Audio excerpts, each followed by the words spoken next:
and of Windy Poplars. By Lucy Maud Montgomery. The First Year. How do you find this book? Any thoughts about the book or the author? Any suggestion for improvement? Please take a moment to share your thoughts in a comment. If you like it, share it with your friends who might enjoy it as well. Subscribe to keep in touch. Visit CompleteAudiobooks.com for more quality content. Chapter 1. Letter from Anne Shirley, B.A., Principal of Summerside High School, to Gilbert Blythe, Medical Student at Redmond College, Kingsport. Windy Poplars. Spooks Lane. Side, P.E.I. Monday, September 12th. Dearest. Isn't that an address? Did you ever hear anything so delicious? Windy Poplars is the name of my new home and I love it. I also love Spooks Lane, which has no legal existence. It should be Trent Street, but it is never called Trent Street except on the rare occasions when it is mentioned in the Weekly Courier, and then people look at each other and say, "Where on earth is that?" Spooks Lane it is. Although for what reason I cannot tell you. I have already asked Rebecca Dew about it, but all she can say is that it has always been Spooks Lane and there was some old yarn years ago of its being haunted. But she has never seen anything worse looking than herself in it. However, I mustn't get ahead of my story. You don't know Rebecca Dew yet. But you will, oh, yes, you will. I foresee that Rebecca Dew will figure largely in my future correspondence. It's dusk, dearest. In passing, isn't dusk a lovely word? I like it better than twilight. It sounds so velvety and shadowy and dusky. In daylight I belong to the world, in the night to sleep and eternity. But in the dusk I'm free from both and belong only to myself and you. So I'm going to keep this hour sacred to writing to you. Though this won't be a love letter. I have a scratchy pen and I can't write love letters with a scratchy pen or a sharp pen or a stub pen. So you'll only get that kind of letter from me when I have exactly the right kind of pen. Meanwhile, I'll tell you about my new domicile and its inhabitants. Gilbert, they're such dears. I came up yesterday to look for a boarding house. Mrs. Rachel Lynde came with me, ostensibly to do some shopping but really, I know, to choose a boarding house for me. In spite of my arts course and my B.A., Mrs. Lynde still thinks I am an inexperienced young thing who must be guided and directed and overseen. We came by train and oh, Gilbert, I had the funniest adventure. You know I've always been one to whom adventures came unsought. I just seemed to attract them, as it were. It happened just as the train was coming to a stop at the station. I got up and, stooping to pick up Mrs.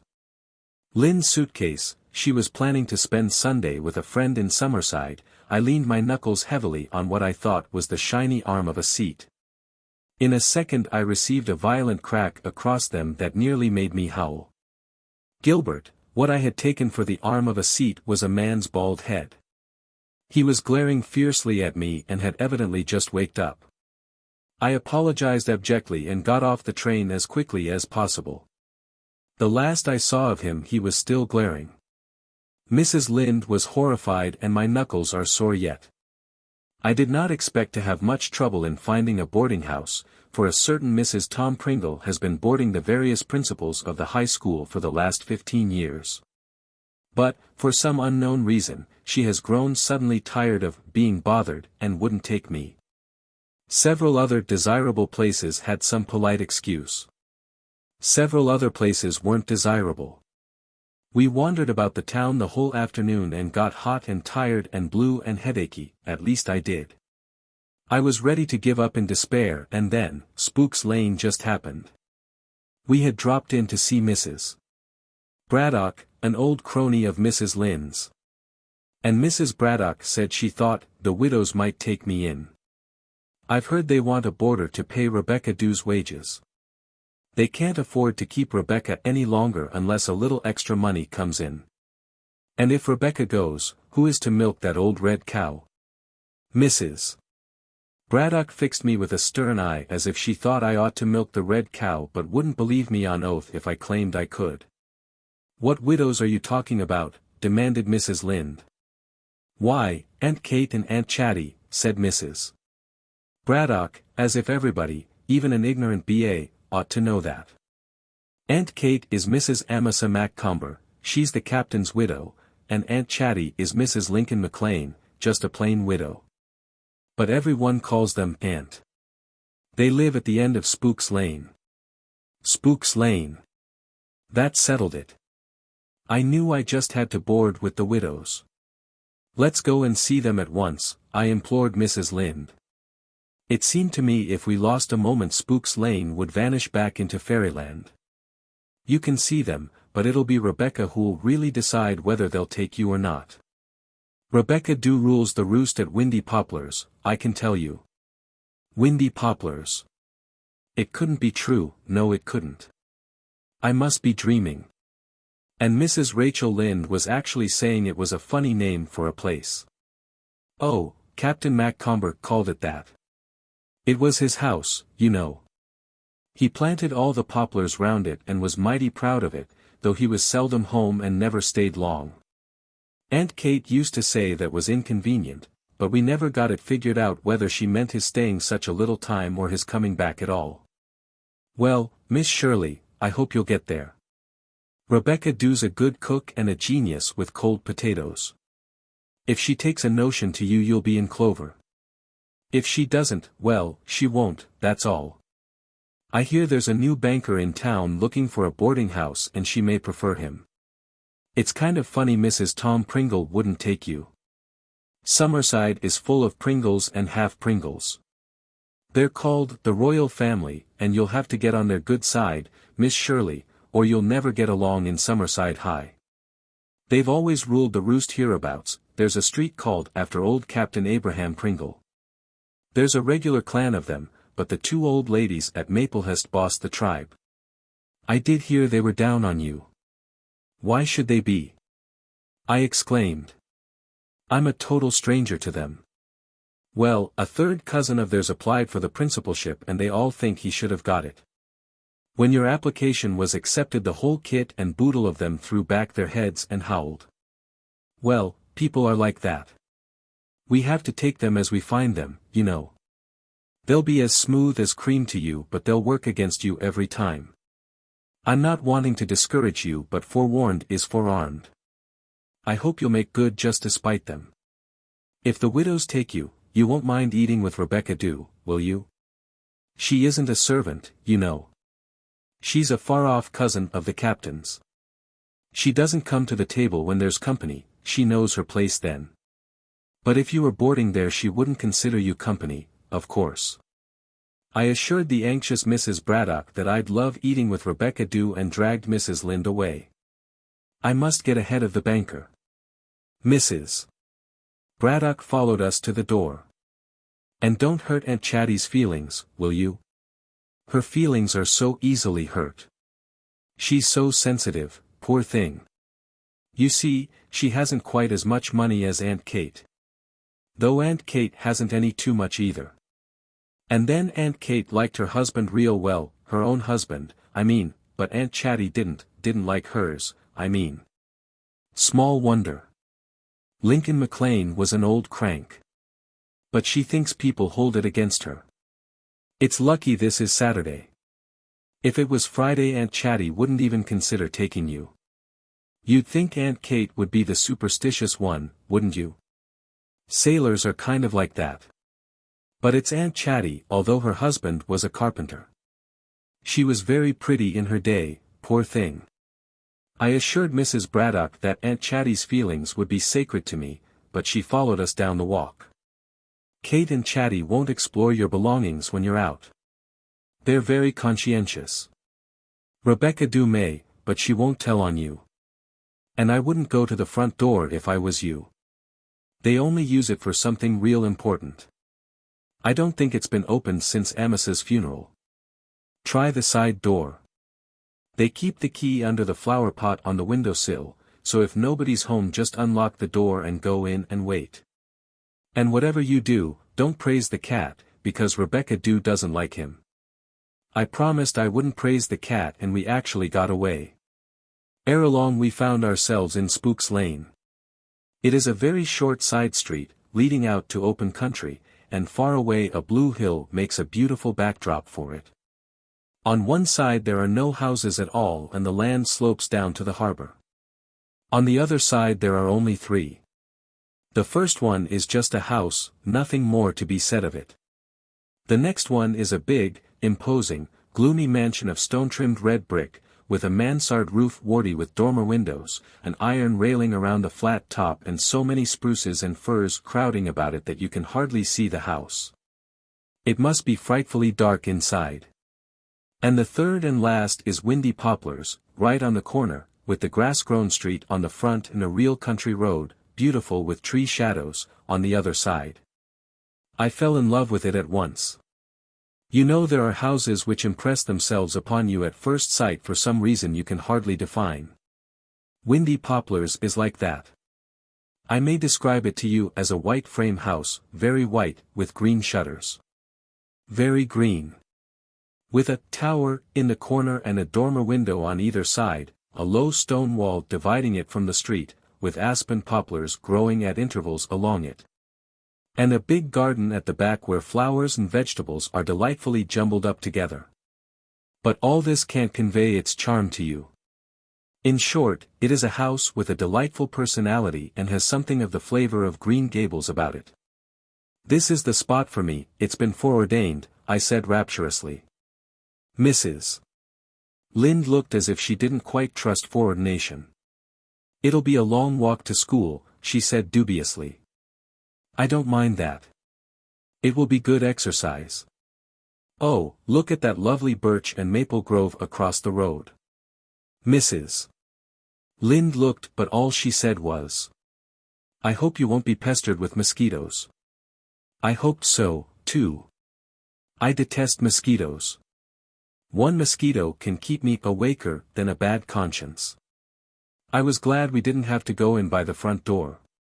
It looked so forbidding, a big, double-leaved, grained-wood affair, flanked by panels of red, flowered glass.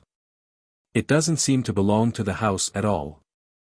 The little green side door, which we reached by a darling path of thin, flat sandstone sunk at intervals in the grass, was much more friendly and inviting.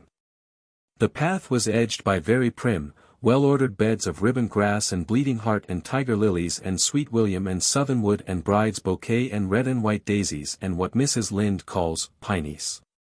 Of course they weren't all in bloom at this season, but you could see they had bloomed at the proper time and done it well. There was a rose plot in a far corner and between Windy Poplars and a gloomy house next a brick wall all overgrown with Virginia creeper, with an arched trellis above a faded green door in the middle of it. A vine ran right across it, so it was plain it hadn't been opened for some time. It was really only half a door, for its top half is merely an open oblong through which we could catch a glimpse of a youngly garden on the other side. Just as we entered the gate of the garden of Windy Poplars I noticed a little clump of clover right by the path. Some impulse led me to stoop down and look at it. Would you believe it, Gilbert? There, right before my eyes, were 3 four-leafed clovers. Talk about omens. Even the Pringles can't contend against that. And I felt sure the banker hadn't an earthly chance. The side door was open so it was evident somebody was at home and we didn't have to look under the flower pot. We knocked and Rebecca Dew came to the door. We knew it was Rebecca Dew because it couldn't have been anyone else in the whole wide world. And she couldn't have had any other name. Rebecca Dew is around 40 and if a tomato had black hair racing away from its forehead, little twinkling black eyes, a tiny nose with a knobby end and a slit of a mouth, it would look exactly like her. Everything about her is a little too short, arms and legs and neck and nose, everything but her smile. It is long enough to reach from ear to ear. But we didn't see her smile just then.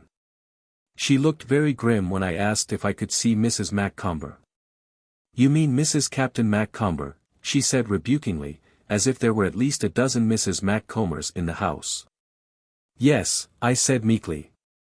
And we were forthwith ushered into the parlor and left there. It was rather a nice little room, a bit cluttered up with antimacassars but with a quiet, friendly atmosphere about it that I liked.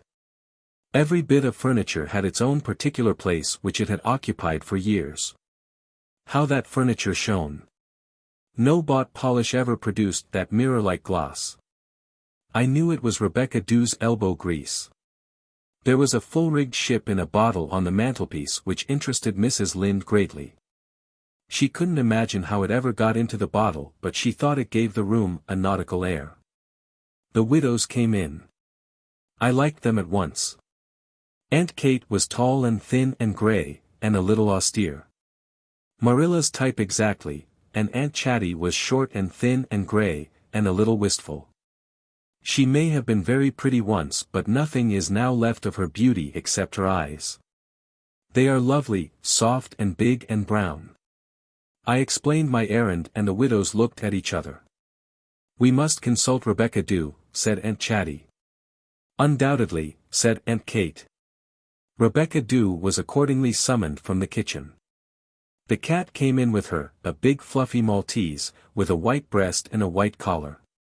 I should have liked to stroke him, but, remembering Mrs. Braddock's warning, I ignored him. Rebecca gazed at me without the glimmer of a smile. "Rebecca," said Aunt Kate, who, I have discovered, does not waste words, "Miss Shirley wishes to board here. I don't think we can take her." "Why not?" said Rebecca Dew. "It would be too much trouble for you, I am afraid," said Aunt Chatty. "I'm well used to trouble," said Rebecca Dew. "You can't separate those names, Gilbert. It's impossible, though the widows do it. They call her Rebecca when they speak to her. I don't know how they manage it." "We are rather old to have young people coming and going," persisted Aunt Chatty. "Speak for yourself," retorted Rebecca Dew. "I'm only 45 and I still have the use of my faculties. And I think it would be nice to have a young person sleeping in the house. A girl would be better than a boy any time. He'd be smoking day and night, burn us in our beds. If you must take a boarder, my advice would be to take her. But of course it's your house," she said and vanished, as Homer was so fond of remarking. I knew the whole thing was settled, but Aunt Chatty said I must go up and see if I was suited with my room. "We will give you the tower room, dear. It's not quite as large as the spare room, but it has a stovepipe hole for a stove in winter and a much nicer view. You can see the old graveyard from it." I knew I would love the room. The very name, tower room, thrilled me. I felt as if we were living in that old song we used to sing in Avonlea school about the maiden who dwelt in a high tower beside a grey sea. It proved to be the dearest place. We ascended to it by a little flight of corner steps leading up from the stair landing. It was rather small, but not nearly as small as that dreadful hall bedroom I had my first year at Redmond. It had 2 windows, a dormer one looking west and a gable one looking north, and in the corner formed by the tower another 3-sided window with casements opening outward and shelves underneath for my books. The floor was covered with round, braided rugs, the big bed had a canopy top and a wild goose quilt and looked so perfectly smooth and level that it seemed a shame to spoil it by sleeping in it. And, Gilbert, it is so high that I have to climb into it by a funny little movable set of steps which in daytime are stowed away under it. It seems Captain Macomber bought the whole contraption in some foreign place and brought it home. There was a dear little corner cupboard with shelves trimmed with white scalloped paper and bouquets painted on its door. There was a round blue cushion on the window seat. A cushion with a button deep in the center, making it look like a fat blue donut. And there was a sweet washstand with 2 shelves. The top one just big enough for a basin and jug of robin's egg blue and the under one for a soap dish and hot water pitcher. It had a little brass-handled drawer full of towels and on a shelf over it a white china lady sat, with pink shoes and gilt sash and a red china rose in her golden china hair. The whole place was engoldened by the light that came through the corn-colored curtains and there was the rarest tapestry on the whitewashed walls where the shadow patterns of the aspens outside fell. Living tapestry, always changing and quivering. Somehow, it seemed such a happy room. I felt as if I were the richest girl in the world. "You'll be safe there, that's what," said Mrs. Lynde, as we went away. "I expect I'll find some things a bit cramping after the freedom of Patty's Place," I said, just to tease her. "Freedom." Mrs. Lynde sniffed. "Freedom. Don't talk like a Yankee, Anne. I came up today, bag and baggage. Of course I hated to leave Green Gables. No matter how often and long I'm away from it, the minute a vacation comes I'm part of it again as if I had never been away, and my heart is torn over leaving it. But I know I'll like it here. And it likes me. I always know whether a house likes me or not. The views from my windows are lovely, even the old graveyard, which is surrounded by a row of dark fir trees and reached by a winding, dike-bordered lane. From my west window I can see all over the harbor to distant, misty shores, with the dear little sailboats I love and the ships outward bound, for ports unknown. Fascinating phrase. Such scope for imagination in it. From the north window I can see into the grove of birch and maple across the road. You know I've always been a tree worshipper. When we studied Tennyson in our English course at Redmond I was always sorrowfully at one with poor Enoch, mourning her ravished pines. Beyond the grove and the graveyard is a lovable valley with the glossy red ribbon of a road winding through it and white houses dotted along it. Some valleys are lovable, you can't tell why. Just to look at them gives you pleasure. And beyond it again is my blue hill. I'm naming it Storm King, the ruling passion, etc. I can be so alone up here when I want to be. You know it's lovely to be alone once in a while. The winds will be my friends. They'll wail and sigh and croon around my tower, the white winds of winter, the green winds of spring, the blue winds of summer, the crimson winds of autumn and the wild winds of all seasons. Stormy wind fulfilling his word. How I've always thrilled to that Bible verse as if each and every wind had a message for me.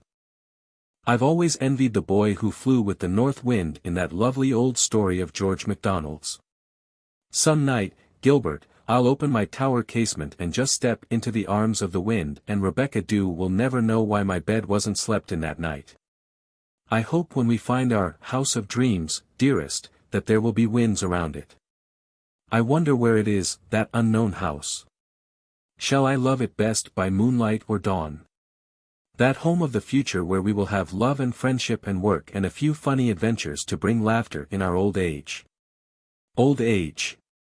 Can we ever be old, Gilbert? It seems impossible. From the left window in the tower I can see the roofs of the town, this place where I am to live for at least a year. People are living in those houses who will be my friends, though I don't know them yet. And perhaps my enemies. For the ilk of pie are found everywhere, under all kinds of names, and I understand the Pringles are to be reckoned with. School begins tomorrow. I shall have to teach geometry. Surely that can't be any worse than learning it. I pray heaven there are no mathematical geniuses among the Pringles. I've been here only for half a day, but I feel as if I had known the widows and Rebecca Dew all my life. They've asked me to call them Aunt already and I've asked them to call me Anne. I called Rebecca Dew Miss Dew once. Miss what? Quoth she. Dew, I said meekly. Isn't that your name? Well, yes, it is, but I ain't been called Miss Dew for so long it gave me quite a turn. You'd better not do it any more, Miss Shirley, me not being used to it. I'll remember, Rebecca. Dew, I said, trying my hardest to leave off the dew but not succeeding. Mrs. Braddock was quite right in saying Aunt Chatty was sensitive. I discovered that at supper time. Aunt Kate had said something about Chatty's 66th birthday. Happening to glance at Aunt Chatty I saw that she had, not burst into tears. That is entirely too explosive a term for her performance. She just overflowed. The tears welled up in her big brown eyes and brimmed over, effortlessly and silently. What's the matter now, Chatty? Asked Aunt Kate rather dourly. It was only my 65th birthday, said Aunt Chatty. I beg your pardon, Charlotte, said Aunt Kate and all was sunshine again. The cat is a lovely big Tommy cat with golden eyes, an elegant coat of dusty Maltese and irreproachable linen. Aunts Kate and Chatty call him Dusty Miller, because that is his name, and Rebecca Dew calls him that cat because she resents him and resents the fact that she has to give him a square inch of liver every morning and evening.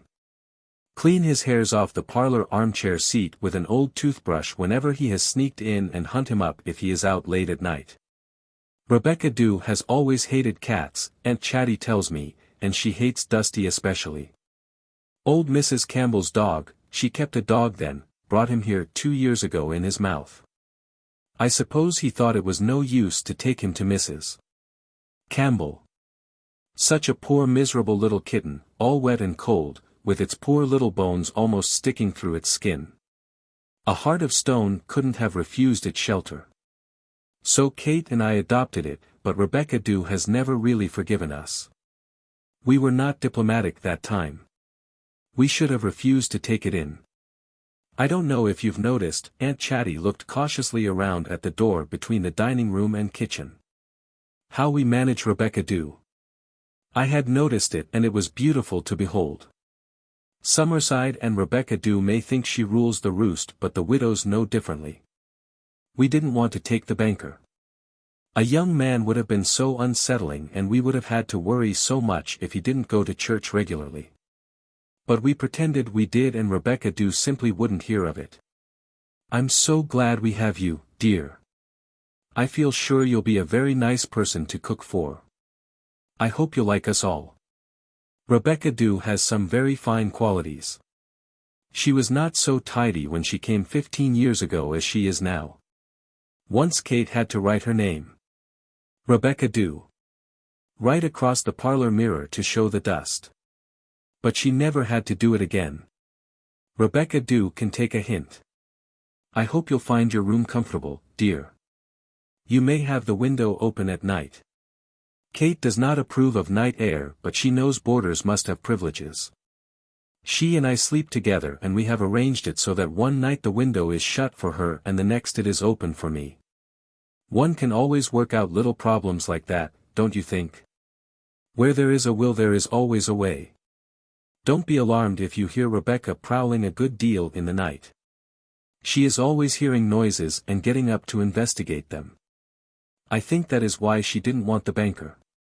She was afraid she might run into him in her nightgown. I hope you won't mind Kate not talking much.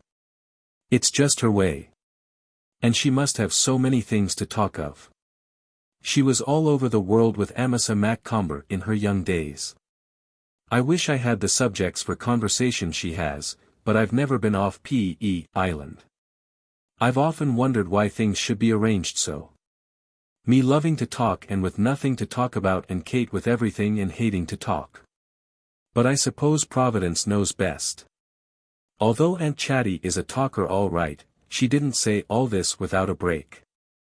I interjected remarks at suitable intervals, but they were of no importance. They keep a cow which is pastured at Mr. James Hamilton's up the road and Rebecca Dew goes there to milk her. There is any amount of cream and every morning and evening I understand Rebecca Dew passes a glass of new milk through the opening in the wall gate to Mrs. Campbell's woman. It is for little Elizabeth, who must have it under doctor's orders. Who the woman is, or who little Elizabeth is, I have yet to discover. Mrs. Campbell is the inhabitant and owner of the fortress next door, which is called the Evergreens. I don't expect to sleep tonight. I never do sleep my first night in a strange bed and this is the very strangest bed I've ever seen. But I won't mind. I've always loved the night and I'll like lying awake and thinking over everything in life, past, present and to come. Especially to come. This is a merciless letter, Gilbert. I won't inflict such a long one on you again. But I wanted to tell you everything, so that you could picture my new surroundings for yourself. It has come to an end now, for far up the harbor the moon is sinking into Shadowland. I must write a letter to Marilla yet. It will reach Green Gables the day after tomorrow and Davy will bring it home from the post office, and he and Dora will crowd around Marilla while she opens it and Mrs. Lynde will have both ears open. Ow, W. That has made me homesick. Good night, dearest, from one who is now and ever will be. Fondestly yours. Anne Shirley. Chapter 2. Extracts from various letters from the same to the same. September 26th. Do you know where I go to read your letters? Across the road into the grove. There is a little dell there where the sun dapples the ferns. A brook meanders through it, there is a twisted mossy tree trunk on which I sit, and the most delightful row of young sister birches. After this, when I have a dream of a certain kind, a golden green, crimson veined dream. A very dream of dreams. I shall please my fancy with the belief that it came from my secret dell of birches and was born of some mystic union between the slenderest, airiest of the sisters and the crooning brook. I love to sit there and listen to the silence of the grove. Have you ever noticed how many different silences there are, Gilbert? The silence of the woods, of the shore, of the meadows, of the night, of the summer afternoon. All different because all the undertones that thread them are different. I'm sure if I were totally blind and insensitive to heat and cold I could easily tell just where I was by the quality of the silence about me. School has been keeping for 2 weeks now and I've got things pretty well organized. But Mrs. Braddock was right, the Pringles are my problem. And as yet I don't see exactly how I'm going to solve it in spite of my lucky clovers. As Mrs. Braddock says, they are as smooth as cream and as slippery. The Pringles are a kind of clan who keeps tabs on each other and fight a good bit among themselves but stand shoulder to shoulder in regard to any outsider. I have come to the conclusion that there are just 2 kinds of people in Summerside, those who are Pringles and those who aren't. My room is full of Pringles and a good many students who bear another name have Pringle blood in them. The ringleader of them seems to be Jen Pringle, a green-eyed bantling who looks as Becky Sharp must have looked at 14. I believe she is deliberately organizing a subtle campaign of insubordination and disrespect, with which I am going to find it hard to cope. She has a knack of making irresistibly comic faces and when I hear a smothered ripple of laughter running over the room behind my back I know perfectly well what has caused it, but so far I haven't been able to catch her out in it. She has brains, too, the little wretch, can write compositions that are 4th cousins to literature and is quite brilliant in mathematics, woe is me. There is a certain sparkle in everything she says or does and she has a sense of humorous situations which would be a bond of kinship between us if she hadn't started out by hating me. As it is, I fear it will be a long time before Jen and I can laugh together over anything. Myra Pringle, Jen's cousin, is the beauty of the school and apparently stupid. She does perpetrate some amusing howlers. As, for instance, when she said today in history class that the Indians thought Champlain and his men were gods or something inhuman. Socially the Pringles are what Rebecca Dew calls the elite of Summerside. Already I have been invited to 2 Pringle homes for supper, because it is the proper thing to invite a new teacher to supper and the Pringles are not going to omit the required gestures. Last night I was at James Pringle's, the father of the aforesaid Jen. He looks like a college professor but is in reality stupid and ignorant. He talked a great deal about discipline, tapping the tablecloth with a finger the nail of which was not impeccable and occasionally doing dreadful things to grammar. The Summerside High had always required a firm hand. An experienced teacher, male preferred. He was afraid I was a leetle too young. A fault which time will cure all too soon, he said sorrowfully. I didn't say anything because if I had said anything I might have said too much. So I was as smooth and creamy as any Pringle of them all could have been and contented myself with looking limpidly at him and saying inside of myself, you cantankerous, prejudiced old creature. Jen must have got her brains from her mother, whom I found myself liking. Jen, in her parents' presence, was a model of decorum. But though her words were polite her tone was insolent. Every time she said, Miss Shirley, she contrived to make it sound like an insult. And every time she looked at my hair I felt that it was just plain carroty red. No Pringle, I am certain, would ever admit it was auburn. I liked the Morton Pringles much better, though Morton Pringle never really listens to anything you say. He says something to you and then, while you're replying, he is busy thinking out his next remark. Mrs. Stephen Pringle, the widow Pringle. Summerside abounds in widows, wrote me a letter yesterday. A nice, polite, poisonous letter. Millie has too much homework. Millie is a delicate child and must not be overworked. Mr. Bell never gave her homework. She is a sensitive child that must be understood. Mr. Bell understood her so well. Mrs. Stephen is sure I will, too, if I try. I do not doubt Mrs. Stephen thinks I made Adam Pringle's nose bleed in class today, by reason of which he had to go home. And I woke up last night and couldn't go to sleep again because I remembered an I hadn't dotted in a question I wrote on the board. I'm certain Jen Pringle would notice it and a whisper will go around the clan about it. Rebecca Dew says that all the Pringles will invite me to supper, except the old ladies at Maplehurst, and then ignore me forever afterwards. As they are the key light, this may mean that socially I may be banned in Summerside. Well, we'll see. The battle is on but is not yet either won or lost. Still, I feel rather unhappy over it all. You can't reason with prejudice. I'm still just as I used to be in my childhood. I can't bear to have people not liking me. It isn't pleasant to think that the families of half my pupils hate me. And for no fault of my own. It is the injustice that stings me. There go more italics. But a few italics really do relieve your feelings. Apart from the Pringles, I like my pupils very much. There are some clever, ambitious, hard-working ones who are really interested in getting an education. Lewis Allen is paying for his board by doing housework at his boarding house and isn't a bit ashamed of it. And Sophie Sinclair rides bareback on her father's old grey mare 6 miles in and 6 miles out every day. There's pluck for you. If I can help a girl like that, am I to mind the Pringles? The trouble is, if I can't win the Pringles I won't have much chance of helping anybody. But I love Windy Poplars. It isn't a boarding house, it's a home. And they like me. Even Dusty Miller likes me, though he sometimes disapproves of me and shows it by deliberately sitting with his back turned towards me, occasionally cocking a golden eye over his shoulder at me to see how I'm taking it. I don't pet him much when Rebecca Dew is around because it really does irritate her. By day he is a homely, comfortable, meditative animal, but he is decidedly a weird creature at night. Rebecca says it is because he is never allowed to stay out after dark. She hates to stand in the backyard and call him.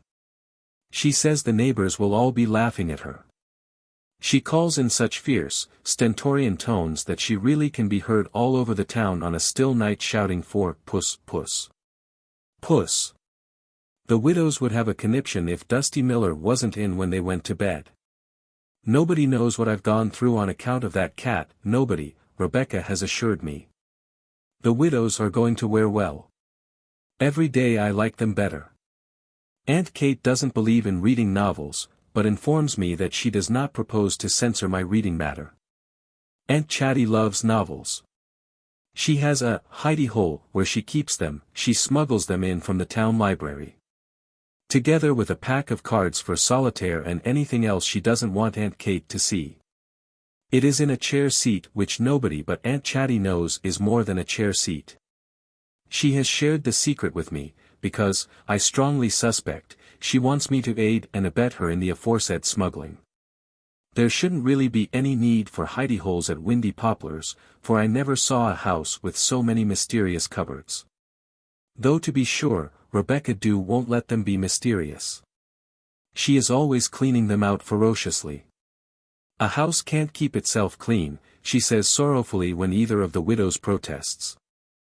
I am sure she would make short work of a novel or a pack of cards if she found them. They are both a horror to her orthodox soul. Rebecca Dew says cards are the devil's books and novels even worse.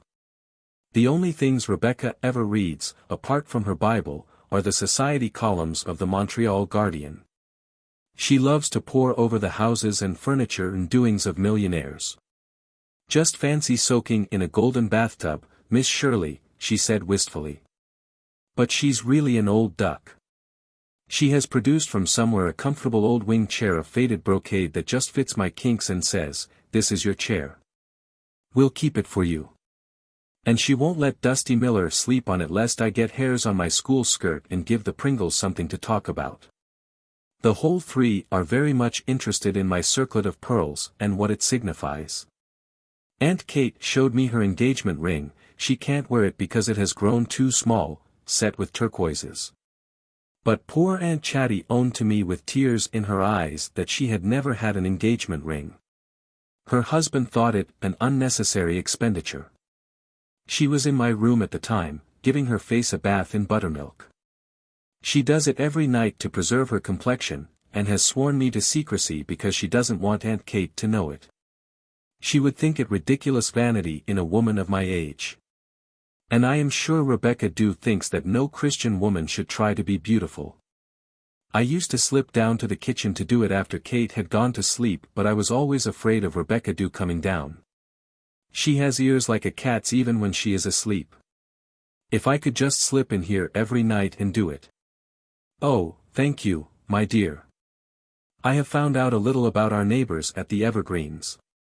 Mrs. Campbell, who was a Pringle, is 80. I haven't seen her, but from what I can gather she is a very grim old lady.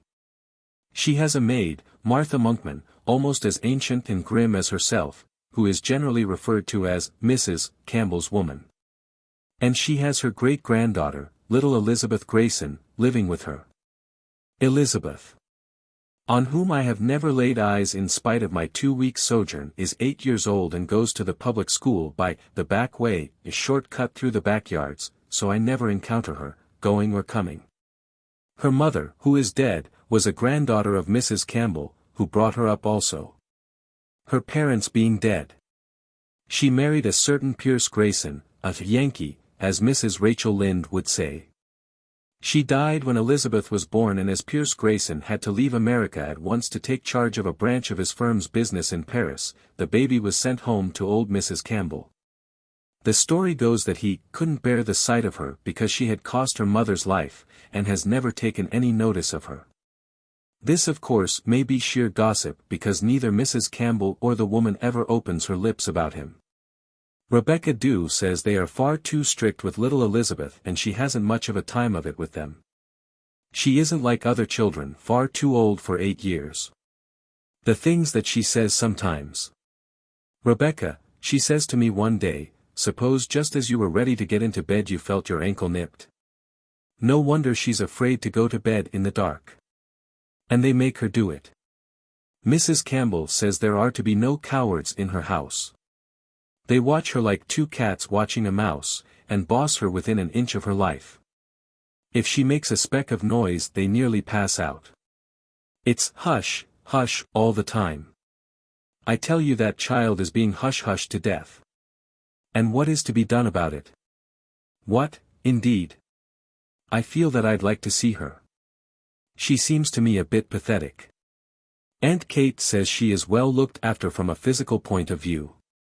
What Aunt Kate really said was, they feed and dress her well, but a child can't live by bread alone. I can never forget what my own life was before I came to Green Gables.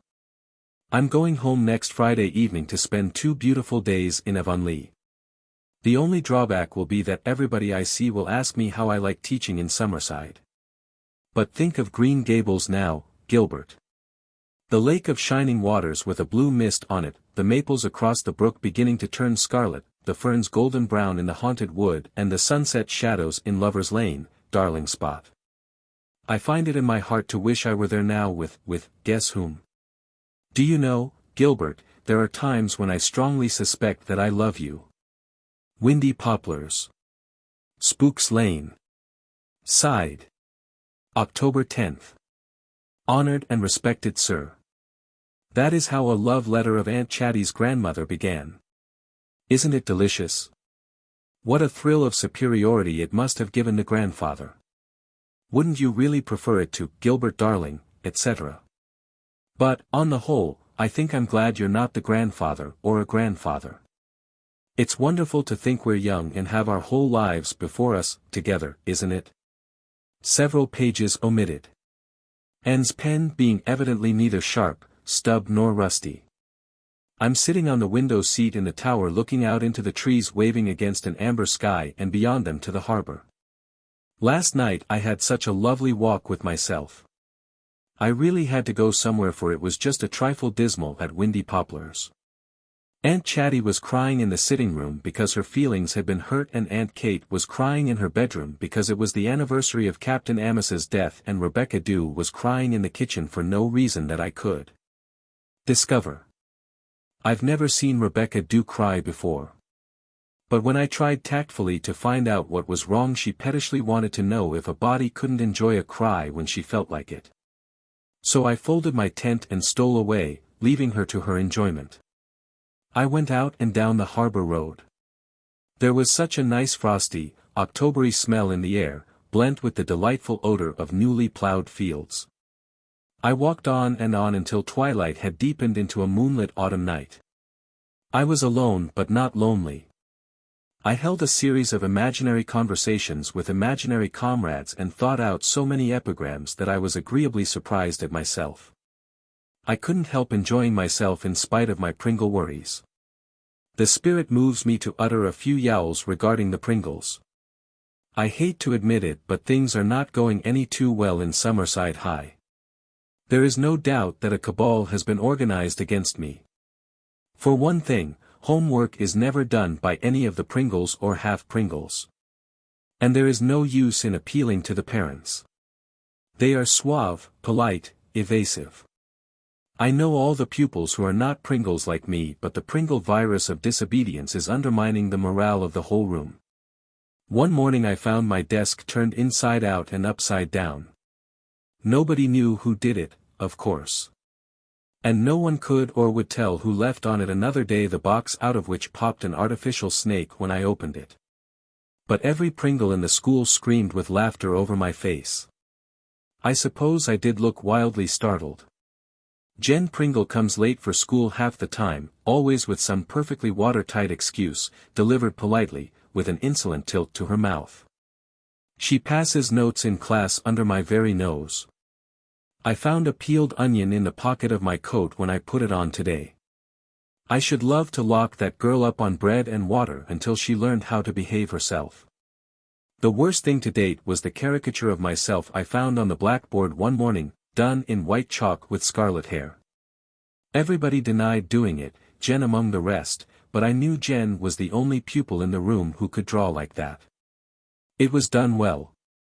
My nose, which, as you know, has always been my one pride and joy, was humpbacked and my mouth was the mouth of a vinegary spinster who had been teaching a school full of Pringles for 30 years. But it was me. I woke up at 3 o'clock that night and writhed over the recollection. Isn't it queer that the things we writhe over at night are seldom wicked things? Just humiliating ones. All sorts of things are being said. I am accused of marking down Hattie Pringle's examination papers just because she is a Pringle. I am said to laugh when the children make mistakes. Well, I did laugh when Fred Pringle defined a centurion as a man who had lived 100 years. I couldn't help it. James Pringle is saying, there is no discipline in the school. No discipline whatever. And a report is being circulated that I am a foundling. I am beginning to encounter the Pringle antagonism in other quarters. Socially as well as educationally, Summerside seems to be under the Pringle thumb. No wonder they are called the royal family. I wasn't invited to Alice Pringle's walking party last Friday. And when Mrs. Frank Pringle got up a tea in aid of a church project, Rebecca Dew informs me that the ladies are going to build the new spire. I was the only girl in the Presbyterian church who was not asked to take a table. I have heard that the minister's wife, who is a newcomer in Summerside, suggested asking me to sing in the choir and was informed that all the Pringles would drop out of it if she did. That would leave such a skeleton that the choir simply couldn't carry on. Of course I'm not the only one of the teachers who has trouble with pupils. When the other teachers send theirs up to me to be disciplined, how I hate that word. Half of them are Pringles. But there is never any complaint made about them. 2 evenings ago I kept Jen in after school to do some work she had deliberately left undone. 10 minutes later the carriage from Maplehurst drew up before the schoolhouse and Miss Ellen was at the door. A beautifully dressed, sweetly smiling old lady, with elegant black lace mitts and a fine hawk-like nose, looking as if she had just stepped out of an 1840 bandbox. She was so sorry, but could she have Jen? She was going to visit friends in Low Vale and had promised to take Jen. Jen went off triumphantly and I realized afresh the forces arrayed against me. In my pessimistic moods I think the Pringles are a compound of Sloanes and pies. But I know they're not. I feel that I could like them if they were not my enemies. They are, for the most part, a frank, jolly, loyal set. I could even like Miss Ellen. I've never seen Miss Sarah. Miss Sarah has not left Maplehurst for 10 years. Too delicate, or thinks she is, says Rebecca Dew with a sniff. But there ain't anything the matter with her pride. All the Pringles are proud, but those two old girls pass everything. You should hear them talk about their ancestors. Well, their old father, Captain Abraham Pringle, was a fine old fellow. His brother Myram wasn't quite so fine, but you don't hear the Pringles talking much about him. But I'm desperate afraid you're going to have a hard time with them all. When they make up their mind about anything or anybody they've never been known to change it. But keep your chin up, Miss Shirley, keep your chin up. I wish I could get Miss Ellen's recipe for pound cake, sighed Aunt Chatty. She's promised it to me time and again but it never comes. It's an old English family recipe. They're so exclusive about their recipes. In wild fantastic dreams I see myself compelling Miss Ellen to hand that recipe over to Aunt Chatty on bended knee and make Jen mind her P's and Q's. The maddening thing is that I could easily make Jen do it myself if her whole clan weren't backing her up in her deviltry. 2 pages omitted. Your obedient servant. Anne Shirley. P.S. That was how Aunt Chatty's grandmother signed her love letters. October 15th. We heard today that there had been a burglary at the other end of the town last night. A house was entered and some money and a dozen silver spoons stolen. So Rebecca Dew has gone up to Mr. Hamilton's to see if she can borrow a dog. She will tie him on the back veranda and she advises me to lock up my engagement ring. By the way, I found out why Rebecca Dew cried. It seems there had been a domestic convulsion. Dusty Miller had misbehaved again, and Rebecca Dew told Aunt Kate she would really have to do something about that cat. He was wearing her to a fiddle string. It was the 3rd time in a year and she knew he did it on purpose. And Aunt Kate said that if Rebecca Dew would always let the cat out when he meowed there would be no danger of his misbehaving. Well, this is the last straw, said Rebecca Dew. Consequently, tears. The Pringle situation grows a little more acute every week. Something very impertinent was written across one of my books yesterday and Homer Pringle turned handsprings all the way down the aisle when leaving school. Also, I got an anonymous letter recently full of nasty innuendos. Somehow, I don't blame Jen for either the book or the letter. Imp as she is, there are things she wouldn't stoop to. Rebecca Dew is furious and I shudder to think what she would do to the Pringles if she had them in her power. Nero's wish isn't to be compared to it. I really don't blame her, for there are times when I feel myself that I could cheerfully hand any and all of the Pringles a poisoned filter of Borgia brewing. I don't think I've told you much about the other teachers. There are 2, you know. The vice principal, Catherine Brooke of the junior room, and George McKay of the prep. Of George the first have little to say. He is a shy, good-natured lad of 20, with a slight, delicious Highland accent suggestive of low Sheelings and misty islands. His grandfather was Isle of Skye, and does very well with the preps. So far as I know him I like him. But I'm afraid I'm going to have a hard time liking Catherine Brooke. Catherine is a girl of, I think, about 28, though she looks 35. I have been told she cherished hopes of promotion to the principalship and I suppose she resents my getting it, especially when I am considerably her junior. She is a good teacher, a bit of a martinet, but she is not popular with anyone. And doesn't worry over it. She doesn't seem to have any friends or relations and boards in a gloomy-looking house on grubby little Temple Street. She dresses very dowdily, never goes out socially and is said to be mean. She is very sarcastic and her pupils dread her biting remarks. I am told that her way of raising her thick black eyebrows and drawling at them reduces them to a pulp. I wish I could work it on the Pringles. But I really shouldn't like to govern by fear as she does. I want my pupils to love me. In spite of the fact that she has apparently no trouble in making them toe the line, she is constantly sending some of them up to me, especially Pringles. I know she does it purposely and I feel miserably certain that she exults in my difficulties and would be glad to see me worsted. Rebecca Dew says that no one can make friends with her. The widows have invited her several times to Sunday supper.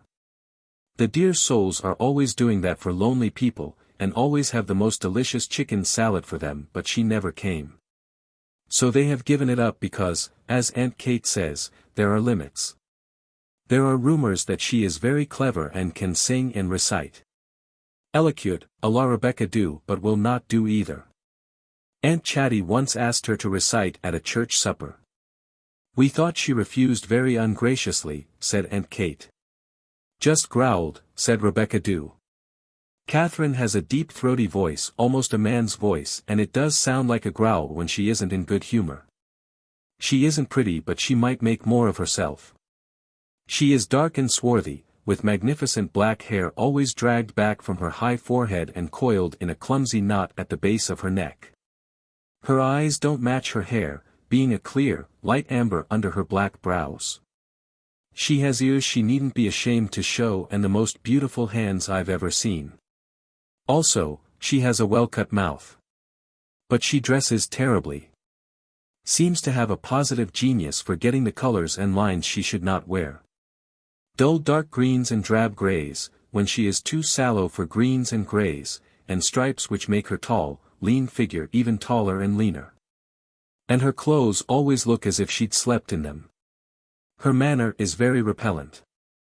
As Rebecca Dew would say, she always has a chip on her shoulder. Every time I pass her on the stairs I feel that she is thinking horrid things about me. Every time I speak to her she makes me feel I've said the wrong thing. And yet I'm very sorry for her, though I know she would resent my pity furiously. And I can't do anything to help her because she doesn't want to be helped. She is really hateful to me. One day, when we 3 teachers were all in the staff room, I did something which, it seems, transgressed one of the unwritten laws of the school, and Catherine said cuttingly, "Perhaps you think you are above rules, Miss Shirley." At another time, when I was suggesting some changes which I thought would be for the good of the school, she said with a scornful smile, "I'm not interested in fairy tales." Once, when I said some nice things about her work and methods, she said, "And what is to be the pill in all this jam?" But the thing that annoyed me most. Well, one day when I happened to pick up a book of hers in the staff room and glanced at the flyleaf I said, "I'm glad you spell your name with a K. Catherine is so much more alluring than Catherine, just as K is ever so much gypsier a letter than smug C." She made no response, but the next note she sent up was signed, Catherine Brooke. I sneezed all the way home. I really would give up trying to be friends with her if I hadn't a queer, unaccountable feeling that under all her brusqueness and aloofness she is actually starved for companionship. Altogether, what with Catherine's antagonism and the Pringle attitude, I don't know just what I'd do if it wasn't for dear Rebecca Dew and your letters and little Elizabeth. Because I've got acquainted with little Elizabeth. And she is a darling. 3 nights ago I took the glass of milk to the wall door and little Elizabeth herself was there to get it instead of the woman, her head just coming above the solid part of the door, so that her face was framed in the ivy. She is small, pale, golden and wistful. Her eyes, looking at me through the autumn twilight, are large and golden hazel. Her silver gold hair was parted in the middle, sleeked plainly down over her head with a circular comb, and fell in waves on her shoulders. She wore a pale blue gingham dress and the expression of a princess of Elfland. She had what Rebecca Dew calls a delicate air, and gave me the impression of a child who was more or less undernourished, not in body, but in soul. More of a moonbeam than a sunbeam. And this is Elizabeth? I said. Not tonight, she answered gravely. This is my night for being Betty because I love everything in the world tonight. I was Elizabeth last night and tomorrow night I'll probably be Beth. It all depends on how I feel. There was the touch of the kindred spirit for you. I thrilled to it at once. How very nice to have a name you can change so easily and still feel it's your own. Little Elizabeth nodded. I can make so many names out of it. Elsie and Betty and Bess and Elisa and Lisbeth and Beth, but not Lizzie. I never can feel like Lizzie. Who could? I said. Do you think it's silly of me, Miss Shirley? Grandmother and the woman do. Not silly at all. Very wise and very delightful, I said. Little Elizabeth made saucer eyes at me over the rim of her glass. I felt that I was being weighed in some secret spiritual balance, and presently I realized thankfully that I had not been found wanting. For little Elizabeth asked a favor of me, and little Elizabeth does not ask favors of people she does not like. Would you mind lifting up the cat and letting me pat him? She asked shyly. Dusty Miller was rubbing against my legs. I lifted him and little Elizabeth put out a tiny hand and stroked his head delightedly.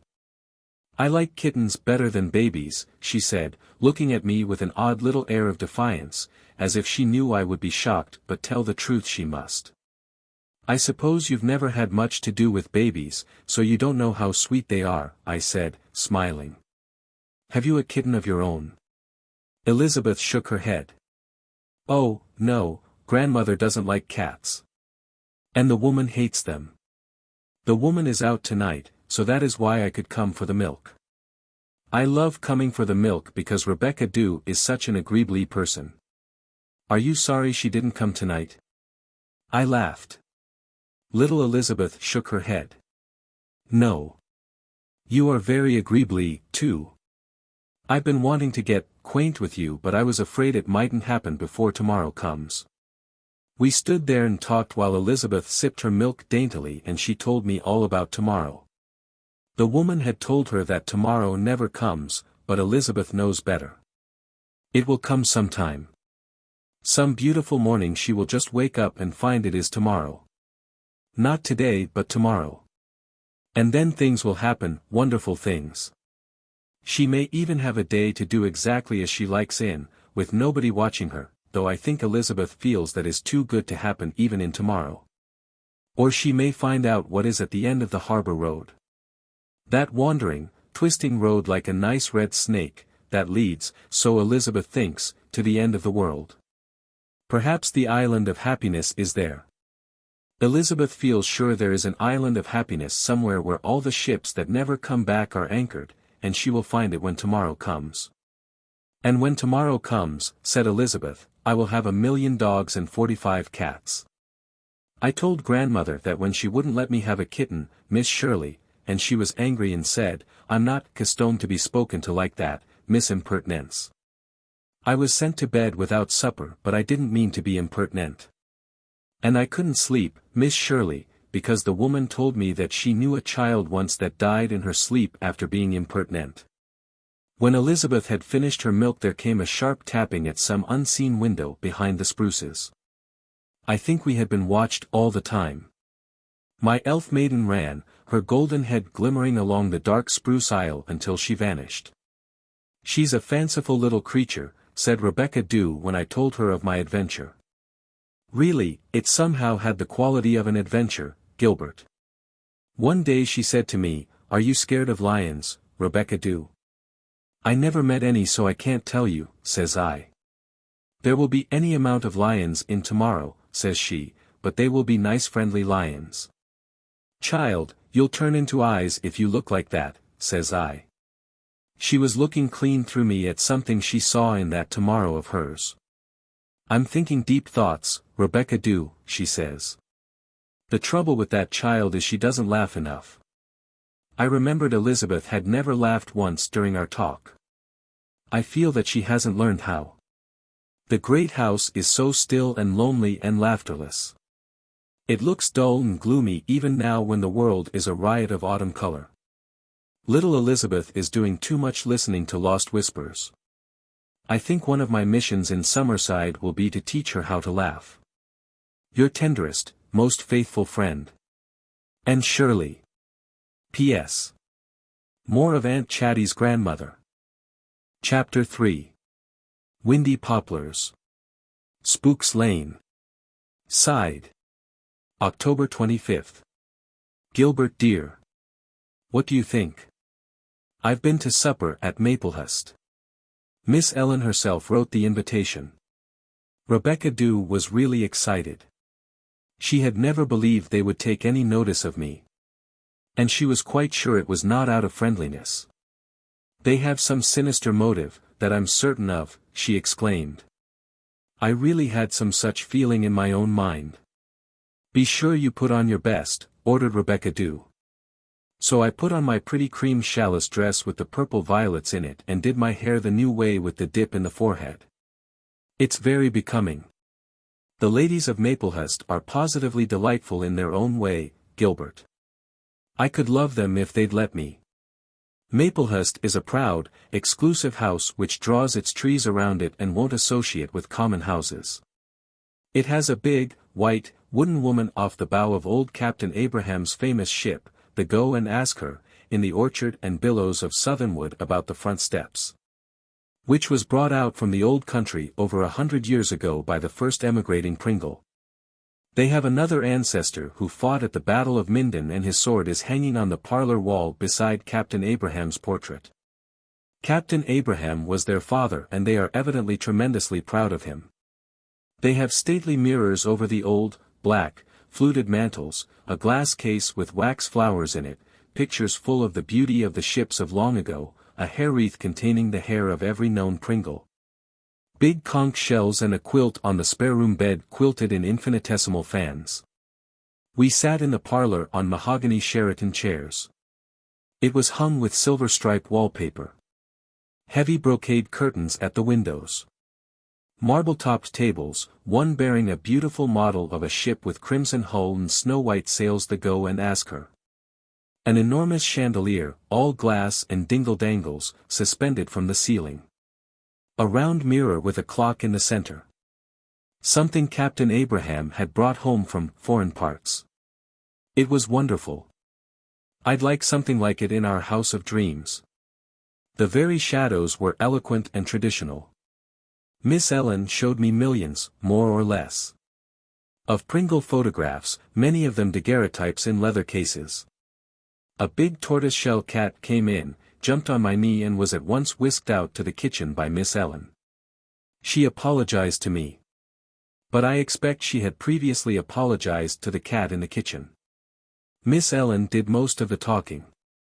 Miss Sarah, a tiny thing in a black silk dress and starched petticoat, with snow-white hair and eyes as black as her dress, thin, veined hands folded on her lap amid fine lace ruffles, sad, lovely, gentle, looked almost too fragile to talk. And yet I got the impression, Gilbert, that every Pringle of the clan, including Miss Ellen herself, danced to her piping. We had a delicious supper. The water was cold, the linen beautiful, the dishes and glassware thin. We were waited on by a maid, quite as aloof and aristocratic as themselves. But Miss Sarah pretended to be a little deaf whenever I spoke to her and I thought every mouthful would choke me. All my courage oozed out of me. I felt just like a poor fly caught on flypaper.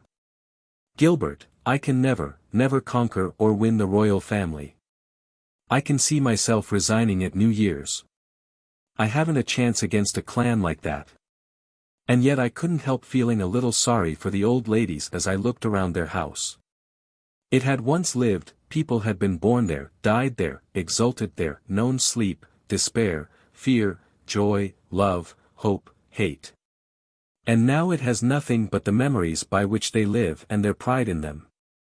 Aunt Chatty is much upset because when she unfolded clean sheets for my bed today she found a diamond-shaped crease in the center. She is sure it foretells a death in the household. Aunt Kate is very much disgusted with such superstition. But I believe I rather like superstitious people. They lend color to life. Wouldn't it be a rather drab world if everybody was wise and sensible and good? What would we find to talk about? We had a catastrophe here 2 nights ago. Dusty Miller stayed out all night, in spite of Rebecca Dew's stentorian shouts of "Puss" in the backyard. And when he turned up in the morning, oh, such a looking cat. One eye was closed completely and there was a lump as big as an egg on his jaw. His fur was stiff with mud and one paw was bitten through. But what a triumphant, unrepentant look he had in his one good eye. The widows were horrified, but Rebecca Dew said exultantly, "That cat has never had a good fight in his life before. And I'll bet the other cat looks far worse than he does." A fog is creeping up the harbor tonight, blotting out the red road that little Elizabeth wants to explore. Weeds and leaves are burning in all the town gardens, and a combination of smoke and fog is making Spooks Lane an eerie, fascinating, enchanted place. It is growing late and my bed says, "I have sleep for you." I've grown used to climbing a flight of steps into bed and climbing down them. Oh, Gilbert, I've never told anyone this, but it's too funny to keep any longer. The first morning I woke up in Windy Poplars I forgot all about the steps and made a blithe morning spring out of bed. I came down like 1,000 of brick, as Rebecca Dew would say. Luckily I didn't break any bones, but I was black and blue for a week.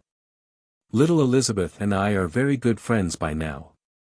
She comes every evening for her milk because the woman is laid up with what Rebecca Dew calls bronchitis. I always find her at the wall gate, waiting for me, her big eyes full of twilight. We talk with the gate, which has never been opened for years, between us. Elizabeth sips the glass of milk as slowly as possible in order to spin our conversation out. Always, when the last drop is drained, comes the tap-tap on the window. I have found that one of the things that is going to happen in tomorrow is that she will get a letter from her father. She had never got one. I wonder what the man can be thinking of. "You know, he couldn't bear the sight of me, Miss Shirley," she told me, "but he mightn't mind writing to me." "Who told you he couldn't bear the sight of you?" I asked indignantly. "The woman." Always when Elizabeth says, "the woman," I can see her like a great big forbidding W, all angles and corners. And it must be true or he would come to see me sometimes. She was Beth that night. It is only when she is Beth that she will talk of her father. When she is Betty she makes faces at her grandmother and the woman behind their backs, but when she turns into Elsie she is sorry for it and thinks she ought to confess, but is scared to. Very rarely she is Elizabeth, and then she has the face of one who listens to fairy music and knows what roses and clovers talk about. She's the quaintest thing, Gilbert, as sensitive as one of the leaves of the windy poplars, and I love her. It infuriates me to know that those 2 terrible old women make her go to bed in the dark. The woman said I was big enough to sleep without a light. But I feel so small, Miss Shirley, because the night is so big and awful. And there is a stuffed crow in my room and I am afraid of it. The woman told me it would pick my eyes out if I cried. Of course, Miss Shirley, I don't believe that, but still I'm scared. Things whisper so to each other at night. But in tomorrow I'll never be scared of anything, not even of being kidnapped. But there is no danger of your being kidnapped, Elizabeth. The woman said there was if I went anywhere alone or talked to strange persons. But you're not a strange person, are you, Miss Shirley? No, darling. We've always known each other in tomorrow, I said. Chapter 4. Windy Poplars. Spooks Lane. Sighed. November 10th. Dearest. It used to be that the person I hated most in the world was the person who spoiled my pen nib. But I can't hate Rebecca Dew in spite of her habit of using my pen to copy recipes when I'm in school. She's been doing it again, and as a result you won't get a long or a loving letter this time. Belovedest. The last cricket song has been sung. The evenings are so chilly now that I have a small chubby, oblong wood stove in my room. Rebecca Dew put it up. I forgive her the pen for it. There's nothing that woman can't do. And she always has a fire lighted for me in it when I come home from school. It is the tiniest of stoves. I could pick it up in my hands. It looks just like a pert little black dog on its 4 bandy iron legs. But when you fill it with hardwood sticks it blooms rosy red and throws a wonderful heat, and you can't think how cozy it is. I'm sitting before it now, with my feet on its tiny hearth, scribbling to you on my knee. Everyone else inside, more or less, is at the hearty Pringles dance. I was not invited. And Rebecca Dew is so cross about it that I'd hate to be Dusty Miller. But when I think of Hardy's daughter Myra, beautiful and brainless, trying to prove in an examination paper that the angles at the base of an isosceles triangle are equal, I forgive the entire Pringle clan. And last week she included Gallows Tree quite seriously in a list of trees. But, to be just, all the howlers don't originate with the Pringles. Blake Fenton defined an alligator recently as a large kind of insect. Such are the highlights of a teacher's life. It feels like snow tonight. I like an evening when it feels like snow. The wind is blowing in turret and tree and making my cozy room seem even cozier. The last golden leaf will be blown from the aspens tonight. I think I've been invited to supper everywhere by now. I mean to the homes of all my pupils, both in town and country. And oh, Gilbert darling, I am so sick of pumpkin preserves. Never, never let us have pumpkin preserves in our house of dreams. Almost everywhere I've gone for the last month I've had P for supper. The first time I had it I loved it, it was so golden that I felt I was eating preserved sunshine. And I incautiously raved about it. It got brooded about that I was very fond of P and people had it on purpose for me. Last night I was going to Mr. Hamilton's and Rebecca Dew assured me that I wouldn't have to eat P there because none of the Hamiltons liked it. But when we sat down to supper, there on the sideboard was the inevitable cut-glass bowl full of P. I hadn't any pumpkin preserves of my own, said Mrs. Hamilton, ladling me out a generous dishful, but I heard you was terrible partial to it, so when I was to my cousin's in Lowvale last Sunday I says to her, I'm having Miss Shirley to supper this week and she's terrible partial to pumpkin preserves. I wish you'd lend me a jar for her. So she did, and here it is, and you can take home what's left. You should have seen Rebecca Dew's face when I arrived home from the Hamiltons bearing a glass jar 2/3 full of P. Nobody likes it here, so we buried it darkly at dead of night in the garden. You won't put this in a story, will you? She asked anxiously. Ever since Rebecca Dew discovered that I do an occasional bit of fiction for the magazine she has lived in the fear or hope, I don't know which, that I'll put everything that happens at Windy Poplars into a story. She wants me to write up the Pringles and blister them. But alas, it's the Pringles that are doing the blistering, and between them and my work in school I have scant time for writing fiction. There are only withered leaves and frosted stems in the garden now. Rebecca Dew has done the standard roses up in straw and potato bags, and in the twilight they look exactly like a group of humped-back old men leaning on staffs.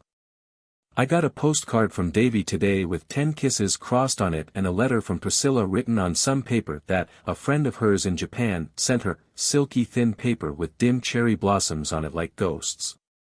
I'm beginning to have my suspicions about that friend of hers. But your big fat letter was the purple gift the day gave me. I read it 4 times over to get every bit of its savor, like a dog polishing off a plate. That certainly isn't a romantic simile, but it's the one that just popped into my head. Still, letters, even the nicest, aren't satisfactory. I want to see you. I'm glad it's only 5 weeks to Christmas holidays. Chapter 5.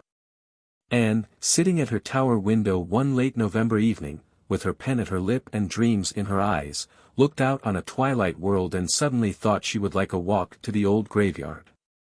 She had never visited it yet, preferring the birch and maple grove or the harbor road for her evening rambles.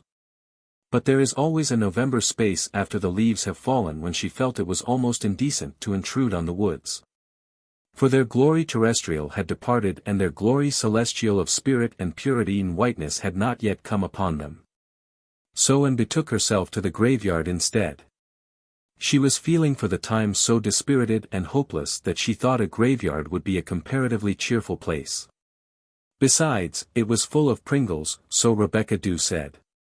They had buried there for generations, keeping it up in preference to the new graveyard until no more of them could be squeezed in. And felt that it would be positively encouraging to see how many Pringles were where they couldn't annoy anybody anymore. In regard to the Pringles, and felt that she was at the end of her tether. More and more the whole situation was coming to seem like a nightmare.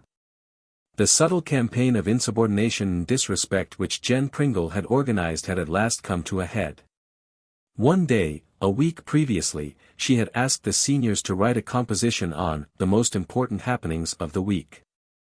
Jen Pringle had written a brilliant one, "The Little Imp Was Clever," and had inserted in it a sly insult to her teacher, one so pointed that it was impossible to ignore it. And had sent her home, telling her that she would have to apologize before she would be allowed to come back. The fat was fairly in the fire.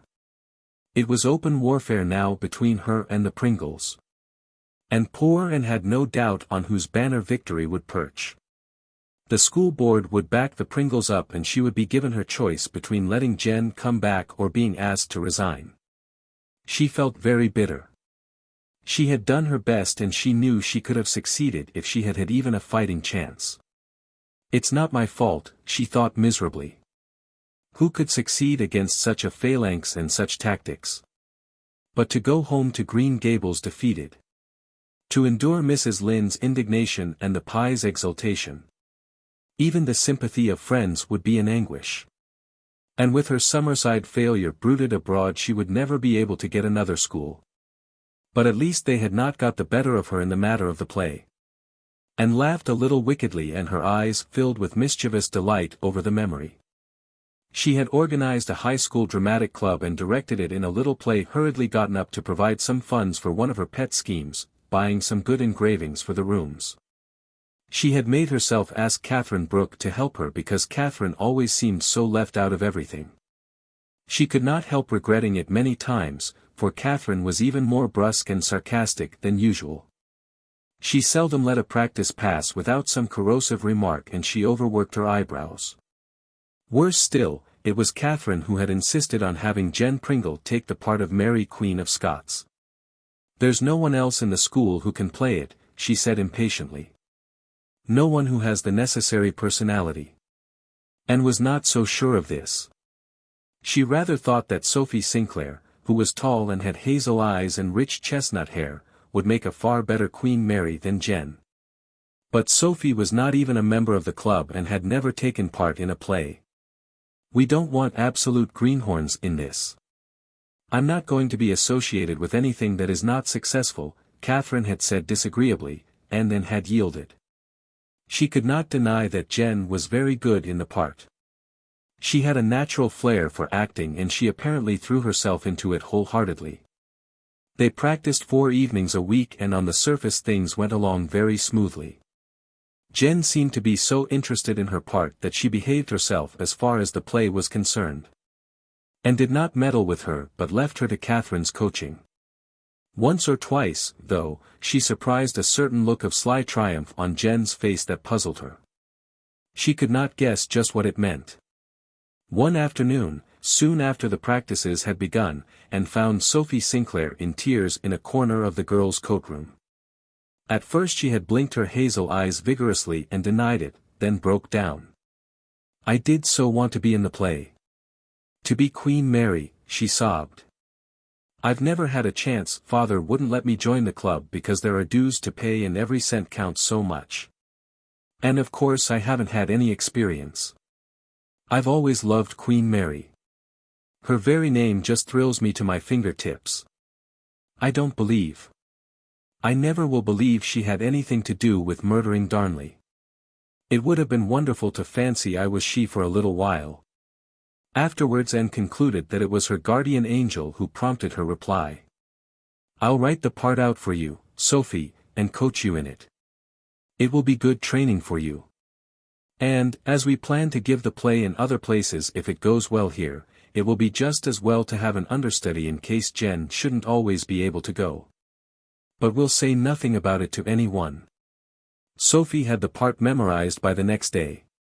She went home to Windy Poplars with and every afternoon when school came out and rehearsed it in the tower. They had a lot of fun together, for Sophie was full of quiet vivacity. The play was to be put on the last Friday in November in the town hall. It was widely advertised and the reserved seats were sold to the last one. Anne and Catherine spent 2 evenings decorating the hall, the band was hired, and a noted soprano was coming up from Charlottetown to sing between the acts. The dress rehearsal was a success. Jen was really excellent and the whole cast played up to her.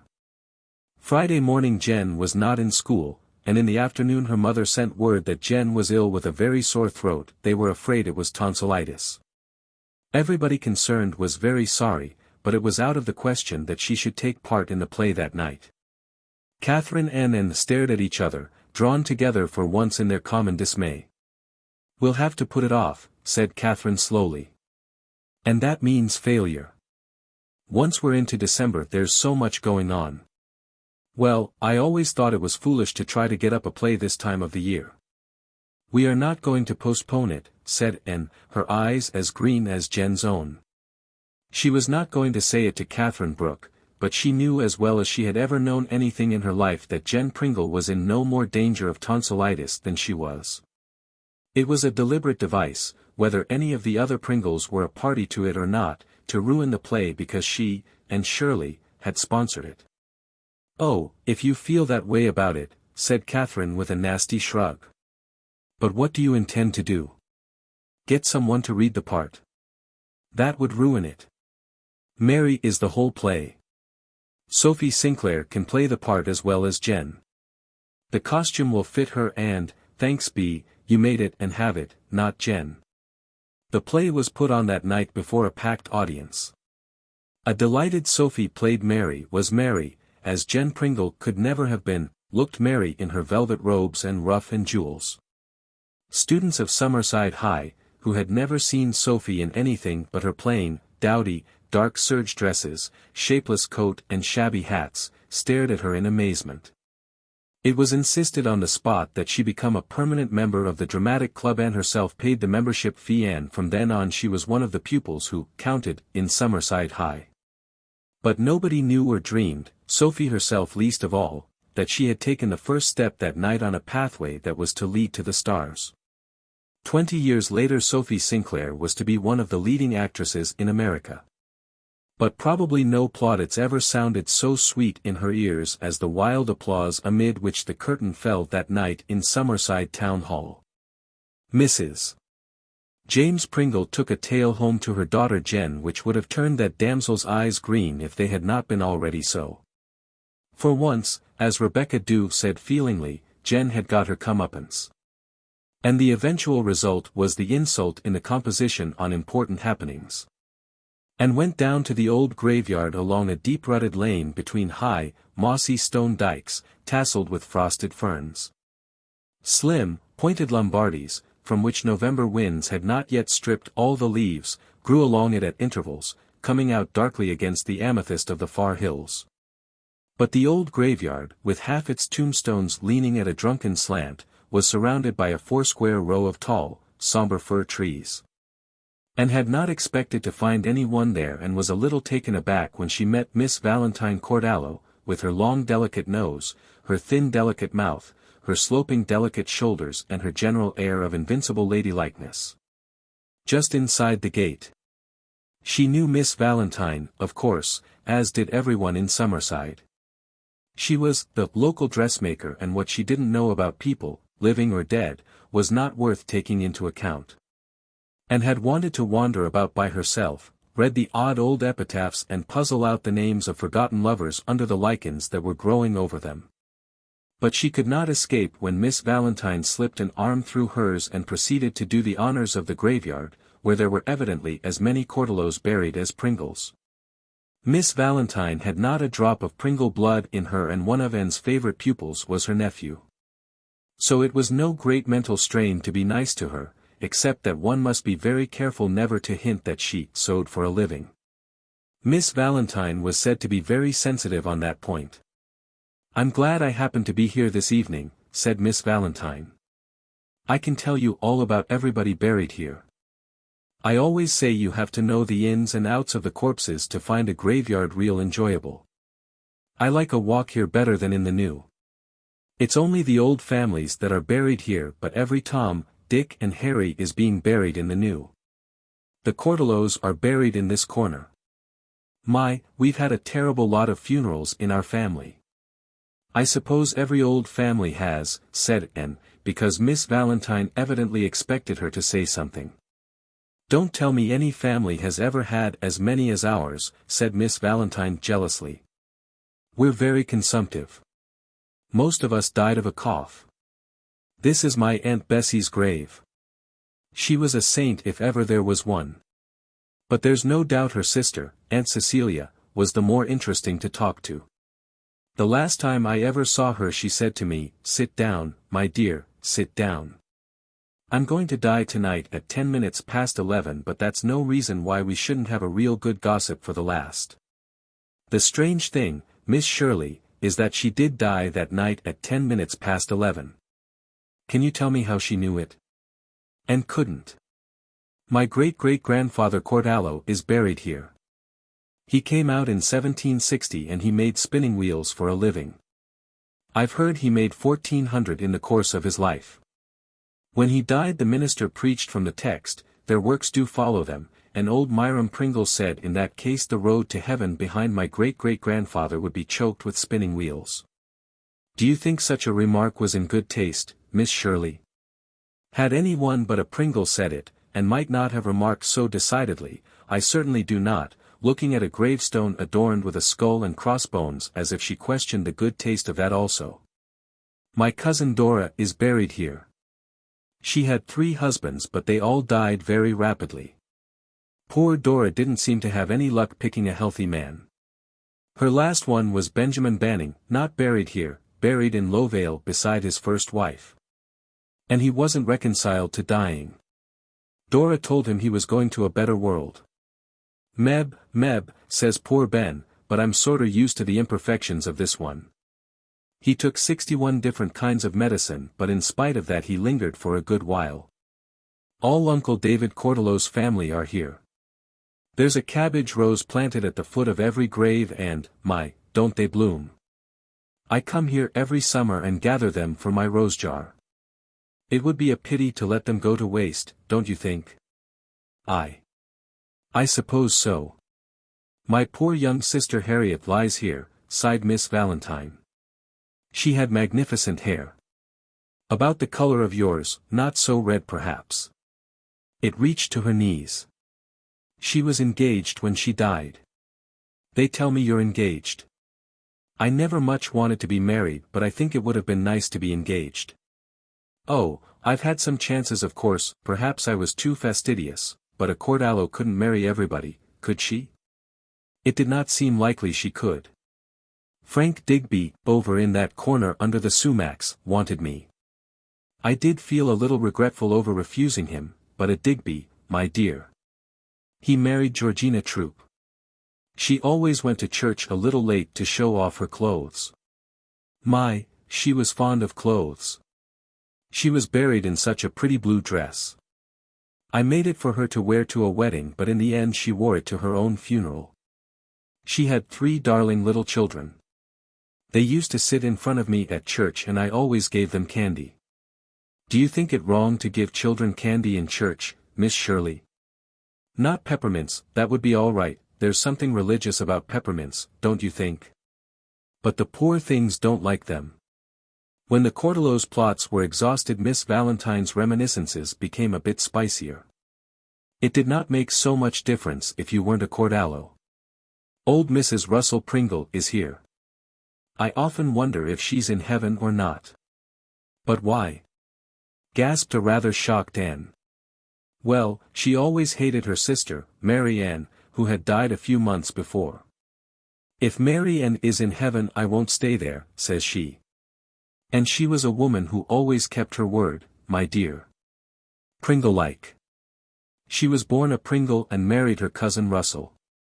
This is Mrs. Dan Pringle. Janetta Bird. 72 a day when she died. Folks say she would have thought it wrong to die a day older than 70 because that is the Bible limit. People do say such funny things, don't they? I've heard that dying was the only thing she ever dared do without asking her husband. Do you know, my dear, what he did once when she bought a hat he didn't like? I can't imagine. He et it, said Miss Valentine solemnly. Of course it was only a small hat, lace and flowers, no feathers. Still, it must have been rather indigestible. I understand he had gnawing pains in his stomach for quite a time. Of course I didn't see him eat it, but I've always been assured the story was true. Do you suppose it was? I'd believe anything of a Pringle, said Anne bitterly. Miss Valentine pressed her arm sympathetically. I feel for you. Indeed I do. It's terrible the way they're treating you. But Summerside isn't all Pringle, Miss Shirley. Sometimes I think it is, said Anne with a rueful smile. No, it isn't. And there are plenty of people would like to see you get the better of them. Don't you give in to them no matter what they do. It's just the old Satan that's got into them. But they hang together so, and Miss Sarah did want that cousin of theirs to get the school. The Nathan Pringles are here. Nathan always believed his wife was trying to poison him, but he didn't seem to mind. He said it made life kind of exciting. Once he kind of suspected she'd put arsenic in his porridge. He went out and fed it to a pig. The pig died 3 weeks afterwards. But he said maybe it was only a coincidence, and anyway he couldn't be sure it was the same pig. In the end she died before him, and he said she'd always been a real good wife to him except for that one thing. I think it would be charitable to believe that he was mistaken about it. Sacred to the memory of Miss Kinsey, read Anne in amazement. What an extraordinary inscription. Had she no other name? If she had, nobody ever knew it, said Miss Valentine. She came from Nova Scotia and worked for the George Pringles for 40 years. She gave her name as Miss Kinsey and everybody called her that. She died suddenly, and then it was discovered that nobody knew her first name and she had no relations that anybody could find. So they put that on her stone. The George Pringles buried her very nicely and paid for the monument. She was a faithful, hard-working creature, but if you'd ever seen her you'd have thought she was born Miss Kinsey. The James Morleys are here. I was at their golden wedding. Such a to-do, gifts and speeches and flowers. And their children all home and them smiling and bowing and just hating each other as hard as they could. Hating each other? Bitterly, my dear. Everyone knew it. They had for years and years, almost all their married life in fact. They quarreled on the way home from church after the wedding. I often wonder how they managed to lie here so peaceably side by side. Again and shivered. How terrible, sitting opposite each other at table. Lying down beside each other at night, going to church with their babies to be christened and hating each other through it all. Yet they must have loved to begin with. Was it possible she and Gilbert could ever? Nonsense. The Pringles were getting on her nerves. Handsome John McTabb is buried here. He was always suspected of being the reason why Annetta Kennedy drowned herself. The McTabbs were all handsome, but you could never believe a word they said. There used to be a stone here for his uncle Samuel, who was reported drowned at sea 50 years ago. When he turned up alive the family took the stone down. The man they bought it from wouldn't take it back, so Mrs. Samuel used it for a baking board. Talk about a marble slab for mixing on. That old tombstone was just fine, she said. The McTabb children were always bringing cookies to school with raised letters and figures on them, scraps of the epitaph. They gave them away real generous, but I never could bring myself to eat one. I'm peculiar that way. Mr. Harley Pringle is here. He had to wheel Peter McTabb down Main Street once, in a wheelbarrow, wearing a bonnet, for an election bet. All Summerside turned out to see it, except the Pringles, of course. They nearly died of shame. Millie Pringle is here. I was very fond of Millie, even if she was a Pringle. She was so pretty and as light-footed as a fairy. Sometimes I think, my dear, on nights like this she must slip out of her grave and dance like she used to do. But I suppose a Christian shouldn't be harboring such thoughts. This is Herb Pringle's grave. He was one of the jolly Pringles. He always made you laugh. He laughed right out in church once, when the mouse dropped out of the flowers on Meta Pringle's hat when she bowed in prayer. I didn't feel much like laughing. I didn't know where the mouse had gone. I pulled my skirts tight about my ankles and held them there till church was out, but it spoiled the sermon for me. Herb sat behind me and such a shout as he gave. People who couldn't see the mouse thought he'd gone crazy. It seemed to me that laugh of his couldn't die. If he was alive he'd stand up for you, Sarah or no Sarah. This, of course, is Captain Abraham Pringle's monument. It dominated the whole graveyard.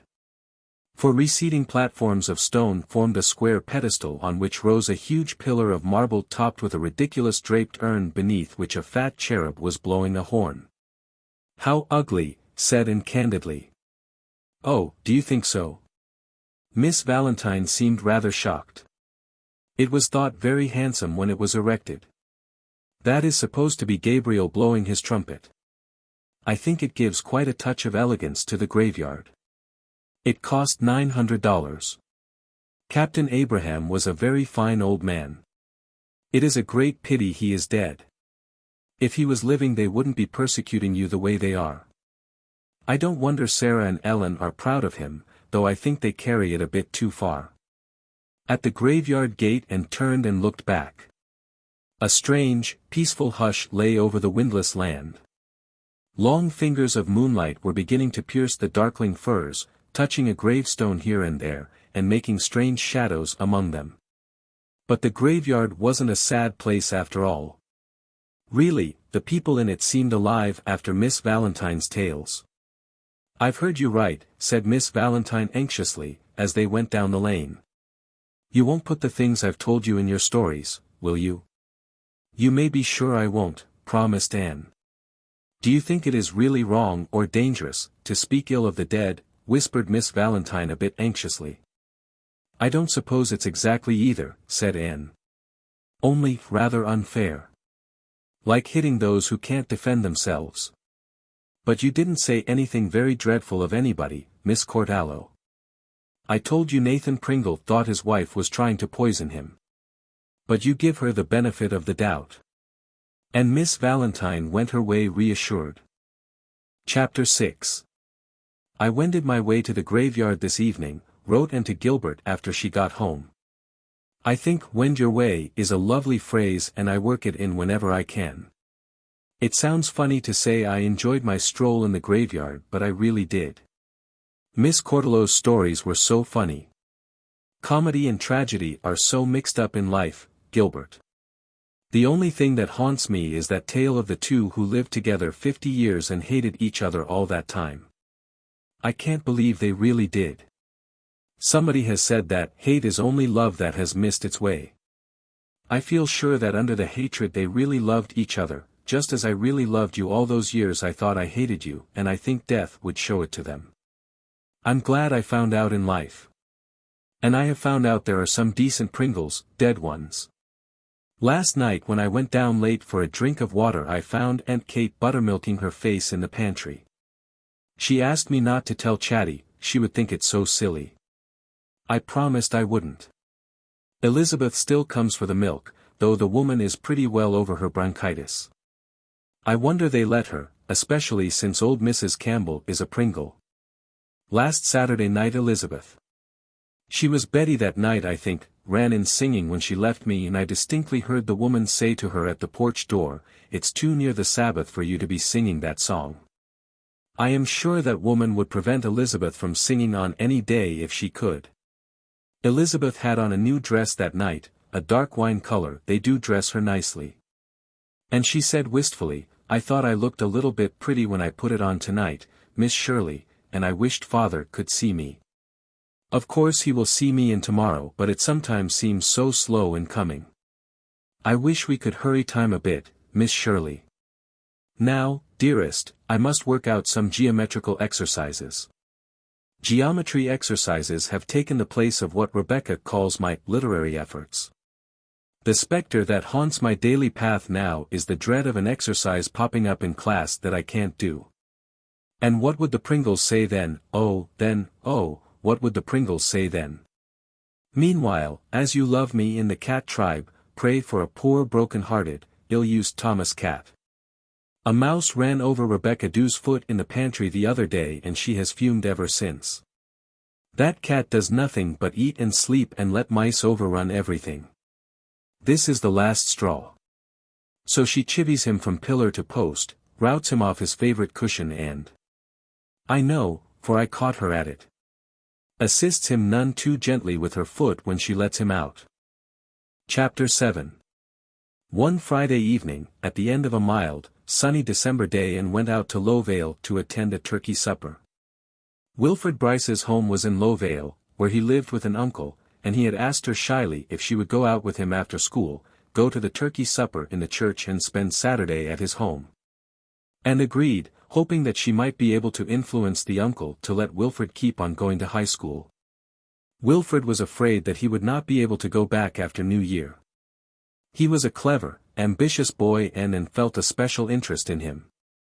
It could not be said that she enjoyed her visit overmuch, except in the pleasure it gave Wilfred. His uncle and aunt were a rather odd and uncouth pair. Saturday morning was windy and dark, with showers of snow, and at first Anne wondered how she was going to put in the day. She felt tired and sleepy after the late hours of the turkey supper. Wilfred had to help thrash. And there was not even a book in sight. Then she thought of the battered old seaman's chest she had seen in the back of the hall upstairs and recalled Mrs. Stanton's request. Mrs. Stanton was writing a history of Prince County and had asked Anne if she knew of, or could find, any old diaries or documents that might be helpful. The Pringles, of course, have lots that I could use, she told Anne. But I can't ask them. You know the Pringles and Stantons have never been friends. I can't ask them either, unfortunately, said Anne. Oh, I'm not expecting you to. All I want is for you to keep your eyes open when you are visiting round in other people's homes, and if you find or hear of any old diaries or maps or anything like that, try to get the loan of them for me. You've no idea what interesting things I've found in old diaries, little bits of real life that make the old pioneers live again. I want to get things like that for my book as well as statistics and genealogical tables. And asked Mrs. Bryce if they had any such old records. Mrs. Bryce shook her head. Not as I knows on. In course, brightening up. There's old Uncle Andy's chist up there. There might be something in it. He used to sail with old Captain Abraham Pringle. I'll go out and ask Duncan if he can root in it. Duncan sent word back that she could root in it all she liked, and if she found any documents, she could have them. He'd been meaning to burn the whole contents anyway and take the chest for a toolbox. And accordingly rooted, but all she found was an old yellow diary or log which Andy Bryce seemed to have kept all through his years at sea. And beguiled the stormy forenoon away by reading it with interest and amusement. Andy was learned in sea lore and had gone on many voyages with Captain Abraham Pringle, whom he evidently admired immensely. The diary was full of ill-spelled, ungrammatical tributes to the captain's courage and resourcefulness, especially in one wild enterprise of beating round the Horn. But his admiration had not, it seemed, extended to Abraham's brother Myram, who was also a captain but of a different ship. Up to Myram Pringle's tonight.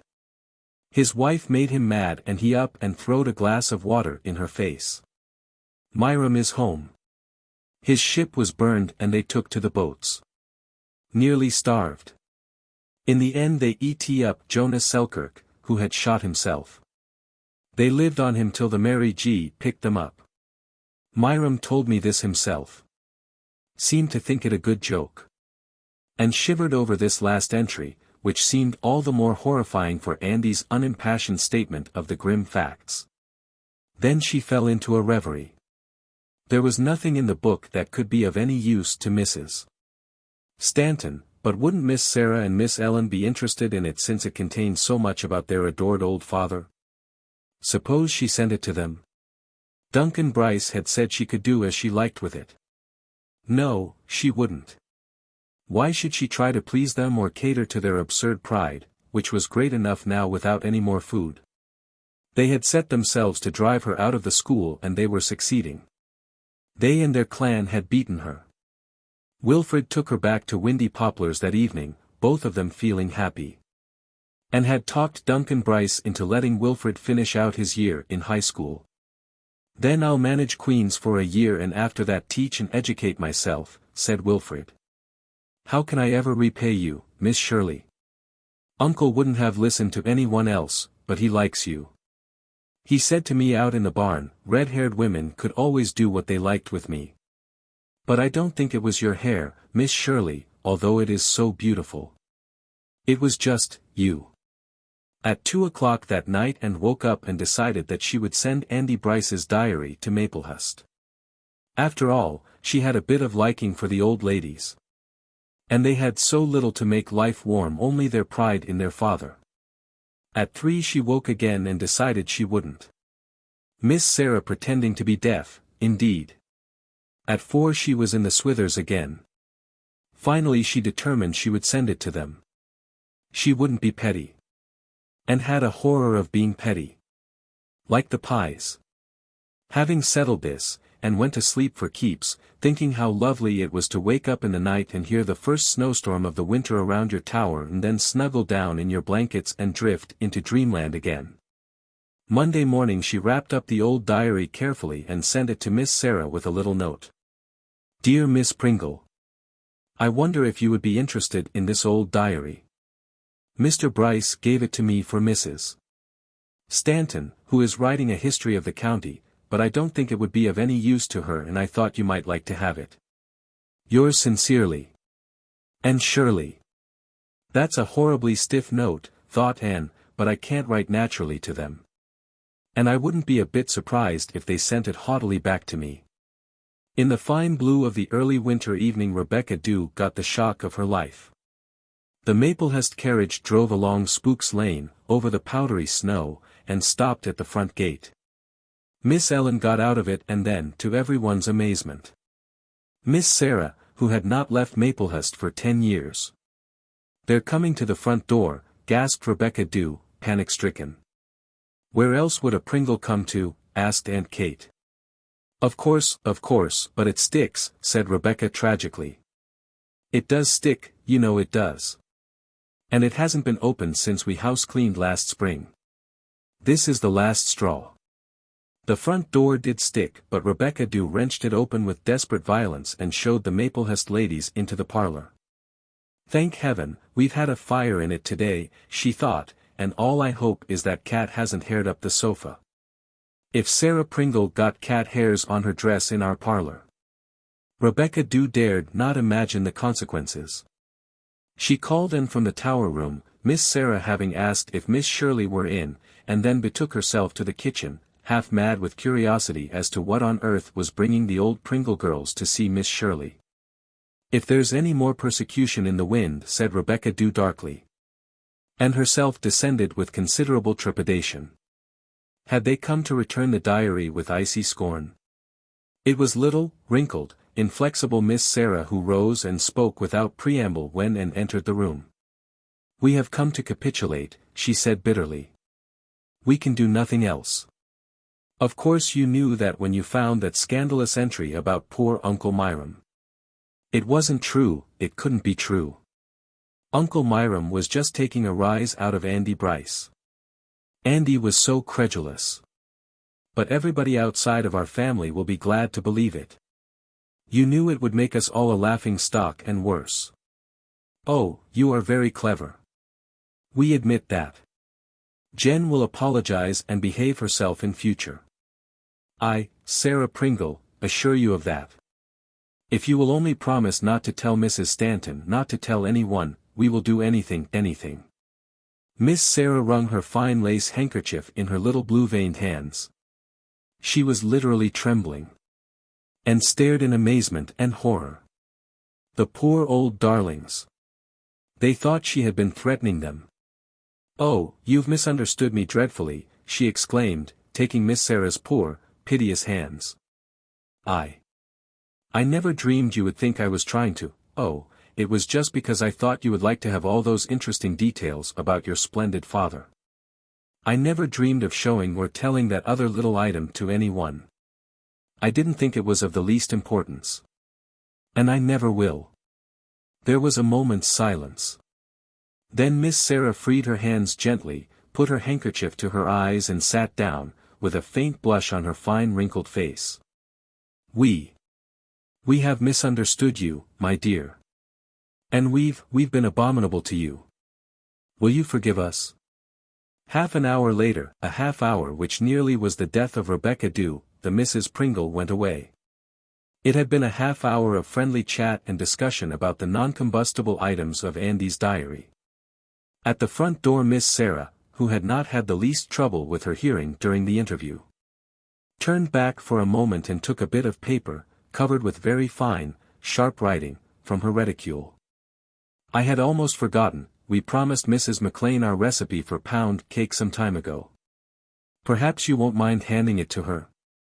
And tell her the sweating process is very important, quite indispensable, indeed. Ellen, your bonnet is slightly over one ear. You had better adjust it before we leave. We were somewhat agitated while dressing.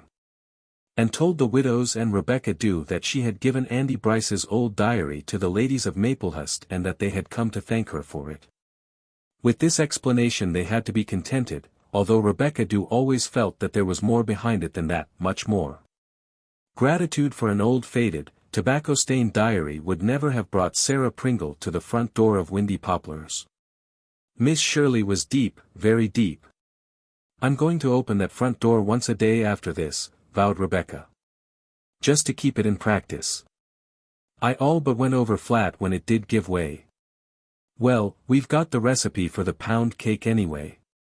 36 eggs. If you'd dispose of that cat and let me keep hens we might be able to afford it once a year." Whereupon Rebecca Dew marched to the kitchen and got square with fate by giving that cat milk when she knew he wanted liver. The Shirley Pringle feud was over. Nobody outside of the Pringles ever knew why, but Summerside people understood that Miss Shirley, single-handed, had, in some mysterious way, routed the whole clan, who ate out of her hand from then on. Jen came back to school the next day and apologized meekly to Anne before the whole room. She was a model pupil thereafter and every Pringle student followed her lead. As for the adult Pringles, their antagonism vanished like mist before the sun. There were no more complaints regarding discipline or homework. No more of the fine, subtle snubs characteristic of the ilk. They fairly fell over one another trying to be nice to Anne. No dance or skating party was complete without her. For, although the fatal diary had been committed to the flames by Miss Sarah herself, memory was memory and Miss Shirley had a tale to tell if she chose to tell it. It would never do to have that nosy Mrs. Stanton know that Captain Myram Pringle had been a cannibal. Chapter 8. Extract from Letter to Gilbert. "I am in my tower and Rebecca Dew is caroling could I but climb in the kitchen. Which reminds me that the minister's wife has asked me to sing in the choir. Of course the Pringles have told her to do it. I may do it on the Sundays I don't spend at Green Gables. The Pringles have held out the right hand of fellowship with a vengeance, accepted me lock, stock and barrel. What a clan! I've been to 3 Pringle parties. I set nothing down in malice but I think all the Pringle girls are imitating my style of hairdressing. Well, imitation is the sincerest flattery. And, Gilbert, I'm really liking them. As I always knew I would if they would give me a chance. I'm even beginning to suspect that sooner or later I'll find myself liking Jen. She can be charming when she wants to be and it is very evident she wants to be. Last night I bearded the lion in his den, in other words, I went boldly up the front steps of the evergreens to the square porch with the 4 whitewashed iron urns in its corners, and rang the bell. When Miss Monkman came to the door I asked her if she would lend little Elizabeth to me for a walk. I expected a refusal, but after the woman had gone in and conferred with Mrs. Campbell, she came back and said darly that Elizabeth could go but, please, I wasn't to keep her out late. I wonder if even Mrs. Campbell has got her orders from Miss Sarah. Elizabeth came dancing down the dark stairway, looking like a pixie in a red coat and little green cap, and almost speechless for joy. I feel all squirmy and excited, Miss Shirley, she whispered as soon as we got away. I'm Betty. I'm always Betty when I feel like that. We went as far down the road that leads to the end of the world as we dared and then back.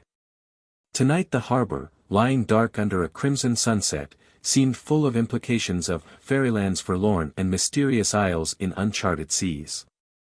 I thrilled to it and so did the mite I held by the hand. If we ran hard, Miss Shirley, could we get into the sunset, she wanted to know. I remembered Paul and his fancies about the sunset land. We must wait for tomorrow before we can do that, I said. Look, Elizabeth, at that golden island of cloud just over the harbor mouth. Let's pretend that's your island of happiness. There is an island down there somewhere, said Elizabeth dreamily. Its name is Flying Cloud. Isn't that a lovely name? A name just out of tomorrow. I can see it from the garret windows. It belongs to a gentleman from Boston and he has a summer home there. But I pretend it's mine. At the door I stooped and kissed Elizabeth's cheek before she went in. I shall never forget her eyes. Gilbert, that child is just starved for love. Tonight, when she came over for her milk, I saw that she had been crying. They made me wash your kiss off, Miss Shirley, she sobbed. I didn't want ever to wash my face again. I vowed I wouldn't. Because, you see, I didn't want to wash your kiss off. I got away to school this morning without doing it, but tonight the woman just took me and scrubbed it off. I kept a straight face. You couldn't go through life without washing your face occasionally, darling. But never mind about the kiss. I'll kiss you every night when you come for the milk and then it won't matter if it is washed off the next morning. You are the only person who loves me in the world, said Elizabeth. When you talk to me I smell violets. Was anybody ever paid a prettier compliment? But I couldn't quite let the first sentence pass. Your grandmother loves you, Elizabeth. She doesn't, she hates me. You're just a wee bit foolish, darling. Your grandmother and Miss Monkman are both old people and old people are easily disturbed and worried. Of course you annoy them sometimes. And, of course, when they were young, children were brought up much more strictly than they are now. They cling to the old way. But I felt I was not convincing Elizabeth. After all, they don't love her and she knows it. She looked carefully back at the house to see if the door was shut. Then she said deliberately. Grandmother and the woman are just two old tyrants and when tomorrow comes I'm going to escape them forever. I think she expected I'd die of horror. I really suspect Elizabeth said it just to make a sensation. I merely laughed and kissed her. I hope Martha Monkman saw it from the kitchen window. I can see over Summerside from the left window in the tower. Just now it is a huddle of friendly white roofs. Friendly at last since the Pringles are my friends. Here and there a light is gleaming in gable and dormer. Here and there is a suggestion of grey ghost smoke. Thick stars are low over it all. It is a dreaming town. Isn't that a lovely phrase? You remember. Galahad through dreaming towns did go. I feel so happy, Gilbert. I won't have to go home to Green Gables at Christmas, defeated and discredited. Life is good, good. So is Miss Sarah's pound cake. Rebecca Dew made one and sweated it according to directions, which simply means that she wrapped it in several thicknesses of brown paper and several more towels and left it for 3 days. I can recommend it. Are there, or are there not, 2 C's in recommend? In spite of the fact that I am a B.A. I can never be certain. Fancy if the Pringles had discovered that before I found Andy's diary. Chapter 9. Trix Taylor was curled up in the tower one night in February, while little flurries of snow hissed against the windows and that absurdly tiny stove purred like a red-hot black cat. Trix was pouring out her woes to Anne, and was beginning to find herself the recipient of confidences on all sides. She was known to be engaged, so that none of the Summerside girls feared her as a possible rival, and there was something about her that made you feel it was safe to tell her secrets. Trix had come up to ask Anne to dinner the next evening. She was a jolly, plump little creature, with twinkling brown eyes and rosy cheeks, and did not look as if life weighed too heavily on her 20 years. But it appeared that she had troubles of her own. Dar. Lennox Carter is coming to dinner tomorrow night. That is why we want you especially. He is the new head of the Modern Languages Department at Redmond and dreadfully clever, so we want somebody with brains to talk to him. You know I haven't any to boast of, nor Pringle either. As for Esme, well you know, Esme is the sweetest thing and she's really clever, but she's so shy and timid she can't even make use of what brains she has when Dr. Carter is around. She's so terribly in love with him. It's pitiful. I'm very fond of Johnny, but before I dissolve into such a liquid state for him. Are Esme and Dr. Carter engaged? Not yet, significantly.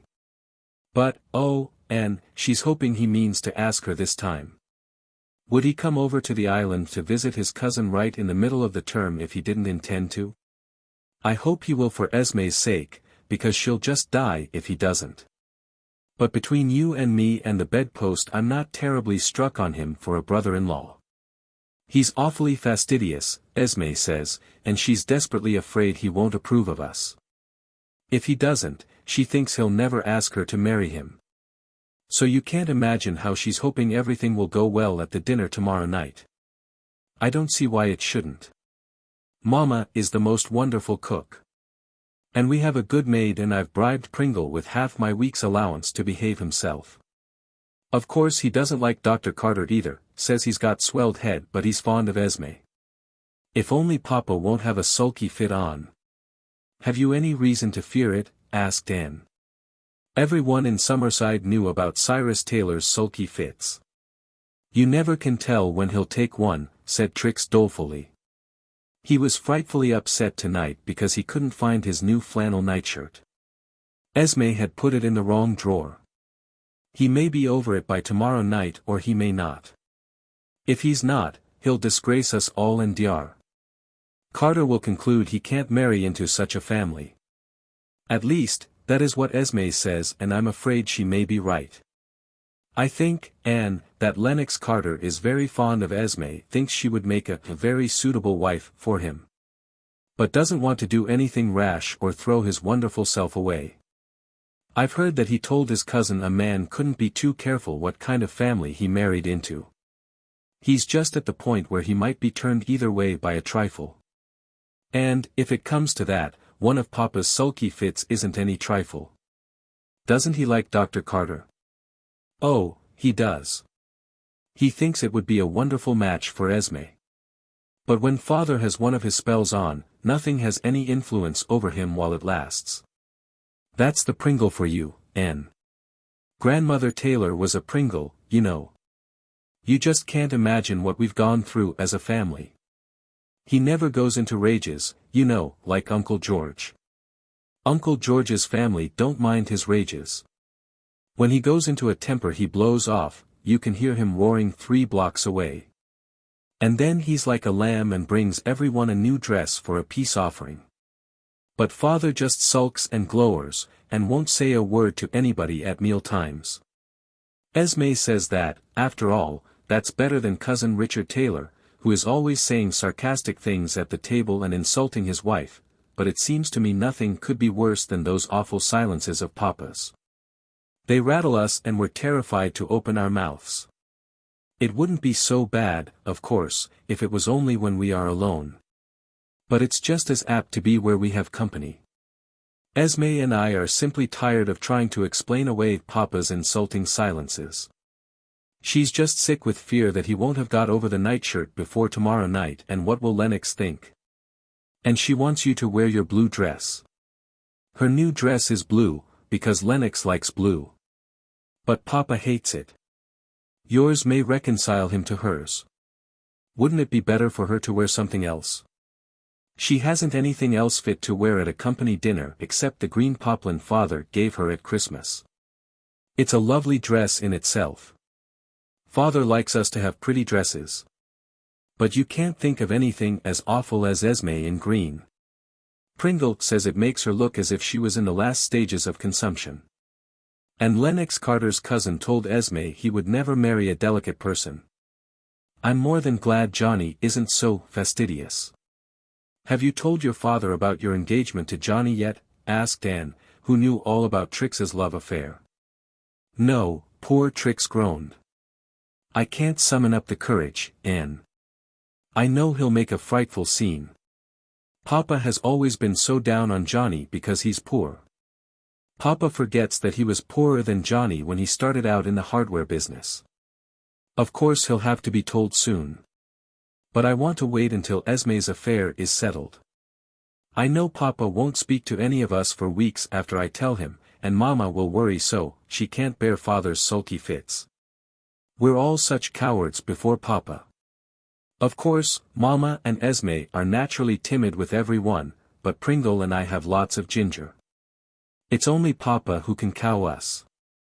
Sometimes I think if we had anyone to back us up, but we haven't, and we just feel paralyzed. You can't imagine, and darling, what a company dinner is like at our place when Papa is sulking.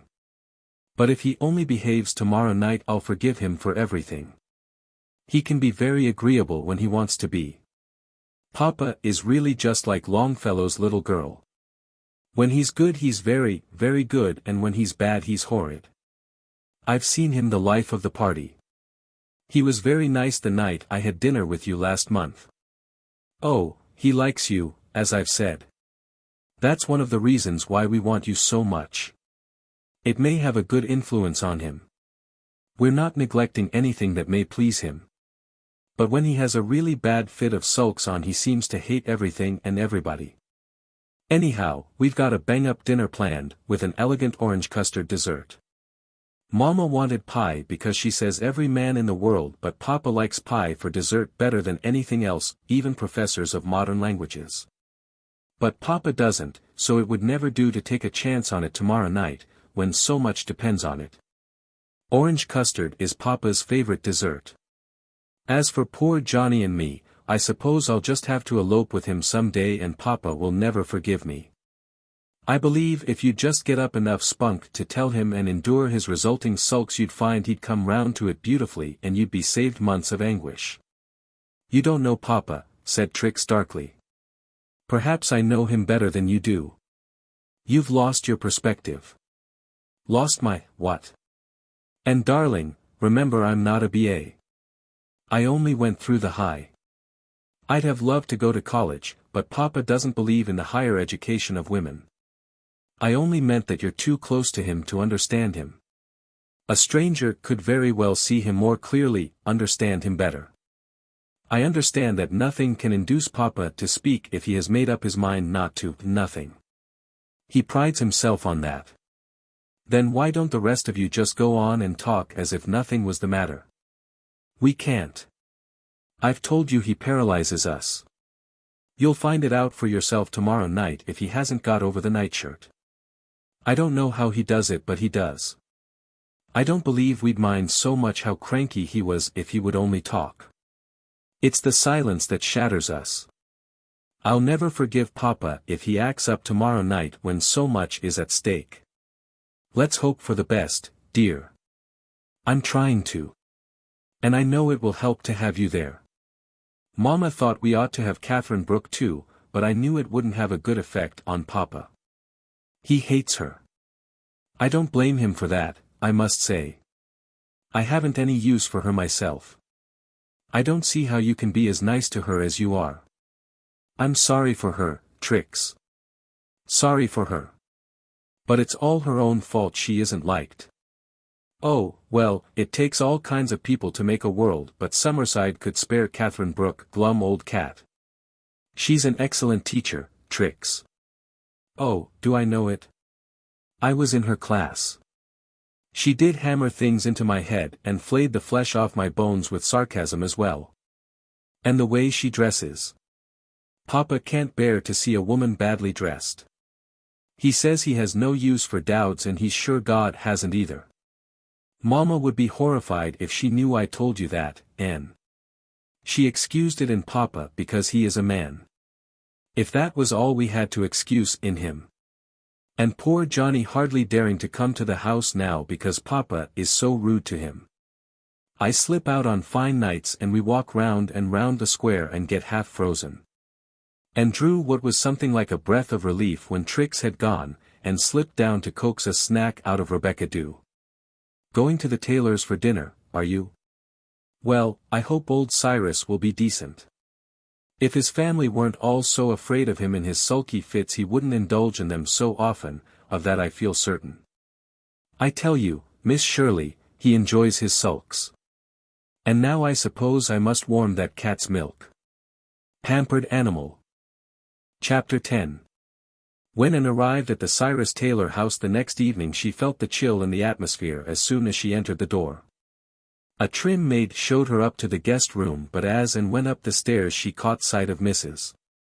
Cyrus Taylor scuttling from the dining room to the kitchen and Mrs. Cyrus was wiping tears away from her pale, careworn, but still rather sweet face. It was all too clear that Cyrus had not yet got over the nightshirt. This was confirmed by a distressed Trix creeping into the room and whispering nervously. "Oh, Anne, he's in a dreadful humor. He seemed pretty amiable this morning and our hopes rose. But Hugh Pringle beat him at a game of checkers this afternoon and Papa can't bear to lose a checker game. And it had to happen today, of course." He found Esme admiring herself in the mirror, as he put it, and just walked her out of her room and locked the door. The poor darling was only wondering if he looked nice enough to please Lennox Carter, Ph.D. She hadn't even a chance to put her pearl string on. And look at me. I didn't dare curl my hair. Papa doesn't like curls that are not natural and I look like a fright. Not that it matters about me, only it just shows you. Papa threw out the flowers Mama put on the dining room table and she feels it so, she took such trouble with them and he wouldn't let her put on her garnet earrings. He hasn't had such a bad spell since he came home from the West last spring and found Mama had put red curtains in the sitting room, when he preferred mulberry. Oh, Anne, do talk as hard as you can at dinner, if you won't. If you don't, it will be too dreadful. I'll do my best, promised Anne, who certainly had never found herself at a loss for something to say. But then never had she found herself in such a situation as presently confronted her. They were all gathered around the table, a very pretty and well-appointed table in spite of the missing flowers. Timid Mrs. Cyrus, in a grey silk dress, had a face that was greyer than her dress. Esme, the beauty of the family. A very pale beauty, pale gold hair, pale pink lips, pale forget-me-not eyes, was so much paler than usual that she looked as if she were going to faint. Pringle, ordinarily a fat, cheerful urchin of 14, with round eyes and glasses and hair so fair it looked almost white, looked like a tied dog, and Trix had the air of a terrified schoolgirl. Dar. Carter, who was undeniably handsome and distinguished-looking, with crisp dark hair, brilliant dark eyes and silver-rimmed glasses, but whom Anne, in the days of his assistant professorship at Redmond, had thought a rather pompous young boor. Looked ill at ease. Evidently he felt that something was wrong somewhere, a reasonable conclusion when your host simply stalks to the head of the table and drops into his chair without a word to you or anybody. Cyrus would not say grace. Mrs. Cyrus, blushing beet red, murmured almost inaudibly, "For what we are about to receive the Lord make us truly thankful." The meal started badly by nervous Esme dropping her fork on the floor. Everybody except Cyrus jumped, because their nerves were likewise keyed up to the highest pitch. Cyrus glared at Esme out of his bulging blue eyes in a kind of enraged stillness. Then he glared at everybody and froze them into dumbness. He glared at poor Mrs. Cyrus, when she took a helping of horseradish sauce, with a glare that reminded her of her weak stomach. She couldn't eat any of it after that and she was so fond of it. She didn't believe it would hurt her. But for that matter she couldn't eat anything, nor could Esme. They only pretended. The meal proceeded in a ghastly silence, broken by spasmodic speeches about the weather from Trix and Anne. Trix implored Anne with her eyes to talk, but Anne found herself for once in her life with absolutely nothing to say. She felt desperately that she must talk, but only the most idiotic things came into her head. Things it would be impossible to utter aloud. Was everyone bewitched? It was curious, the effect one sulky, stubborn man had on you. And couldn't have believed it possible. And there was no doubt that he was really quite happy in the knowledge that he had made everybody at his table horribly uncomfortable. What on earth was going on in his mind? Would he jump if anyone stuck a pin in him? And wanted to slap him. Rap his knuckles, stand him in a corner, treat him like the spoiled child he really was, in spite of his spiky gray hair and truculent mustache. Above all she wanted to make him speak. She felt instinctively that nothing in the world would punish him so much as to be tricked into speaking when he was determined not to. Suppose she got up and deliberately smashed that huge, hideous, old-fashioned vase on the table in the corner. An ornate thing covered with wreaths of roses and leaves which it was most difficult to dust but which must be kept immaculately clean. And knew that the whole family hated it, but Cyrus Taylor would not hear of having it banished to the attic, because it had been his mother's. And thought she would do it fearlessly if she really believed that it would make Cyrus explode into vocal anger. Why didn't Lennox Carter talk? If he would, she, Anne, could talk, too, and perhaps Trix and Pringle would escape from the spell that bound them and some kind of conversation would be possible. But he simply sat there and ate. Perhaps he thought it was really the best thing to do, perhaps he was afraid of saying something that would still further enrage the evidently already enraged parent of his lady. "Will you please start the pickles, Miss Shirley?" said Mrs. Taylor faintly. Something wicked stirred in Anne. She started the pickles, and something else. Without letting herself stop to think she bent forward, her great, gray-green eyes glimmering limpidly, and said gently. "Perhaps you would be surprised to hear, Dr. Carter, that Mr. Taylor went deaf very suddenly last week." And sat back, having thrown her bomb. She could not tell precisely what she expected or hoped. If Dr. Carter got the impression that his host was deaf instead of in a towering rage of silence, it might loosen his tongue. She had not told a falsehood, she had not said Cyrus Taylor was deaf. As for Cyrus Taylor, if she had hoped to make him speak she had failed. He merely glared at her, still in silence. But Anne's remark had an effect on Trix and Pringle that she had never dreamed of. Trix was in a silent rage herself. She had, the moment before and had hurled her rhetorical question, seen Esme furtively wipe away a tear that had escaped from one of her despairing blue eyes. Everything was hopeless. Lennox Carter would never ask Esme to marry him now. It didn't matter any more what anyone said or did. Trix was suddenly possessed with a burning desire to get square with her brutal father.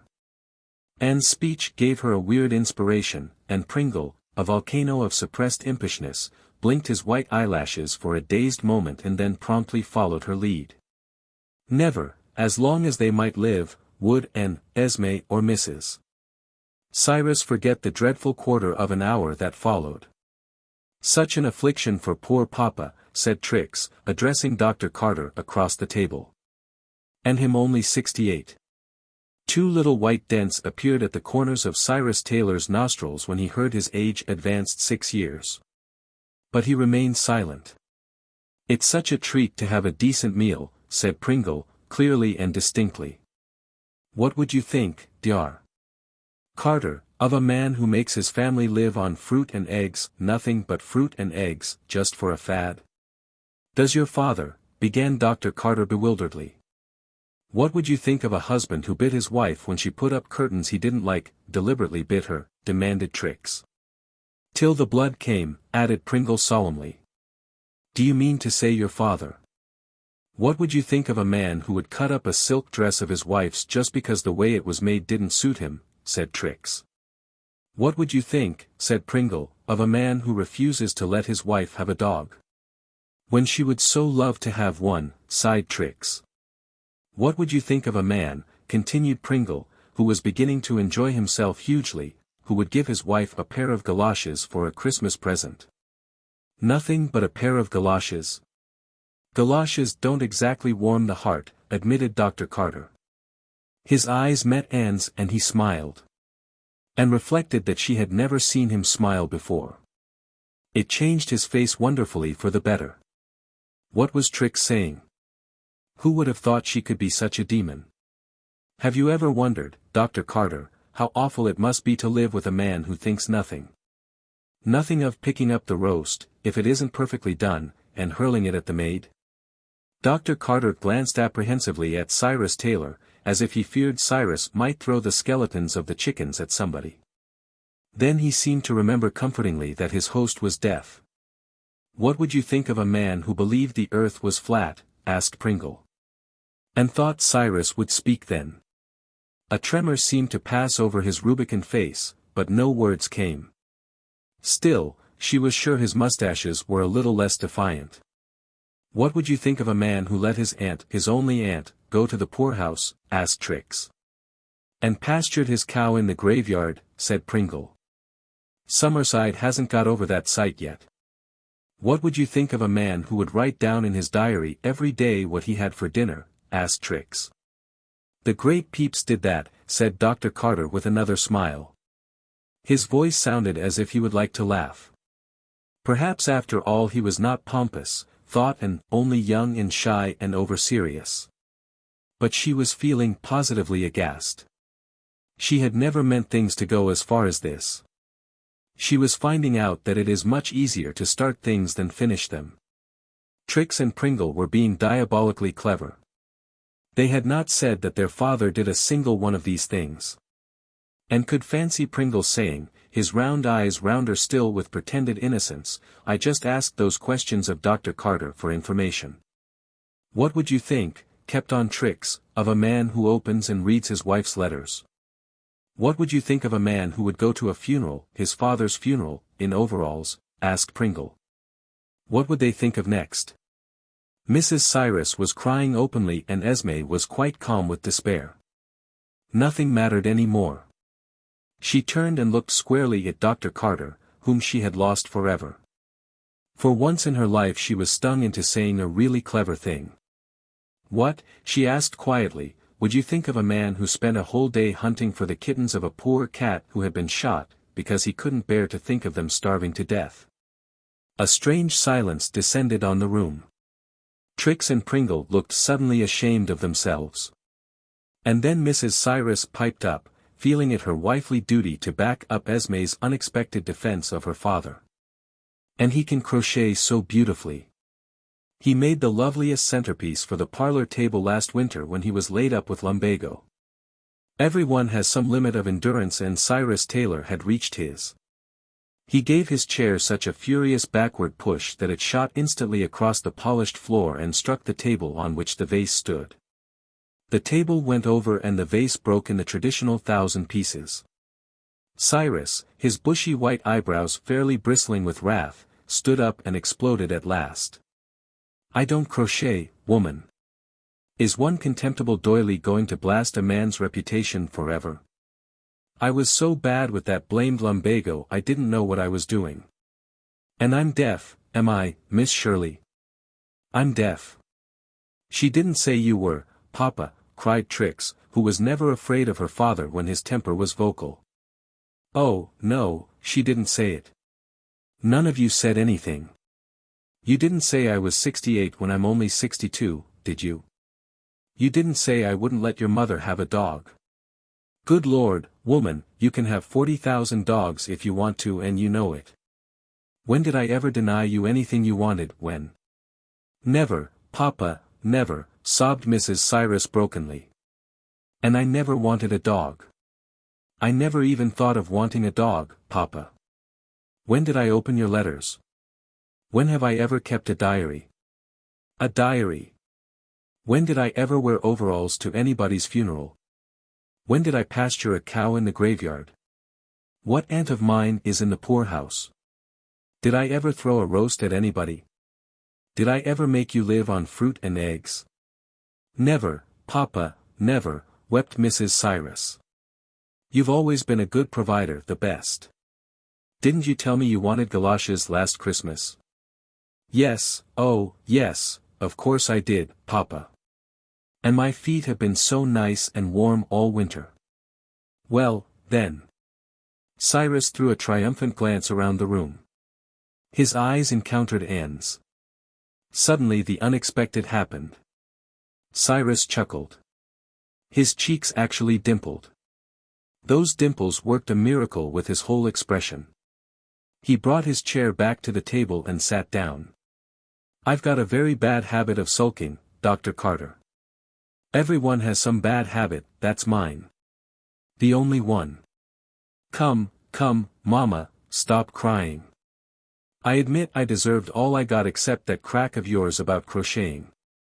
Esme, my girl, I won't forget that you were the only one who stood up for me. Tell Maggie to come and clear up that mess. I know you're all glad the darn thing is smashed and bring on the pudding. And could never have believed that an evening which began so terribly could end up so pleasantly. Nobody could have been more genial or better company than Cyrus, and there was evidently no aftermath of reckoning. For when Trix came down a few evenings later it was to tell and that she had at last scraped up enough courage to tell her father about Johnny. Was he very dreadful, Trix? He wasn't dreadful at all, admitted Trix sheepishly. He just snorted and said it was about time Johnny came to the point after hanging around for 2 years and keeping everyone else away. I think he felt he couldn't go into another spell of sulks so soon after the last one. And you know, Anne, between sulks Papa really is an old duck. I think he is a great deal better father to you than you deserve, said Anne, quite in Rebecca Dew's manner. You were simply outrageous at that dinner, Trix. Well, you know you started it, said Trix. And good old Pringle helped a bit. All's well that ends well, and thank goodness I'll never have to dust that vase again. Chapter 11. Extract from letter to Gilbert 2 weeks later. Esme Taylor's engagement to Dr. Lennox Carter is announced. By all I can gather from various bits of local gossip, I think he decided that fatal Friday night that he wanted to protect her, and save her from her father and her family and perhaps from her friends. Her plight evidently appealed to his sense of chivalry. Trix persists in thinking I was the means of bringing it about, and perhaps I did take a hand, but I don't think I'll ever try an experiment like that again. It's too much like picking up a lightning flash by the tail. I really don't know what got into me, Gilbert. It must have been a hangover from my old detestation of anything savoring of Pringleism. It does seem old now. I've almost forgotten it. But other folks are still wondering. I hear Miss Valentine Cortallo says she isn't at all surprised I have won the Pringles over, because I have such a way with me, and the minister's wife thinks it is an answer to the prayer she put up. Well, who knows but that it was. Jen Pringle and I walked part of the way home from school yesterday and talked of ships and shoes and sealing wax, of almost everything but geometry. We avoid that subject. Jen knows I don't know too much about geometry, but my own wee bit of knowledge about Captain Myram balances that. I lent Jen my Fox's Book of Martyrs. I hate to lend a book I love, it never seems quite the same when it comes back to me. But I love Fox's Martyrs only because dear Mrs. Allen gave it to me for a Sunday school prize years ago. I don't like reading about martyrs because they always make me feel petty and ashamed. Ashamed to admit I hate to get out of bed on frosty mornings and shrink from a visit to the dentist. Well, I'm glad Esme and Trix are both happy. Since my own little romance is in flower, I am all the more interested in other people's. A nice interest, you know. Not curious or malicious, but just glad there's such a lot of happiness spread about. It's still February and on the convent roof the snows are sparkling to the moon, only it isn't a convent. Just the roof of Mr. Hamilton's barn. But I'm beginning to think, only a few more weeks till spring and a few more weeks then till summer, and holidays, and Green Gables and golden sunlight on Avonlea meadows. And a gulf that will be silver at dawn and sapphire at noon and crimson at sunset, and you. Little Elizabeth and I have no end of plans for spring. We are such good friends. I take her milk every evening and once in so long she is allowed to go for a walk with me. We have discovered that our birthdays are on the same day and Elizabeth flushed divinest rosy red with the excitement of it. She is so sweet when she blushes. Ordinarily she is far too pale and doesn't get any pinker because of the new milk. Only when we come back from our twilight trysts with evening winds does she have a lovely rose color in her little cheeks. Once she asked me gravely, "Will I have a lovely creamy skin like yours when I grow up, Miss Shirley, if I put buttermilk on my face every night?" Buttermilk seems to be the preferred cosmetic in Spook's Lane. I have discovered that Rebecca Dew uses it.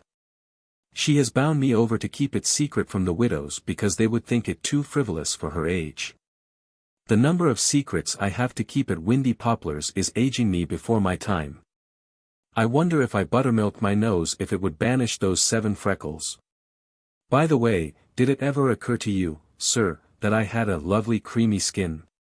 If it did, you never told me so. And have you realized to the full that I am, comparatively beautiful? Because I have discovered that I am. What is it like to be beautiful, Miss Shirley? Asked Rebecca Dew gravely the other day. When I was wearing my new biscuit-colored voile. I've often wondered, said I. But you are beautiful, said Rebecca Dew. I never thought you could be sarcastic, Rebecca, I said reproachfully. I did not mean to be sarcastic, Miss Shirley. You are beautiful, comparatively. Oh. Comparatively, said I. Look in the sideboard glass, said Rebecca Dew, pointing. Compared to me, you are. Well, I was. But I hadn't finished with Elizabeth. One stormy evening when the wind was howling along Spook's Lane, we couldn't go for a walk, so we came up to my room and drew a map of fairyland. Elizabeth sat on my blue donut cushion to make her higher, and looked like a serious little gnome as she bent over the map. By the way, no phonetic spelling for me. Gnome is far eerier and fairier than gnome. Our map isn't completed yet. Every day we think of something more to go in it. Last night we located the house of the Witch of the Snow and drew a triple hill, covered completely with wild cherry trees in bloom, behind it. By the way, I want some wild cherry trees near our house of dreams, Gilbert. Of course we have a tomorrow on the map, located east of today and west of yesterday, and we have no end of times in fairyland. Springtime, long time, short time, new moon time, good night time, next time, but no last time, because that is too sad a time for fairyland, old time, young time, because if there is an old time there ought to be a young time, too. Mountain time, because that has such a fascinating sound, night time and daytime, but no bedtime or school time. Christmas time, no only time, because that also is too sad, but lost time, because it is so nice to find it. Some time, good time, fast time, slow time, half past kissing time, going home time, and time immemorial, which is one of the most beautiful phrases in the world. And we have cunning little red arrows everywhere, pointing to the different times. I know Rebecca Dew thinks I'm quite childish. But, oh, Gilbert, don't let's ever grow too old and wise, no, not too old and silly for fairyland. Rebecca Dew, I feel sure, is not quite certain that I am an influence for good in Elizabeth's life. She thinks I encourage her in being fanciful. One evening when I was away Rebecca Dew took the milk to her and found her already at the gate, looking at the sky so intently that she never heard Rebecca's, anything but, fairy footfalls. I was listening, Rebecca, she explained. You do too much listening, said Rebecca disapprovingly. Elizabeth smiled, remotely, austerely. Rebecca Dew didn't use those words but I know exactly how Elizabeth smiled. You would be surprised, Rebecca, if you knew what I hear sometimes, she said, in a way that made Rebecca Dew's flesh creep on her bones, or so she avers. But Elizabeth is always touched with faerie and what can be done about it? You're very honest, Anne. P.S.1, never, never, never shall I forget Cyrus Taylor's face when his wife accused him of crocheting. But I shall always like him because he hunted for those kittens. And I like Esme for standing up for her father under the supposed wreck of all her hopes. P.S.2, I have put in a new pen. And I love you because you aren't pompous like Dr. Carter. And I love you because you haven't got sticky out ears like Johnny. And, the very best reason of all. I love you for just being Gilbert. Chapter 12. Windy Poplars. Spooks Lane. May 30th. Dearest and then more dear. It's spring. Perhaps you, up to your eyes in a welter of exams in Kingsport, don't know it. But I am aware of it from the crown of my head to the tips of my toes. Summerside is aware of it.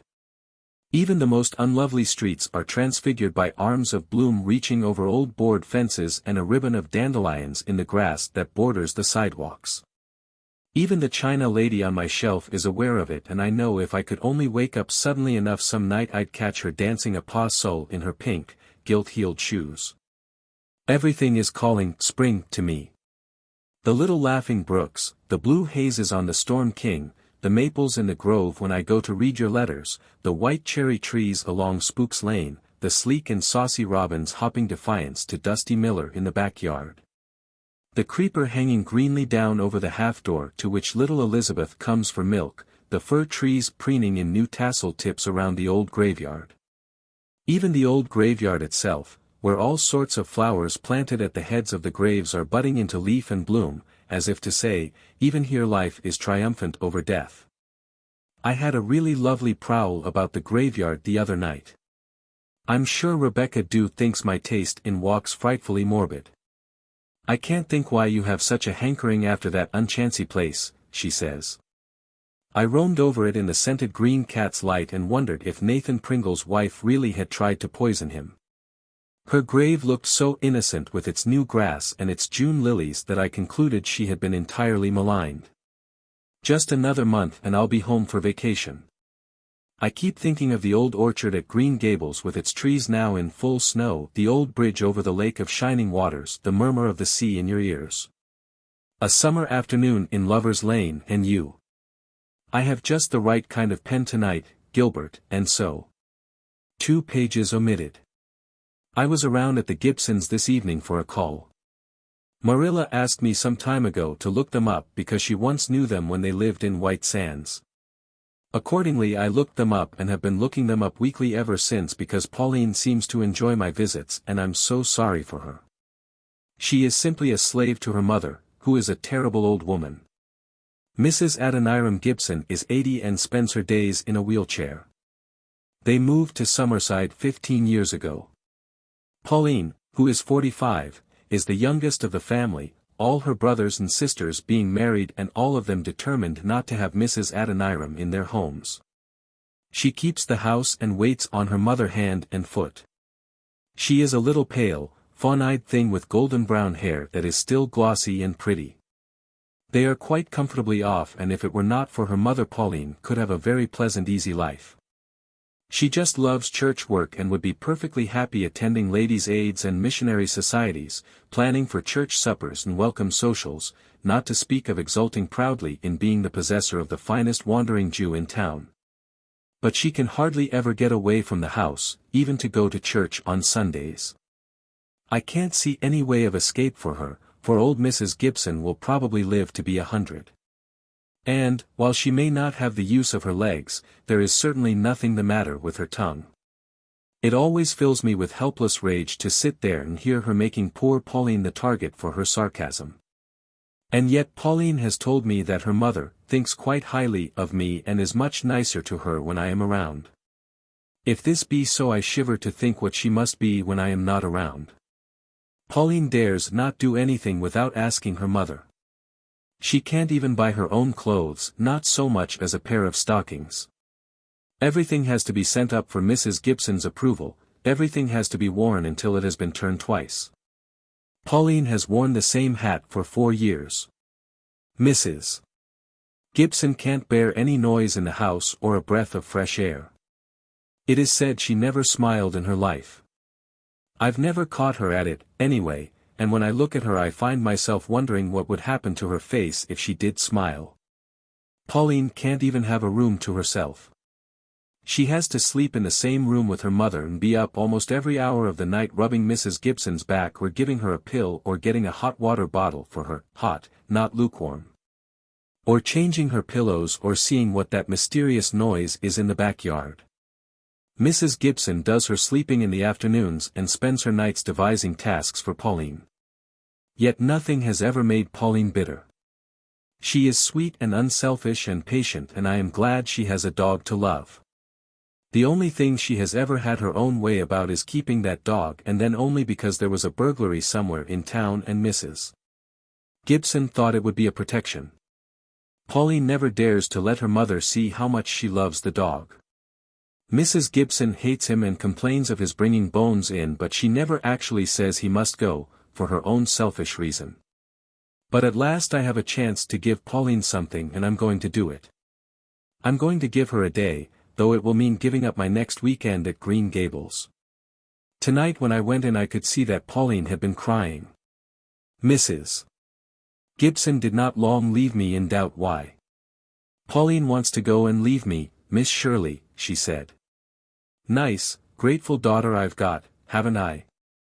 Only for a day, Ma, said Pauline, swallowing a sob and trying to smile. Only for a day, says she. Well, you know what my days are like, Miss Shirley, everyone knows what my days are like. But you don't know, yet. Miss Shirley, and I hope you never will, how long a day can be when you are suffering. I knew Mrs. Gibson didn't suffer at all now, so I didn't try to be sympathetic. I'd get someone to stay with you, of course, Ma, said Pauline.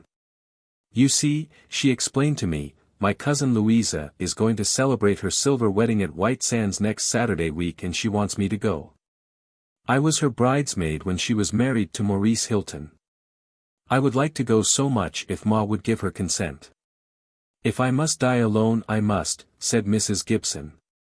I leave it to your conscience, Pauline. I knew Pauline's battle was lost the moment Mrs. Gibson left it to her conscience. Mrs. Gibson has got her way all her life by leaving things to people's consciences. I've heard that years ago somebody wanted to marry Pauline and Mrs. Gibson prevented it by leaving it to her conscience. Pauline wiped her eyes, summoned up a piteous smile and picked up a dress she was making over, a hideous green and black plaid. Now don't sulk, Pauline, said Mrs. Gibson. I can't abide people who sulk. And mind you put a collar on that dress. Would you believe it, Miss Shirley, she actually wanted to make the dress without a collar. She'd wear a low-neck dress, that one, if I'd let her. I looked at poor Pauline with her slender little throat, which is rather plump and pretty yet, enclosed in a high, stiff-boned net collar. Collarless dresses are coming in, I said. Collarless dresses, said Mrs. Gibson, are indecent. Item, I was wearing a collarless dress. Moreover, went on Mrs. Gibson, as if it were all of a piece. I never liked Maurice Hilton. His mother was a Crockett. He never had any sense of decorum. Always kissing his wife in the most unsuitable places. Are you sure you kiss me in suitable places, Gilbert? I'm afraid Mrs. Gibson would think the nape of the neck, for instance, most unsuitable. But, Ma, you know that was the day she nearly escaped being trampled by Harvey Wither's horse running amok on the church green. It was only natural Maurice should feel a little excited. Pauline, please don't contradict me. I still think the church steps were an unsuitable place for anyone to be kissed. But of course my opinions don't matter to anyone any longer. Of course everyone wishes I was dead. Well, there'll be room for me in the grave. I know what a burden I am to you. I might as well die. Nobody wants me. Don't say that, Ma, begged Pauline. I will say it. Here you are, determined to go to that silver wedding although you know I'm not willing. Ma dear. I'm not going. I'd never think of going if you weren't willing. Don't excite yourself so. Oh, I can't even have a little excitement, can't I, to brighten my dull life? Surely you're not going so soon, Miss Shirley. I felt that if I stayed any longer I'd either go crazy or slap Mrs. Gibson's nutcracker face. So I said I had exam papers to correct. Ah well, I suppose 2 old women like us are very poor company for a young girl, sighed Mrs. Gibson.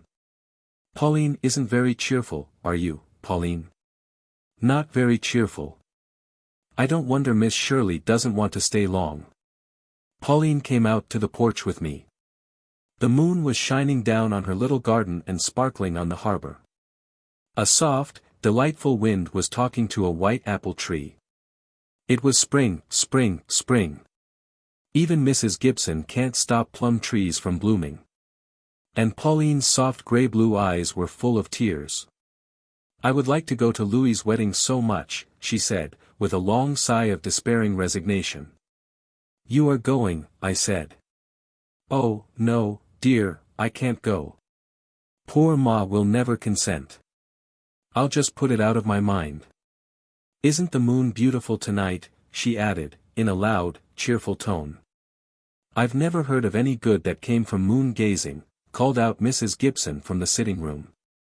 Stop chirping there, Pauline, and come in and get my red bedroom slippers with the fur round the tops for me.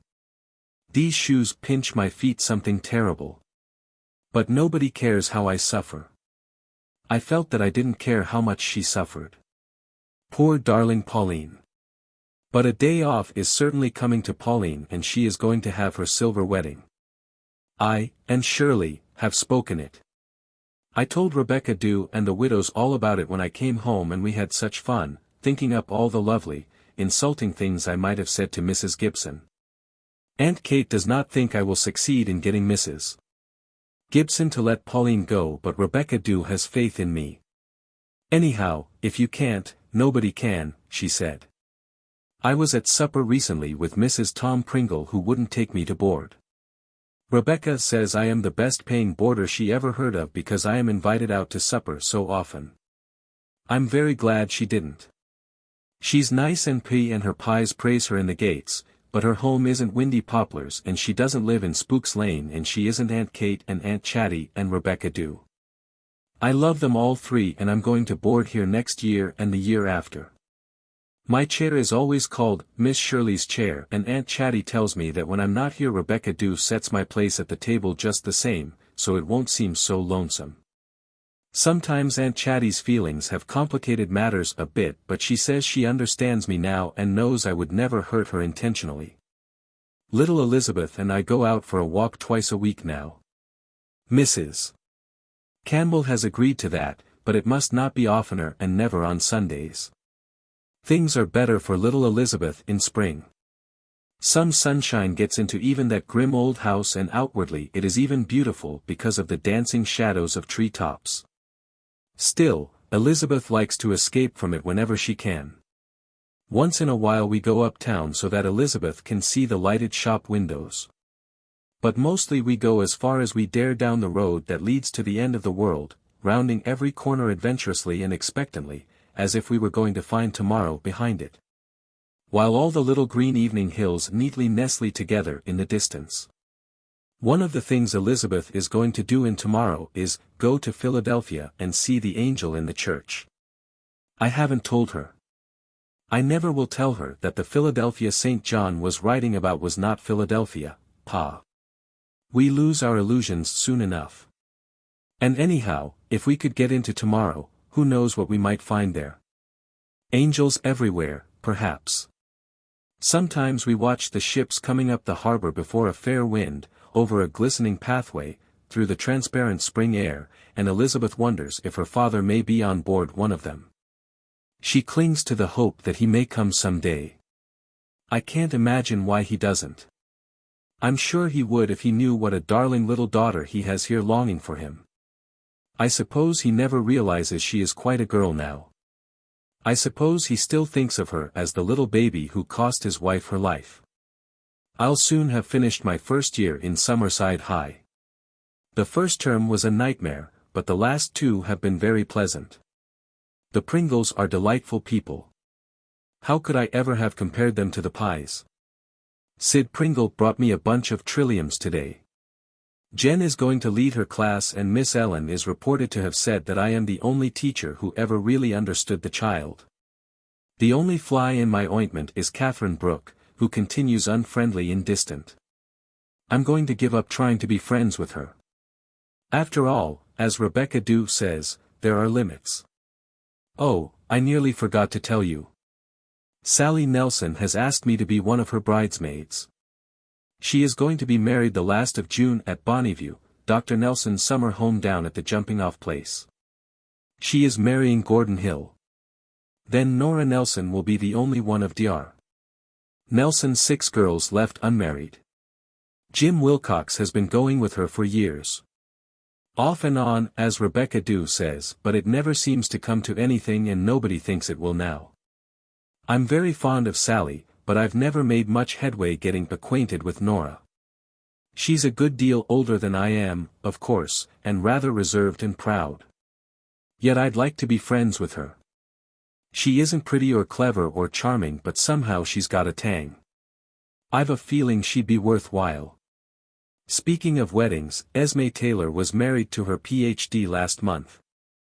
As it was on Wednesday afternoon I couldn't go to the church to see her, but everyone says she looked very beautiful and happy, and Lennox looked as if he knew he had done the right thing and had the approval of his conscience. Cyrus Taylor and I are great friends. He often refers to the dinner which he has come to consider a great joke on everybody. I've never dared sulk since, he told me. Mama might accuse me of sewing patchwork next time. And then he tells me to be sure and give his love to the widows. Gilbert, people are delicious and life is delicious and I am forevermore yours. P.S. Our old red cow down at Mr. Hamilton's has a spotted calf. We've been buying our milk for 3 months from Lou Hunt. Rebecca says we'll have cream again now, and that she has always heard the Hunt well was inexhaustible and now she believes it. Rebecca didn't want that calf to be born at all. Aunt Kate had to get Mr. Hamilton to tell her that the cow was really too old to have a calf before she would consent. Chapter 13. Ah, when you've been old and bedrid as long as me you'll have more sympathy, whined Mrs. Gibson. Please don't think I'm lacking in sympathy, Mrs. Gibson, said Anne, who, after half an hour's vain effort, felt like wringing Mrs. Gibson's neck. Nothing but poor Pauline's pleading eyes in the background kept her from giving up in despair and going home. I assure you, you won't be lonely and neglected. I will be here all day and see that you lack nothing in any way. Oh, I know I'm of no use to anyone, said Mrs. Gibson, apropos of nothing that had been said. You don't need to rub that in, Miss Shirley. I'm ready to go any time.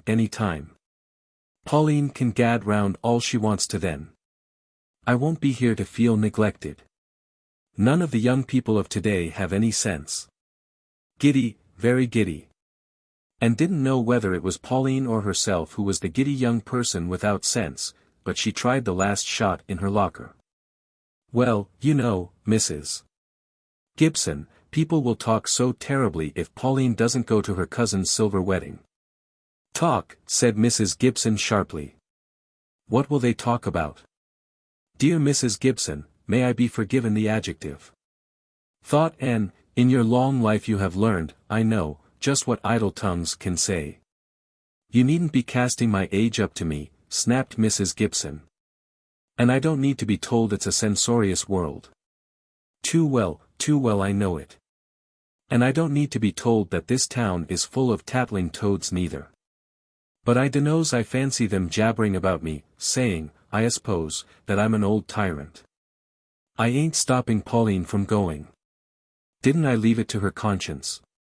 So few people will believe that, said Anne, carefully sorrowful. Mrs. Gibson sucked a peppermint lozenge fiercely for a minute or two. Then she said, I hear there's mumps at White Sands. Ma, dear, you know I've had the mumps. There's folks as takes them twice.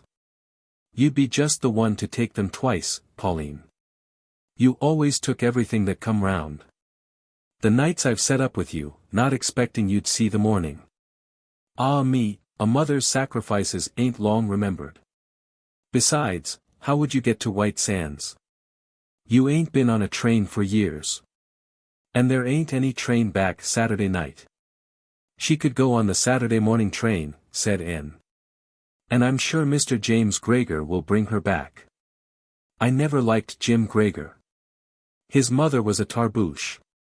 He is taking his double-seated buggy and going down Friday, or else he would take her down, too. But she'll be quite safe on the train, Mrs. Gibson. Just step on at Summerside, step off at White Sands, no changing. There's something behind all this, said Mrs. Gibson suspiciously. Why are you so set on her going, Miss Shirley? Just tell me that. And smiled into the beady-eyed face. Because I think Pauline is a good, kind daughter to you, Mrs. Gibson, and needs a day off now and then, just as everybody does. Most people found it hard to resist and smile. Either that, or the fear of gossip vanquished Mrs. Gibson. I suppose it never occurs to anyone I'd like a day off from this wheelchair if I could get it. But I can't. I just have to bear my affliction patiently.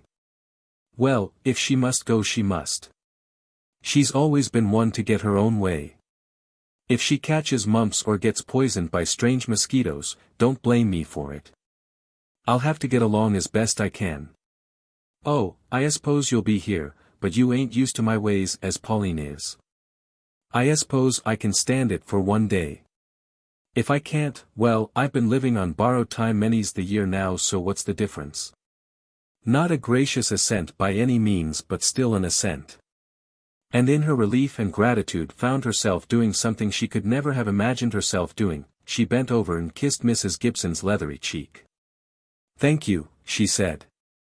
Never mind your wheedling ways, said Mrs. Gibson. Have a peppermint. How can I ever thank you, Miss Shirley, said Pauline, as she went a little way down the street with Anne. By going to White Sands with a light heart and enjoying every minute of the time. Oh, I'll do that. You don't know what this means to me, Miss Shirley. It's not only Louisa I want to see. The old Luckley place next to her home is going to be sold, and I did so want to see it once more before it passed into the hands of strangers. Mary Luckley, she's Mrs. Howard Fleming now and lives out west. Was my dearest friend when I was a girl. We were like sisters. I used to be at the Luckley place so much and I loved it so. I've often dreamed of going back. Ma says I'm getting too old to dream. Do you think I am, Miss Shirley? Nobody is ever too old to dream. And dreams never grow old. I'm so glad to hear you say that. Oh, Miss Shirley, to think of seeing the Gulf again. I haven't seen it for 15 years. The harbor is beautiful, but it isn't the Gulf. I feel as if I was walking on air. And I owe it all to you. It was just because Ma likes you she let me go. You've made me happy, you are always making people happy. Why, whenever you come into a room, Miss Shirley, the people in it feel happier. That's the very nicest compliment I've ever had paid me, Pauline. There's just one thing, Miss Shirley. I've nothing to wear but my old black taffeta. It's too gloomy for a wedding, isn't it? And it's too big for me since I got thin.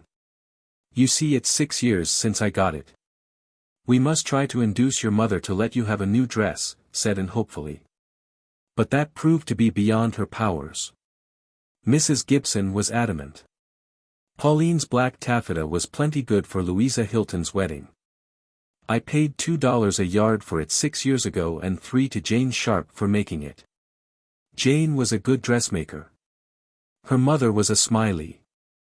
The idea of you wanting something light, Pauline Gibson. She'd go dressed in scarlet from head to foot, that one, if she was let, Miss Shirley. She's just waiting till I'm dead to do it. Ah, well, you'll soon be shed of all the trouble I am to you, Pauline. Then you can dress as gay and giddy as you like, but as long as I'm alive you'll be decent. And what's the matter with your hat? It's time you wore a bonnet, anyhow. Poor Pauline had a lively horror of having to wear a bonnet. She would wear her old hat for the rest of her life before she would do that. I'm just going to be glad inside and forget all about my clothes, she told Anne, when they went out to the garden to pick a bouquet of June lilies and bleeding heart for the widows. "I've a plan," said Anne, with a cautious glance to make sure Mrs. Gibson couldn't hear her, though she was watching from the sitting-room window. "You know that silver-gray poplin of mine? I'm going to lend you that for the wedding." Pauline dropped the basket of flowers in her agitation, making a pool of pink and white sweetness at Anne's feet. "Oh, my dear, I couldn't. Ma wouldn't let me. She won't know a thing about it. Listen. Saturday morning you'll put it on under your black taffeta. I know it will fit you. It's a little long, but I'll run some tucks in it tomorrow. Tucks are fashionable now.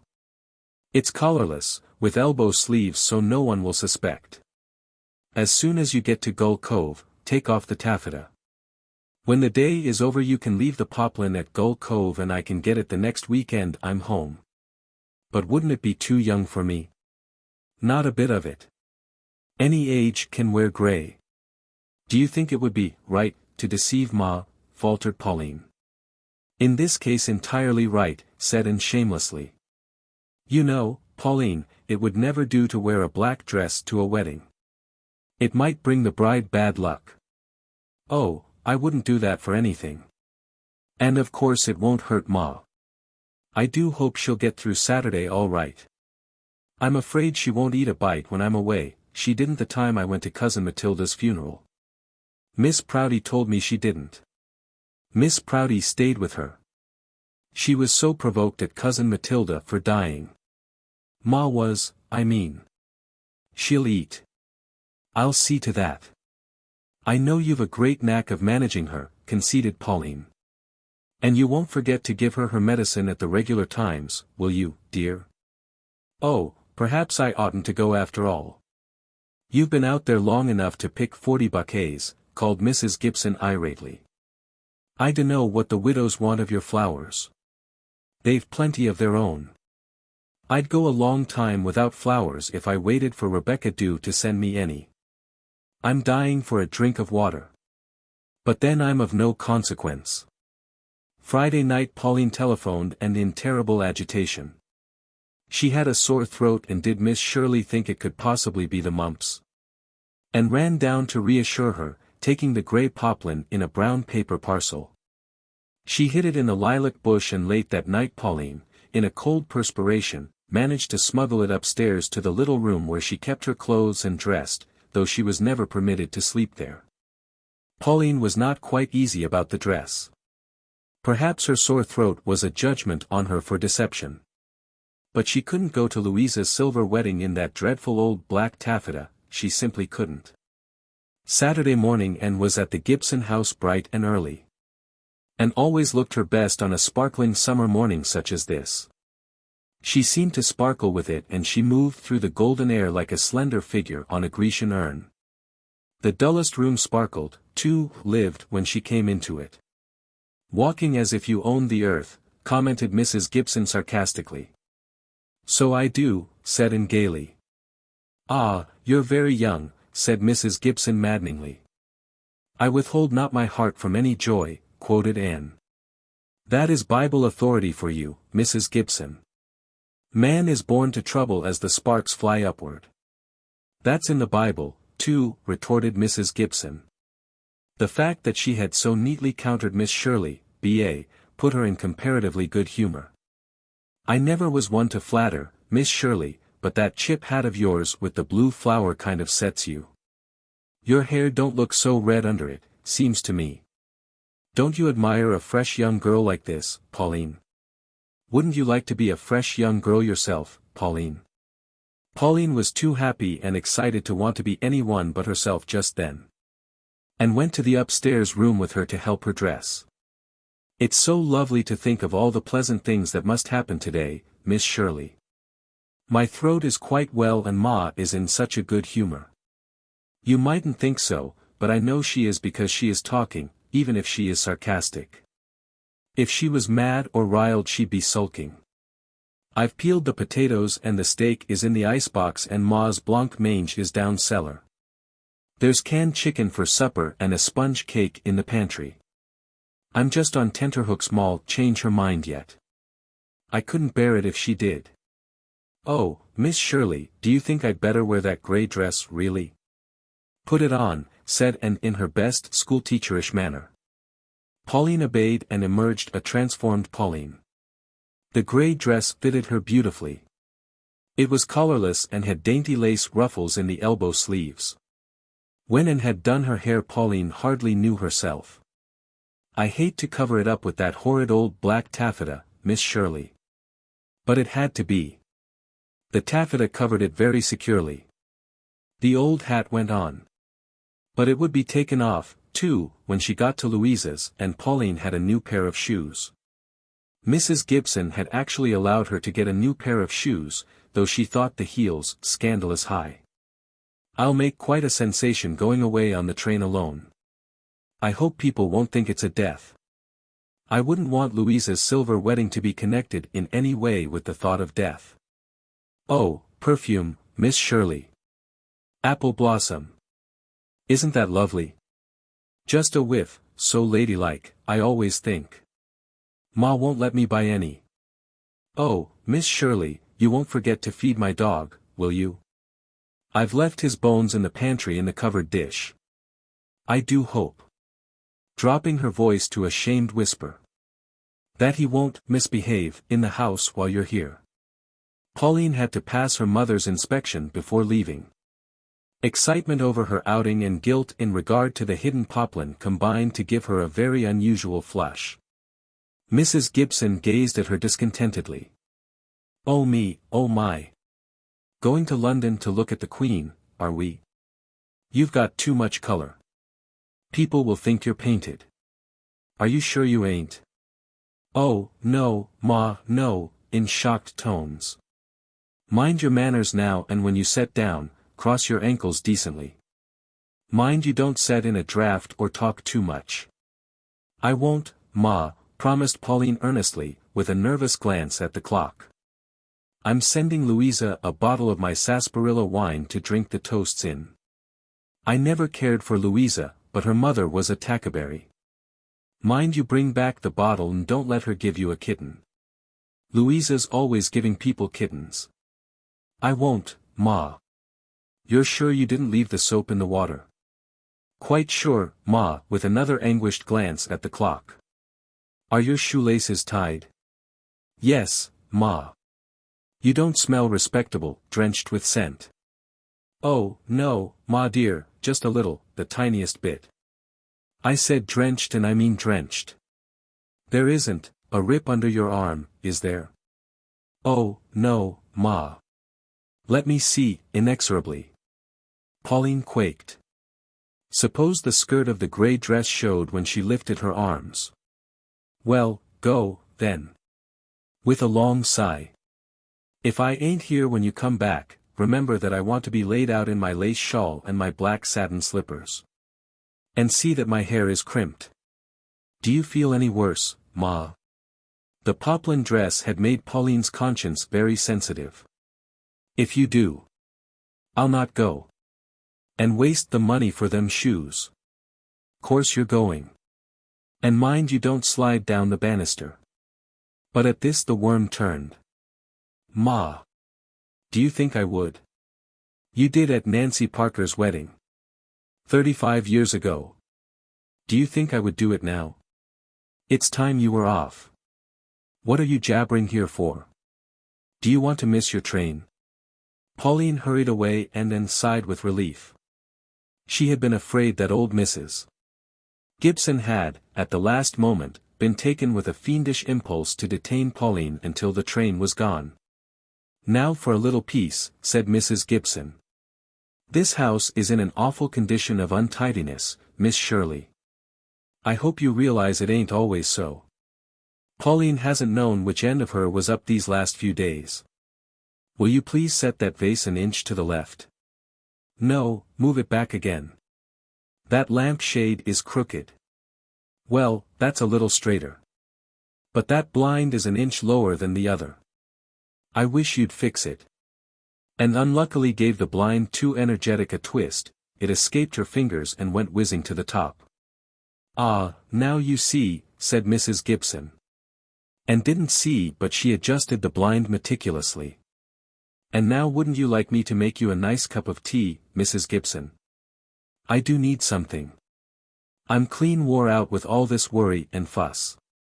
My stomach seems to be dropping out of me, said Mrs. Gibson pathetically. Can you make a decent cup of tea? I'd as soon drink mud as the tea some folks make. Marilla Cuthbert taught me how to make tea. You'll see. But first I'm going to wheel you out to the porch so that you can enjoy the sunshine. I ain't been out on the porch for years, objected Mrs. Gibson. Oh, it's so lovely today, it can't hurt you. I want you to see the crab tree in bloom. You can't see it unless you go out. And the wind is south today, so you'll get the clover scent from Norman Johnson's field. I'll bring you your tea and we'll drink it together, and then I'll get my embroidery and we'll sit there and criticize everybody who passes. I don't hold with criticizing people, said Mrs. Gibson virtuously. It ain't Christian. Would you mind telling me if that is all your own hair? Every bit, laughed Anne. Pity it's red. Though red hair seems to be getting popular now. I sort of like your laugh. That nervous giggle of poor Pauline's always gets on my nerves. Well, if I've got to get out, I suppose I've got to. I'll likely catch my death of cold, but the responsibility is yours, Miss Shirley. Remember I'm 80. Every day of it, though I hear old Davy Ackham has been telling all around Summerside I'm only 79. His mother was a Watt. The Watts were always jealous. And moved the wheelchair deftly out, and proved that she had a knack of arranging pillows. Soon after she brought out the tea, Mrs. Gibson deigned approval. Yes, this is drinkable, Miss Shirley. Ah me, for 1 year I had to live entirely on liquids. They never thought I'd pull through. I often think it might have been better if I hadn't. Is that the crab tree you was raving about? Yes, isn't it lovely? So white against that deep blue sky. It ain't poetical, was Mrs. Gibson's sole comment. But she became rather mellow after 2 cups of tea, and the forenoon wore away until it was time to think of dinner. I'll go and get it ready and then I'll bring it out here on a little table. No, you won't, miss. No crazy monkey shines like that for me. People would think it awful queer, us eating out here in public. I ain't denying it's kind of nice out here, though the smell of clover always makes me kind of squamish and the forenoons passed awful quick to what it mostly does, but I ain't eating my dinner out of doors for anyone. I ain't a gypsy. Mind you wash your hands clean before you cook the dinner. My, Mrs. Story must be expecting more company. She's got all the spare room bedclothes airing on the line. It ain't real hospitality, just a desire for sensation. Her mother was a Carey. The dinner and produced pleased even Mrs. Gibson. I didn't think anyone who wrote for the papers could cook. But of course Marilla Cuthbert brought you up. Her mother was a Johnson. I suppose Pauline will eat herself sick at that wedding. She don't know when she's had enough, just like her father. I've seen him gorge on strawberries when he knew he'd be doubled up with pain an hour afterwards. Did I ever show you his picture, Miss Shirley? Well, go to the spare room and bring it down. You'll find it under the bed. Mind you don't go prying into the drawers while you're up there. But take a peep and see if there's any dust curls under the bureau. I don't trust Pauline. Ah, yes, that's him. His mother was a walker. There's no men like that nowadays. This is a degenerate age, Miss Shirley. Homer said the same thing 800 years, B.C., smiled Anne. Some of them Old Testament writers was always croaking, said Mrs. Gibson. I dare say you're shocked to hear me say so, Miss Shirley, but my husband was very broad in his views. I hear you're engaged to a medical student. Medical students mostly drink, I believe, have to stand the dissecting room. Never marry a man who drinks, Miss Shirley. Nor one who ain't a good provider. Thistledown and moonshine ain't much to live on, I can tell you. Mind you clean the sink and rinse the dish towels. I can't abide greasy dish towels.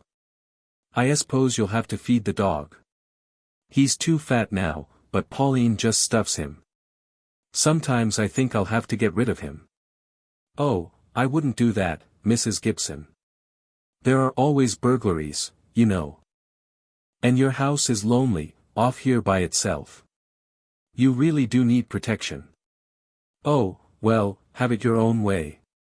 I'd rather do anything than argue with people, especially when I've such a queer throbbing in the back of my neck. I suppose it means I'm going to have a stroke. You need your nap. When you've had it you'll feel better. I'll tuck you up and lower your chair. Would you like to go out on the porch for your nap? Sleeping in public. That'd be worse than eating. You do have the queerest ideas. You just fix me up right here in the sitting room and draw the blinds down and shut the door to keep the flies out. I dare say you'd like a quiet spell yourself, your tongue's been going pretty steady. Mrs. Gibson had a good long nap, but woke up in a bad humor. She would not let Anne will her out to the porch again. Want me to catch my death in the night air, I suppose, she grumbled, although it was only 5 o'clock. Nothing suited her. The drink Anne brought her was too cold, the next one wasn't cold enough, of course anything would do for her. Where was the dog? Misbehaving, no doubt. Her back ached, her knees ached, her head ached, her breastbone ached. Nobody sympathized with her, nobody knew what she went through. Her chair was too high, her chair was too low. She wanted a shawl for her shoulders and an afghan for her knees and a cushion for her feet. And would Miss Shirley see where that awful draft was coming from? She could do with a cup of tea, but she didn't want to be a trouble to anyone and she would soon be at rest in her grave. Maybe they might appreciate her when she was gone.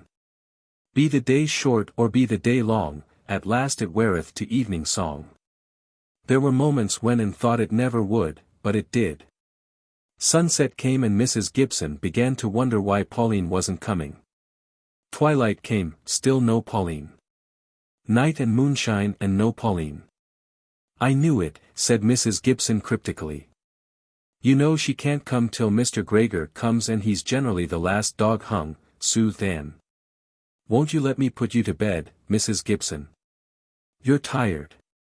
I know it's a bit of a strain having a stranger round instead of someone you're accustomed to. The little puckery lines about Mrs. Gibson's mouth deepened obstinately. I'm not going to bed till that girl comes home.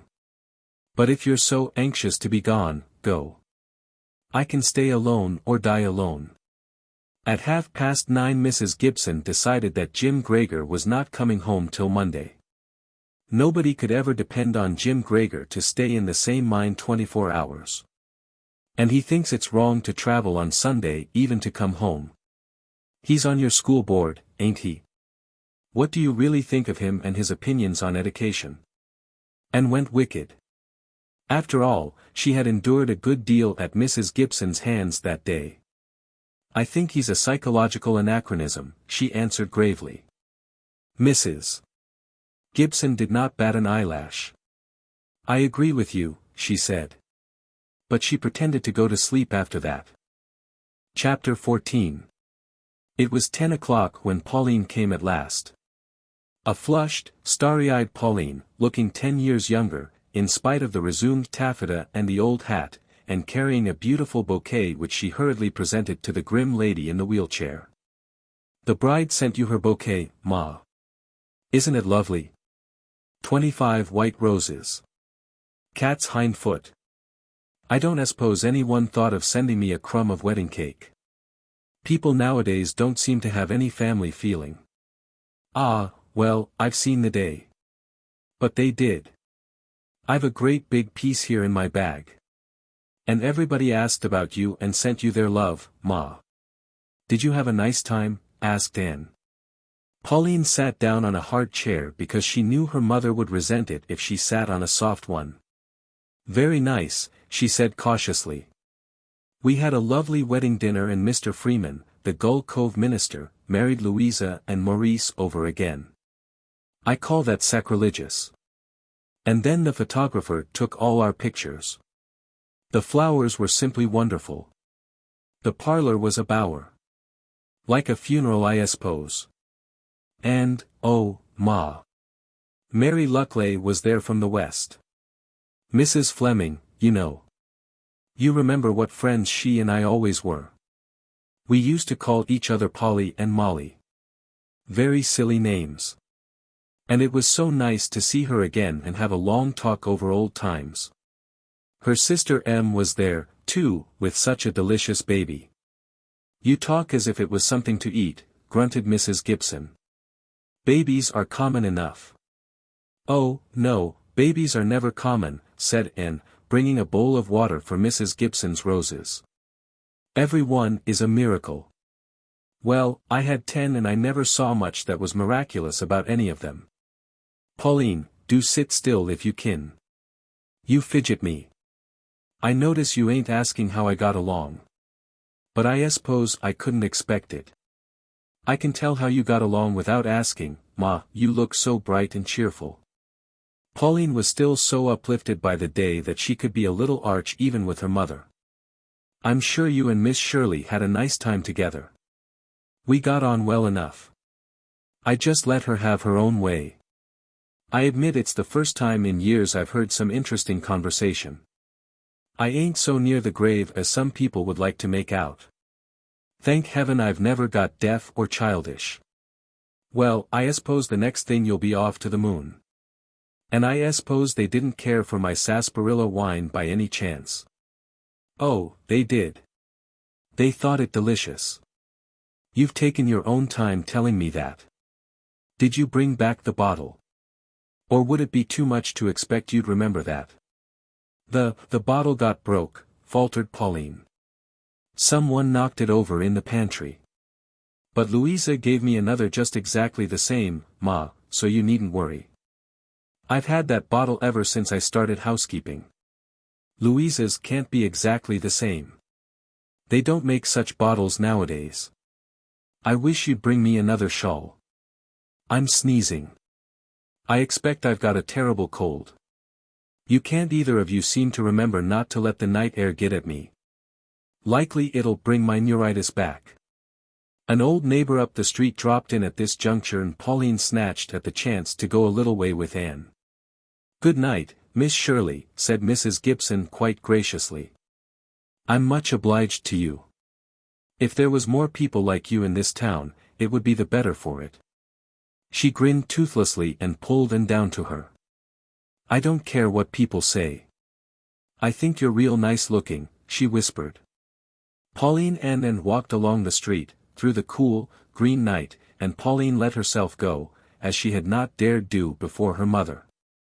Oh, Miss Shirley, it was heavenly. How can I ever repay you? I've never spent such a wonderful day. I'll live on it for years. It was such fun being a bridesmaid again. And Captain Isaac Kent was groomsman. He used to be an old beau of mine, well, no, hardly a beau. I don't think he ever had any real intentions, but we drove round together and he paid me 2 compliments. He said, I remember how pretty you looked at Louisa's wedding in that wine-colored dress. Wasn't it wonderful his remembering the dress? And he said, your hair looks just as much like molasses taffy as it ever did. There wasn't anything improper in his saying that, was there, Miss Shirley? Nothing whatever. Lou and Molly and I had such a nice supper together after everybody had gone. I was so hungry. I don't think I've been so hungry for years. It was so nice to eat just what I wanted and nobody to warn me about things that wouldn't agree with my stomach. After supper Mary and I went over to her old home and wandered around the garden, talking over old times. We saw the lilac bushes we planted years ago. We had some beautiful summers together when we were girls. Then when it came sunset we went down to the dear old shore and sat there on a rock in silence. There was a bell ringing down at the harbor and it was lovely to feel the wind from the sea again and see the stars trembling in the water. I had forgotten night on the Gulf could be so beautiful. When it got quite dark we went back and missed her. Gregor was ready to start, and so, concluded Pauline with a laugh, the old woman got home that night. I wish you didn't have such a hard time at home, Pauline. "Oh, dear Miss Shirley, I won't mind it now," said Pauline quickly. "After all, poor Ma needs me. And it's nice to be needed, my dear." Yes, it was nice to be needed. And thought of this in her tower room, where Dusty Miller, having evaded both Rebecca Dew and the widows, was curled up on her bed. She thought of Pauline trotting back to her bondage but accompanied by the immortal spirit of one happy day. "I hope someone will always need me," said Anne to Dusty Miller. "And it's wonderful, Dusty Miller, to be able to give happiness to somebody. It has made me feel so rich, giving Pauline this day. But, oh, Dusty Miller, you don't think I'll ever be like Mrs. Adoniram Gibson, even if I live to be 80? Do you, Dusty Miller?" Dusty Miller, with rich, throaty purrs, assured her he didn't. Chapter 15. And went down to Bonnyview on the Friday night before the wedding. The Nelsons were giving a dinner for some family friends and wedding guests arriving by the boat train. The big, rambling house which was Dr. Nelson's summer home was built among spruces on a long point with the bay on both sides and a stretch of golden-breasted dunes beyond that knew all there was to be known about winds. And liked it the moment she saw it. An old stone house always looks reposeful and dignified. It fears not what rain or wind or changing fashion can do. And on this June evening it was bubbling over with young life and excitement, the laughter of girls, the greetings of old friends, buggies coming and going, children running everywhere, gifts arriving. Every one in the delightful turmoil of a wedding, while Dr. Nelson's two black cats, who rejoiced in the names of Barnabas and Saul, sat on the railing of the veranda and watched everything like two imperturbable sable sphinxes. Sally detached herself from a mob and whisked and upstairs. "We've saved the north gable room for you. Of course you'll have to share it with at least 3 others. There's a perfect riot here. Father's having a tent put up for the boys down among the spruces and later on we can have cots in the glassed-in porch at the back. And we can pack most of the children in the hayloft of course. Oh, Anne, I'm so excited. It's really no end of fun getting married. My wedding dress just came from Montreal today. It's a dream, cream-corded silk with a lace bertha and pearl embroidery. The loveliest gifts have come. This is your bed. Mamie Gray and Dot Fraser and Sis Palmer have the others. Mother wanted to put Amy Stewart here but I wouldn't let her. Amy hates you because she wanted to be my bridesmaid. But I couldn't have anyone so fat and dumpy, could I now? Besides, she looks like somebody seasick in Nile green. Oh, Anne, Aunt Mauser is here. She came just a few minutes ago and we're simply horror-stricken. Of course we had to invite her, but we never thought of her coming before tomorrow. Who in the world is Aunt Mauser? Dad's aunt, Mrs. James Kennedy. Oh, of course she's really Aunt Grace, but Tommy nicknamed her Aunt Mauser because she's always mousing round pouncing on things we don't want her to find out. There's no escaping her. She even gets up early in the morning for fear of missing something and she's the last to go to bed at night. But that isn't the worst. If there's a wrong thing to say she's certain to say it and she's never learned that there are questions that mustn't be asked. Dad calls her speeches Aunt Mauser's felicities. I know she'll spoil the dinner. Here she comes now. The door opened and Aunt Mauser came in, a fat, brown, pop-eyed little woman, moving in an atmosphere of mothballs and wearing a chronically worried expression.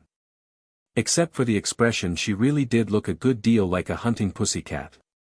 So you're the Miss Shirley I've always heard so much of. You ain't a bit like a Miss Shirley I once knew. She had such beautiful eyes. Well, Sally, so you're to be married at last. Poor Nora is the only one left. Well, your mother is lucky to be rid of 5 of you.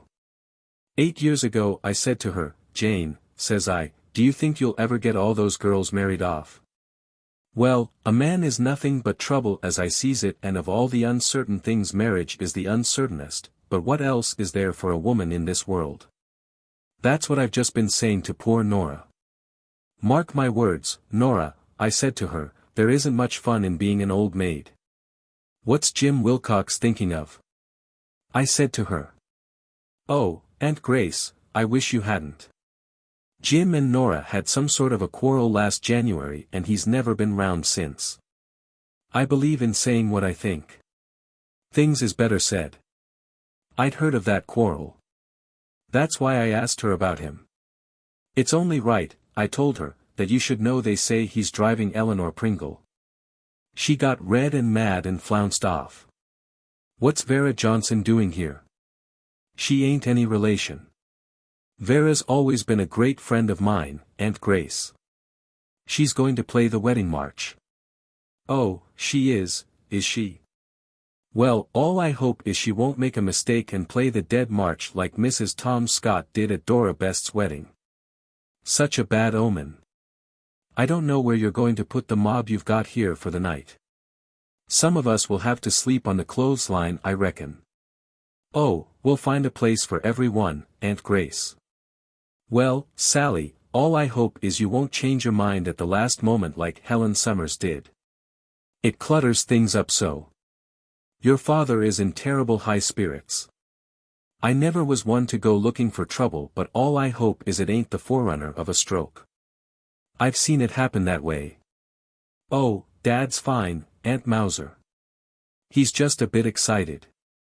Ah, you're too young, Sally, to know all that can happen. Your mother tells me the ceremony is at high noon tomorrow.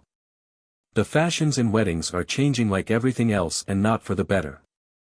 When I was married it was in the evening and my father laid in 20 gallons of liquor for the wedding. Ah, dear me, times ain't what they used to be. What's the matter with Mercy Daniels? I met her on the stairs and her complexion has got terrible muddy. The quality of Mercy is not strained, giggled Sally, wriggling into her dinner dress. Don't quote the Bible flippantly, rebuked Aunt Mauser. You must excuse her, Miss Shirley. She just ain't used to getting married. Well, all I hope is the groom won't have a hunted look like so many of them do. I suppose they do feel that way, but they needn't show it so plain. And I hope he won't forget the ring. Upton Hardy did. Him and Flora had to be married with a ring off one of the curtain poles. Well, I'll be taking another look at the wedding presents. You've got a lot of nice things, Sally. All I hope is it won't be as hard to keep the handles of them spoons polished as I think likely. Dinner that night in the big, glassed-in porch was a gay affair. Chinese lanterns had been hung all about it, shedding mellow-tinted lights on the pretty dresses and glossy hair and white, unlined brows of girls. Barnabas and Saul sat like ebony statues on the broad arms of the doctor's chair, where he fed them tidbits alternately. Just about as bad as Parker Pringle, said Aunt Mauser. He has his dog sit at the table with a chair and napkin of his own. Well, sooner or later there'll be a judgment. It was a large party, for all the married Nelson girls and their husbands were there, besides ushers and bridesmaids, and it was a merry one, in spite of Aunt Mauser's felicities. Or perhaps because of them. Nobody took Aunt Mauser very seriously, she was evidently a joke among the young fry. When she said, on being introduced to Gordon Hill, well, you ain't a bit like I expected. I always thought Sally would pick out a tall handsome man, ripples of laughter ran through the porch. Gordon Hill, who was on the short side and called no more than pleasant-faced by his best friends, knew he would never hear the last of it. When she said to Dot Fraser, well, a new dress every time I see you. All I hope is your father's purse will be able to stand it for a few years yet. Dot could, of course, have boiled her in oil, but some of the other girls found it amusing. And when Aunt Mauser mournfully remarked, apropos of the preparations of the wedding dinner, all I hope is everybody will get her teaspoons afterwards. 5 were missing after Gertie Paul's wedding. They never turned up, Mrs. Nelson, who had borrowed 3 dozen and the sisters-in-law she had borrowed them from all looked harried. But Dr. Nelson haw-hawed cheerfully. We'll make everyone turn out their pockets before they go, Aunt Grace. Ah, you may laugh, Samuel. It is no joking matter to have anything like that happen in the family. Someone must have those teaspoons. I never go anywhere but I keep my eyes open for them. I'd know them wherever I saw them, though it was 28 years ago. Poor Nora was just a baby then. You remember you had her there, Jane, in a little white embroidered dress. 28 years. Ah, Nora, you're getting on, though in this light you don't show your age so much. Nora did not join in the laugh that followed. She looked as if she might flash lightning at any moment. In spite of her daffodil-hued dress and the pearls in her dark hair, she made Anne think of a black moth. In direct contrast with Sally, who was a cool, snowy blonde, Nora Nelson had magnificent black hair, dusky eyes, heavy black brows and velvety red cheeks. Her nose was beginning to look a trifle hawk-like and she had never been accounted pretty, but Anne felt an odd attraction to her in spite of her sulky, smoldering expression. She felt that she would prefer Nora as a friend to the popular Sally. They had a dance after dinner and music and laughter came tumbling out of the broad low windows of the old stone house in a flood. At 10 Nora had disappeared. And was a little tired of the noise and merriment. She slipped through the hall to a back door that opened almost on the bay, and flitted down a flight of rocky steps to the shore, past a little grove of pointed firs. How divine the cool salt air was after the sultry evening. How exquisite the silver patterns of moonlight on the bay. How dreamlike that ship which had sailed at the rising of the moon and was now approaching the harbor bar. It was a night when you might expect to stray into a dance of mermaids. Nora was hunched up in the grim black shadow of a rock by the water's edge, looking more like a thunderstorm than ever. "May I sit with you for a while?" asked Anne. "I'm a little tired of dancing and it's a shame to miss this wonderful night. I envy you with the whole harbor for a backyard like this." "What would you feel like at a time like this if you had no beau?" asked Nora abruptly and sullenly. "Or any likelihood of one," she added still more sullenly. "I think it must be your own fault if you haven't," said Anne, sitting down beside her. Nora found herself telling Anne her troubles. There was always something about Anne that made people tell her their troubles. "You're saying that to be polite, of course. You needn't. You know as well as I do that I'm not a girl men are likely to fall in love with. I'm the plain Miss Nelson. It isn't my fault that I haven't anybody. I couldn't stand it in there any longer. I had to come down here and just let myself be unhappy. I'm tired of smiling and being agreeable to everyone and pretending not to care when they give me digs about not being married. I'm not going to pretend any longer. I do care. I care horribly. I'm the only one of the Nelson girls left. 5 of us are married or will be tomorrow. You heard Aunt Mauser casting my age up to me at the dinner table. And I heard her telling Mother before dinner that I had aged quite a bit since last summer.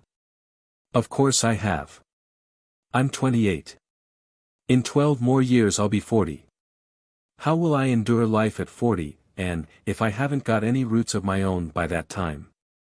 I wouldn't mind what a foolish old woman said. Oh, wouldn't you? You haven't a nose like mine.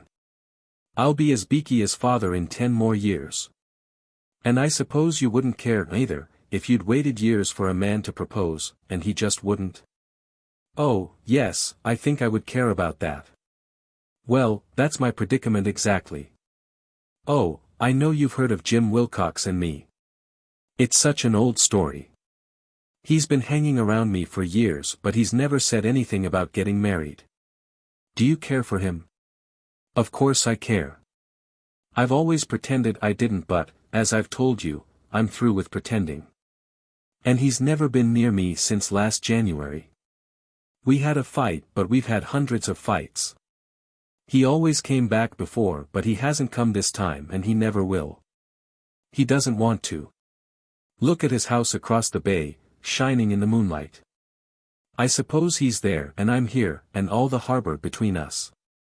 That's the way it always will be. It's terrible. And I can't do a thing. If you sent for him, wouldn't he come back? Send for him. Do you think I'd do that? I'd die first. If he wants to come, there's nothing to prevent him coming. If he doesn't, I don't want him to. Yes, I do. I do. I love Jim. And I want to get married. I want to have a home of my own and beat Mrs. and shut Aunt Mauser's mouth. Oh, I wish I could be Barnabas or Saul for a few moments just to swear at her. If she calls me poor Nora again, I'll throw a scuttle at her. But after all, she only says what everybody thinks. Mother has despaired long ago of my ever marrying, so she leaves me alone, but the rest rag me. I hate Sally, of course I'm dreadful, but I hate her. She's getting a nice husband and a lovely home. It isn't fair she should have everything and I nothing. She isn't better or cleverer or much prettier than me, only luckier. I suppose you think I'm awful, not that I care what you think. I think you're very, very tired, after all these weeks of preparation and strain, and that things which were always hard have become too hard all at once. You understand? Oh, yes, I always knew you would. I've wanted to be friends with you, Anne Shirley. I like the way you laugh. I've always wished I could laugh like that. I'm not as sulky as I look, it's these eyebrows. I really think they're what scare the men away. I never had a real girl friend in my life. But of course I always had Jim. We've been friends ever since we were kids. Why, I used to put a light up in that little window in the attic whenever I wanted him over particularly, and he'd sail across at once. We went everywhere together. No other boy ever had a chance, not that anyone wanted it, I suppose. And now it's all over. He was just tired of me and was glad of the excuse of a quarrel to get free. Oh, won't I hate you tomorrow because I've told you this? Why? We always hate people who surprise our secrets, I suppose, said Nora drearily. But there's something gets into you at a wedding and I just don't care. I don't care for anything.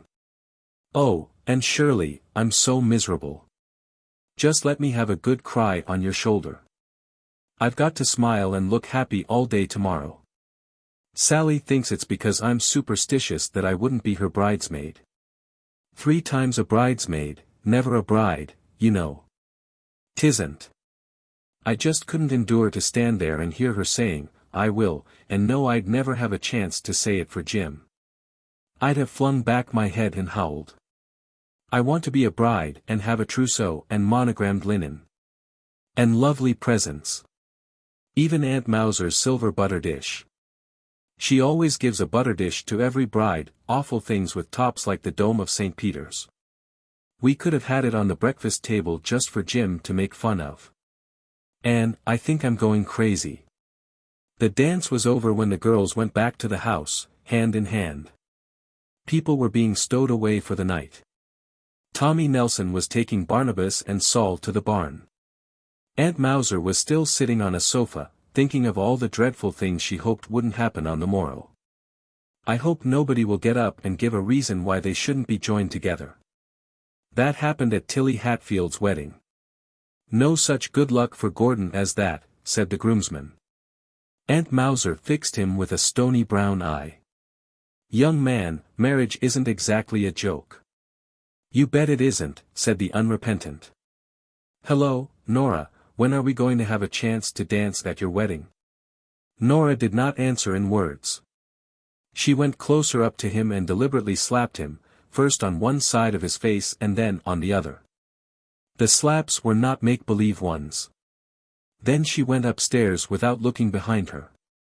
That girl, said Aunt Mauser, is overwrought. Chapter 16.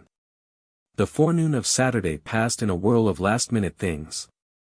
Anne, shrouded in one of Mrs. Nelson's aprons, spent it in the kitchen helping Nora with the salads. Nora was all prickles, evidently repenting, as she had foretold, her confidences of the night before.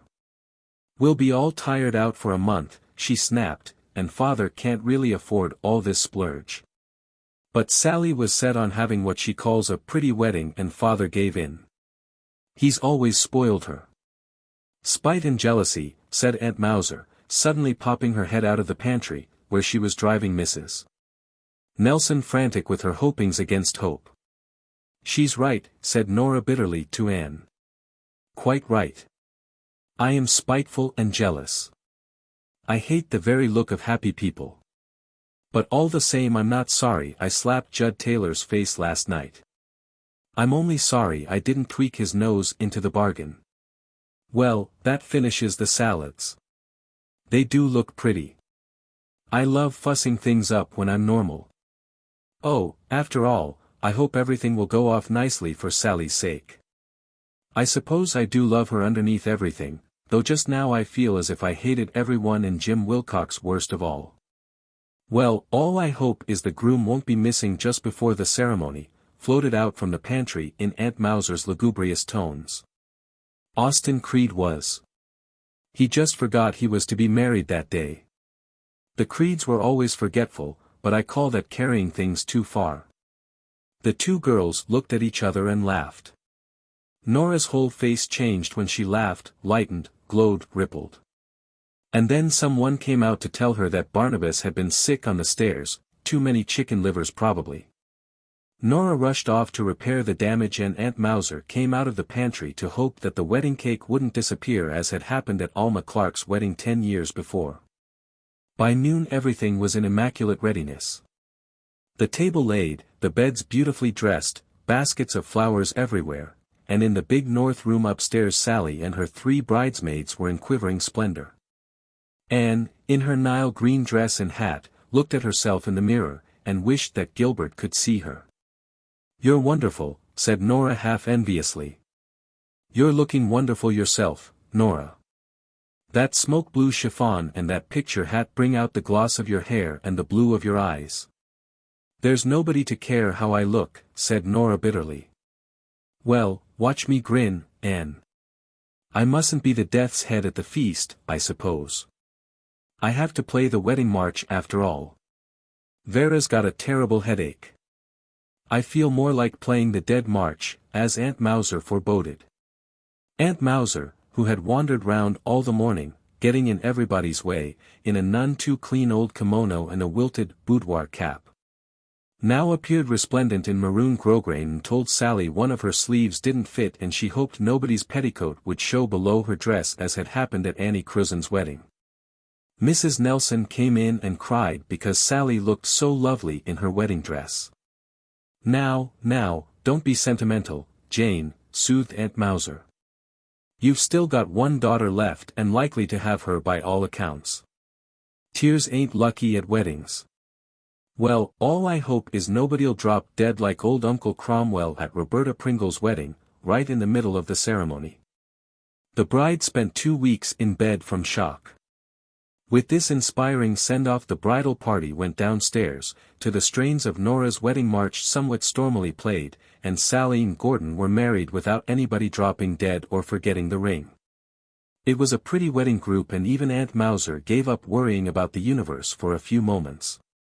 After all, she told Sally hopefully later on, even if you ain't very happy married, it's likely you'd be more unhappy not.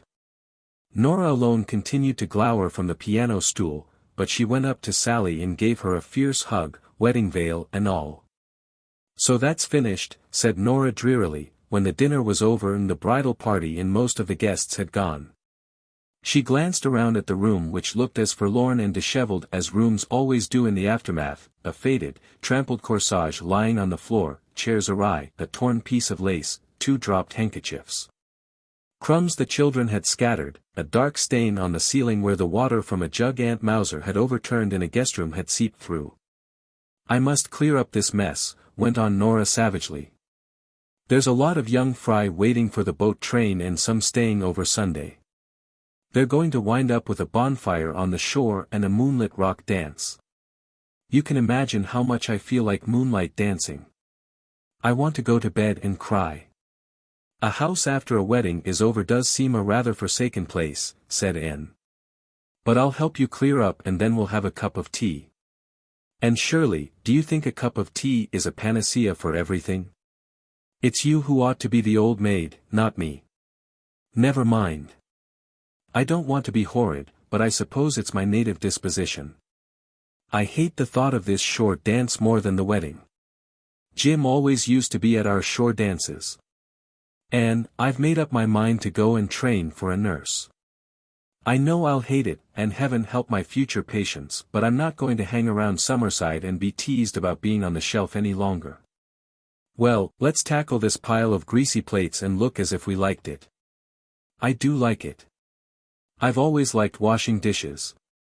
It's fun to make dirty things clean and shining again. Oh, you ought to be in a museum, snapped Nora. By moonrise everything was ready for the shore dance.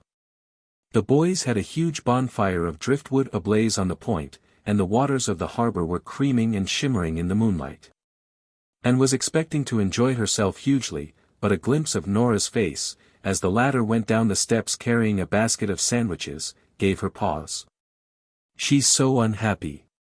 If there was anything I could do. An idea popped into Anne's head. She had always been a prey to impulse. Darting into the kitchen, she snatched up a little hand lamp alight there, sped up the back stairs and up another flight to the attic. She set the light in the dormer window that looked out across the harbor. The trees hid it from the dancers. He may see it and come. I suppose Nora will be furious with me, but that won't matter if he only comes. And now to wrap up a bit of wedding cake for Rebecca Dew. Jim Wilcox did not come. Anne gave up looking for him after a while and forgot him in the merriment of the evening. Nora had disappeared and Aunt Mauser had for a wonder gone to bed. It was 11 o'clock when the revelry ceased and the tired moonlighters yawned their way upstairs. Anne was so sleepy, she never thought of the light in the attic. But at 2 o'clock Aunt Mauser crept into the room and flashed a candle in the girls' faces. "Goodness, what's the matter?" gasped Fraser, sitting up in bed. "SSSSH," warned Aunt Mauser, her eyes nearly popping out of her head, "I think there's someone in the house." "I know there is." "What is that noise?" "Sounds like a cat mewing or a dog barking," giggled Dot. "Nothing of the sort," said Aunt Mauser severely. "I know there's a dog barking in the barn, but that is not what wakened me. It was a bump, a loud, distinct bump.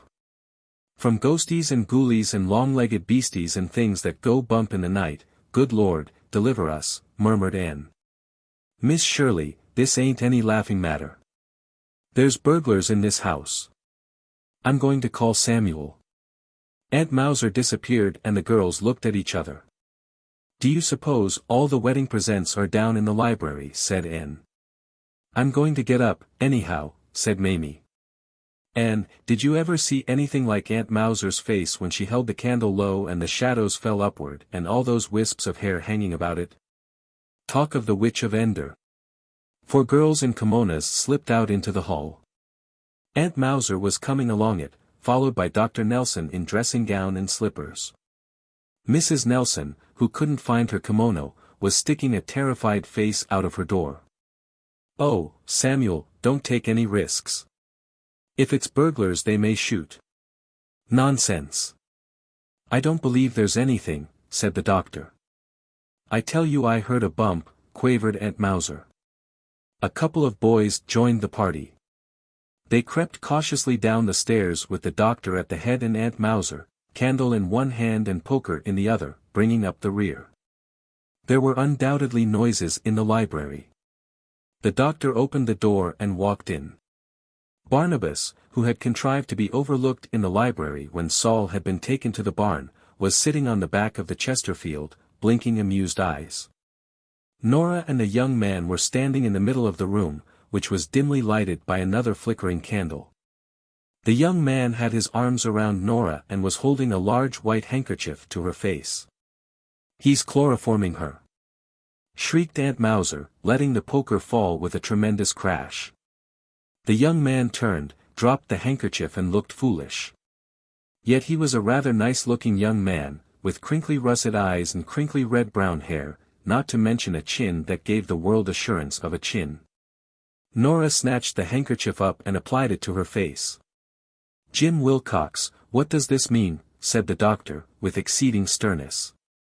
"I don't know what it means," said Jim Wilcox rather sulkily. "All I know is Nora signaled for me. I didn't see the light till I got home at 1 from a Masonic banquet in Summerside. And I sailed right over. I didn't signal for you," stormed Nora. For pity's sake don't look like that, father. I wasn't asleep. I was sitting at my window. I hadn't undressed and I saw a man coming up from the shore. When he got near the house I knew it was Jim, so I ran down. And I ran into the library door and made my nose bleed. He's just been trying to stop it. I jumped in at the window and knocked over that bench. I told you I heard a bump, said Aunt Mauser.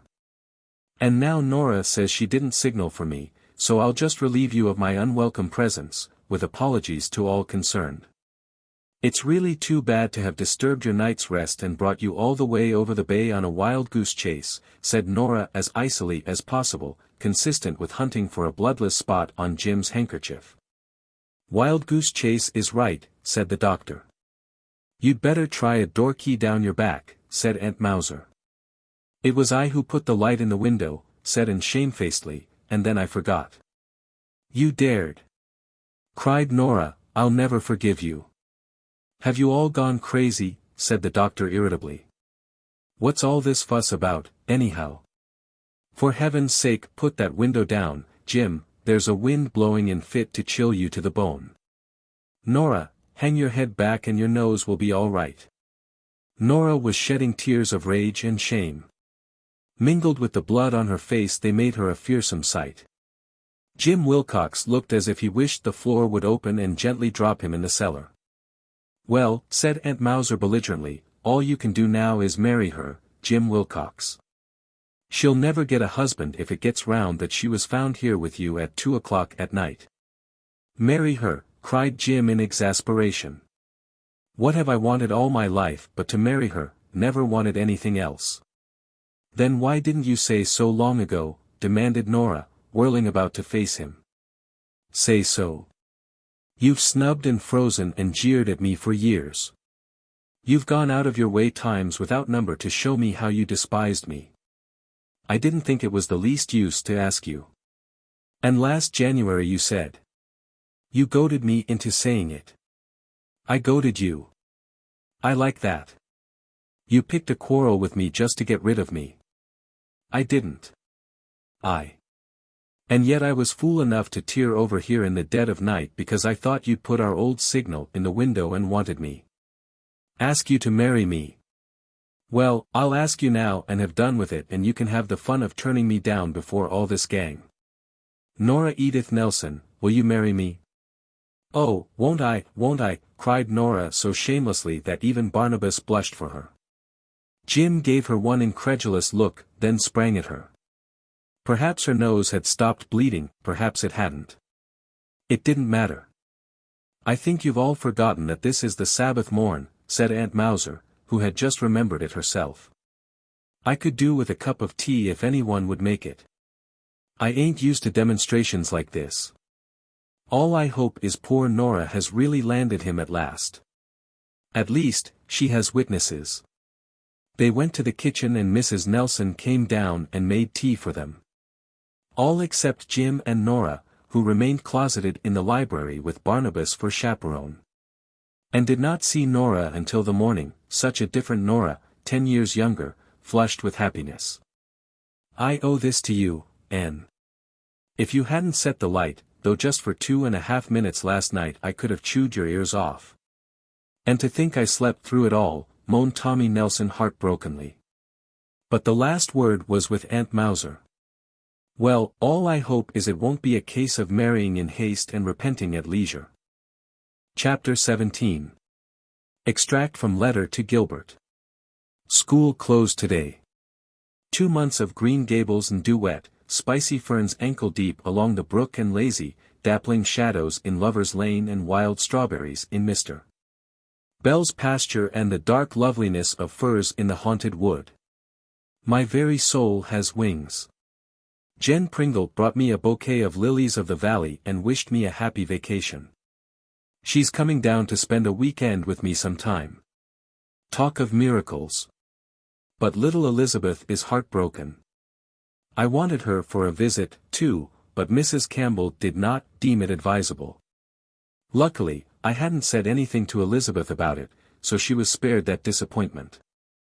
I believe I'll be Lizzie all the time you're away, Miss Shirley, she told me. I'll feel like Lizzie anyway.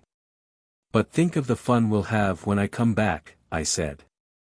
Of course you won't be Lizzie. There's no such person as Lizzie in you. And I'll write you every week, little Elizabeth. Oh, Miss Shirley, will you? I've never had a letter in my life. Won't it be fun? And I'll write you if they'll let me have a stamp. If they don't, you'll know I'm thinking of you just the same. I've called the chipmunk in the backyard after you. Shirley. You don't mind, do you? I thought at first of calling it Anne Shirley, but then I thought that mightn't be respectful and, anyway, and doesn't sound chipmunky. Besides, it might be a gentleman chipmunk. Chipmunks are such darling things, aren't they? But the woman says they eat the rosebush roots. She would. I said. I asked Catherine Brooke where she was going to spend the summer and she briefly answered, here. Where did you suppose? I felt as if I ought to ask her to Green Gables, but I just couldn't. Of course I don't suppose she'd have come, anyway. And she's such a killjoy.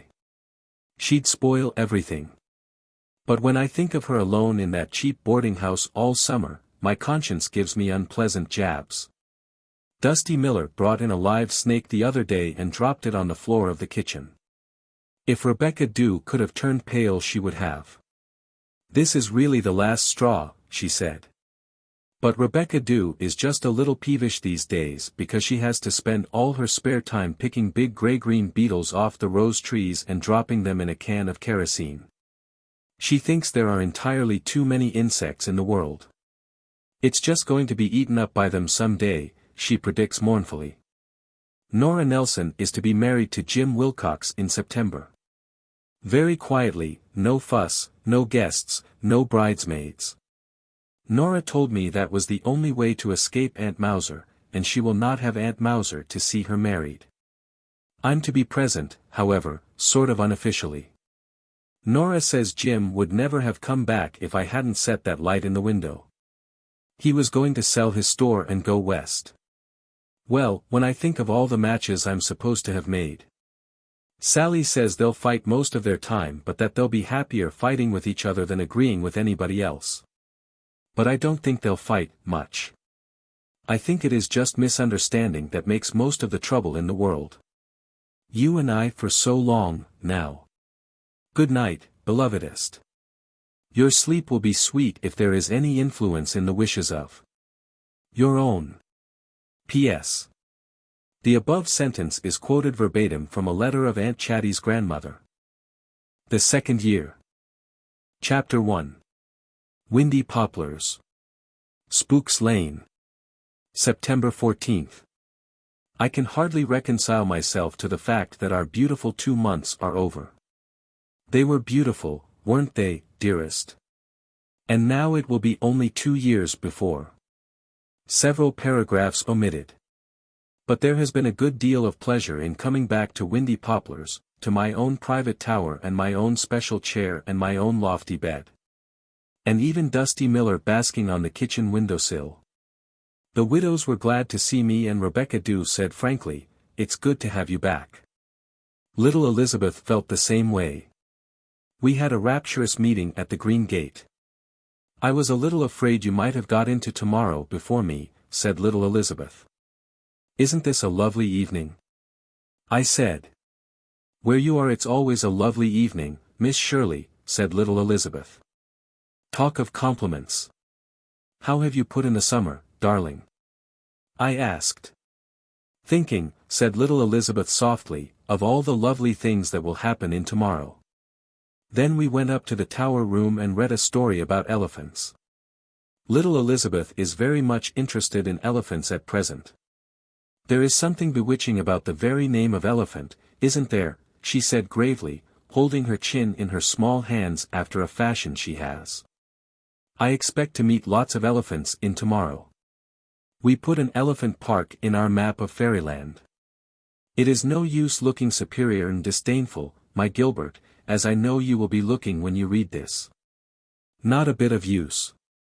The world always will have fairies. It can't get along without them.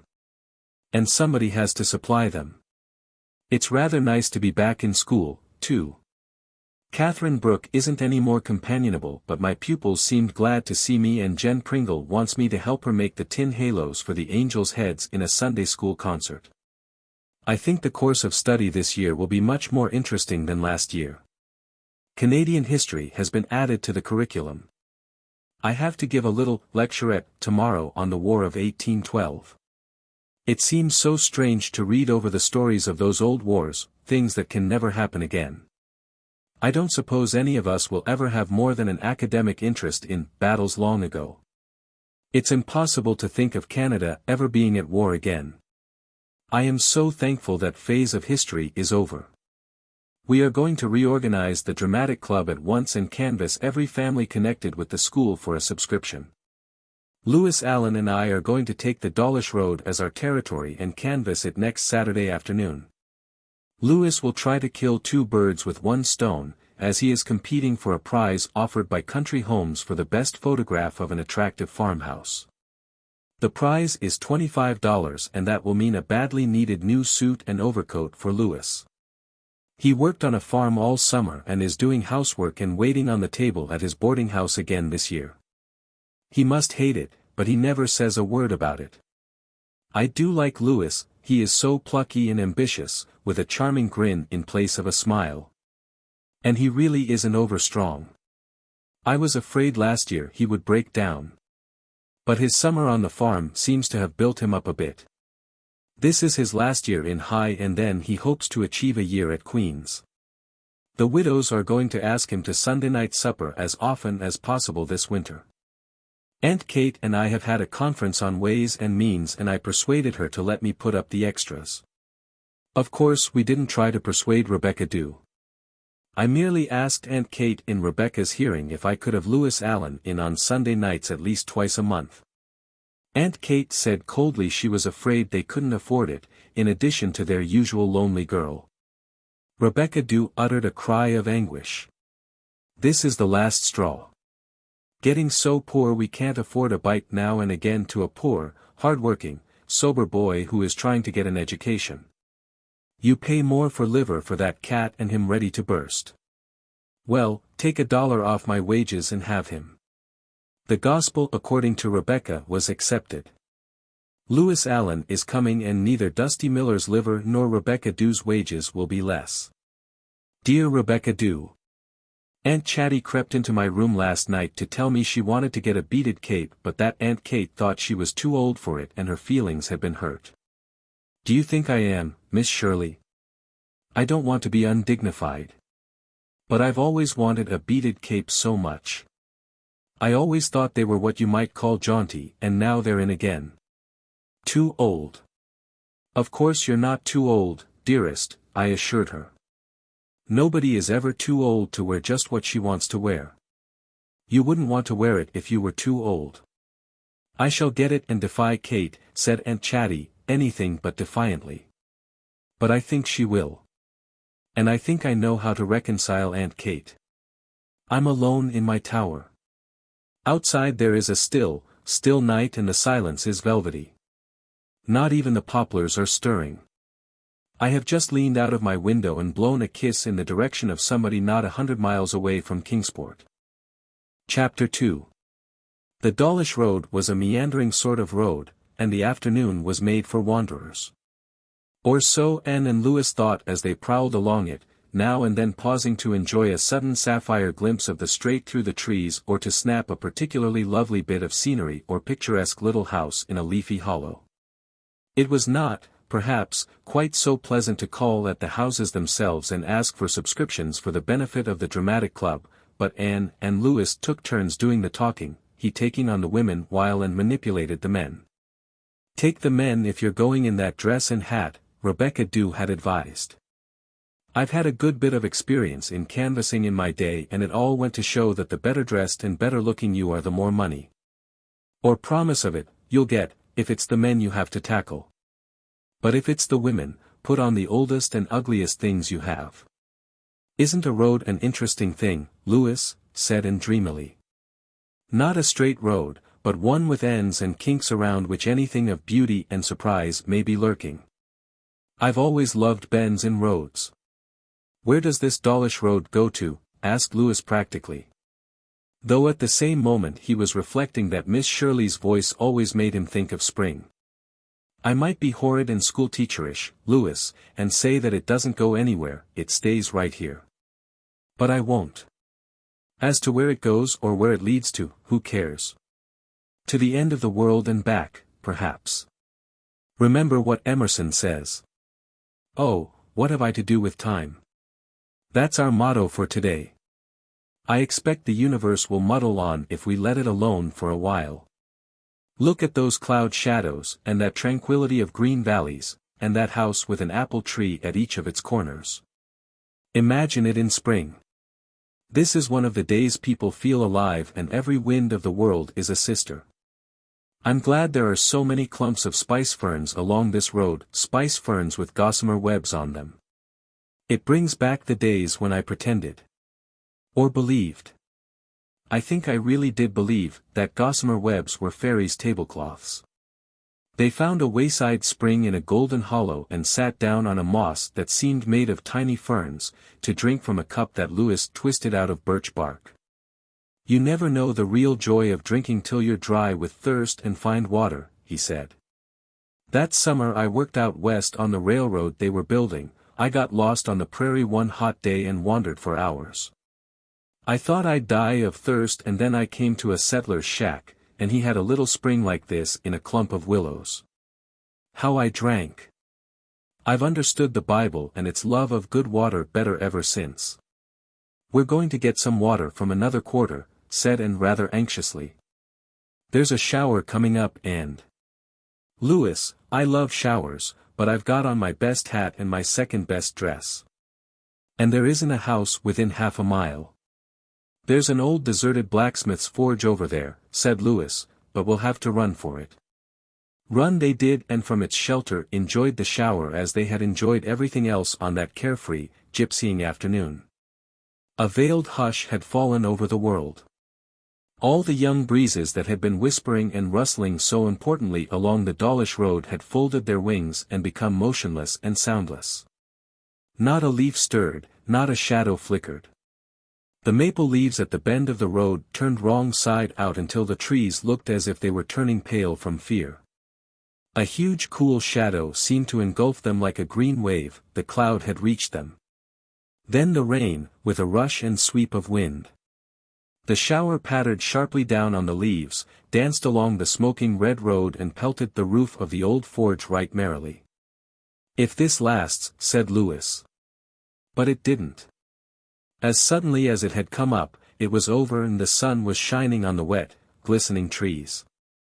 Dazzling glimpses of blue sky appeared between the torn white clouds. Far away they could see a hill still dim with rain, but below them the cup of the valley seemed to brim over with peach-tinted mists. The woods around were pranked out with a sparkle and glitter as of springtime, and a bird began to sing in the big maple over the forge as if he were cheated into believing it really was springtime. So amazingly fresh and sweet did the world seem all at once. Let's explore this, said Anne, when they resumed their tramp, looking along a little side road running between old rail fences smothered in goldenrod. I don't think there's anybody living along that road, said Louis doubtfully. I think it's only a road running down to the harbor. Never mind, let's go along it. I've always had a weakness for side roads, something off the beaten track, lost and green and lonely. Smell the wet grass, Louis. Besides, I feel in my bones that there is a house on it, a certain kind of house, a very snappable house. Anne's bones did not deceive her. Soon there was a house, and a snappable house to boot. It was a quaint, old-fashioned one, low in the eaves, with square, small-paned windows. Big willows stretched patriarchal arms over it, and an apparent wilderness of perennials and shrubs crowded all about it. It was weather-gray and shabby, but the big barns beyond it were snug and prosperous-looking, up-to-date in every respect. I've always heard, Miss Shirley, that when a man's barns are better than his house, it's a sign that his income exceeds his expenditure, said Louis, as they sauntered up the deep-rutted grassy lane. I should think it was a sign that he thought more of his horses than of his family, laughed Anne. I'm not expecting a subscription to our club here, but that's the most likely house for a prize contest we've encountered yet. Its grayness won't matter in a photograph. This lane doesn't look as if it were much traveled, said Louis with a shrug. Evidently the folks who live here aren't strongly sociable. I'm afraid we'll find they don't even know what a dramatic club is. Anyhow, I'm going to secure my picture before we rouse any of them from their lair. The house seemed deserted, but after the picture was taken they opened a little white gate, crossed the yard and knocked on a faded blue kitchen door, the front door evidently being like that of Windy Poplars, more for show than for use. If a door literally hidden in Virginia creeper could be said to be for show. They expected at least the civility which they had hitherto met in their calls, whether backed up with generosity or not. Consequently they were decidedly taken aback when the door was jerked open and on the threshold appeared, not the smiling farmer's wife or daughter they had expected to see, but a tall, broad-shouldered man of 50. With grizzled hair and bushy eyebrows, who demanded unceremoniously, "What do you want?" "We have called, hoping to interest you in our high school dramatic club," began Anne, rather lamely. But she was spared further effort. "Never heard of it. Don't want to hear about it." "Nothing to do with it," was the uncompromising interruption, and the door was promptly shut in their faces. "I believe we've been snubbed," said Anne as they walked away. "Nice amiable gentleman, that," grinned Louis. "I'm sorry for his wife, if he has one." "I don't think he can have, or she would civilize him a trifle," said Anne, trying to recover her shattered poise. "I wish Rebecca Dew had the handling of him. But we've got his house, at least, and I've a premonition that it's going to win the prize." "Bother. I've just got a pebble in my shoe and I'm going to sit down on my gentleman's stone dike, with or without his permission, and remove it." "Luckily it's out of sight of the house," said Louis. And had just retied her shoelace when they heard something pushing softly through the jungle of shrubbery on their right. Then a small boy about 8 years of age came into view and stood surveying them bashfully, with a big apple turnover clasped tightly in his chubby hands. He was a pretty child, with glossy brown curls, big trustful brown eyes and delicately modeled features. There was an air of refinement about him, in spite of the fact that he was bareheaded and bare-legged, with only a faded blue cotton shirt and a pair of threadbare velvet knickerbockers between head and legs. But he looked like a small prince in disguise. Just behind him was a big black Newfoundland dog whose head was almost on a level with the lad's shoulder. And looked at him with a smile that always won children's hearts. "Hello, Sonny," said Louis. "Who belongs to you?" The boy came forward with an answering smile, holding out his turnover. "This is for you to eat," he said shyly. "Dad made it for me, but I'd rather give it to you. I've lots to eat." Louis, rather tactlessly, was on the point of refusing to take the little chap's snack, but Anne gave him a quick nudge. Taking the hint, he accepted it gravely and handed it to Anne, who, quite as gravely, broke it in two and gave half of it back to him. They knew they must eat it and they had painful doubts as to Dad's ability in the cooking line, but the first mouthful reassured them. Dad might not be strong on courtesy but he could certainly make turnovers. "This is delicious," said Anne. "What is your name, dear?" "Teddy Armstrong," said the small benefactor. "But Dad always calls me little fellow. I'm all he has, you know. Dad is awful fond of me and I'm awful fond of Dad. I'm afraid you think my dad is impolite 'cause he shut that door so quick, but he doesn't mean to be. I heard you asking for something to eat." "We didn't, but it doesn't matter," thought Anne. "I was in the garden behind the hollyhocks, so I just thought I'd bring you my turnover, 'cause I'm always so sorry for poor people who haven't plenty to eat. I have, always. My dad is a splendid cook. You ought to see the rice puddings he can make." "Does he put raisins in them?" asked Louis with a twinkle. "Lots and lots. There's nothing mean about my dad." "Haven't you any mother, darling?" asked Anne. "No. My mother is dead. Mrs. Meryl told me once she'd gone to heaven, but my dad says there's no such place and I guess he ought to know. My dad is an awful wise man. He's read thousands of books. I mean to be just exactly like him when I grow up. Only I'll always give people things to eat when they want them. My dad isn't very fond of people, you know, but he's awful good to me. Do you go to school? Asked Louis. No. My dad teaches me at home. The trustees told him I'd have to go next year, though. I think I'd like to go to school and have some other boys to play with. Course I've got Carlo and Dad himself is splendid to play with when he has time. My dad is pretty busy, you know. He has to run the farm and keep the house clean, too. That's why he can't be bothered having people around, you see. When I get bigger I'll be able to help him lots and then he'll have more time to be polite to folks. That turnover was just about right, little fellow, said Louis, swallowing the last crumb. The little fellow's eyes beamed. I'm so glad you liked it, he said. Would you like to have your picture taken? Said Anne, feeling that it would never do to offer this generous small soul money. If you would, Louis will take it. Oh, wouldn't I, said the little fellow eagerly. Carlo, too? Certainly Carlo, too. And posed the two prettily before a background of shrubs, the little lad standing with his arm about his big, curly playmate's neck, both dog and boy seeming equally well pleased, and Louis took the picture with his last remaining plate. If it comes out well I'll send you one by mail, he promised. How shall I address it? Teddy Armstrong, care of Mr. James Armstrong, Glencove Road, said the little fellow. Oh, won't it be fun to have something coming to me mineself through the post office? I tell you I'll feel awful proud.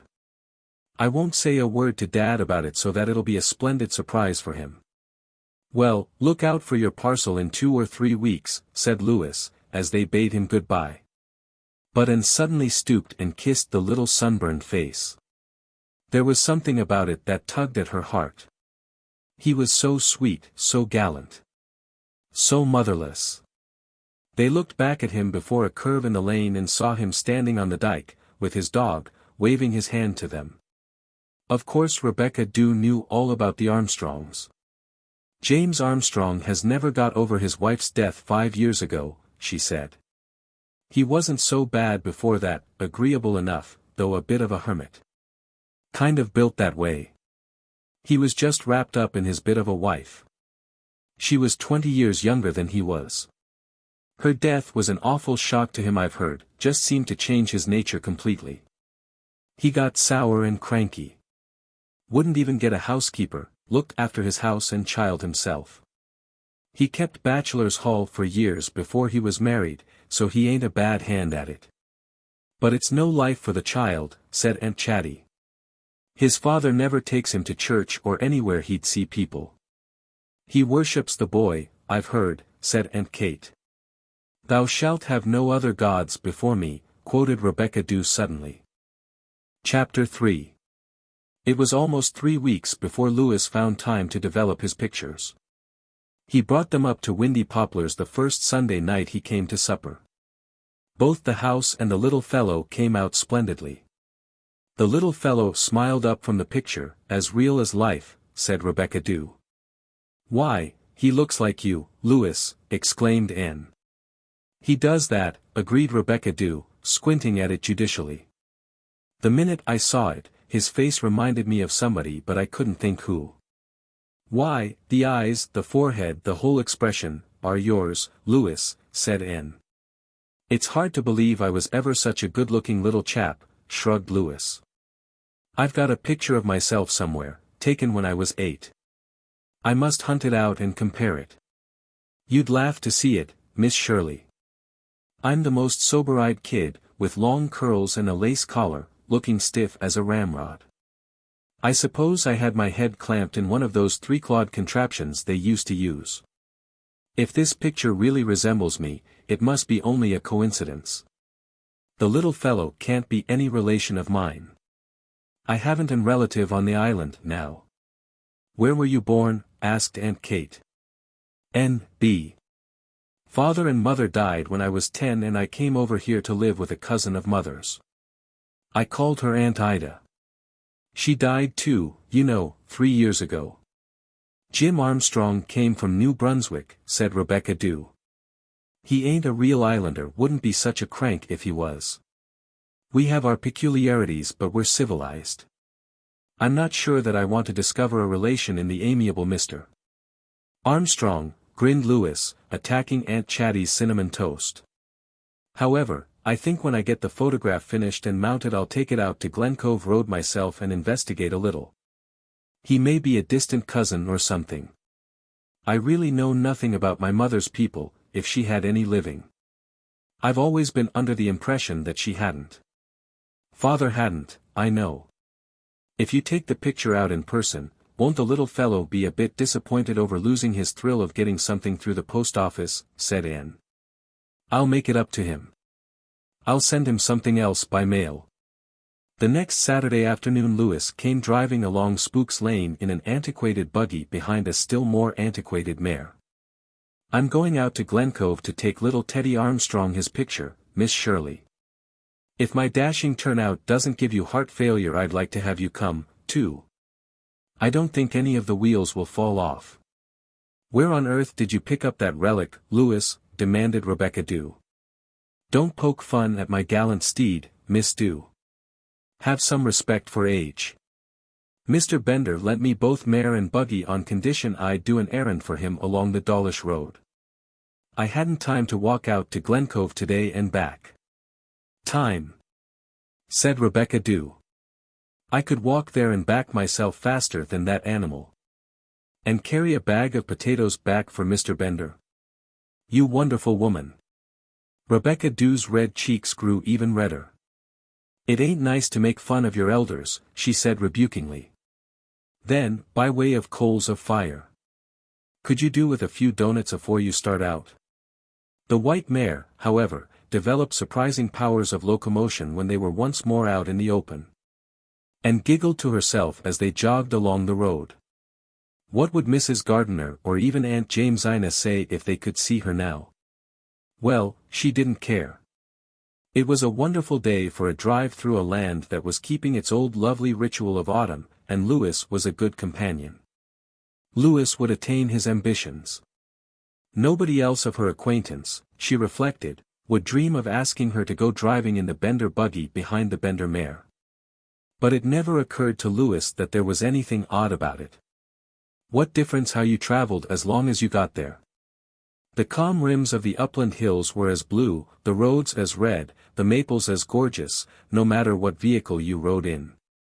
Lewis was a philosopher and cared as little what people might say as he did when some of the high school pupils called him sissy because he did housework for his board. Let them call. Some day the laugh would be on the other side. His pockets might be empty but his head wasn't. Meanwhile the afternoon was an idyll and they were going to see the little fellow again. They told Mr. Bender's brother-in-law about their errand when he put the bag of potatoes in the back of the buggy. Do you mean to say you've got a photo of little Teddy Armstrong? Exclaimed Mr. Merrill. That I have, and a good one. Lewis unwrapped it and held it proudly out. I don't believe a professional photographer could have taken a better. Mr. Merrill slapped his leg resoundingly. Well, if that don't beat all. Why, little Teddy Armstrong is dead. Dead! Exclaimed Anne in horror. Oh, Mr. Merrill, no, don't tell me, that dear little boy. Sorry, miss, but it's a fact. And his father is just about wild, and all the worse that he hasn't got any kind of a picture of him at all. And now you've got a good one. Well, well. It seems impossible, said Anne, her eyes full of tears. She was seeing the slender little figure waving his farewell from the dike. Sorry to say it's only too true. He died nearly 3 weeks ago. Pneumonia. Suffered awful, but he was just as brave and patient as anyone could be, they say. I dunno what'll become of Jim Armstrong now. They say he's like a crazy man, just moping and muttering to himself all the time. If I only had a picture of my little fellow, he keeps saying. "I'm sorry for that man," said Mrs. Merrill suddenly. She had not hitherto spoken, standing by her husband, a gaunt, square-built grey woman in wind-whipped calico and check apron. "He's well-to-do and I've always felt he looked down on us because we were poor. But we have our boy. And it don't never matter how poor you are as long as you've got something to love." And looked at Mrs. Merrill with a new respect. Mrs. Merrill was not beautiful, but as her sunken grey eyes met Anne's, something of spirit kinship was acknowledged between them. Anne had never seen Mrs. Merrill before and never saw her again, but she always remembered her as a woman who had attained to the ultimate secret of life. You were never poor as long as you had something to love. The golden day was spoiled for Anne. Somehow, the little fellow had won her heart in their brief meeting. She and Louis drove in silence down the Glen Cove Road and up the grassy lane. Carlo was lying on the stone before the blue door. He got up and came down over to them, as they descended from the buggy, licking Anne's hand and looking up at her with big wistful eyes as if asking for news of his little playmate. The door was open and in the dim room beyond they saw a man with his head bowed on the table. At Anne's knock he started up and came to the door. She was shocked at the change in him. He was hollow-cheeked, haggard and unshaven, and his deep-set eyes flashed with a fitful fire. She expected a repulse at first, but he seemed to recognize her, for he said listlessly, "So you're back. The little fellow said you talked to him and kissed him. He liked you. I was sorry I'd been so churlish to you. What is it you want?" "We want to show you something," said Anne gently. "Will you come in and sit down?" he said drearily. Without a word Louis took the little fellow's picture from its wrappings and held it out to him. He snatched it up, gave it one amazed, hungry look, then dropped on his chair and burst into tears and sobs. And had never seen a man weep so before. She and Louis stood in mute sympathy until he had regained his self-control. "Oh, you don't know what this means to me," he said brokenly at last. "I hadn't any picture of him. And I'm not like other folks. I can't recall a face. I can't see faces as most folks can in their mind. It's been awful since the little fellow died. I couldn't even remember what he looked like. And now you've brought me this after I was so rude to you. Sit down, sit down. I wish I could express my thanks in some way. I guess you've saved my reason, maybe my life." "Oh, miss, isn't it like him? You'd think he was going to speak. My dear little fellow. How am I going to live without him? I've nothing to live for now. First his mother, now him. He was a dear little lad," said Anne tenderly. "That he was. Little Teddy. Theodore, his mother named him, her gift of God she said he was. And he was so patient and never complained. Once he smiled up in my face and said, 'Dad, I think you've been mistaken in one thing, just one. I guess there is a heaven, isn't there? Isn't there, Dad?' I said to him, 'Yes, there was.' God forgive me for ever trying to teach him anything else. He smiled again, contented-like, and said, 'Well, Dad, I'm going there and Mother and God are there, so I'll be pretty well off. But I'm worried about you, Dad. You'll be so awful lonesome without me. But just do the best you can and be polite to folks and come to us by and by.' He made me promise I'd try, but when he was gone I couldn't stand the blankness of it. I'd have gone mad if you hadn't brought me this. It won't be so hard now." He talked about his little fellow for some time, as if he found relief and pleasure in it. His reserve and gruffness seemed to have fallen from him like a garment. Finally Louis produced the small faded photograph of himself and showed it to him. "Have you ever seen anybody who looked like that, Mr. Armstrong?" asked Anne. Mr. Armstrong peered at it in perplexity. "It's awful like the little fellow," he said at last. "Whose might it be?" "Mine," said Louis, "when I was 7 years old. It was because of the strange resemblance to Teddy that Miss Shirley made me bring it to show you. I thought it possible that you and I or the little fellow might be some distant relation. My name is Lewis Allen and my father was George Allen. I was born in New Brunswick. James Armstrong shook his head.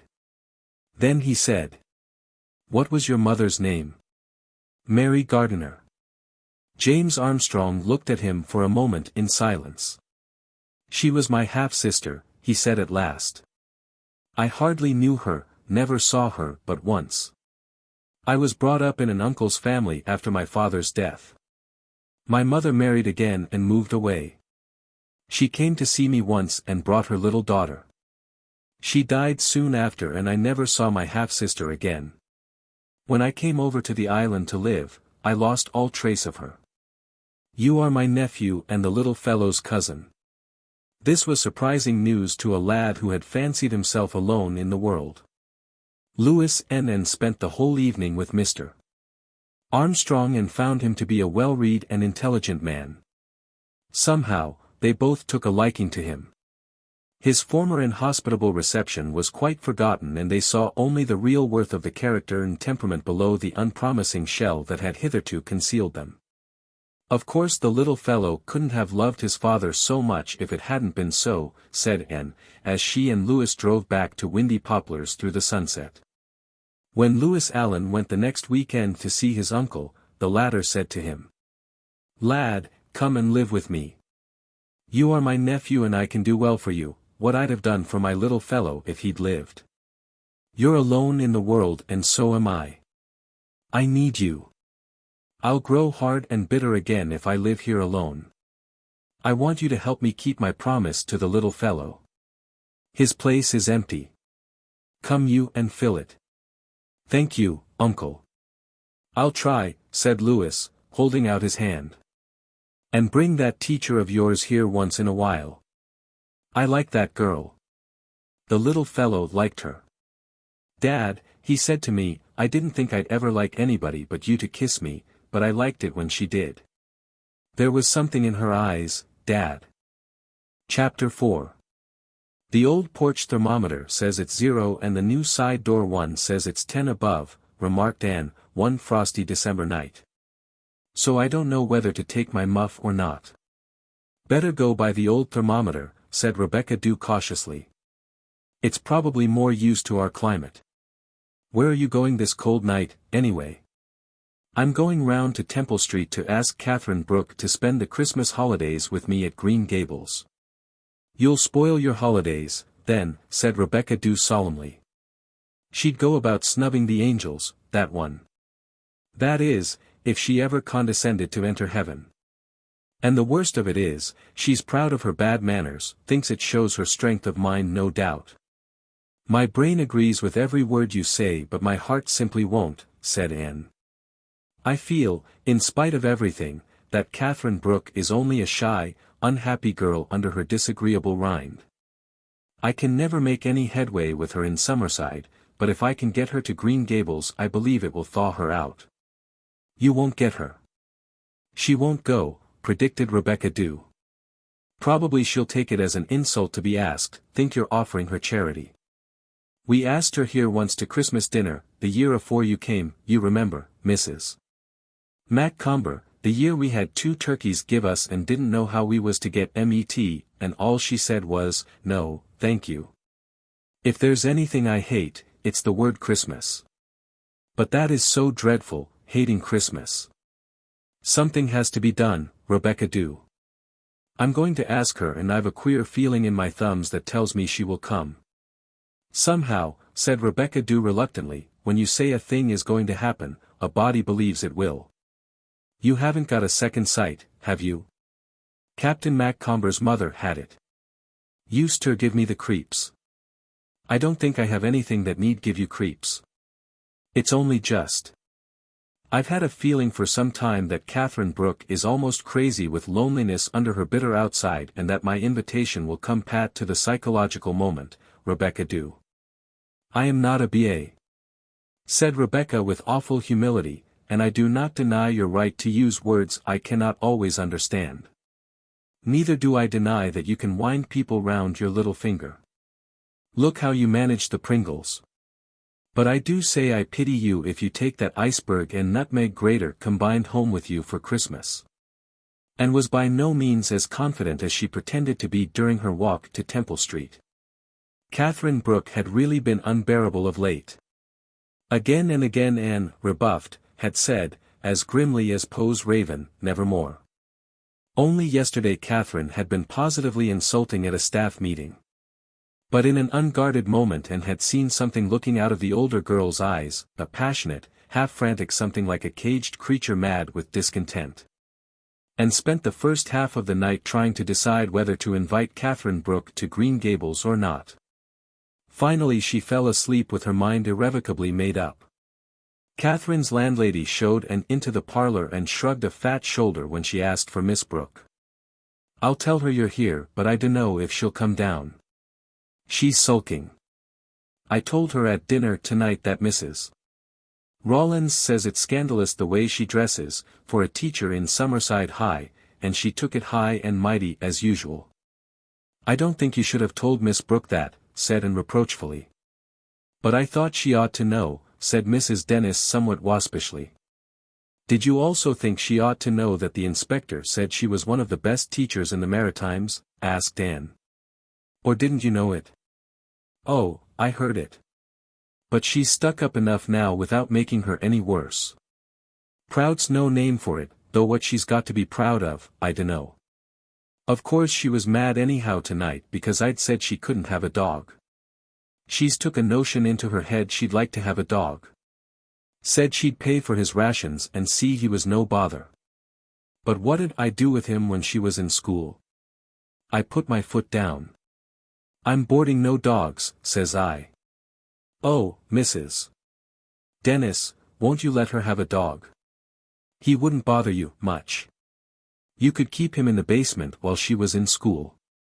And a dog really is such a protection at night. I wish you would, please.' There was always something about Anne Shirley's eyes when she said, "please," that people found hard to resist. Mrs. Dennis, in spite of fat shoulders and a meddlesome tongue, was not unkind at heart. Catherine Brooke simply got under her skin at times with her ungracious ways. "I dunno why you should worry as to her having a dog or not. I didn't know you were such friends." "She hasn't any friends. I never had such an unsociable boarder. I think that is why she wants a dog, Mrs. Dennis. None of us can live without some kind of companionship." "Well, it's the first human thing I've noticed about her," said Mrs. Dennis. "I dunno's I have any awful objection to a dog, but she sort of vexed me with her sarcastic way of asking. 'I suppose you wouldn't consent if I asked you if I might have a dog, Mrs. Dennis,' she says, haughty-like. Set her up with it." "You're supposing right," says I, as haughty as herself. "I don't like eating my words any more than most people, but you can tell her she can have a dog if she'll guarantee he won't misbehave in the parlor." And did not think the parlor could be much worse if the dog did misbehave. She eyed the dingy lace curtains and the hideous purple roses on the carpet with a shiver. "I'm sorry for anyone who has to spend Christmas in a boarding house like this," she thought. "I don't wonder Catherine hates the word. I'd like to give this place a good airing, it smells of 1,000 meals. Why does Catherine go on boarding here when she has a good salary?"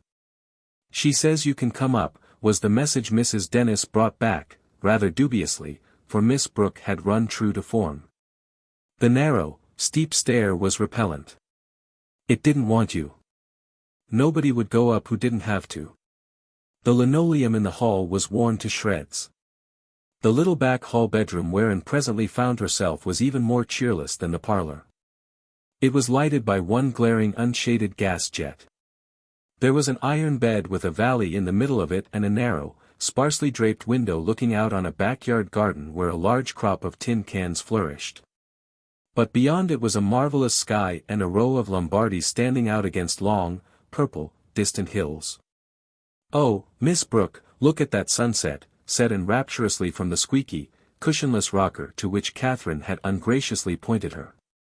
"I've seen a good many sunsets," said the latter coldly, without moving. "Condescending to me with your sunsets," she thought bitterly. "You haven't seen this one. No two sunsets are alike.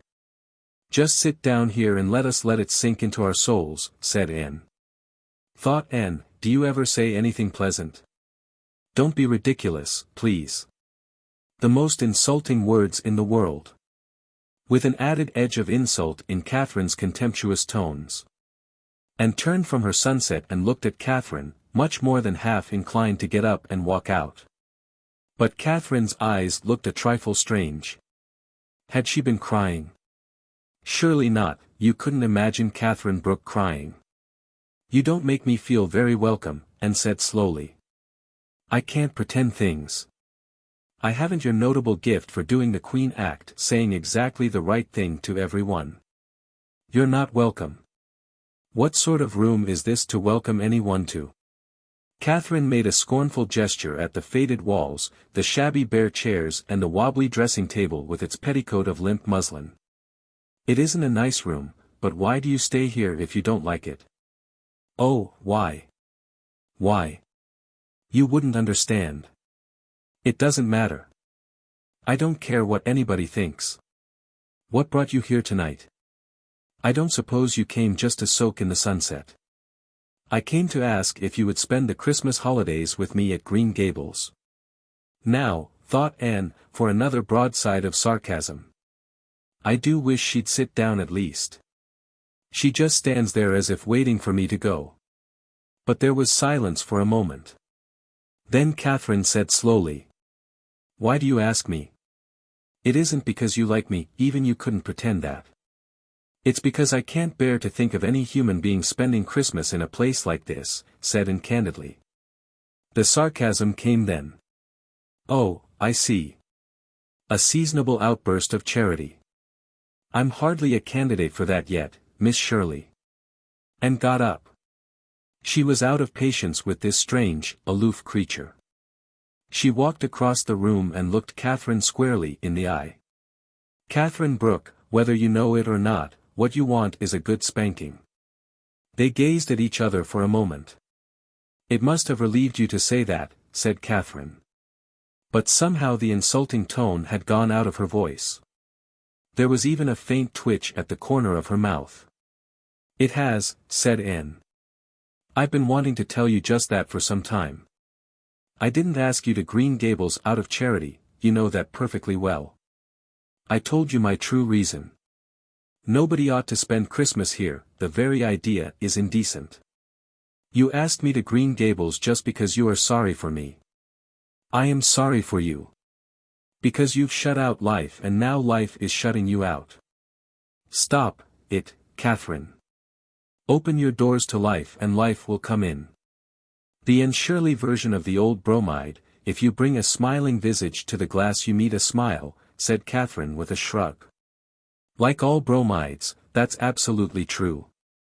Now, are you coming to Green Gables or are you not? What would you say if I accepted, to yourself, not to me? I'd say you were showing the first faint glimmer of common sense I'd ever detected in you, retorted Anne. Catherine laughed. Surprisingly. She walked across to the window, scowled at the fiery streak which was all that was left of the scorned sunset and then turned. Very well. I'll go. Now you can go through the motions of telling me you're delighted and that we'll have a jolly time. I am delighted. But I don't know if you'll have a jolly time or not. That will depend a good deal on yourself, Miss Brooke. Oh, I'll behave myself decently.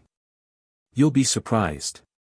You won't find me a very exhilarating guest, I suppose, but I promise you I won't eat with my knife or insult people when they tell me it's a fine day. I tell you frankly that the only reason I'm going is because even I can't stick the thought of spending the holidays here alone. Mrs. Dennis is going to spend Christmas week with her daughter in Charlottetown. It's a bore to think of getting my own meals. I'm a rotten cook. So much for the triumph of matter over mind. But will you give me your word of honor that you won't wish me a Merry Christmas? I just don't want to be merry at Christmas. I won't. But I can't answer for the twins. I'm not going to ask you to sit down here, you'd freeze, but I see that there's a very fine moon in place of your sunset and I'll walk home with you and help you to admire it if you like. I do like, said Anne, but I want to impress on your mind that we have much finer moons in Avonlea. So she's going? Said Rebecca Dew as she filled Anne's hot water bottle. Well, Miss Shirley, I hope you'll never try to induce me to turn Mohammedan, because you'd likely succeed. Where is that cat? Out frisking round Summerside and the weather at 0. Not by the new thermometer. And Dusty Miller is curled up on the rocking chair by my stove in the tower, snoring with happiness. Ah well, said Rebecca Dew with a little shiver as she shut the kitchen door, I wish everyone in the world was as warm and sheltered as we are tonight. Chapter 5. And did not know that a wistful little Elizabeth was watching out of one of the mansard windows of the Evergreens as she drove away from Windy Poplars. An Elizabeth with tears in her eyes who felt as if everything that made life worth living had gone out of her life for the time being and that she was the very Lizziest of Lizzies. But when the livery sleigh vanished from her sight around the corner of Spook's Lane, Elizabeth went and knelt down by her bed. Dear God, she whispered, I know it isn't any use to ask you for a Merry Christmas for me because grandmother and the woman couldn't be merry, but please let my dear Miss Shirley have a Merry Christmas and bring her back safe to me when it's over. Now, said Elizabeth, getting up from her knees, I've done all that I can. And was already tasting Christmas happiness. She fairly sparkled as the train left the station. The ugly streets slipped past her, she was going home. Home to Green Gables. Out in the open country the world was all golden white and pale violet, woven here and there with the dark magic of spruces and the leafless delicacy of birches. The low sun behind the bare woods seemed rushing through the trees like a splendid god, as the train sped on. Catherine was silent but did not seem ungracious. Don't expect me to talk, she had warned Anne curtly. I won't. I hope you don't think I'm one of those terrible people who make you feel that you have to talk to them all the time. We'll just talk when we feel like it. I admit I'm likely to feel like it a good part of the time, but you're under no obligation to take any notice of what I'm saying. Davy met them at Bright River with a big two-seated sleigh full of furry robes and a bear hug for Anne. The two girls snuggled down in the back seat.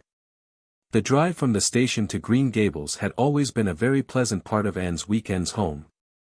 She always recalled her first drive home from Bright River with Matthew. That had been in spring and this was December, but everything along the road kept saying to her, do you remember? The snow crisped under the runners, the music of the bells tinkled through the ranks of tall pointed firs, snow-laden. The white way of delight had little festoons of stars tangled in the trees. And on the last hill but one they saw the great gulf, white and mystical under the moon but not yet icebound. There's just one spot on this road where I always feel suddenly. I'm home, said Anne. It's the top of the next hill, where we'll see the lights of Green Gables. I'm just thinking of the supper Marilla will have ready for us. I believe I can smell it here. Oh, it's good to be home again. At Green Gables every tree in the yard seemed to welcome her back, every lighted window was beckoning. And how good Marilla's kitchen smelled as they opened the door. There were hugs and exclamations and laughter. Even Catherine seemed somehow no outsider, but one of them. Mrs. Rachel Lynde had set her cherished parlor lamp on the supper table and lighted it. It was really a hideous thing with a hideous red globe, but what a warm rosy becoming light it cast over everything. How warm and friendly were the shadows. How pretty Dora was growing. And Davy really seemed almost a man. There was news to tell. Diana had a small daughter. Josie Pye actually had a young man and Charlie Sloane was said to be engaged. It was all just as exciting as news of Empire could have been.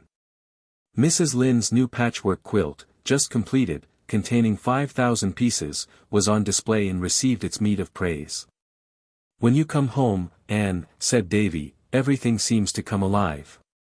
Ah, this is how life should be, purred Dora's kitten. I've always found it hard to resist the lure of a moonlight night, said Anne after supper.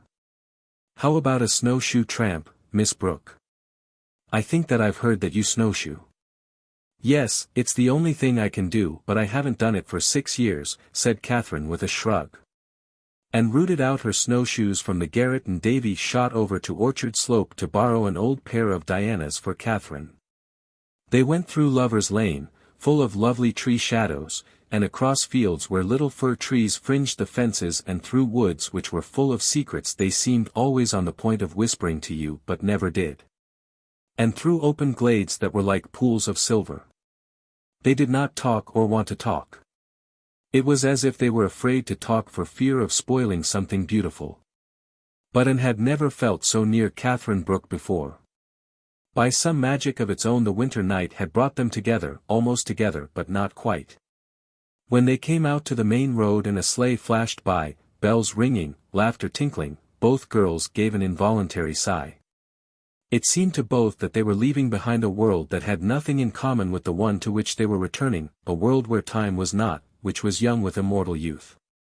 Where souls communed with each other in some medium that needed nothing so crude as words.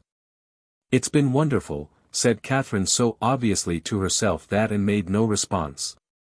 They went down the road and up the long Green Gables lane, but just before they reached the yard gate, they both paused as by a common impulse and stood in silence, leaning against the old mossy fence and looked at the brooding, motherly old house seen dimly through its veil of trees. How beautiful Green Gables was on a winter night. Below it the lake of shining waters was locked in ice, patterned around its edges with tree shadows. Silence was everywhere, save for the staccato clip of a horse trotting over the bridge. And smiled to recall how often she had heard that sound as she lay in her gable room and pretended to herself that it was the gallop of fairy horses passing in the night. Suddenly another sound broke the stillness. "Catherine, Why, you're not crying." Somehow, it seemed impossible to think of Catherine crying. But she was. And her tears suddenly humanized her. And no longer felt afraid of her. "Catherine, dear Catherine, what is the matter? Can I help?"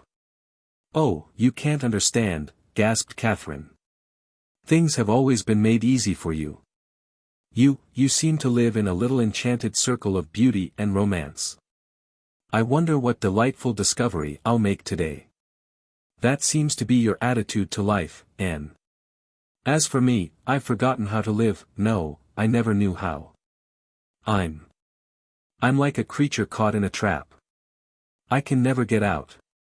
And it seems to me that somebody is always poking sticks at me through the bars. And you have more happiness than you know what to do with, friends everywhere, a lover. Not that I want a lover.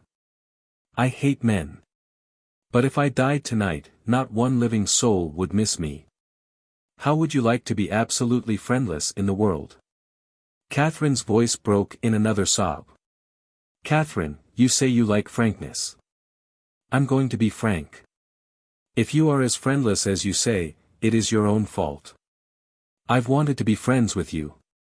But you've been all prickles and stings. Oh, I know. I know. How I hated you when you came first. Flaunting your circlet of pearls." "Catherine, I didn't flaunt it." "Oh, I suppose not. That's just my natural hatefulness. But it seemed to flaunt itself, not that I envied you your beau. I've never wanted to be married. I saw enough of that with father and mother, but I hated your being over me when you were younger than I. I was glad when the Pringles made trouble for you. You seemed to have everything I hadn't: charm, friendship, youth. Youth. I never had anything but starved youth. You know nothing about it.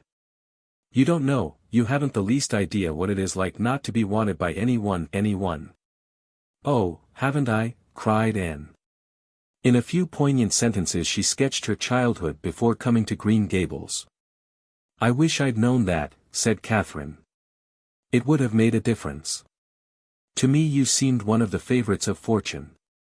I've been eating my heart out with envy of you. You got the position I wanted. Oh, I know you're better qualified than I am, but there it was. You're pretty, at least you make people believe you're pretty. My earliest recollection is of someone saying, 'What an ugly child. You come into a room delightfully.' Oh, I remember how you came into school that first morning. But I think the real reason I've hated you so is that you always seem to have some secret delight as if every day of life was an adventure. In spite of my hatred, there were times when I acknowledged to myself that you might just have come from some far-off star. Really, Catherine, you take my breath with all these compliments. But you don't hate me any longer, do you? We can be friends now. I don't know. I've never had a friend of any kind, much less one of anything like my own age. I don't belong anywhere, never have belonged. I don't think I know how to be a friend. No, I don't hate you any longer. I don't know how I feel about you. Oh, I suppose it's your noted charm beginning to work on me. I only know that I feel I'd like to tell you what my life has been like. I could never have told you if you hadn't told me about your life before you came to Green Gables. I want you to understand what has made me as I am. I don't know why I should want you to understand, but I do. Tell me, Catherine dear. I do want to understand you. You do know what it is like not to be wanted, I admit, but not what it is like to know that your father and mother don't want you. Mine didn't. They hated me from the moment I was born and before. And they hated each other. Yes, they did. They quarreled continually, just mean, nagging, petty quarrels. My childhood was a nightmare. They died when I was 7 and I went to live with Uncle Henry's family. They didn't want me either. They all looked down on me because I was living on their charity. I remember all the snubs I got, every one. I can't remember a single kind word. I had to wear my cousin's cast-off clothes. I remember one hat in particular. It made me look like a mushroom. And they made fun of me whenever I put it on. One day I tore it off and threw it on the fire. I had to wear the most awful old tam to church all the rest of the winter. I never even had a dog. And I wanted one so. I had some brains. I longed so for a BA course, but naturally I might just as well have yearned for the moon. However, Uncle Henry agreed to put me through Queen's if I would pay him back when I got a school. He paid my board in a miserable third-rate boarding house where I had a room over the kitchen that was ice-cold in winter and boiling hot in summer, and full of stale cooking smells in all seasons. And the clothes I had to wear to Queen's. But I got my license and I got the second room in Summerside High, the only bit of luck I've ever had. Even since then I've been pinching and scrimping to pay Uncle Henry. Not only what he spent putting me through Queen's, but what my board through all the years I lived there cost him. I was determined I would not owe him 1 cent. That is why I've boarded with Mrs. Dennis and dressed shabbily. And I've just finished paying him. For the first time in my life I feel free. But meanwhile I've developed the wrong way. I know I'm unsocial. I know I can never think of the right thing to say. I know it's my own fault that I'm always neglected and overlooked at social functions. I know I've made being disagreeable into a fine art. I know I'm sarcastic. I know I'm regarded as a tyrant by my pupils.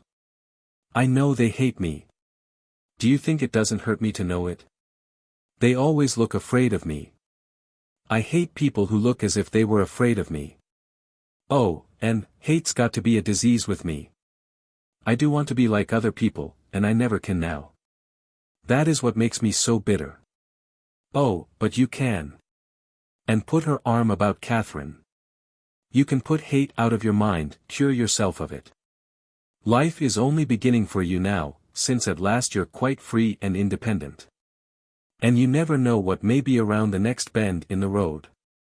I've heard you say that before. I've laughed at your bend in the road. But the trouble is there aren't any bends in my road. I can see it stretching straight out before me to the skyline, endless monotony. Oh, does life ever frighten you, Anne, with its blankness, its swarms of cold, uninteresting people? No, of course it doesn't. You don't have to go on teaching all the rest of your life. And you seem to find everybody interesting, even that little round red being you call Rebecca do. The truth is, I hate teaching and there's nothing else I can do. A school teacher is simply a slave of time. Oh, I know you like it. I don't see how you can. Anne, I want to travel. It's the one thing I've always longed for. I remember the one and only picture that hung on the wall of my attic room at Uncle Henry's, a faded old print that had been discarded from the other rooms with scorn. It was a picture of palms around a spring in the desert, with a string of camels marching away in the distance. It literally fascinated me. I've always wanted to go and find it. I want to see the Southern Cross and the Taj Mahal and the Pillars of Karnak. I want to know, not just believe, that the world is round. And I can never do it on a teacher's salary. I'll just have to go on forever, prating of King Henry VIII's wives and the inexhaustible resources of the Dominion. Anne laughed. It was safe to laugh now, for the bitterness had gone out of Catherine's voice. It sounded merely rueful and impatient. Anyhow, we're going to be friends, and we're going to have a jolly 10 days here to begin our friendship. I've always wanted to be friends with you, Catherine, spelled with a K. I've always felt that underneath all your prickles was something that would make you worthwhile as a friend. So that is what you've really thought of me? I've often wondered. Well, the leopard will have a go at changing its spots if it's at all possible. Perhaps it is. I can believe almost anything at this Green Gables of yours. It's the first place I've ever been in that felt like a home. I should like to be more like other people if it isn't too late. I'll even practice a sunny smile for that Gilbert of yours when he arrives tomorrow night. Of course I've forgotten how to talk to young men if I ever knew. He'll just think me an old maid gooseberry. I wonder if, when I go to bed tonight, I'll feel furious with myself for pulling off my mask and letting you see into my shivering soul like this. No, you won't. You'll think, I'm glad she's found out I'm human. We're going to snuggle down among the warm fluffy blankets, probably with 2 hot water bottles, for likely Marilla and Mrs. Lynde will each put one in for us for fear the other has forgotten it. And you'll feel deliciously sleepy after this walk in the frosty moonshine, and first thing you'll know, it will be morning and you'll feel as if you were the first person to discover that the sky is blue. And you'll grow learned in lore of plum puddings because you're going to help me make one for Tuesday, a great big plummy one. And was amazed at Catherine's good looks when they went in. Her complexion was radiant after her long walk in the keen air, and color made all the difference in the world to her. Why, Catherine would be handsome if she wore the right kind of hats and dresses, reflected Anne, trying to imagine Catherine with a certain dark, richly red velvet hat she had seen in a Summerside shop. On her black hair and pulled over her amber eyes. I've simply got to see what can be done about it. Chapter 6. Saturday and Monday were full of gay doings at Green Gables. The plum pudding was concocted and the Christmas tree brought home. Catherine and Anne and Davy and Dora went to the woods for it. A beautiful little fir to whose cutting down and was only reconciled by the fact that it was in a little clearing of Mr. Harrison's which was going to be stumped and plowed in the spring anyhow.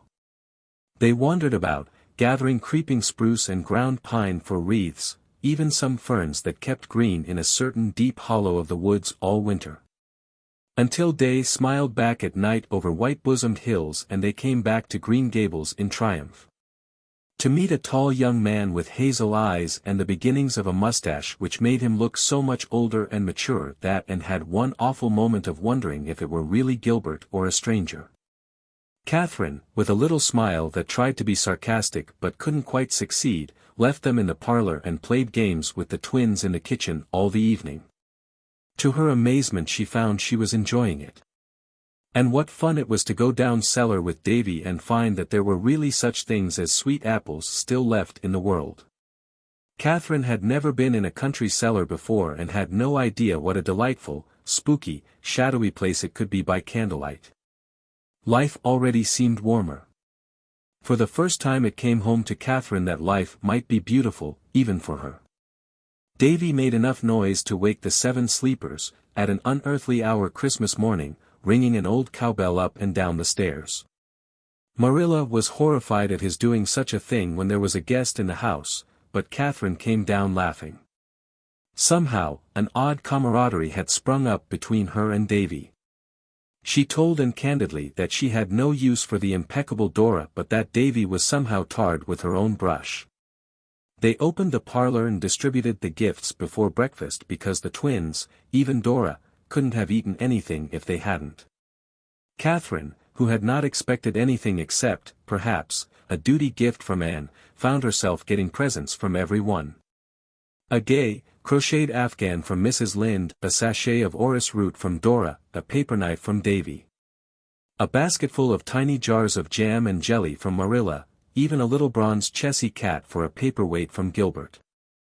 And, tied under the tree, curled up on a bit of warm and woolly blanket, a dear little brown-eyed puppy, with alert, silken ears and an ingratiating tail. A card tied to his neck bore the legend, from Anne, who dares, after all, to wish you a Merry Christmas. Catherine gathered his wriggling little body up in her arms and spoke shakily. And, he's a darling. But Mrs. Dennis won't let me keep him. I asked her if I might get a dog and she refused. I've arranged it all with Mrs. Dennis. You'll find she won't object. And, anyway, Catherine, you're not going to be there long. You must find a decent place to live, now that you've paid off what you thought were your obligations. Look at the lovely box of stationery Diana sent me. Isn't it fascinating to look at the blank pages and wonder what will be written on them? Mrs. Lynde was thankful it was a white Christmas. There would be no fat graveyards when Christmas was white, but to Catherine it seemed a purple and crimson and golden Christmas. And the week that followed was just as beautiful. Catherine had often wondered bitterly just what it would be like to be happy, and now she found out. She bloomed out in the most astonishing way. And found herself enjoying their companionship. To think I was afraid she would spoil my Christmas holiday, she reflected in amazement. To think, said Catherine to herself, that I was on the verge of refusing to come here when Anne invited me. They went for long walks. Through Lover's Lane and the haunted wood, where the very silence seemed friendly, over hills where the light snow whirled in a winter dance of goblins, through old orchards full of violet shadows, through the glory of sunset woods. There were no birds to chirp or sing, no brooks to gurgle, no squirrels to gossip. But the wind made occasional music that had in quality what it lacked in quantity. One can always find something lovely to look at or listen to, said Anne. They talked of cabbages and kings, and hitched their wagons to stars, and came home with appetites that taxed even the Green Gables pantry. One day it stormed and they couldn't go out. The east wind was beating around the eaves and the grey gulf was roaring. But even a storm at Green Gables had charms of its own. It was cozy to sit by the stove and dreamily watch the firelight flickering over the ceiling while you munched apples and candy. How jolly supper was with the storm wailing outside. One night Gilbert took them to see Diana and her new baby daughter. I never held a baby in my life before, said Catherine as they drove home. For one thing, I didn't want to, and for another I'd have been afraid of it going to pieces in my grasp. You can't imagine how I felt, so big and clumsy with that tiny, exquisite thing in my arms. I know Mrs. Wright thought I was going to drop it every minute. I could see her striving heroically to conceal her terror. But it did something to me, the baby I mean. I haven't decided just what. Babies are such fascinating creatures, said Anne dreamily. They are what I heard somebody at Redmond call, terrific bundles of potentialities. Think of it, Catherine. Homer must have been a baby once. A baby with dimples and great eyes full of light. He couldn't have been blind then, of course. What a pity his mother didn't know he was to be Homer, said Catherine. But I think I'm glad Judas' mother didn't know he was to be Judas, said Anne softly. I hope she never did know. There was a concert in the hall one night, with a party at Abner Sloane's after it, and Anne persuaded Catherine to go to both. I want you to give us a reading for our program, Catherine. I've heard you read beautifully. I used to recite. I think I rather liked doing it. But the summer before last I recited at a shore concert which a party of summer resorters got up and I heard them laughing at me afterwards. How do you know they were laughing at you? They must have been. There wasn't anything else to laugh at. And hid a smile and persisted in asking for the reading. Give Ginevra for an encore. I'm told you do that splendidly. Mrs. Stephen Pringle told me she never slept a wink the night after she heard you give it. No, I've never liked Ginevra. It's in the reading, so I try occasionally to show the class how to read it. I really have no patience with Ginevra. Why didn't she scream when she found herself locked in? When they were hunting everywhere for her, surely somebody would have hurt her.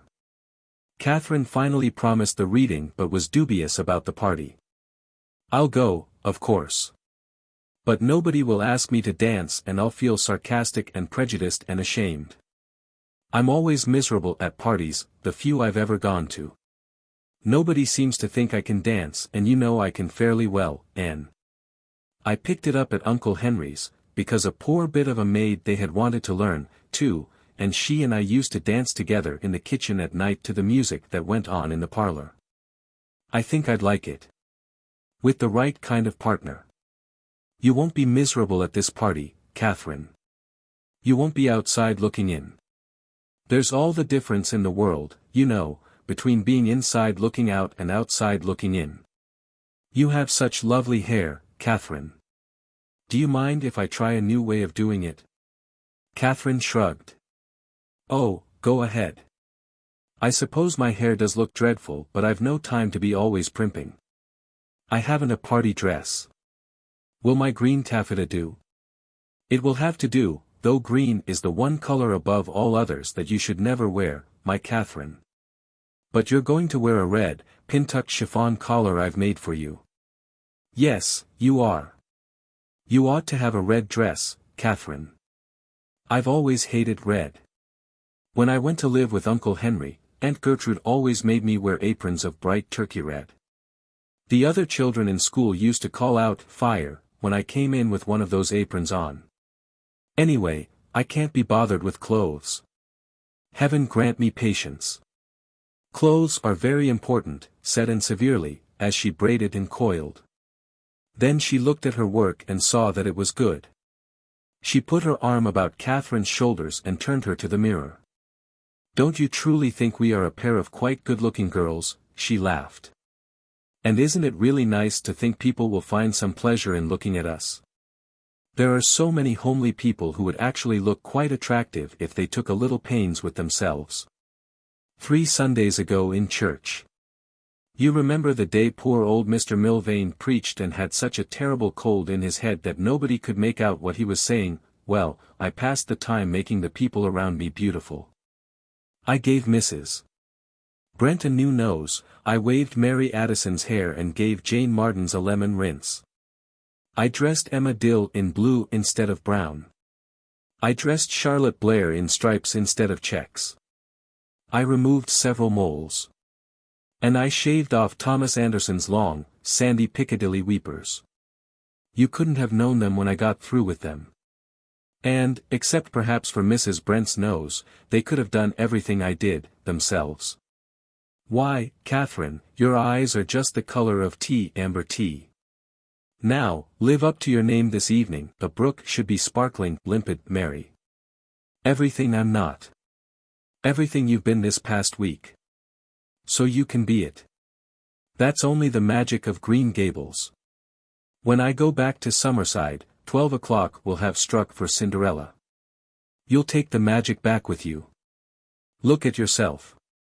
Looking for once as you ought to look all the time.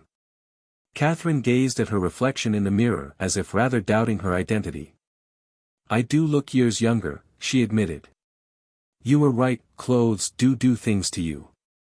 Oh, I know I've been looking older than my age. I didn't care. Why should I? Nobody else cared. And I'm not like you, Anne. Apparently you were born knowing how to live. And I don't know anything about it, not even the ABC. I wonder if it's too late to learn. I've been sarcastic so long, I don't know if I can be anything else. Sarcasm seemed to me to be the only way I could make any impression on people. And it seems to me, too, that I've always been afraid when I was in the company of other people, afraid of saying something stupid, afraid of being laughed at. Catherine Brooke, look at yourself in that mirror. Carry that picture of yourself with you, magnificent hair framing your face instead of trying to pull it backward, eyes sparkling like dark stars, a little flush of excitement on your cheeks and you won't feel afraid. Come, now. We're going to be late, but fortunately all the performers have what I heard Dora referring to as preserved seats. Gilbert drove them to the hall.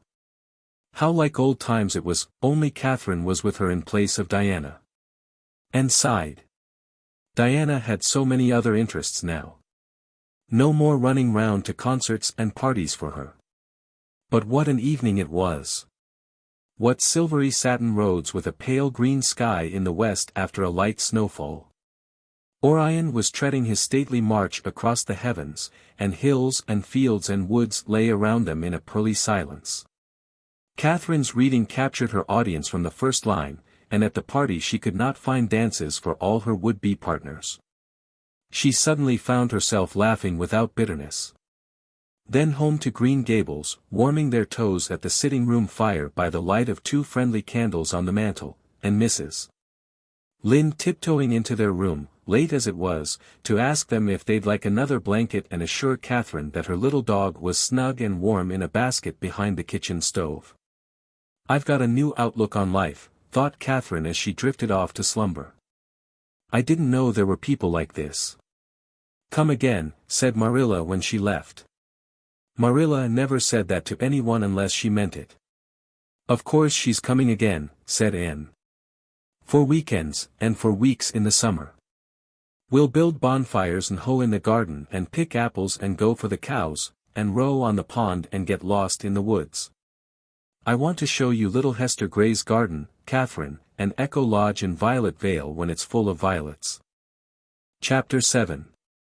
Windy Poplars. January 5th. The street where ghosts should walk. My esteemed friend. That isn't anything Aunt Chatty's grandmother wrote. It's only something she would have written if she'd thought of it. I've made a New Year resolution to write sensible love letters. Do you suppose such a thing is possible? I have left dear Green Gables but I have returned to dear Windy Poplars. Rebecca Dew had a fire lighted in the tower room for me and a hot water bottle in the bed. I'm so glad I like Windy Poplars. It would be dreadful to live in a place I didn't like, that didn't seem friendly to me. That didn't say, I'm glad you're back. Windy Poplars does. It's a bit old-fashioned and a bit prim, but it likes me. And I was glad to see Aunt Kate and Aunt Chatty and Rebecca Dew again. I can't help seeing their funny sides but I love them well for all that. Rebecca Dew said such a nice thing to me yesterday. Spooks Lane has been a different place since you came here, Miss Shirley. I'm glad you liked Catherine, Gilbert. She was surprisingly nice to you. It's amazing to find how nice she can be when she tries. And I think she is just as much amazed at it herself as anyone else. She had no idea it would be so easy. It's going to make so much difference in school, having a vice you can really work with. She is going to change her boarding house, and I have already persuaded her to get that velvet hat and have not yet given up hope of persuading her to sing in the choir. Mr. Hamilton's dog came down yesterday and chivied Dusty Miller. This is the last straw, said Rebecca Dew. And with her red cheeks redder still, her chubby back shaking with anger, and in such a hurry that she put her hat on hindside before and never knew it, she toddled up the road and gave Mr. Hamilton quite a large piece of her mind. I can just see his foolish, amiable face while he was listening to her. I do not like that cat, she told me, but he is OURS and no Hamilton dog is going to come here and give him impudence in his own backyard. He only chased your cat in fun, said Jabez Hamilton. The Hamilton ideas of fun are different from the Montgomery ideas of fun or the McLean ideas of fun or, if it comes to that, the Dew ideas of fun, I told him. Tut, tut, you must have had cabbage for dinner, Miss Dew, said he. No, I said, but I could have had.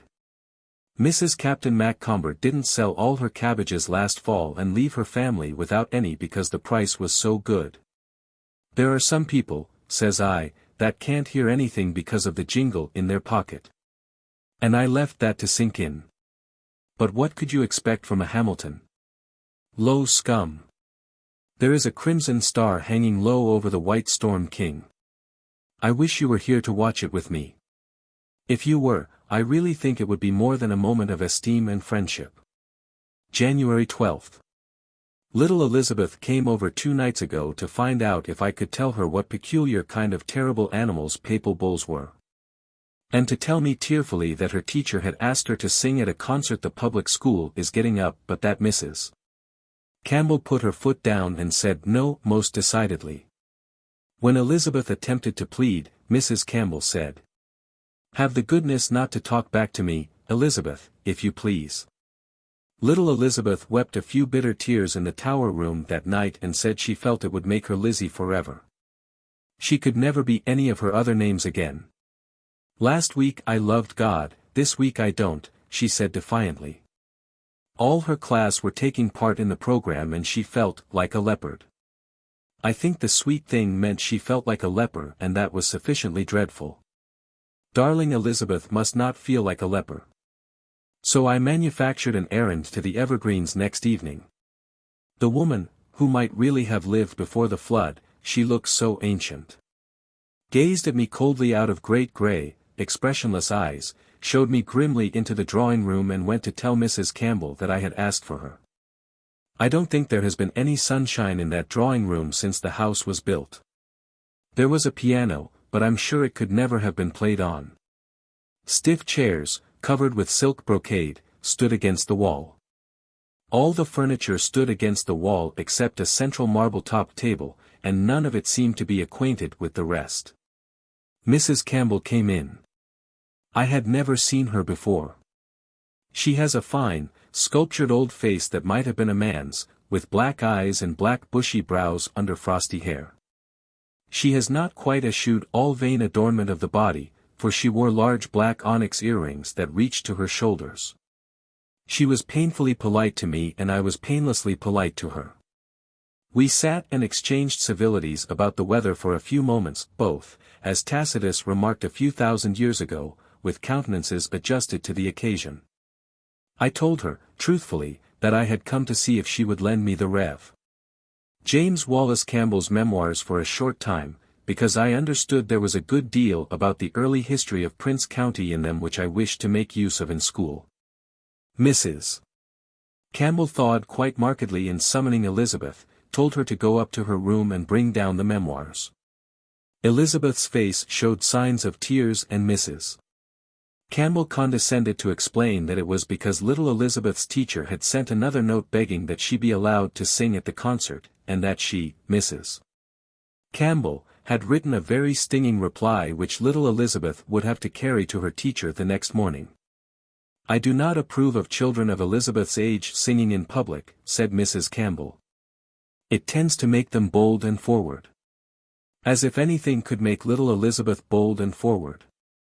"I think perhaps you are wise, Mrs. Campbell," I remarked in my most patronizing tone. "In any event Mabel Phillips is going to sing, and I am told that her voice is really so wonderful that she will make all the others seem as nothing. No doubt it is much better that Elizabeth should not appear in competition with her." Mrs. Campbell's face was a study. She may be Campbell outside but she is Pringle at the core. She said nothing, however, and I knew the psychological moment for stopping. I thanked her for the memoirs and came away. The next evening when little Elizabeth came to the garden gate for her milk, her pale, flower-like face was literally a star. She told me that Mrs. Campbell had told her she might sing after all, if she were careful not to let herself get puffed up about it. You see, Rebecca Dew had told me that the Phillips and the Campbell clans have always been rivals in the matter of good voices.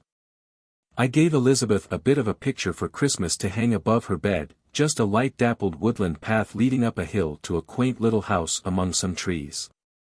Little Elizabeth says she is not so frightened now to go to sleep in the dark, because as soon as she gets into bed she pretends that she is walking up the path to the house and that she goes inside and it is all lighted and her father is there. Poor darling! I can't help detesting that father of hers. January 19th. There was a dance at Carrie Pringle's last night. Catherine was there in a dark red silk with the new side flounces, and her hair had been done by a hairdresser.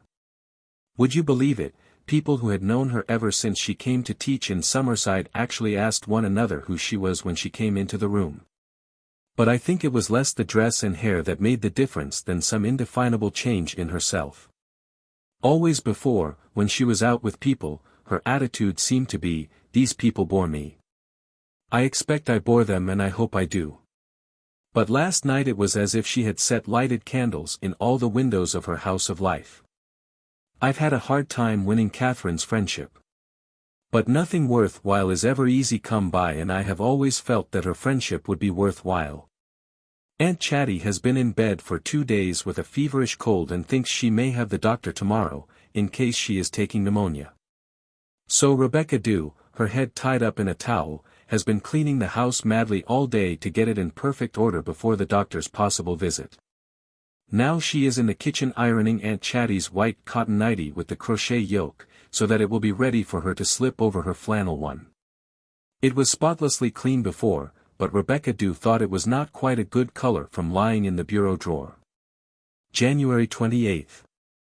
January so far has been a month of cold gray days, with an occasional storm whirling across the harbor and filling Spook's Lane with drifts. But last night we had a silver thaw, and today the sun shone. My Maple Grove was a place of unimaginable splendors. Even the commonplaces had been made lovely.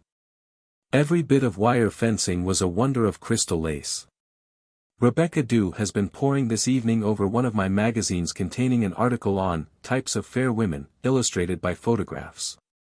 Wouldn't it be lovely, Miss Shirley, if someone could just wave a wand and make everybody beautiful? She said wistfully. Just fancy my feelings, Miss Shirley, if I suddenly found myself beautiful. But then, with a sigh.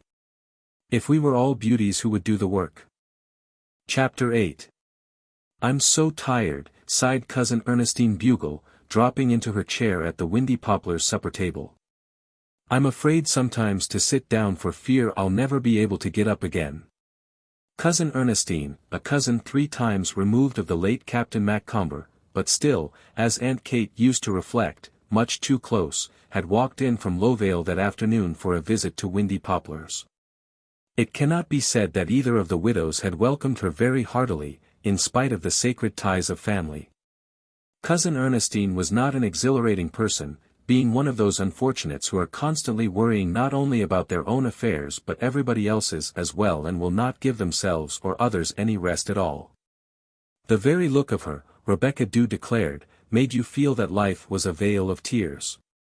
Certainly Cousin Ernestine was not beautiful, and it was extremely doubtful if she ever had been. She had a dry, pinched little face, faded, pale blue eyes, several badly placed moles, and a whining voice. She wore a rusty black dress and a decrepit neck-piece of Hudson seal which she would not remove even at the table, because she was afraid of draughts. Rebecca Dew might have sat at the table with them had she wished, for the widows did not regard Cousin Ernestine as any particular company. But Rebecca always declared she couldn't savor her victuals in that old Killjoy society. She preferred to eat her morsel in the kitchen, but that did not prevent her from saying her say as she waited on the table. Likely it's the spring getting into your bones, she remarked unsympathetically. Ah, I hope it's only that, Miss Dew. But I'm afraid I'm like poor Mrs. Oliver Gage. She eat mushrooms last summer, but there must have been a toadstool among them, for she's never felt the same since. But you can't have been eating mushrooms as early as this, said Aunt Chatty.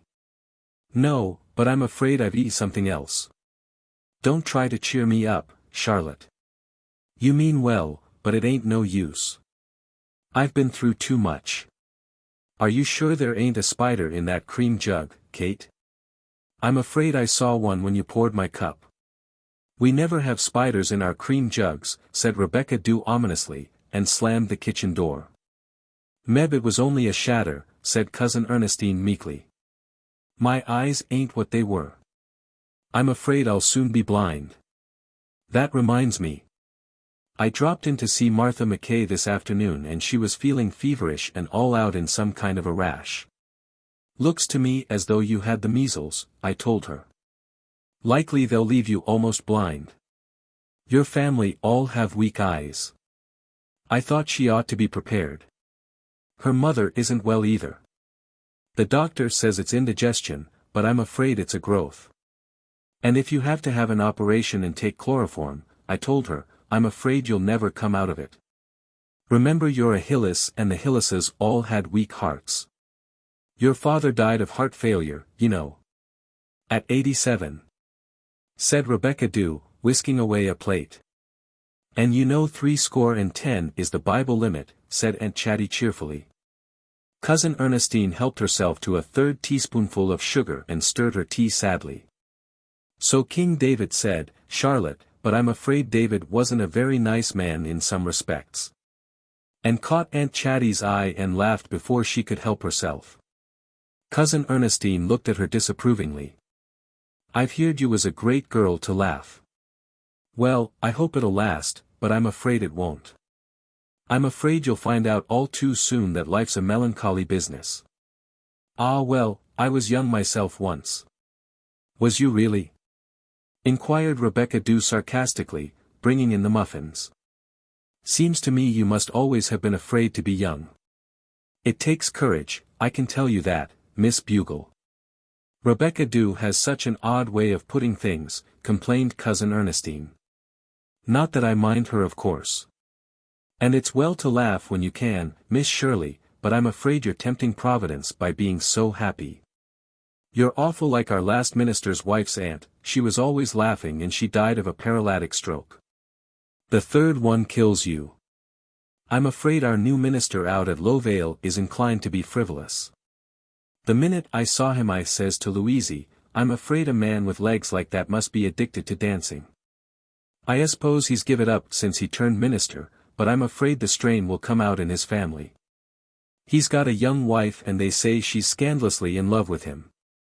I can't seem to get over the thought of anyone marrying a minister for love. I'm afraid it's awful irreverent. He preaches pretty fair sermons, but I'm afraid from what he said of Elijah the Tidbit last Sunday that he's far too liberal in his views of the Bible. I see by the papers that Peter Ellis and Fanny Bugle were married last week, said Aunt Chatty. Ah, yes. I'm afraid that'll be a case of marrying in haste and repenting at leisure. They've only known each other 3 years. I'm afraid Peter'll find out that fine feathers don't always make fine birds. I'm afraid Fanny's very shiftless. She irons her table napkins on the right side first and only. Not much like her sainted mother. Ah, she was a thorough woman if ever there was one. When she was in mourning she always wore black nightgowns. Said she felt as bad in the night as in the day. I was down at Andy Bugle's, helping them with the cooking, and when I come downstairs on the wedding morning if there wasn't Fanny eating an egg for her breakfast and her getting married that day. I don't suppose you'll believe that. I wouldn't if I hadn't seen it with my own eyes. My poor dead sister never eat a thing for 3 days afore she was married. And after her husband died we was all afraid she was never going to eat again. There are times when I feel I can't understand the Bugles any longer. There was a time when you knew where you was with your own connection, but it ain't that way now. Is it true that Jean Young is going to be married again? Asked Aunt Kate. I'm afraid it is. Of course Fred Young is supposed to be dead, but I'm dreadful afraid he'll turn up yet. You could never trust that man. She's going to marry Ira Roberts. I'm afraid he's only marrying her to make her happy. His uncle Philip once wanted to marry me, but I says to him, says I, Bugle I was born and Bugle I will die. Marriage is a leap in the dark, says I, and I ain't going to be drug into it. There's been an awful lot of weddings in Lowvale this winter. I'm afraid there'll be funerals all summer to make up for it. Annie Edwards and Chris Hunter were married last month. I'm afraid they won't be as fond of each other in a few years' time as they are now. I'm afraid she was just swept off her feet by his dashing ways. His uncle Hiram was crazy, he believed he was a dog for years. If he did his own barking nobody need have grudged him the fun of it, said Rebecca Dew, bringing in the pear preserves and the layer cake. I never heard that he barked, said Cousin Ernestine. He just gnawed bones and buried them when nobody was looking. His wife felt it. "Where is Mrs. Lily Hunter this winter?" asked Aunt Chatty. "She's been spending it with her son in San Francisco and I'm awful afraid there'll be another earthquake afore she gets out of it. If she does, she'll likely try to smuggle and have trouble at the border. If it ain't one thing, it's another when you're traveling. But folks seem to be crazy for it. My cousin Jim Bugle spent the winter in Florida. I'm afraid he's getting rich and worldly. I said to him afore he went," says I. "I remember it was the night afore the Coleman's dog died, or was it? Yes, it was. Pride goeth afore destruction and a haughty spirit afore a fall," says I. "His daughter is teaching over in the Bugle Road School and she can't make up her mind which of her beaus to take. There's one thing I can assure you of, Mary Annetta," says I, "and that is you'll never get the one you love best. So you'd better take the one as loves you if you can be sure he does. I hope she'll make a better choice than Jesse Chipman did. I'm afraid she's just going to marry Oscar Green because he was always round." "Is that what you've picked out?" I says to her. "His brother died of galloping consumption. And don't be married in May," says I, "for May's awful unlucky for a wedding." "How encouraging you always are," said Rebecca Dew, bringing in a plate of macaroons. "Can you tell me," said Cousin Ernestine, ignoring Rebecca Dew and taking a second helping of pears, "if a calceolaria is a flower or a disease?" "A flower," said Aunt Chatty. Cousin Ernestine looked a little disappointed. "Well, whatever it is, Sandy Bugle's widow's got it. I heard her telling her sister in church last Sunday that she had a calceolaria at last. Your geraniums are dreadful scraggy, Charlotte. I'm afraid you don't fertilize them properly. Mrs. Sandy's gone out of mourning and poor Sandy only dead 4 years. Ah well, the dead are soon forgot nowadays. My sister wore crepe for her husband 25 years. Did you know your placket was open?" said Rebecca, setting a coconut pie before Aunt Kate. "I haven't time to be always staring at my face in the glass," said Cousin Ernestine acidly. "What if my placket is open? I've got 3 petticoats on, haven't I? They tell me the girls nowadays only wear 1. I'm afraid the world is getting dreadful gay and giddy. I wonder if they ever think of the Judgment Day. Do you suppose they'll ask us at the Judgment Day how many petticoats we've got on?" asked Rebecca Dew, escaping to the kitchen before anyone could register horror. Even Aunt Chatty thought Rebecca Dew really had gone a little too far.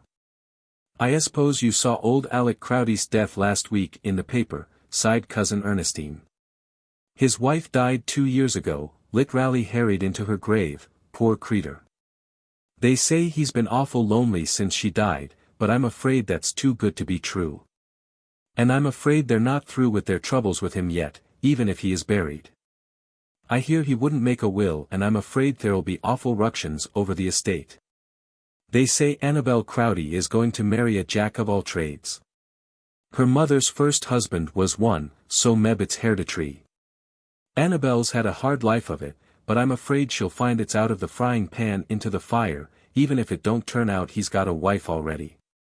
"What is Jane Goldwyn doing with herself this winter?" asked Aunt Kate. "She hasn't been into town for a long time." "Ah, poor Jane. She's just pining away mysteriously. They don't know what's the matter with her, but I'm afraid it'll turn out to be an alibi. What is Rebecca Dew laughing like a hyenas out in the kitchen for? I'm afraid you'll have her on your hands yet. There's an awful lot of weak minds among the Dews." "I see Thyra Cooper has a baby," said Aunt Chatty. "Ah, yes, poor little soul. Only one, thank mercy. I was afraid it would be twins. Twins run so in the Coopers." "Thyra and Ned are such a nice young couple," said Aunt Kate, as if determined to salvage something from the wreck of the universe. But Cousin Ernestine would not admit that there was any balm in Gilead, much less in Low Vale. Ah, she was real thankful to get him at last. There was a time she was afraid he wouldn't come back from the West. I warned her. "You may be sure he'll disappoint you," I told her. He's always disappointed people. Everyone expected him to die afore he was a year old, but you see he's alive yet. When he bought the Holly place I warned her again. I'm afraid that well is full of typhoid, I told her. The Holly hired man died of typhoid there 5 years ago. They can't blame me if anything happens. Joseph Holly has some misery in his back. He calls it lumbago, but I'm afraid it's the beginning of spinal meningitis. Old Uncle Joseph Holly is one of the best men in the world, said Rebecca Dew, bringing in a replenished teapot. Ah, he's good, said Cousin Ernestine lugubriously. Too good. I'm afraid his sons will all go to the bad. You see it like that so often. Seems as if an average has to be struck. No, thank you, Kate, I won't have any more tea, well, meba macaroon. They don't lie heavy on the stomach, but I'm afraid I've eaten far too much. I must be taking French leave, for I'm afraid it'll be dark afore I get home. I don't want to get my feet wet, I'm so afraid of ammonia. I've had something traveling from my arm to my lower limbs all winter. Night after night I've laid awake with it. Ah, nobody knows what I've gone through, but I ain't one of the complaining sort. I was determined I'd get up to see you once more, for I may not be here another spring. But you've both failed terrible, so you may go afore me yet. Ah well, it's best to go while there's someone of your own left to lay you out. Dear me, how the wind is getting up. I'm afraid our barn roof will blow off if it comes to a gale. We've had so much wine this spring I'm afraid the climate is changing. Thank you, Miss Shirley, and helped her into her coat. Be careful of yourself. You look awful washed out. I'm afraid people with red hair never have real strong constitutions. I think my constitution is all right, smiled Anne, handing Cousin Ernestine an indescribable bit of millinery with a stringy ostrich feather dripping from its back. I have a touch of sore throat tonight, Miss Bugle, that's all. Ah! Another of Cousin Ernestine's dark forebodings came to her. You want to watch a sore throat. The symptoms of diphtheria and tonsillitis are exactly the same till the 3rd day. But there's one consolation, you'll be spared an awful lot of trouble if you die young. Chapter 9. Tower Room. Windy Poplars. April 20th. Poor dear Gilbert. I said of laughter, it is mad, and of mirth, what doeth it? I'm afraid I'll turn grey young. I'm afraid I'll end up in the poorhouse. I'm afraid none of my pupils will pass their finals. Mr. Hamilton's dog barked at me Saturday night and I'm afraid I'll have hydrophobia. I'm afraid my umbrella will turn inside out when I keep a tryst with Catherine tonight. I'm afraid Catherine likes me so much now that she can't always like me as much. I'm afraid my hair isn't auburn after all. I'm afraid I'll have a mole on the end of my nose when I'm 50. I'm afraid my school is a fire trap. I'm afraid I'll find a mouse in my bed tonight. I'm afraid you got engaged to me just because I was always around. I'm afraid I'll soon be picking at the counterpane. No, dearest, I'm not crazy, not yet. It's only that Cousin Ernestine Bugle is catching. I know now why Rebecca Dew has always called her Miss Much Afraid. The poor soul has borrowed so much trouble, she must be hopelessly in debt to fate. There are so many Bugles in the world. Not many quite so far gone in buglism as Cousin Ernestine, perhaps, but so many killjoys, afraid to enjoy today because of what tomorrow will bring. Gilbert darling, don't let's ever be afraid of things. It's such dreadful slavery. Let's be daring and adventurous and expectant. Let's dance to meet life and all it can bring to us, even if it brings scads of trouble and typhoid and twins. Today has been a day dropped out of June into April. The snow is all gone and the fawn meadows and golden hills just sing of spring. I know I heard Pan piping in the little green hollow in my maple bush and my storm king was bannered with the airiest of purple hazes. We've had a great deal of rain lately and I've loved sitting in my tower in the still, wet hours of the spring twilights. But tonight is a gusty, hurrying night. Even the clouds racing over the sky are in a hurry, and the moonlight that gushes out between them is in a hurry to flood the world. Suppose, Gilbert, we were walking hand in hand down one of the long roads in Avonlea tonight. Gilbert, I'm afraid I'm scandalously in love with you. You don't think it's irreverent, do you? But then, you're not a minister. Chapter 10. I'm so different, sighed Hazel. It was really dreadful to be so different from other people, and yet rather wonderful, too, as if you were a being strayed from another star. Hazel would not have been one of the common herd for anything, no matter what she suffered by reason of her differentness. Everybody is different, said Anne amusedly. You are smiling. Hazel clasped a pair of very white, very dimpled hands and gazed adoringly at Anne. She emphasized at least one syllable in every word she uttered. You have such a fascinating smile, such a haunting smile. I knew the moment I first saw you that you would understand everything. We are on the same plane. Sometimes I think I must be psychic, Miss Shirley. I always know so instinctively the moment I meet anyone whether I'm going to like them or not. I felt at once that you were sympathetic, that you would understand. It's so sweet to be understood. Nobody understands me, Miss Shirley, nobody. But when I saw you, some inner voice whispered to me, she will understand. With her you can be your real self. Oh, Miss Shirley, let's be real, let's always be real.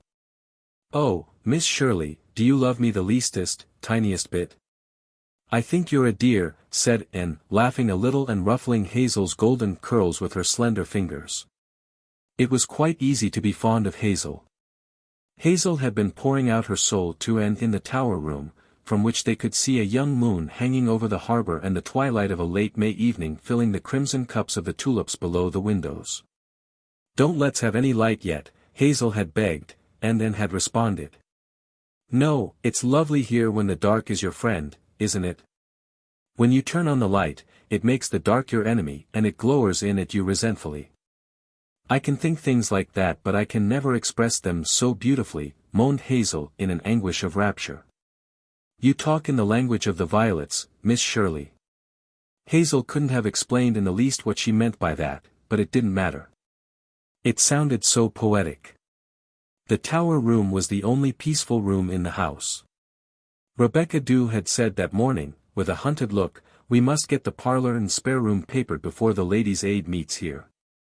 And had forthwith removed all the furniture from both to make way for a paper hanger who then refused to come until the next day. Windy Poplars was a wilderness of confusion, with one sole oasis in the tower room. Hazel Marr had a notorious crush on Anne. The Marrs were newcomers in Summerside, having moved there from Charlottetown during the winter. Hazel was an October blonde, as she liked to describe herself, with hair of golden bronze and brown eyes, and, so Rebecca Dew declared, had never been much good in the world since she found out she was pretty. But Hazel was popular, especially among the boys, who found her eyes and curls a quite irresistible combination. And liked her. Earlier in the evening she had been tired and a trifle pessimistic, with the fag that comes with late afternoon in a schoolroom, but she felt rested now. Whether as a result of the May breeze, sweet with apple blossom, blowing in at the window, or of Hazel's chatter, she could not have told. Perhaps both. Somehow, to Anne, Hazel recalled her own early youth, with all its raptures and ideals and romantic visions. Hazel caught Anne's hand and pressed her lips to it reverently. I hate all the people you have loved before me, Miss Shirley. I hate all the other people you love now. I want to possess you exclusively. Aren't you a bit unreasonable, honey? You love other people besides me. How about Terry, for example? Oh, Miss Shirley. It's that I want to talk to you about.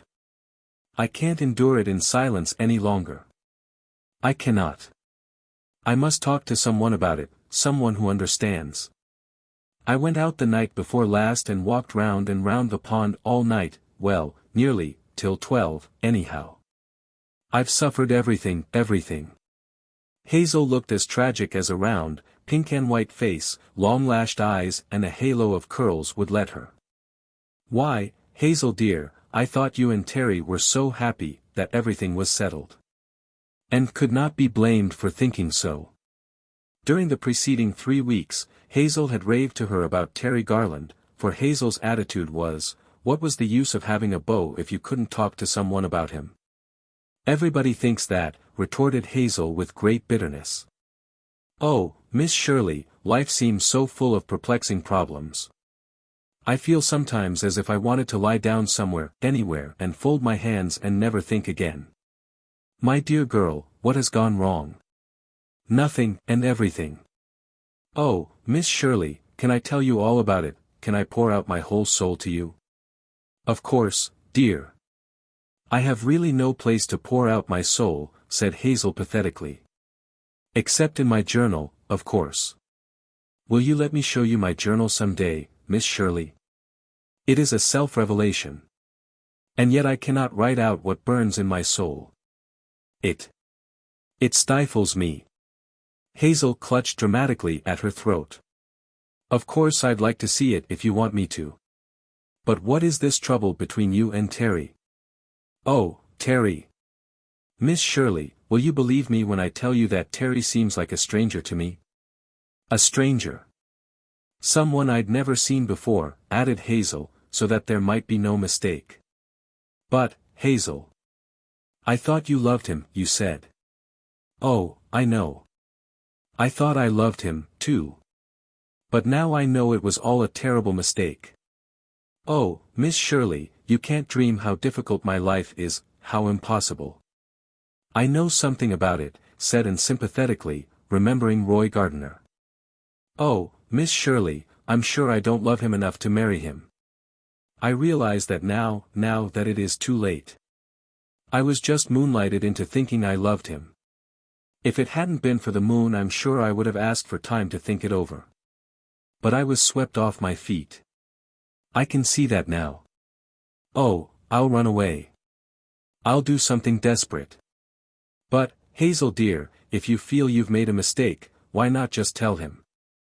Oh, Miss Shirley, I couldn't. It would kill him. He simply adores me. There isn't any way out of it really. And Terry's beginning to talk of getting married. Think of it, a child like me. I'm only 18. All the friends I've told about my engagement as a secret are congratulating me and it's such a farce. They think Terry is a great catch because he comes into $10,000 when he is 25. His grandmother left it to him. As if I cared about such a sordid thing as money. Oh, Miss Shirley, why is it such a mercenary world? Why? I suppose it is mercenary in some respects, but not in all, Hazel. And if you feel like this about Terry, we all make mistakes, it's very hard to know our own mind sometimes. Oh, isn't it? I knew you'd understand. I did think I cared for him, Miss Shirley. The first time I saw him I just sat and gazed at him the whole evening. Waves went over me when I met his eyes. He was so handsome. Though I thought even then that his hair was too curly and his eyelashes too white. That should have warned me. But I always put my soul into everything, you know. I'm so intense. I felt little shivers of ecstasy whenever he came near me. And now I feel nothing. Oh, I've grown old these past few weeks, Miss Shirley, old. I've hardly eaten anything since I got engaged. Mother could tell you. I'm sure I don't love him enough to marry him. Whatever else I may be in doubt about, I know that. Then you shouldn't. Even that moonlight night he proposed to me, I was thinking of what dress I'd wear to Joan Pringle's fancy dress party. I thought it would be lovely to go as Queen of the May in pale green, with a sash of darker green and a cluster of pale pink roses in my hair. And a maypole decked with tiny roses and hung with pink and green ribbons. Wouldn't it have been fetching? And then Joan's uncle had to go and die and Joan couldn't have the party after all, so it all went for nothing. But the point is, I really couldn't have loved him when my thoughts were wandering like that, could I? I don't know, our thoughts play us curious tricks sometimes. I really don't think I ever want to get married at all, Miss Shirley. Do you happen to have an orange wood stick handy? Thanks. My half-moons are getting ragged. I might as well do them while I'm talking. Isn't it just lovely to be exchanging confidences like this? It's so seldom one gets the opportunity. The world intrudes itself so. Well, what was I talking of? Oh, yes, Terry. What am I to do, Miss Shirley? I want your advice. Oh, I feel like a trapped creature. But, Hazel, it's so very simple. Oh, it isn't simple at all, Miss Shirley. It's dreadfully complicated. Mama is so outrageously pleased, but Aunt Jean isn't. She doesn't like Terry, and everybody says she has such good judgment. I don't want to marry anybody. I'm ambitious. I want a career. Sometimes I think I'd like to be a nun. Wouldn't it be wonderful to be the bride of heaven? I think the Catholic Church is so picturesque, don't you? But of course I'm not a Catholic. And anyway, I suppose you could hardly call it a career. I've always felt I'd love to be a nurse. It's such a romantic profession, don't you think? Smoothing fevered brows and all that. And some handsome millionaire patient falling in love with you and carrying you off to spend a honeymoon in a villa on the Riviera, facing the morning sun and the blue Mediterranean. I've seen myself in it. Foolish dreams, perhaps, but, oh, so sweet. I can't give them up for the prosaic reality of marrying Terry Garland and settling down in Summerside. Hazel shivered at the very idea and scrutinized a half-moon critically. I suppose. Began Anne. We haven't anything in common, you know, Miss Shirley. He doesn't care for poetry and romance, and they're my very life. Sometimes I think I must be a reincarnation of Cleopatra, or would it be Helen of Troy? One of those languorous, seductive creatures, anyhow. I have such wonderful thoughts and feelings. I don't know where I get them if that isn't the explanation. And Terry is so terribly matter-of-fact. He can't be a reincarnation of anybody. What he said when I told him about Vera Fry's quill pen proves that, doesn't it? But I never heard of Vera Fry's quill pen, said impatiently. Oh, haven't you? I thought I'd told you. I've told you so much. Vera's fiancé gave her a quill pen he'd made out of a feather he'd picked up that had fallen from a crow's wing. He said to her, let your spirit soar to heaven with it whenever you use it, like the bird who once bore it. Wasn't that just wonderful?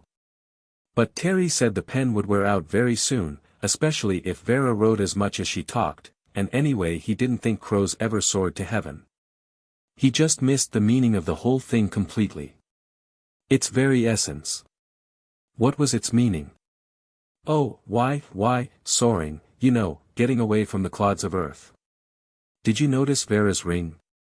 A sapphire. I think sapphires are too dark for engagement rings. I'd rather have your dear, romantic little hoop of pearls. Terry wanted to give me my ring right away, but I said not yet a while, it would seem like a fetter, so irrevocable, you know. I wouldn't have felt like that if I'd really loved him, would I? No, I'm afraid not. It's been so wonderful to tell somebody what I really feel like. Oh, Miss Shirley, if I could only find myself free again. Free to seek the deeper meaning of life. Terry wouldn't understand what I meant if I said that to him. And I know he has a temper all the Garlands have. Oh, Miss Shirley, if you would just talk to him, tell him what I feel like. He thinks you're wonderful, he'd be guided by what you say. Hazel, my dear little girl, how could I do that? I don't see why not. Hazel finished the last new moon and laid the orangewood stick down tragically. If you can't, there isn't any help anywhere. But I can never marry Terry Garland.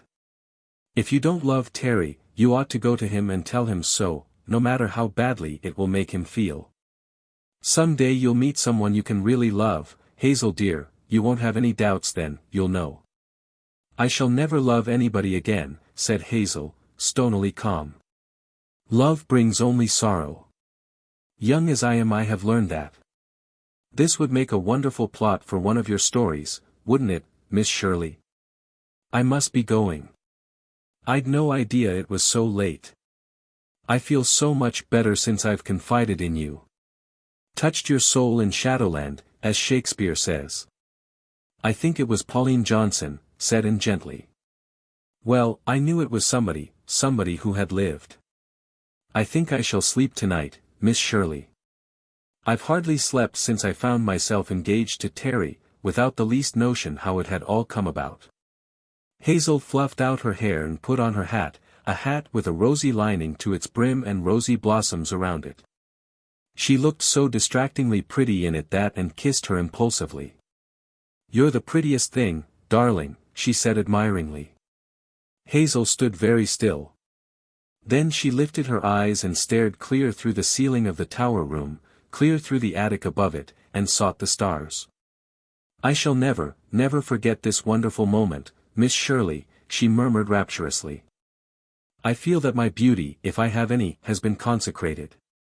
Oh, Miss Shirley, you don't know how really terrible it is to have a reputation for beauty and to be always afraid that when people meet you they will not think you as pretty as you were reported to be. It's torture. Sometimes I just die of mortification because I fancy I can see they're disappointed. Perhaps it's only my imagination. I'm so imaginative, too much so for my own good, I fear. I imagined I was in love with Terry, you see.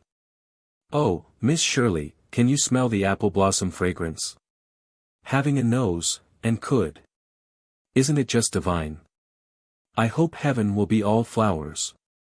One could be good if one lived in a lily, couldn't one? I'm afraid it might be a little confining, said Anne perversely. Oh, Miss Shirley, don't be sarcastic with your little adorer. Sarcasm just shrivels me up like a leaf. I see she hasn't talked you quite to death, said Rebecca Dew, when Anne had come back after seeing Hazel to the end of Spook's Lane. I don't see how you put up with her. I like her, Rebecca, I really do. I was a dreadful little chatterbox when I was a child. I wonder if I sounded as silly to the people who had to listen to me as Hazel does sometimes. I didn't know you when you was a child, but I'm sure you didn't, said Rebecca. Because you would mean what you said no matter how you expressed it, and Hazel Marr doesn't. She's nothing but skim milk pretending to be cream. Oh, of course she dramatizes herself a bit as most girls do, but I think she means some of the things she says, said Anne, thinking of Terry. Perhaps it was because she had a rather poor opinion of the said Terry that she believed Hazel was quite in earnest in all she said about him. And thought Hazel was throwing herself away on Terry in spite of the 10,000 he was coming into. And considered Terry a good-looking, rather weak youth who would fall in love with the first pretty girl who made eyes at him and would, with equal facility, fall in love with the next one if number one turned him down or left him alone too long. And had seen a good deal of Terry that spring, for Hazel had insisted on her playing gooseberry frequently. And she was destined to see more of him, for Hazel went to visit friends in Kingsport, and during her absence Terry rather attached himself to Anne, taking her out for rides and seeing her home from places. They called each other Anne and Terry, for they were about the same age, although Anne felt quite motherly towards him. Terry felt immensely flattered that the clever Miss Shirley seemed to like his companionship, and he became so sentimental the night of May Connolly's party, in a moonlit garden, where the shadows of the acacias blew crazily about. That and amusedly reminded him of the absent Hazel. Oh, Hazel, said Terry. That child. You're engaged to that child, aren't you? Said Anne severely. Not really engaged, nothing but some boy and girl nonsense. I guess I was just swept off my feet by the moonlight. And did a bit of rapid thinking. If Terry really cared so little for Hazel as this, the child was far better freed from him. Perhaps this was a heaven-sent opportunity to extricate them both from the silly tangle they had got themselves into, and from which neither of them, taking things with all the deadly seriousness of youth, knew how to escape. Of course, went on Terry, misinterpreting her silence. I'm in a bit of a predicament, I'll own. I'm afraid Hazel has taken me a little bit too seriously, and I don't just know the best way to open her eyes to her mistake. Impulsive, and assumed her most maternal look. Terry, you are a couple of children playing at being grown up. Hazel doesn't really care anything more for you than you do for her. Apparently the moonlight affected both of you. She wants to be free but is afraid to tell you so for fear of hurting your feelings. She's just a bewildered, romantic girl and you're a boy in love with love, and someday you'll both have a good laugh at yourselves. I think I've put that very nicely, thought and complacently. Terry drew a long breath. You've taken a weight off my mind, Anne. Hazel's a sweet little thing, of course, I hated to think of hurting her, but I've realized our mistake for some weeks. When one meets a woman, the woman, you're not going in yet, Anne. Is all this good moonlight to be wasted? You look like a white rose in the moonlight. Anne. Button had flown. Chapter 11. Anne, correcting examination papers in the tower room one mid-June evening, paused to wipe her nose. She had wiped it so often that evening that it was rosy red and rather painful. The truth was that Anne was the victim of a very severe and very unromantic cold in the head. It would not allow her to enjoy the soft green sky behind the hemlocks of the evergreens, the silver-white moon hanging over the storm king, the haunting perfume of the lilacs below her window or the frosty blue-penciled irises in the vase on her table. It darkened all her past and overshadowed all her future. A cold in the head in June is an immoral thing, she told Dusty Miller, who was meditating on the windowsill. But in 2 weeks from today I'll be in dear Green Gables instead of stewing here over examination papers full of howlers and wiping a worn-out nose. Think of it, Dusty Miller. Apparently Dusty Miller thought of it. He may also have thought that the young lady who was hurrying along Spook's Lane and down the road and along the perennial path looked angry and disturbed and un-June-like. It was Hazel Marr, only a day back from Kingsport, and evidently a much disturbed Hazel Marr, who, a few minutes later, burst stormily into the tower room without waiting for a reply to her sharp knock. "Why, Hazel dear, Kershaw. Are you back from Kingsport already? I didn't expect you till next week." "No, I suppose you didn't," said Hazel sarcastically. "Yes, Miss Shirley, I am back. And what do I find? That you have been doing your best to lure Terry away from me. And all but succeeding. Hazel. Kershaw. Oh, I know it all. You told Terry I didn't love him, that I wanted to break our engagement, our sacred engagement. Hazel, child. Kershaw. Oh, yes, sneer at me. Sneer at everything. But don't try to deny it. You did it, and you did it deliberately. Of course, I did. You asked me to. I asked you to. Here, in this very room. You told me you didn't love him and could never marry him. Oh, just a mood, I suppose. I never dreamed you'd take me seriously. I thought you would understand the artistic temperament. You're ages older than I am, of course, but even you can't have forgotten the crazy ways girls talk, feel. You who pretended to be my friend. This must be a nightmare, thought poor Anne, wiping her nose. Sit down, Hazel, do. Sit down. Hazel flew wildly up and down the room. How can I sit down? How can anybody sit down when her life is in ruins all about her? Oh, if that is what being old does to you. Jealous of younger people's happiness and determined to wreck it. I shall pray never to grow old. Anne's hand suddenly tingled to box Hazel's ears with a strange horrible primitive tingle of desire.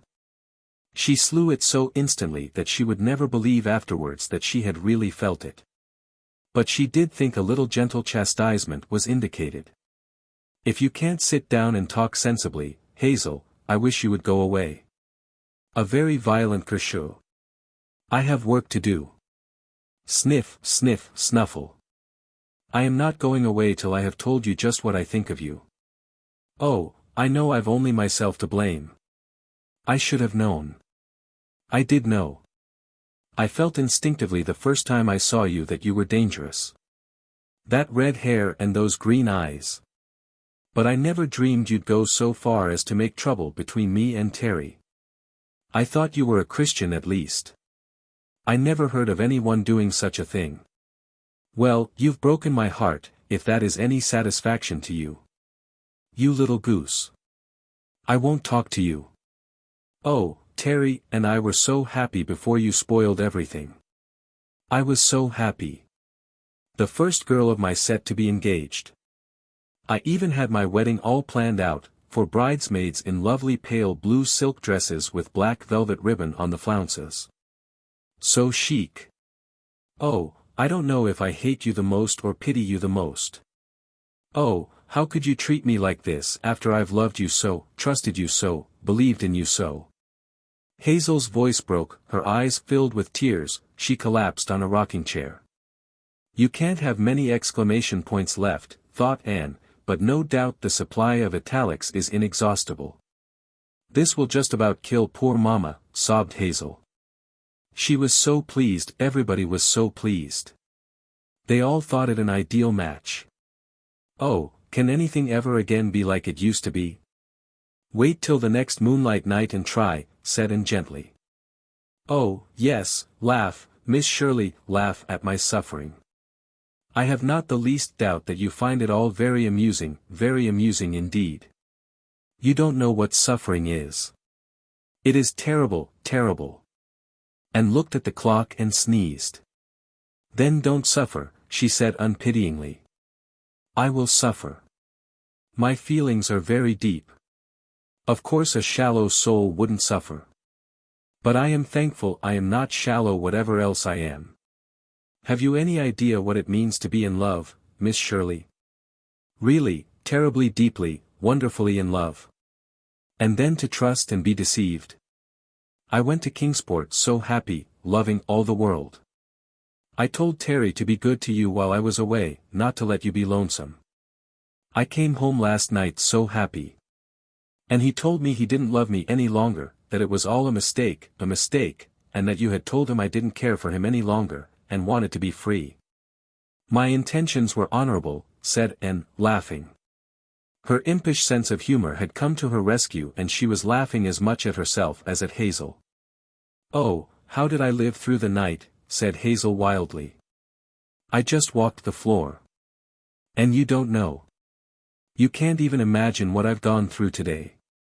I've had to sit and listen, actually listen, to people talking about Terry's infatuation for you. Oh, people have been watching you. They know what you've been doing. And why? That is what I cannot understand. You had your own lover, why couldn't you have left me mine? What had you against me? What had I ever done to you? I think, said Anne, thoroughly exasperated, that you and Terry both need a good spanking. If you weren't too angry to listen to reason. Oh, I'm not angry, Miss Shirley, only hurt, terribly hurt, said Hazel in a voice positively foggy with tears. I feel that I have been betrayed in everything. In friendship as well as in love. Well, they say after your heart is broken you never suffer any more. I hope it's true, but I fear it isn't. What has become of your ambition, Hazel? And what about the millionaire patient and the honeymoon villa on the blue Mediterranean? I'm sure I don't know what you're talking about, Miss Shirley.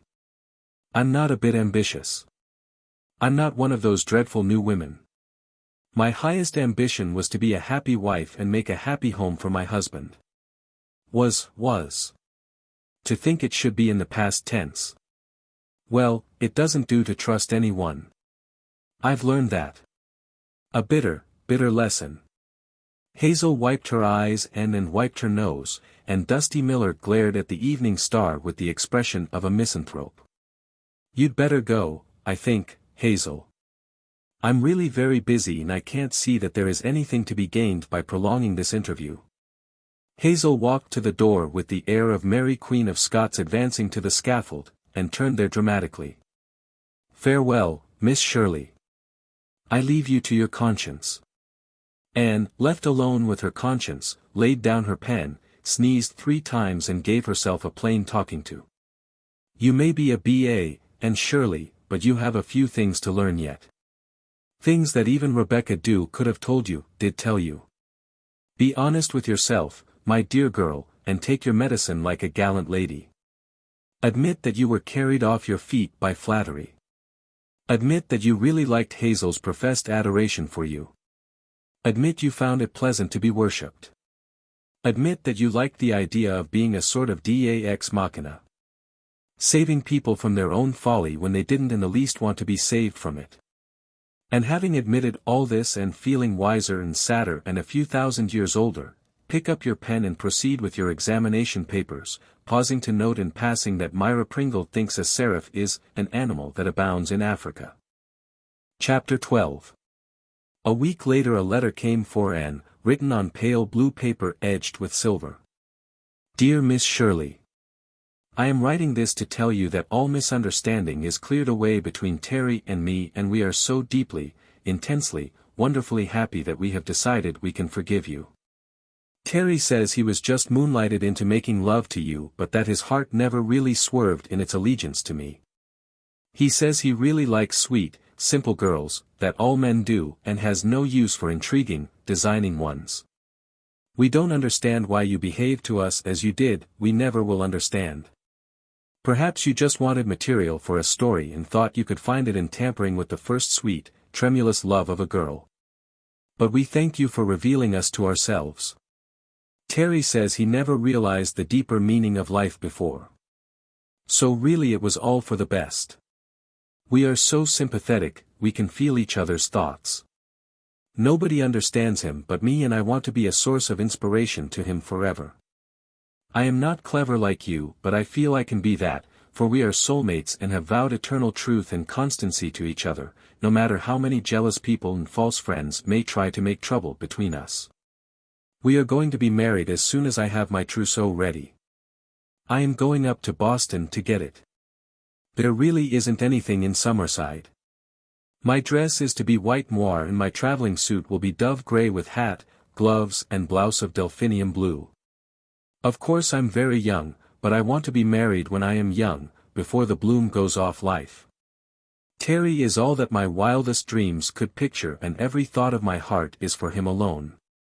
I know we are going to be rapturously happy. Once I believed all my friends would rejoice with me in my happiness, but I have learned a bitter lesson in worldly wisdom since then. Yours truly, Hazel Marr. PS1. You told me Terry had such a temper. Why, he's a perfect lamb, his sister says. PS2. I've heard that lemon juice will bleach freckles. You might try it on your nose. To quote Rebecca Dew, remarked, and to Dusty Miller, postscript number 2 is the last straw. Chapter 13. Anne went home for her second Summerside vacation with mixed feelings. Gilbert was not to be in Avonlea that summer. He had gone west to work on a new railroad that was being built. But Green Gables was still Green Gables and Avonlea was still Avonlea. The lake of shining waters shone and sparkled as of old. The fern still grew as thickly over the Dryad's bubble, and the log bridge, though it was a little crumblier and mossier every year, still led up to the shadows and silences and wind songs of the haunted wood. And Anne had prevailed on Mrs. Campbell to let little Elizabeth go home with her for a fortnight, no more. But Elizabeth, looking forward to 2 whole weeks with Miss Shirley, asked no more of life. I feel like Miss Elizabeth today, she told Anne with a sigh of delightful excitement, as they drove away from Windy Poplars. Will you please call me Miss Elizabeth when you introduce me to your friends at Green Gables? It would make me feel so grown up. I will, promised Anne gravely, remembering a small, red-headed damsel who had once begged to be called Cordelia. Elizabeth's drive from Blight River to Green Gables, over a road which only Prince Edward Island in June can show, was almost as ecstatic a thing for her as it had been for Anne that memorable spring evening so many years ago. The world was beautiful, with wind-rippled meadows on every hand and surprises lurking around every corner. She was with her beloved Miss Shirley. She would be free from the woman for 2 whole weeks. She had a new pink gingham dress and a pair of lovely new brown boots. It was almost as if tomorrow were already there, with 14 tomorrows to follow. Elizabeth's eyes were shining with dreams when they turned into the Green Gables lane where the pink wild roses grew. Things seemed to change magically for Elizabeth the moment she got to Green Gables. For 2 weeks she lived in a world of romance. You couldn't step outside the door without stepping into something romantic. Things were just bound to happen in Avonlea, if not today, then tomorrow. Elizabeth knew she hadn't quite got into tomorrow yet, but she knew she was on the very fringes of it. Everything in and about Green Gables seemed to be acquainted with her. Even Marilla's pink rosebud tea set was like an old friend. The rooms looked at her as if she had always known and loved them, the very grass was greener than grass anywhere else, and the people who lived at Green Gables were the kind of people who lived in tomorrow. She loved them and was beloved by them. Davy and Dora adored her and spoiled her. Marilla and Mrs. Lynde approved of her. She was neat, she was ladylike, she was polite to her elders. They knew and did not like Mrs. Campbell's methods, but it was plain to be seen that she had trained her great-granddaughter properly. "Oh, I don't want to sleep, Miss Shirley," Elizabeth whispered when they were in bed in the little porch gable, after a rapturous evening. "I don't want to sleep away a single minute of these wonderful 2 weeks. I wish I could get along without any sleep while I'm here." For a while she didn't sleep. It was heavenly to lie there and listen to the splendid low thunder Miss Shirley had told her was the sound of the sea. Elizabeth loved it and the sigh of the wind around the eaves as well. Elizabeth had always been afraid of the night. Who knew what queer thing might jump at you out of it? But now she was afraid no longer.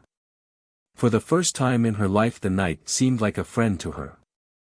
They would go to the shore tomorrow, Miss Shirley had promised, and have a dip in those silver-tipped waves they had seen breaking beyond the green dunes of Avonlea when they drove over the last hill. Elizabeth could see them coming in, one after the other. One of them was a great dark wave of sleep, it rolled right over her. Elizabeth drowned in it with a delicious sigh of surrender. It's so easy to love.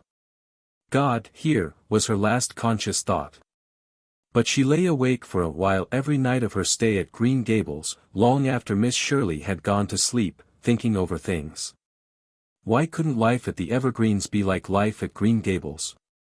Elizabeth had never lived where she could make a noise if she wanted to. Everybody at the Evergreens had to move softly, speak softly. Even, so Elizabeth felt, think softly. There were times when Elizabeth desired perversely to yell loud and long. "You may make all the noise you want to hear," Anne had told her. But it was strange. She no longer wanted to yell, now that there was nothing to prevent her. She liked to go quietly, stepping gently among all the lovely things around her. But Elizabeth learned to laugh during that sojourn at Green Gables. And when she went back to Summerside she carried delightful memories with her and left equally delightful ones behind her. To the Green Gables folks Green Gables seemed for months full of memories of little Elizabeth. For little Elizabeth, she was to them in spite of the fact that Anne had solemnly introduced her as Miss Elizabeth. She was so tiny, so golden, so elf-like, that they couldn't think of her as anything but little Elizabeth. Little Elizabeth dancing in a twilight garden among the white June lilies, coiled up on a bough of the big Duchess apple tree reading fairy tales, unlet and unhindered. Little Elizabeth half drowned in a field of buttercups where her golden head seemed just a larger buttercup, chasing silver-green moths or trying to count the fireflies in Lover's Lane. Listening to the bumblebees zooming in the Canterbury bells, being fed strawberries and cream by Dora in the pantry or eating red currants with her in the yard. "Red currants are such beautiful things, aren't they, Dora? It's just like eating jewels, isn't it?" Little Elizabeth singing to herself in the haunted dusk of the firs, with fingers sweet from gathering the big, fat, pink cabbage roses. Gazing at the great moon hanging over the brook valley. "I think the moon has worried eyes, don't you, Mrs. Lynde?" crying bitterly because a chapter in the serial story in Davy's magazine left the hero in a sad predicament. "Oh, Miss Shirley, I'm sure he can never live through it," little Elizabeth curled up, all flushed and sweet like a wild rose, for an afternoon nap on the kitchen sofa with Dora's kittens cuddled about her. Shrieking with laughter to see the wind blowing the dignified old hens' tails over their backs. Could it be little Elizabeth laughing like that, helping and frost cupcakes, Mrs. Lind cut the patches for a new, double Irish chain, quilt, and Dora rubbed the old brass candlesticks till they could see their faces in them, cutting out tiny biscuits with a thimble under Marilla's tutelage. Why, the Green Gables folks could hardly look at a place or thing without being reminded of little Elizabeth. I wonder if I'll ever have such a happy fortnight again, thought little Elizabeth, as she drove away from Green Gables. The road to the station was just as beautiful as it had been 2 weeks before, but half the time little Elizabeth couldn't see it for tears. I couldn't have believed I'd miss a child so much, said Mrs. Lind. When little Elizabeth went, Catherine Brooke and her dog came for the rest of the summer. Catherine had resigned from the staff of the high school at the close of the year and meant to go to Redmond in the fall to take a secretarial course at Redmond University. Anne had advised this. "I know you'd like it and you've never liked teaching," said the latter, as they sat one evening in a ferny corner of a clover field and watched the glories of a sunset sky. "Life owes me something more than it has paid me and I'm going out to collect it," said Catherine decidedly. "I feel so much younger than I did this time last year," she added with a laugh. "I'm sure it's the best thing for you to do, but I hate to think of Summerside and the High without you. What will the tower room be like next year without our evenings of confab and argument, and our hours of foolishness, when we turned everybody and everything into a joke?" The Third Year. Chapter 1. Windy Poplars. Spooks Lane. September 8th. Dearest. The summer is over, the summer in which I have seen you only that weekend in May. And I am back at Windy Poplars for my third and last year in Summerside High. Catherine and I had a delightful time together at Green Gables and I'm going to miss her dreadfully this year. The new junior teacher is a jolly little personage, chubby and rosy and friendly as a puppy. But somehow, there's nothing more to her than that. She has sparkling shallow blue eyes with no thought behind them. I like her. I'll always like her, neither more nor less. There's nothing to discover in her. There was so much to discover in Catherine, when you once got past her guard. There is no change at Windy Poplars, yes there is. The old red cow has gone to her long home, so Rebecca Dew sadly informed me when I came down to supper Monday night. The widows have decided not to bother with another one but to get milk and cream from Mr. Cherry. This means that little Elizabeth will come no more to the garden gate for her new milk. But Mrs. Campbell seems to have grown reconciled to her coming over here when she wants to, so that does not make so much difference now. And another change is brewing. Aunt Kate told me, much to my sorrow, that they have decided to give Dusty Miller away as soon as they can find a suitable home for him. When I protested, she said they were really driven to it for peace sake.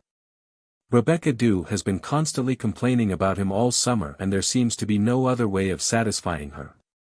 Poor Dusty Miller, and he is such a nice, prowly, darling. Tomorrow, being Saturday, I'm going to look after Mrs. Raymond's twins while she goes to Charlottetown to the funeral of some relative. Mrs. Raymond is a widow who came to our town last winter. Rebecca Dew and the Windy Poplars widows, really, Summerside is a great place for widows. Think her a little too grand for Summerside, but she was really a wonderful help to Catherine and me in our dramatic club activities. One good turn deserves another. Gerald and Geraldine are 8 and are a pair of angelic-looking youngsters, but Rebecca Dew pulled a mouth, to use one of her own expressions, when I told her what I was going to do. But I love children, Rebecca. Children, yes, but them's holy terrors, Miss Shirley. Mrs. Raymond doesn't believe in punishing children no matter what they do. She says she's determined they'll have a natural life. They take people in by that saintly look of theirs, but I've heard what her neighbors have to say of them. The minister's wife called one afternoon, well, Mrs. Raymond was sweet as sugar pie to her, but when she was leaving a shower of Spanish onions came flying down the stairs and one of them knocked her hat off. Children always behave so abominably when you specially want them to be good, was all Mrs. Raymond said, kinder, as if she was rather proud of them being so unmanageable. They're from the States, you know, as if that explained everything. Rebecca has about as much use for Yankees as Mrs. Lynde has. Chapter 2. Saturday forenoon and betook herself to the pretty, old-fashioned cottage on a street that straggled out into the country, where Mrs. Raymond and her famous twins lived. Mrs. Raymond was all ready to depart. Rather gaily dressed for a funeral, perhaps, especially with regard to the beflowered hat perched on top of the smooth brown waves of hair that flowed around her head, but looking very beautiful. The 8-year-old twins, who had inherited her beauty, were sitting on the stairs, their delicate faces wreathed with a quite cherubic expression. They had complexions of pink and white, large china blue eyes and aureoles of fine, fluffy, pale yellow hair. They smiled with engaging sweetness when their mother introduced them to Anne and told them that dear Miss Shirley had been so kind as to come and take care of them while mother was away at dear Auntie Ella's funeral. And of course they would be good and not give her one teeny-weeny bit of trouble, wouldn't they, darlings? The darlings nodded gravely and contrived, though it hadn't seemed possible, to look more angelic than ever. Mrs. Raymond took Anne down the walk to the gate with her. "They're all I've got, now," she said pathetically. "Perhaps I may have spoiled them a little. I know people say I have, people always know so much better how you ought to bring up your children than you know yourself, haven't you noticed, Miss Shirley? But I think loving is better than spanking any day, don't you, Miss Shirley? I'm sure you will have no trouble with them. Children always know whom they can play on and whom they can't, don't you think? That poor old Miss Prouty up the street. I had her to stay with them one day, but the poor darlings couldn't bear her. So of course they teased her a good bit, you know what children are. She has revenged herself by telling the most ridiculous tales about them all over town. But they'll just love you, and I know they'll be angels. Of course, they have high spirits, but children should have, don't you think? It's so pitiful to see children with a cowed appearance, isn't it? I like them to be natural, don't you? Two good children don't seem natural, do they? Don't let them sail their boats in the bathtub or go wading in the pond, will you? I'm so afraid of them catching cold. Their father died of pneumonia." Mrs. Raymond's large blue eyes looked as if they were going to overflow, but she gallantly blinked the tears away. "Don't worry if they quarrel, little children always do quarrel, don't you think? But if any outsider attacks them, my dear, they really just worship each other, you know. I could have taken one of them to the funeral, but they simply wouldn't hear of it. They've never been separated a day in their lives. And I couldn't look after twins at a funeral, could I now?" "Don't worry, Mrs. Raymond," said Anne kindly. "I'm sure Gerald and Geraldine and I will have a beautiful day together. I love children. I know it. I felt sure the minute I saw you that you loved children. One can always tell, don't you think? There's something about a person who loves children. Poor old Miss Prouty detests them. She looks for the worst in children, and so of course she finds it.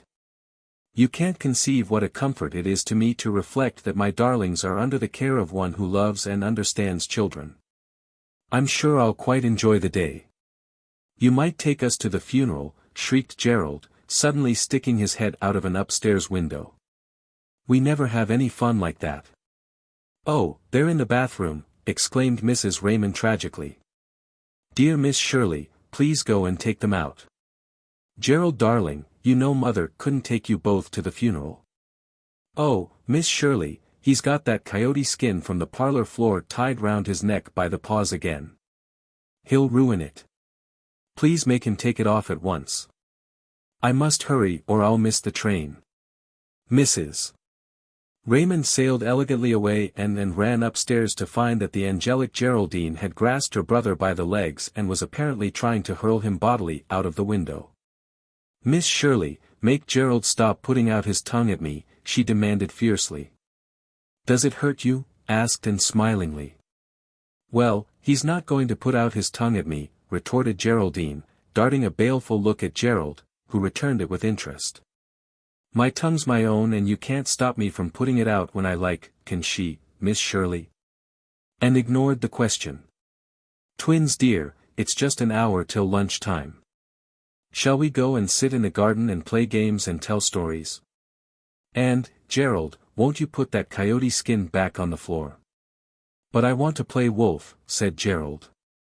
"He wants to play wolf," cried Geraldine, suddenly aligning herself on her brother's side.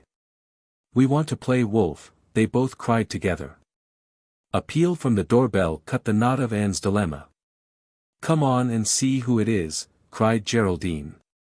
They flew to the stairs and by reason of sliding down the banisters, got to the front door much quicker than Anne, the coyote skin coming unloosed and drifting away in the process. "We never buy anything from peddlers," Gerald told the lady standing on the doorstone. "Can I see your mother?" asked the caller. "No, you can't. Mother's gone to Aunt Ella's funeral. Miss Shirley's looking after us. That's her coming down the stairs. She'll make you scat." And did feel rather like making the caller scat when she saw who it was. Miss Pamela Drake was not a popular caller in Summerside. She was always canvassing for something and it was generally quite impossible to get rid of her unless you bought it, since she was utterly impervious to snubs and hints and had apparently all the time in the world at her command. This time she was taking orders for an encyclopedia, something no schoolteacher could afford to be without. Vainly and protested that she did not need an encyclopedia, the high school already possessed a very good one. 10 years out of date," said Miss Pamela firmly. "We'll just sit down here on this rustic bench, Miss Shirley, and I'll show you my prospectus." "I'm afraid I haven't time, Miss Drake. I have the children to look after. It won't take but a few minutes. I've been meaning to call on you, Miss Shirley, and I call it real fortunate to find you here. Run away and play, children, while Miss Shirley and I skim over this beautiful prospectus." "Mother's hired Miss Shirley to look after us," said Geraldine, with a toss of her aerial curls. But Gerald had tugged her backward and they slammed the door shut. "You see, Miss Shirley, what this encyclopedia means. Look at the beautiful paper. Feel it, the splendid engravings. No other encyclopedia on the market has half the number of engravings. The wonderful print. A blind man could read it and all for $80. $8 down and $8 a month till it's all paid. You'll never have such another chance. We're just doing this to introduce it. Next year it will be $120. "But I don't want an encyclopedia," Miss Drake said desperately. "Of course you want an encyclopedia. Everyone wants an encyclopedia, a national encyclopedia. I don't know how I lived before I became acquainted with the National Encyclopedia. Live. I didn't live. I merely existed. Look at that engraving of the cassowary, Miss Shirley. Did you ever really see a cassowary before? But, Miss Drake, if you think the term's a little too onerous, I feel sure I can make a special arrangement for you, being a school teacher, 6 a month instead of 8. You simply can't refuse an offer like that, Miss Shirley." And almost felt she couldn't.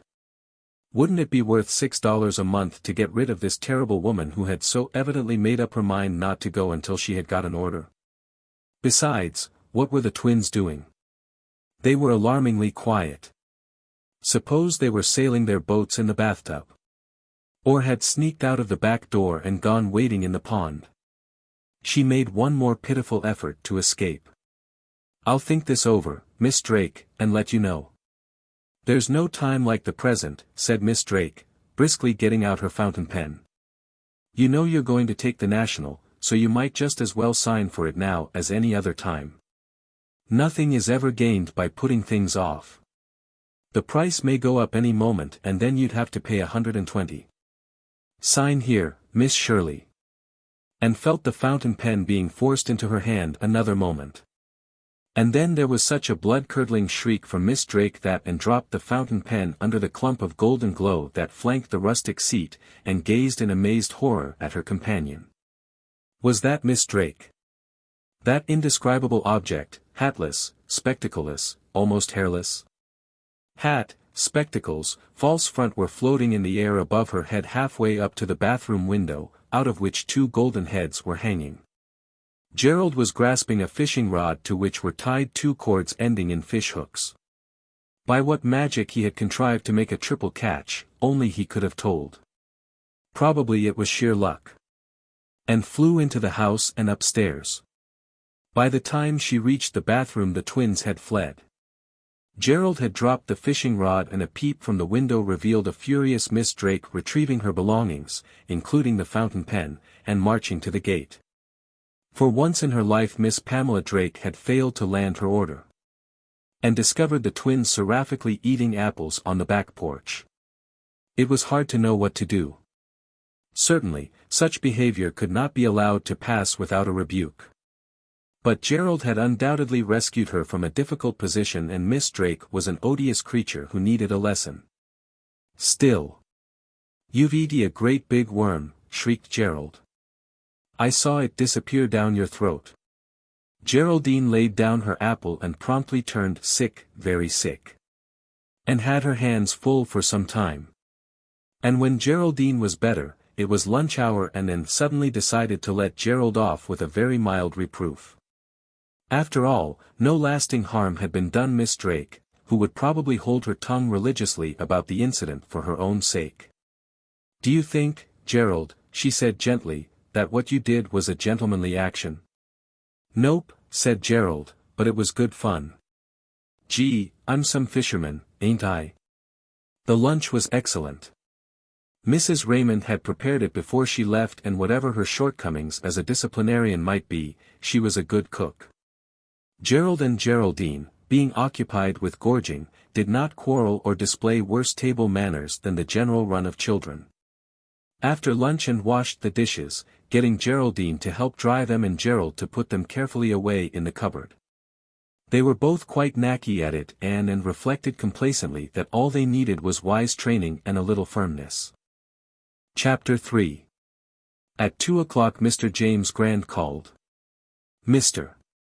Grand was the chairman of the high school board of trustees and had matters of importance to talk of, which he wished to discuss fully before he left on Monday to attend an educational conference in Kingsport. Could he come to Windy Poplars in the evening? Asked Anne. Unfortunately he couldn't. Mr. Grand was a good sort of man in his own fashion, but Anne had long ago found out that he must be handled with gloves. Moreover, Anne was very anxious to get him on her side in a battle royal over new equipment that was looming up. She went out to the twins. "Darlings, will you play nicely out in the backyard while I have a little talk with Mr. Grand? I won't be very long and then we'll have an afternoon tea picnic on the banks of the pond and I'll teach you to blow soap bubbles with red dye in them, the loveliest things. Will you give us a quarter apiece if we behave?" demanded Gerald. "No, Gerald dear," said Anne firmly, "I'm not going to bribe you. I know you are going to be good, just because I ask you, as a gentleman should." "We'll be good, Miss Shirley," promised Gerald solemnly. "Awful good," echoed Geraldine, with equal solemnity. It is possible they would have kept their promise if Ivy Trent had not arrived almost as soon as Anne was closeted with Mr. Grand in the parlor. But Ivy Trent did arrive and the Raymond twins hated Ivy Trent, the impeccable Ivy Trent who never did anything wrong and always looked as if she had just stepped out of a bandbox. On this particular afternoon there was no doubt that Ivy Trent had come over to show off her beautiful new brown boots and her sash and shoulder bows and hair bows of scarlet ribbon. Mrs. Raymond, whatever she lacked in some respects, had fairly sensible ideas about dressing children. Her charitable neighbors said she put so much money on herself that she had none to spend on the twins. And Geraldine never had a chance to parade the street in the style of Ivy Trent, who had a dress for every afternoon in the week. Mrs. Trent always arrayed her in spotless white. At least, Ivy was always spotless when she left home. If she were not quite so spotless when she returned that, of course, was the fault of the jealous children with whom the neighborhood abounded. Geraldine was jealous.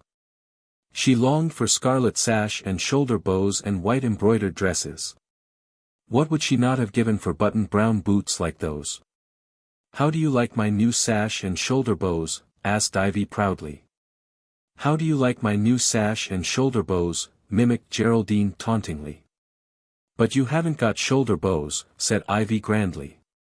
"But you haven't got shoulder bows," squeaked Geraldine. Ivy looked puzzled. "I have so. Can't you see them? I have so. Can't you see them?" Mocked Geraldine, very happy in this brilliant idea of repeating everything Ivy said scornfully. "They ain't paid for," said Gerald. Ivy Trent had a temper. It showed itself in her face, which grew as red as her shoulder bows. "They are, too. My mother always pays her bills. My mother always pays her bills," chanted Geraldine. Ivy was uncomfortable. She didn't know exactly how to cope with this. So she turned to Gerald, who was undoubtedly the handsomest boy on the street. Ivy had made up her mind about him. "I came over to tell you I'm going to have you for my beau," she said, looking eloquently at him out of a pair of brown eyes that, even at 7, Ivy had learned had a devastating effect on most of the small boys of her acquaintance. Gerald turned crimson. "I won't be your beau," he said. "But you've got to be," said Ivy serenely. "But you've got to be," said Geraldine, wagging her head at him. "I won't be," shouted Gerald furiously. "And don't you give me any more of your lip, Ivy Trent." "You have to be," said Ivy stubbornly. "You have to be," said Geraldine. Ivy glared at her. "You just shut up, Geraldine Raymond." "I guess I can talk in my own yard," said Geraldine. "Course she can," said Gerald. "And if you don't shut up, Ivy Trent, I'll just go over to your place and dig the eyes out of your doll." "My mother would spank you if you did," cried Ivy. "Oh, she would she? Well, do you know what my mother would do to her if she did? She'd just sock her on the nose." "Well, anyway, you've got to be my beau," said Ivy, returning calmly to the vital subject. I'll duck your head in the rain barrel," yelled the maddened Gerald. "I'll rub your face in an ant's nest. I'll tear them bows and sash off you," triumphantly, for this at least was feasible. "Let's do it," squealed Geraldine. They pounced like furies on the unfortunate Ivy, who kicked and shrieked and tried to bite but was no match for the two of them. Together they hauled her across the yard and into the woodshed, where her howls could not be heard. "Hurry," gasped Geraldine, "for Miss Shirley comes out." No time was to be lost. Gerald held Ivy's legs while Geraldine held her wrists with one hand and tore off her hair bow and shoulder bows and sash with the other. "Let's paint her legs," shouted Gerald, his eyes falling on a couple of cans of paint left there by some workman the previous week. "I'll hold her and you paint her." Ivy shrieked vainly in despair. Her stockings were pulled down and in a few moments her legs were adorned with wide stripes of red and green paint. In the process a good deal of the paint got spattered over her embroidered dress and new boots. As a finishing touch they filled her curls with burrs. She was a pitiful sight when they finally released her. The twins howled mirthfully as they looked at her. Long weeks of airs and condescensions from Ivy had been avenged. "Now you go home," said Gerald. "This'll teach you to go round telling people they have to be your beaux." "I'll tell my mother," wept Ivy. "I'll go straight home and tell my mother on you, you horrid, hateful, ugly boy." "Don't you call my brother ugly, you stuck-up thing," cried Geraldine. "You and your shoulder bows. Here, take them with you. We don't want them cluttering up our woodshed." Ivy, pursued by the bows, which Geraldine pelted after her, ran sobbing out of the yard and down the street. "Quick, let's sneak up the back stairs to the bathroom and clean up before Miss Shirley sees us," gasped Geraldine. Chapter 4. Mr. Grand had talked himself out and bowed himself away. And stood for a moment on the door-stone, wondering uneasily where her charges were. Up the street and in at the gate came a wrathful lady, leading a forlorn and still sobbing atom of humanity by the hand.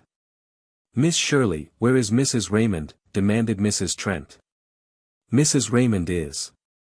I insist on seeing Mrs. Raymond. She shall see with her own eyes what her children have done to poor, helpless, innocent Ivy. Look at her, Miss Shirley, just look at her. Oh, Mrs. Trent. I'm so sorry. It is all my fault. Mrs. Raymond is away. And I promised to look after them, but Mr. Grant came. No, it isn't your fault, Miss Shirley. I don't blame you. No one can cope with those diabolical children. The whole street knows them. If Mrs. Raymond isn't here, there is no point in my remaining. I shall take my poor child home. But Mrs. Raymond shall hear of this, indeed she shall. Listen to that, Miss Shirley. Are they tearing each other limb from limb?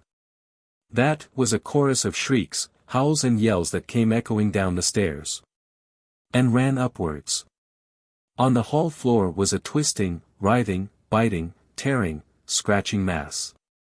And separated the furious twins with difficulty and, holding each firmly by a squirming shoulder, demanded the meaning of such behavior. She says I've got to be Ivy Trent's beau, snarled Gerald. So he has got to be, screamed Geraldine.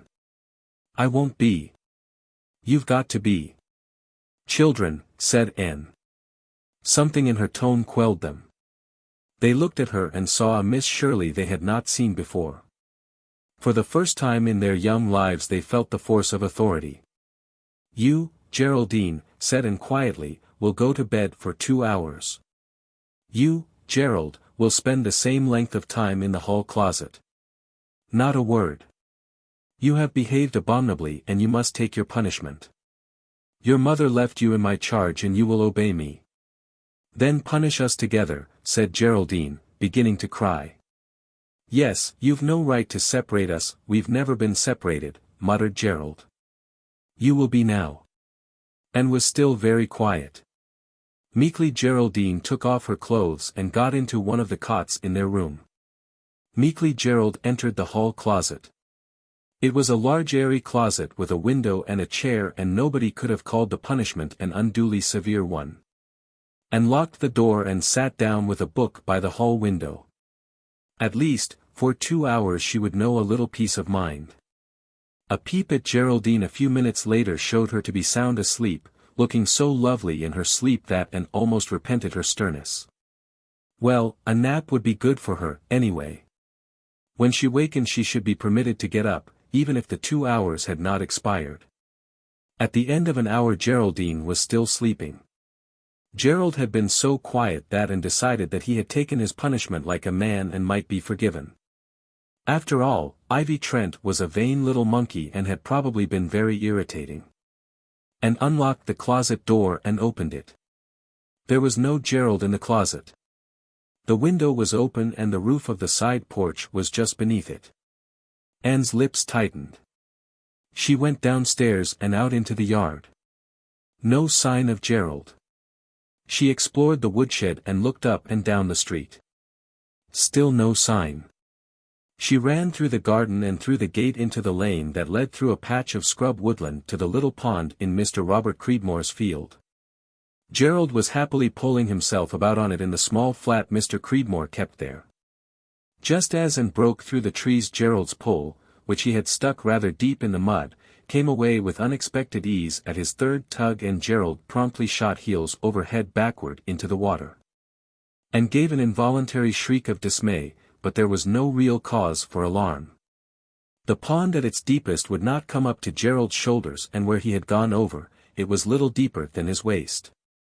He had somehow got on his feet and was standing there rather foolishly, with his aureole plaster drippingly down on his head, when Anne's shriek was re-echoed behind her, and Geraldine, in her nightgown, tore through the trees and out to the edge of the little wooden platform to which the flat was commonly moored.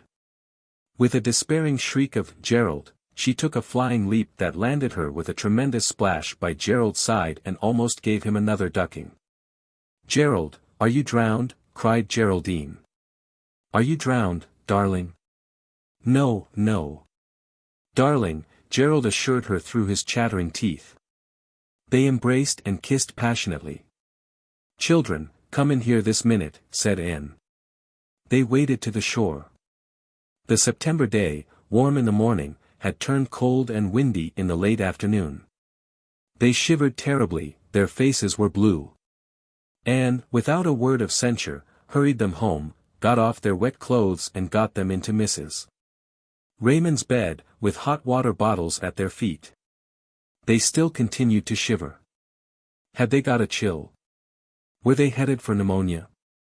"You should have taken better care of us, Miss Shirley," said Gerald, still chattering. "Course you should," said Geraldine. Distracted and flew downstairs and telephoned for the doctor. By the time he came the twins had got warm, and he assured Anne that they were in no danger. If they stayed in bed till tomorrow they would be all right. He met Mrs. Raymond coming up from the station on the way back, and it was a pale, almost hysterical lady who presently rushed in. "Oh, Miss Shirley, how could you have let my little treasures get into such danger?" "That's just what we told her, Mother," chorused the twins. "I trusted you. I told you.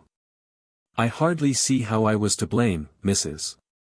Raymond," said Anne, with eyes as cold as grey mist. "You will realize this, I think, when you are calmer. The children are quite all right. I simply sent for the doctor as a precautionary measure. If Gerald and Geraldine had obeyed me, this would not have happened."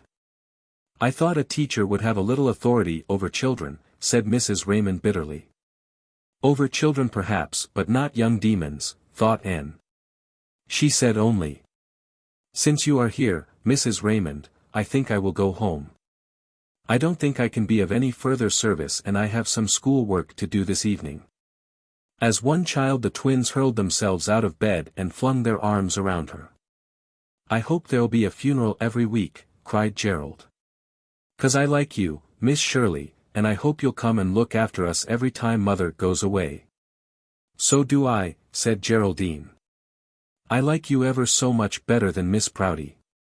"Oh, ever so much," said Geraldine. "Will you put us in a story?" demanded Gerald. "Oh, do," said Geraldine. "I'm sure you meant well," said Mrs. Raymond tremulously. "Thank you," said Anne icily, trying to detach the twins' clinging arms. "Oh, don't let's quarrel about it," begged Mrs. Raymond, her enormous eyes filling with tears. "I can't endure quarreling with anybody." "Certainly not." Anne was at her stateliest and could be very stately. "I don't think there is the slightest necessity for quarreling. I think Gerald and Geraldine have quite enjoyed the day, though I don't suppose poor little Ivy Trent did." And went home feeling years older. "To think I ever thought Davy was mischievous," she reflected. She found Rebecca in the twilight garden gathering late pansies. "Rebecca do, I used to think the adage, children should be seen and not heard, entirely too harsh. But I see its points now. My poor darling." "I'll get you a nice supper," said Rebecca do. And did not say, "I told you so." Chapter 5. Extract from Letter to Gilbert. "Mrs. Raymond came down last night and, with tears in her eyes, begged me to forgive her for her hasty behavior. If you knew a mother's heart, Miss Shirley, you would not find it hard to forgive. I didn't find it hard to forgive as it was. There is really something about Mrs. Raymond I can't help liking, and she was a duck about the dramatic club.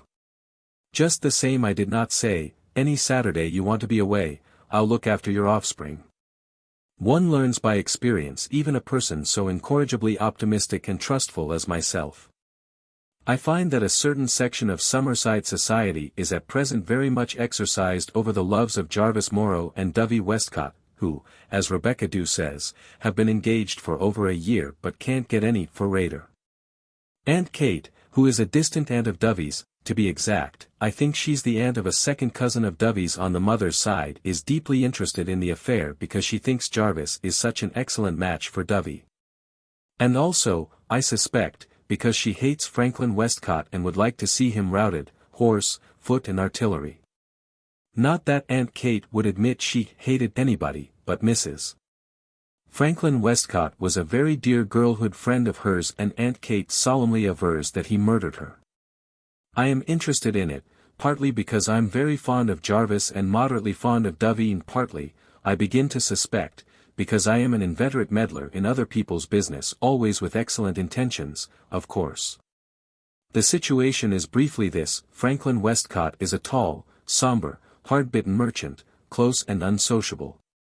He lives in a big, old-fashioned house called Elmcroft just outside the town on the Upper Harbor Road. I have met him once or twice but really know very little about him, except that he has an uncanny habit of saying something and then going off into a long chuckle of soundless laughter. He has never gone to church since hymns came in, and he insists on having all his windows open even in winter storms. I confess to a sneaking sympathy with him in this, but I am probably the only person in Summerside who would.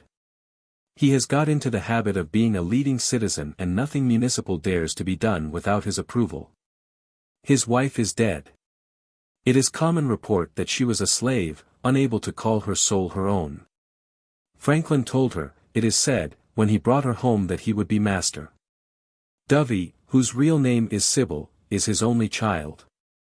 A very pretty, plump, lovable girl of 19, with a red mouth always falling a little open over her small white teeth, glints of chestnut in her brown hair, alluring blue eyes and sooty lashes so long you wonder if they can be real.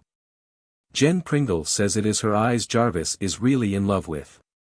Jen and I have actually talked the affair over. Jarvis is her favorite cousin. In passing, you wouldn't believe how fond Jen is of me and I of Jen. She's really the cutest thing. Franklin Westcott has never allowed Dovey to have any beaux, and when Jarvis Morrow began to pay her attention, he forbade him the house and told Dovey there was to be no more running round with that fellow.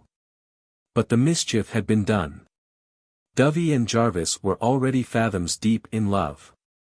Everybody in town is in sympathy with the lovers. Franklin Westcott is really unreasonable. Jarvis is a successful young lawyer, of good family, with good prospects, and a very nice, decent lad in himself. Nothing could be more suitable, declares Rebecca Dew. Jarvis Morrow could have any girl he wanted in Summerside. Franklin Westcott has just made up his mind that Dovey is to be an old maid. He wants to be sure of a housekeeper when Aunt Maggie dies. Isn't there anyone who has any influence with him? I asked. Nobody can argue with Franklin Westcott. He's too sarcastical. And if you get the better of him, he throws a tantrum. I've never seen him in one of his tantrums, but I've heard Miss Prouty describe how he acted one time she was there sewing. He got mad over something, nobody knew what. He just grabbed everything in sight and flung it out of the window. Milton's poems went flying clean over the fence into George Clark's lily pond. He's always kind of had a grudge at life.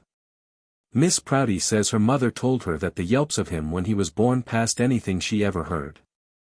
I suppose God has some reason for making men like that, but you'd wonder. No, I can't see any chance for Jarvis and Dovey unless they elope. It's a kind of low-down thing to do, though there's been a terrible lot of romantic nonsense talked about eloping. But this is a case where anybody would excuse it. I don't know what to do, but I must do something. I simply can't sit still and see people make a mess of their lives under my very nose, no matter how many tantrums Franklin Westcott takes. Jarvis Morrow is not going to wait forever. Rumor has it that he is getting out of patience already and has been seen savagely cutting Dovey's name out of a tree on which he had cut it.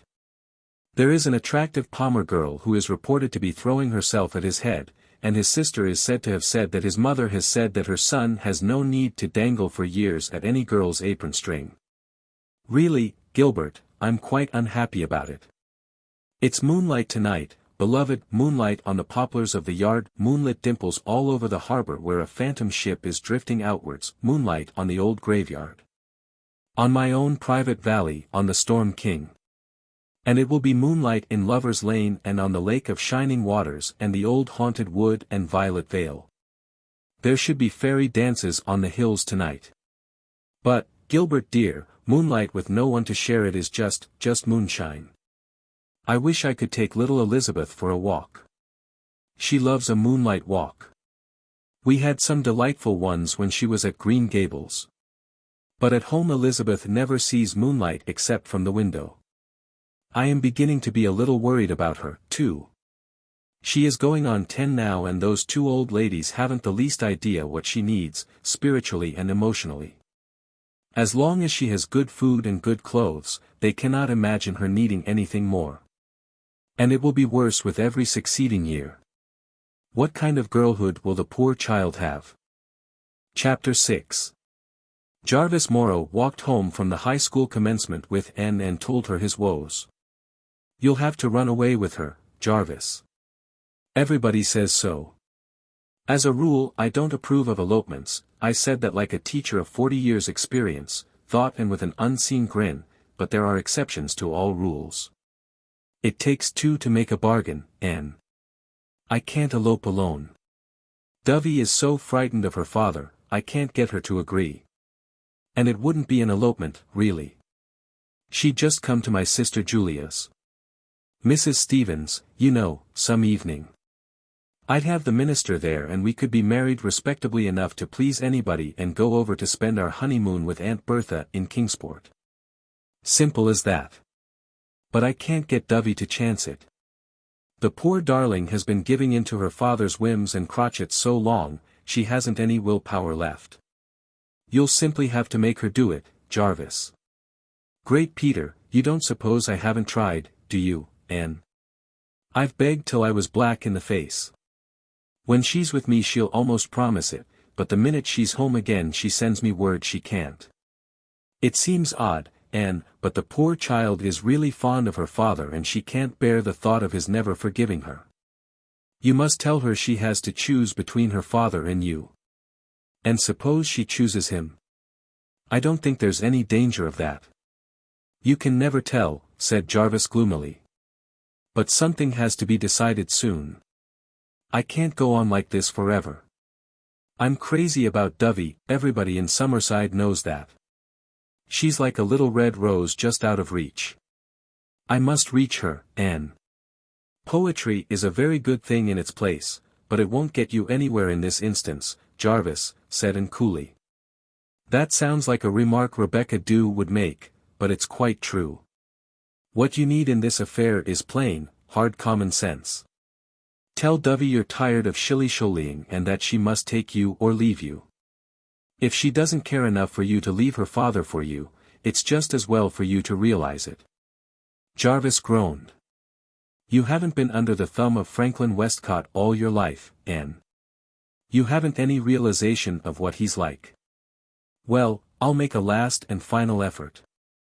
As you say, if Dovey really cares for me she'll come to me, and if she doesn't, I might as well know the worst. I'm beginning to feel I've made myself rather ridiculous." "If you're beginning to feel like that," thought Anne, "Dovey would better watch out." Dovey herself slipped into Windy Poplars a few evenings later to consult Anne. "What shall I do, Anne? What can I do? Jarvis wants me to elope. Practically. Father is to be in Charlottetown one night next week attending a Masonic banquet, and it would be a good chance. Aunt Maggie would never suspect. Jarvis wants me to go to Mrs. Stevens and be married there. And why don't you, Dovey?" "Oh, Anne, do you really think I ought to?" Dovey lifted a sweet, coaxing face. Please make up my mind for me. I'm just distracted." Dovey's voice broke on a tearful note. "Oh, Anne, you don't know Father. He just hates Jarvis. I can't imagine why, can you? How can anybody hate Jarvis?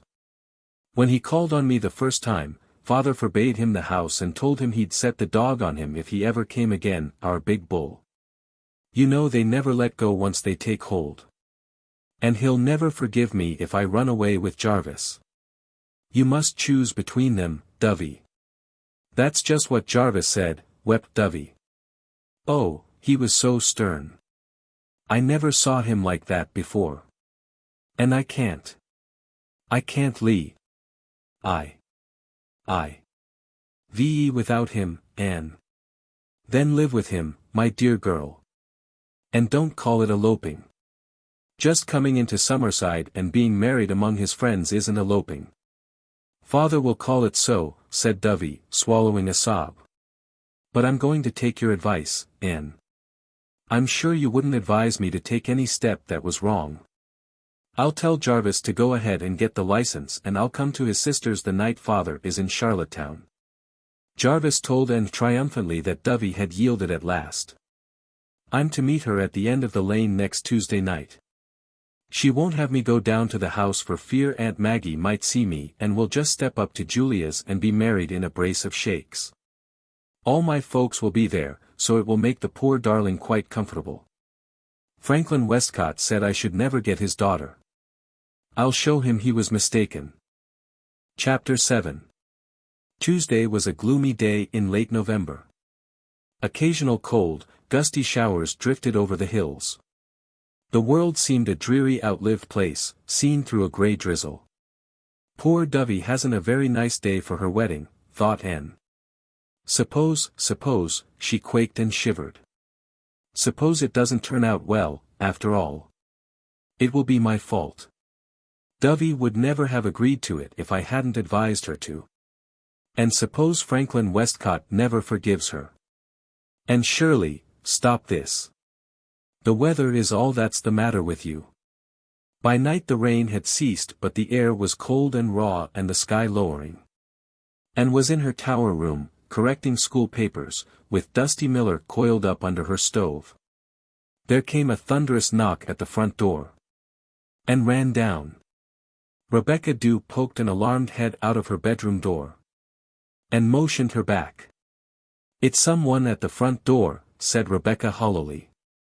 It's all right, Rebecca dear. At least, I'm afraid it's all wrong, but, anyway, it's only Jarvis Morrow. I saw him from the side tower window and I know he wants to see me. Jarvis Morrow. Rebecca went back and shut her door. This is the last straw. Jarvis, whatever is the matter? Dovey hasn't come, said Jarvis wildly. We've waited hours, the minister's there and my friends. And Julia has supper ready and Dovey hasn't come. I waited for her at the end of the lane till I was half crazy. I didn't dare go down to the house because I didn't know what had happened. That old brute of a Franklin Westcott may have come back. Aunt Maggie may have locked her up. But I've got to know. Anne, you must go to Elmcroft and find out why she hasn't come. Me, said Anne incredulously and ungrammatically. Yes, you. There's no one else I can trust, no one else who knows.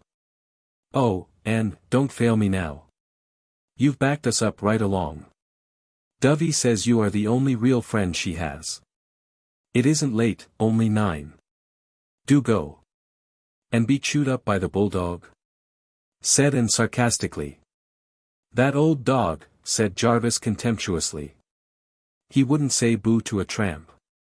You don't suppose I was afraid of the dog, do you? Besides, he's always shut up at night. I simply don't want to make any trouble for Dovey at home if they've found out. And, please. I suppose I'm in for it, said Anne with a shrug of despair. Jarvis drove her to the long lane of Elmcroft, but she would not let him come further. As you say, it might complicate matters for Dovey in case her father has come home. And hurried down the long, tree-bordered lane. The moon occasionally broke through the windy clouds, but for the most part it was gruesomely dark and she was not a little dubious about the dog. There seemed to be only one light in Elmcroft shining from the kitchen window. Aunt Maggie herself opened the side door to Anne. Aunt Maggie was a very old sister of Franklin Westcott's, a little bent, wrinkled woman who had never been considered very bright mentally, though she was an excellent housekeeper. Aunt Maggie, is Dovey home? Dovey's in bed, said Aunt Maggie stolidly. In bed? Is she sick? Not as I knows on. She seemed to be in a dither all day. After supper she says she was tired and ups and goes to bed. I must see her for a moment, Aunt Maggie. I just want a little important information. Better go up to her room then. It's the one on the right side as you go up. Aunt Maggie gestured to the stairs and waddled out to the kitchen. Dovey sat up as and walked in, rather unceremoniously, after a hurried rap. As could be seen by the light of a tiny candle, Dovey was in tears, but her tears only exasperated Anne. "Dovey Westcott, did you forget that you promised to marry Jarvis Morrow tonight? "No, no," whimpered Dovey. "Oh, Anne, I'm so unhappy. I've put in such a dreadful day. You can never know what I've gone through. I know what poor Jarvis has gone through, waiting for 2 hours at that lane in the cold and drizzle," said Anne mercilessly. Is he very angry, Anne?" "Just what you could notice." Bitingly. "Oh, Anne, I just got frightened. I never slept one wink last night. I couldn't go through with it. I couldn't. There's really something disgraceful about eloping, Anne. And I wouldn't get any nice presents. Well, not many, anyhow. I've always wanted to be married in church with lovely decorations, and a white veil and dress, and silver slippers. Dovey Westcott, get right out of that bed, at once. And get dressed, and come with me. And, it's too late now. It isn't too late. And it's now or never, you must know that, Dovey, if you've a grain of sense. You must know Jarvis Morrow will never speak to you again if you make a fool of him like this. Oh, Anne, he'll forgive me when he knows. He won't. I know Jarvis Morrow. He isn't going to let you play indefinitely with his life. Dovey, do you want me to drag you bodily out of bed?" Dovey shuddered and sighed. "I haven't any suitable dress." "You've half a dozen pretty dresses. Put on your rose taffeta." "And I haven't any trousseau. The Morrows will always cast that up to me. You can get one afterwards." "Dovey, didn't you weigh all these things in the balance before?" No, that's just the trouble. I only began to think of them last night." "And father?" "You don't know father, Anne." "Dovey. I'll give you just 10 minutes to get dressed." Dovey was dressed in the specified time. "This dress is getting too tight for me," she sobbed as Anne hooked her up. "If I get much fatter I don't suppose Jarvis will love me. I wish I was tall and slim and pale, like you, Anne." "Oh, Anne, what if Aunt Maggie hears us?" "She won't. She's shut in the kitchen and you know she's a little deaf. Here's your hat and coat and I've tumbled a few things into this bag. Oh, my heart is fluttering so. Do I look terrible, Anne?" "You look lovely," said Anne sincerely. Dovey's satin skin was rose and cream and all her tears hadn't spoiled her eyes. But Jarvis couldn't see her eyes in the dark and he was just a little annoyed with his adored fair one and rather cool during the drive to town. "For heaven's sake, Dovey, don't look so scared over having to marry me," he said impatiently as she came down the stairs of the Stevens house. "And don't cry, it will make your nose swell. It's nearly 10 o'clock and we've got to catch the 11 o'clock train." Dovey was quite all right as soon as she found herself irrevocably married to Jarvis. What Anne rather cattishly described in a letter to Gilbert as the honeymoon look was already on her face. "And, darling, we owe it all to you. We'll never forget it, will we, Jarvis? And, oh, and darling, will you do just one more thing for me? Please break the news to father. He'll be home early tomorrow evening and somebody has got to tell him. You can smooth him over if anybody can. Please do your best to get him to forgive me." Anne felt she rather needed some smoothing over herself just then, but she also felt rather uneasily responsible for the outcome of the affair, so she gave the required promise. "Of course he'll be terrible, simply terrible, but he can't kill you," said Dovey comfortingly. "Oh, Anne, you don't know, you can't realize, how safe I feel with Jarvis."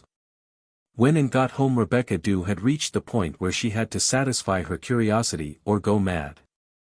She followed Anne to the tower room in her nightdress, with a square of flannel wrapped round her head, and heard the whole story. "Well, I suppose this is what you might call life," she said sarcastically.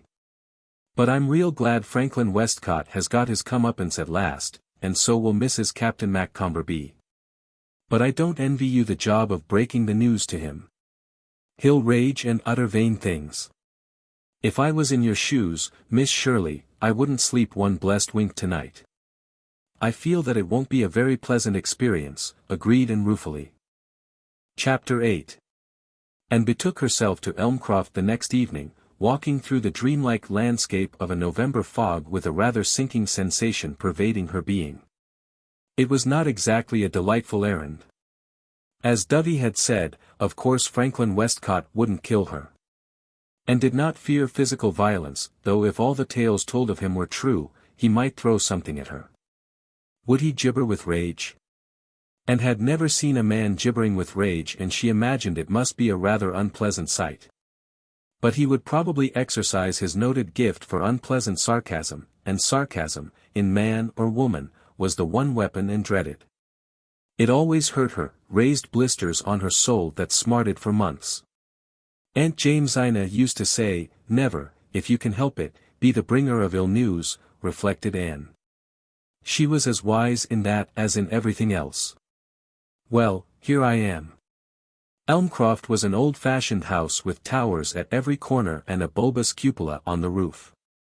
And at the top of the flight of front steps sat the dog. If they take hold they never let go, remembered Anne. Should she try going round to the side door? Then the thought that Franklin Westcott might be watching her from the window braced her up. Never would she give him the satisfaction of seeing that she was afraid of his dog. Resolutely, her head held high, she marched up the steps, past the dog and rang the bell. The dog had not stirred. When Anne glanced at him over her shoulder he was apparently asleep. Franklin Westcott, it transpired, was not at home but was expected every minute, as the Charlottetown train was due. Aunt Maggie convoyed Anne into what she called the Fleaberry, and left her there. The dog had got up and followed them in. He came and arranged himself at Anne's feet. And found herself liking the Fleaberry. It was a cheerful, shabby room, with a fire glowing cosily in the grate, and bearskin rugs on the worn red carpet of the floor. Franklin Westcott evidently did himself well in regard to books and pipes. Presently she heard him come in. He hung up his hat and coat in the hall, he stood in the library doorway with a very decided scowl on his brow. And recalled that her impression of him the first time she had seen him was that of a rather gentlemanly pirate, and she felt a repetition of it. "Oh, it's you, is it?" he said rather gruffly. "Well, and what do you want?" He had not even offered to shake hands with her. Of the two, Anne thought the dog had decidedly the better manners. "Mr. Westcott, please hear me through patiently before." "I am patient, very patient." "Proceed." And decided that there was no use beating about the bush with a man like Franklin Westcott. "I have come to tell you," she said steadily, "that Dovey has married Jarvis Morrow." Then she waited for the earthquake. None came. Not a muscle of Franklin Westcott's lean brown face changed. He came in and sat down in the bandy-legged leather chair opposite Anne. "When?" he said. "Last night at his sister's," said Anne. Franklin Westcott looked at her for a moment out of yellowish-brown eyes deeply set under penthouses of grizzled eyebrow. And had a moment of wondering what he had looked like when he was a baby. Then he threw back his head and went into one of his spasms of soundless laughter. "You mustn't blame Dovey, Mr. Westcott," said Anne earnestly, recovering her powers of speech now that the awful revelation was over. "It wasn't her fault." "I'll bet it wasn't," said Franklin Westcott. Was he trying to be sarcastic?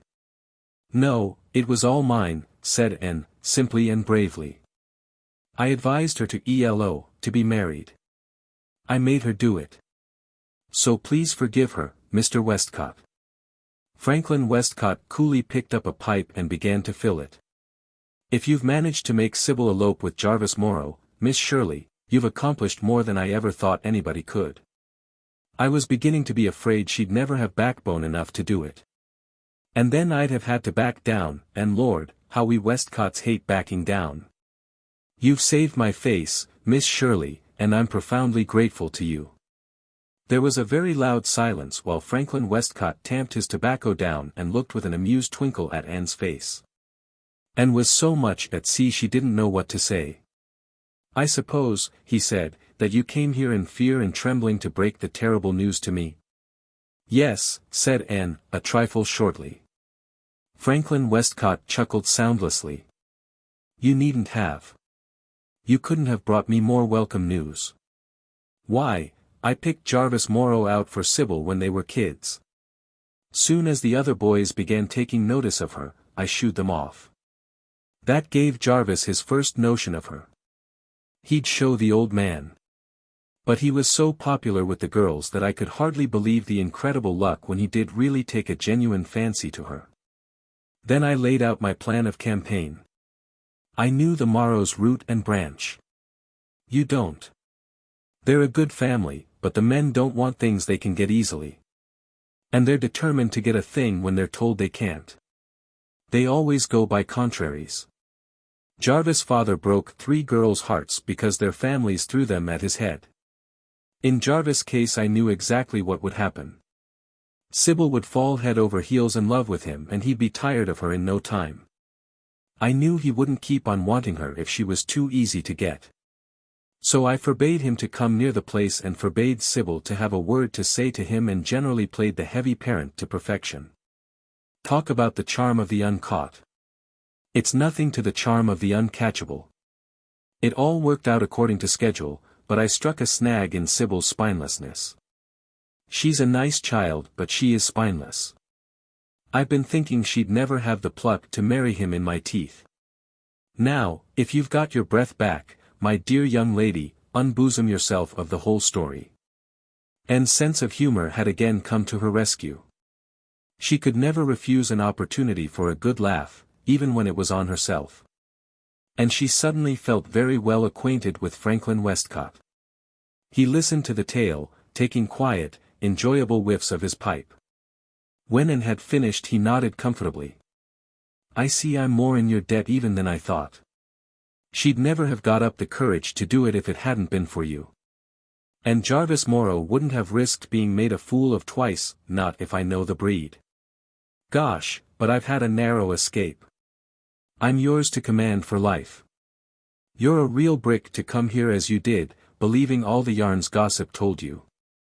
You've been told plenty, haven't you now?" Anne nodded. The bulldog had got his head on her lap and was snoring blissfully. "Everyone agreed that you were cranky, crabbed and crusty," she said candidly. "And I suppose they told you I was a tyrant and made my poor wife's life miserable and ruled my family with a rod of iron?" "Yes.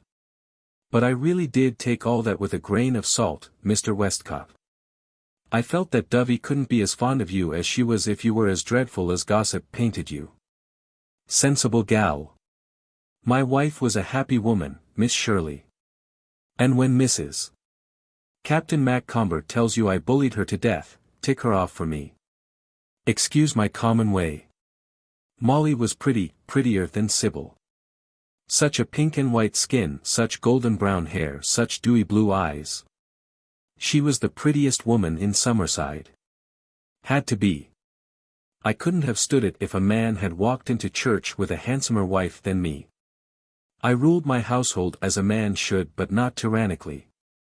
Oh, of course, I had a spell of temper now and then, but Molly didn't mind them after she got used to them.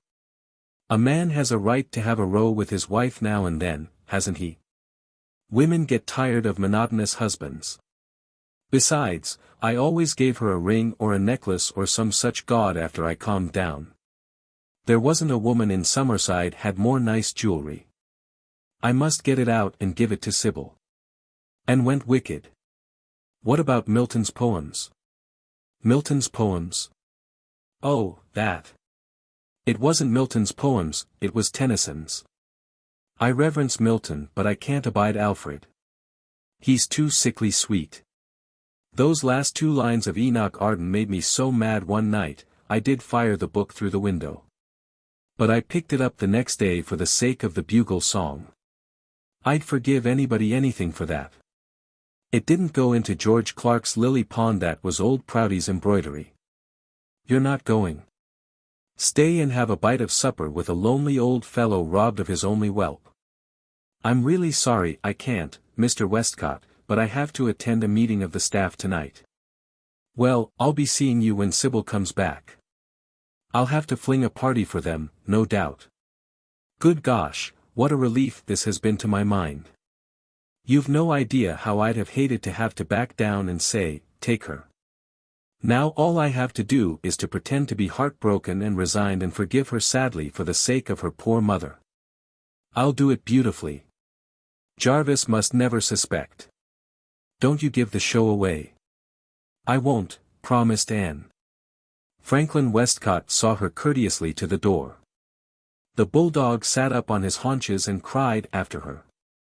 Franklin Westcott took his pipe out of his mouth at the door and tapped her on the shoulder with it. Always remember, he said solemnly, there's more than one way to skin a cat. It can be done so that the animal never know he's lost his hide. Give my love to Rebecca Dew. A nice old puss, if you stroke her the right way. And thank you. Thank you. And betook herself home, through the soft, calm evening. The fog had cleared, the wind had shifted and there was a look of frost in the pale green sky. People told me I didn't know Franklin Westcott, reflected Anne. They were right. I didn't. And neither did they. How did he take it? Rebecca Dew was keen to know. She had been on tenterhooks during Anne's absence. Not so badly after all, said Anne confidentially. I think he'll forgive Dovey in time. I never did see the beat of you, Miss Shirley, for talking people round, said Rebecca Dew admiringly. You have certainly got away with you. Something attempted, something done has earned a night's repose, quoted Anne wearily as she climbed the 3 steps into her bed that night. But just wait till the next person asks my advice about eloping. Chapter 9. Extract from Letter to Gilbert. I am invited to have supper tomorrow night with a lady of Summerside. I know you won't believe me, Gilbert, when I tell you her name is Tom Gallen. Miss Minerva Tom Gallen. You'll say I've been reading Dickens too long and too late. Dearest, aren't you glad your name is Blythe? I am sure I could never marry you if it were Tom Gallen. Fancy. And Tom Gallen. No, you can't fancy it. This is the ultimate honor Summerside has to bestow, an invitation to Tom Gallen House. It has no other name. No nonsense about elms or chestnuts or crofts for the Tom Gallens. I understand they were the royal family in old days. The Pringles are mushrooms compared to them. And now there is left of them all only Miss Minerva, the sole survivor of 6 generations of Tom Gallens. She lives alone in a huge house on Queen Street. A house with great chimneys, green shutters and the only stained glass window in a private house in town. It is big enough for 4 families and is occupied only by Miss Minerva, a cook and a maid. It is very well kept up, but somehow whenever I walk past it I feel that it is a place which life has forgotten. Miss Minerva goes out very little, excepting to the Anglican church, and I had never met her until a few weeks ago, when she came to a meeting of staff and trustees to make a formal gift of her father's valuable library to the school. She looks exactly as you would expect a Minerva Tom Gallen to look, tall and thin, with a long, narrow white face, a long thin nose and a long thin mouth. That doesn't sound very attractive, yet Miss Minerva is quite handsome in a stately, aristocratic style and is always dressed with great, though somewhat old-fashioned, elegance. She was quite a beauty when she was young, Rebecca Dew tells me, and her large black eyes are still full of fire and dark luster. She suffers from no lack of words, and I don't think I ever heard anyone enjoy making a presentation speech more. Miss Minerva was especially nice to me, and yesterday I received a formal little note inviting me to have supper with her. When I told Rebecca Dew, she opened her eyes as widely as if I had been invited to Buckingham Palace. It's a great honor to be asked to Tom Gallen House, she said in a rather odd tone. I never heard of Miss Minerva asking any of the principals there before. To be sure, they were all men, so I suppose it would hardly have been proper. Well, I hope she won't talk you to death, Miss Shirley. The Tom Gallens could all talk the hind leg off a cat. And they liked to be in the front of things. Some folks think the reason Miss Minerva lives so retired is because now that she's old she can't take the lead as she used to do and she won't play second fiddle to anyone. What are you going to wear, Miss Shirley? I'd like to see you wear your cream silk gauze with your black velvet bows. It's so dressy. I'm afraid it would be rather too dressy for a quiet evening out, I said. Miss Minerva would like it, I think. The Tom Gallons all liked their company to be nicely arrayed. They say Miss Minerva's grandfather once shut the door in the face of a woman who had been asked there to a ball, because she came in her second best dress. He told her her best was none too good for the Tom Gallons. Nevertheless, I think I'll wear my green voile, and the ghosts of the Tom Gallons must make the best of it. I'm going to confess something I did last week, Gilbert. I suppose you'll think I'm meddling again in other folks' business. But I had to do something. I'll not be in Summerside next year and I can't bear the thought of leaving little Elizabeth to the mercy of those two unloving old women who are growing bitterer and narrower every year. What kind of a girlhood will she have with them in that gloomy old place? I wonder, she said to me wistfully, not long ago, what it would be like to have a grandmother you weren't afraid of. This is what I did, I wrote to her father. He lives in Paris and I didn't know his address, but Rebecca Dew had heard and remembered the name of the firm whose branch he runs there, so I took a chance and addressed him in care of it. I wrote as diplomatic a letter as I could, but I told him plainly that he ought to take Elizabeth. I told him how she longs for and dreams about him and that Mrs. Campbell was really too severe and strict with her. Perhaps nothing will come of it, but if I hadn't written I would be forever haunted by the conviction that I ought to have done it. What made me think of it was Elizabeth telling me very seriously one day that she had written a letter to God, asking him to bring her father back to her and make him love her. She said she had stopped on the way home from school, in the middle of a vacant lot, and read it, looking up at the sky. I knew she had done something odd, because Miss Prouty had seen the performance and told me about it when she came to sew for the widows next day. She thought Elizabeth was getting queer. Talking to the sky like that. I asked Elizabeth about it and she told me. I thought God might pay more attention to a letter than a prayer, she said.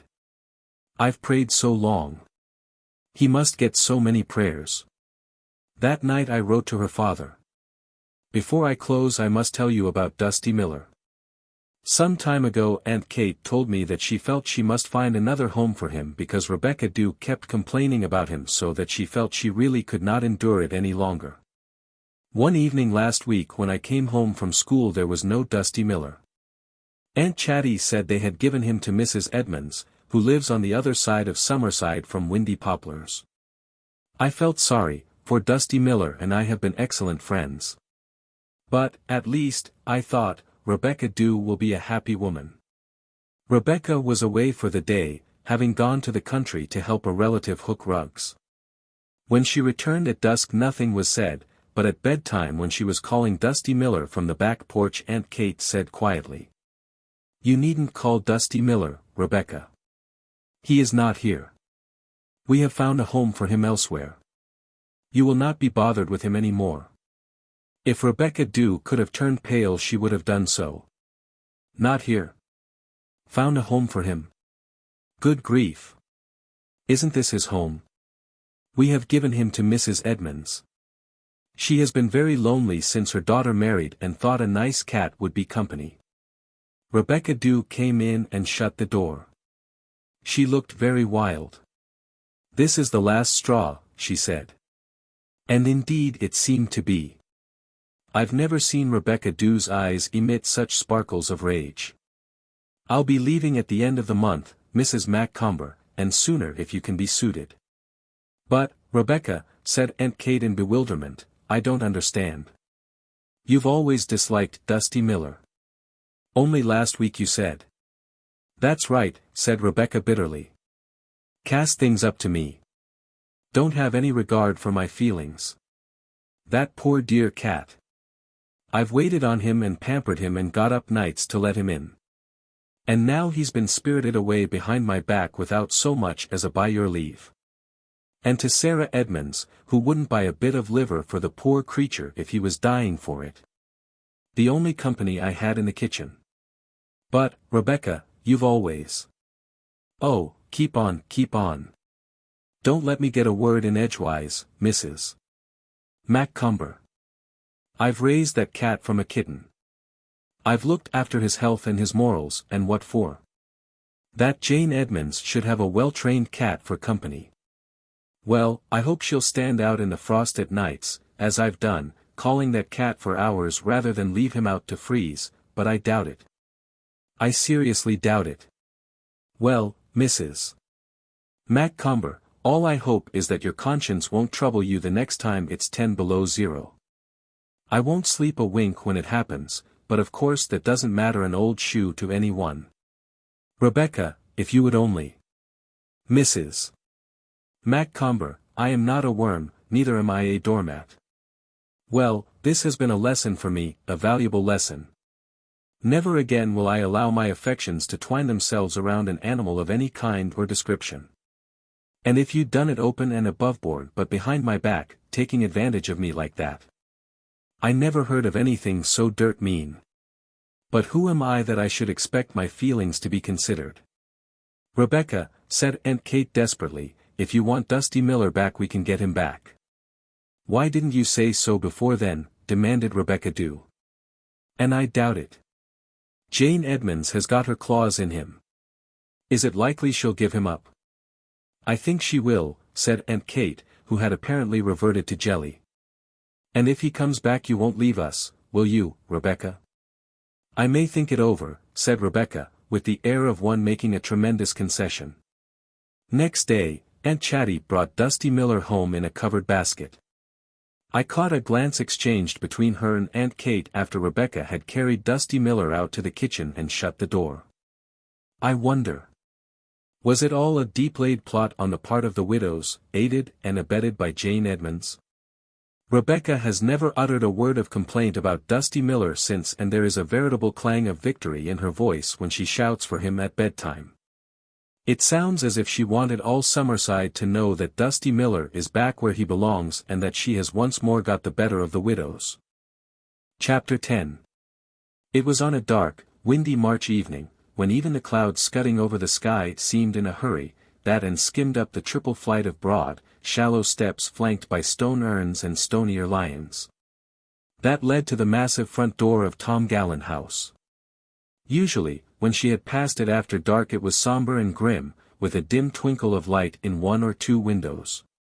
But now it blazed forth brilliantly, even the wings on either side being lighted up, as if Miss Minerva were entertaining the whole town. Such an illumination in her honor rather overcame Anne. She almost wished she had put on her cream gauze. Nevertheless she looked very charming in her green voile, and perhaps Miss Minerva, meeting her in the hall, thought so, for her face and voice were very cordial. Miss Minerva herself was regal in black velvet, a diamond comb in the heavy coils of her iron-grey hair and a massive cameo brooch surrounded by a braid of some departed Tomlin's hair. The whole costume was a little outmoded, but Miss Minerva wore it with such a grand air that it seemed as timeless as royalties. "Welcome to Tom Gallen House, my dear," she said, giving Anne a bony hand, likewise well sprinkled with diamonds. "I am very glad to have you here as my guest." "I am." Tom Gallen House was always the resort of beauty and youth in the old days. "We used to have a great many parties and entertained all the visiting celebrities," said Miss Minerva, leading Anne to the big staircase over a carpet of faded red velvet. "But all is changed now. I entertain very little. I am the last of the Tom Gallens. Perhaps it is as well.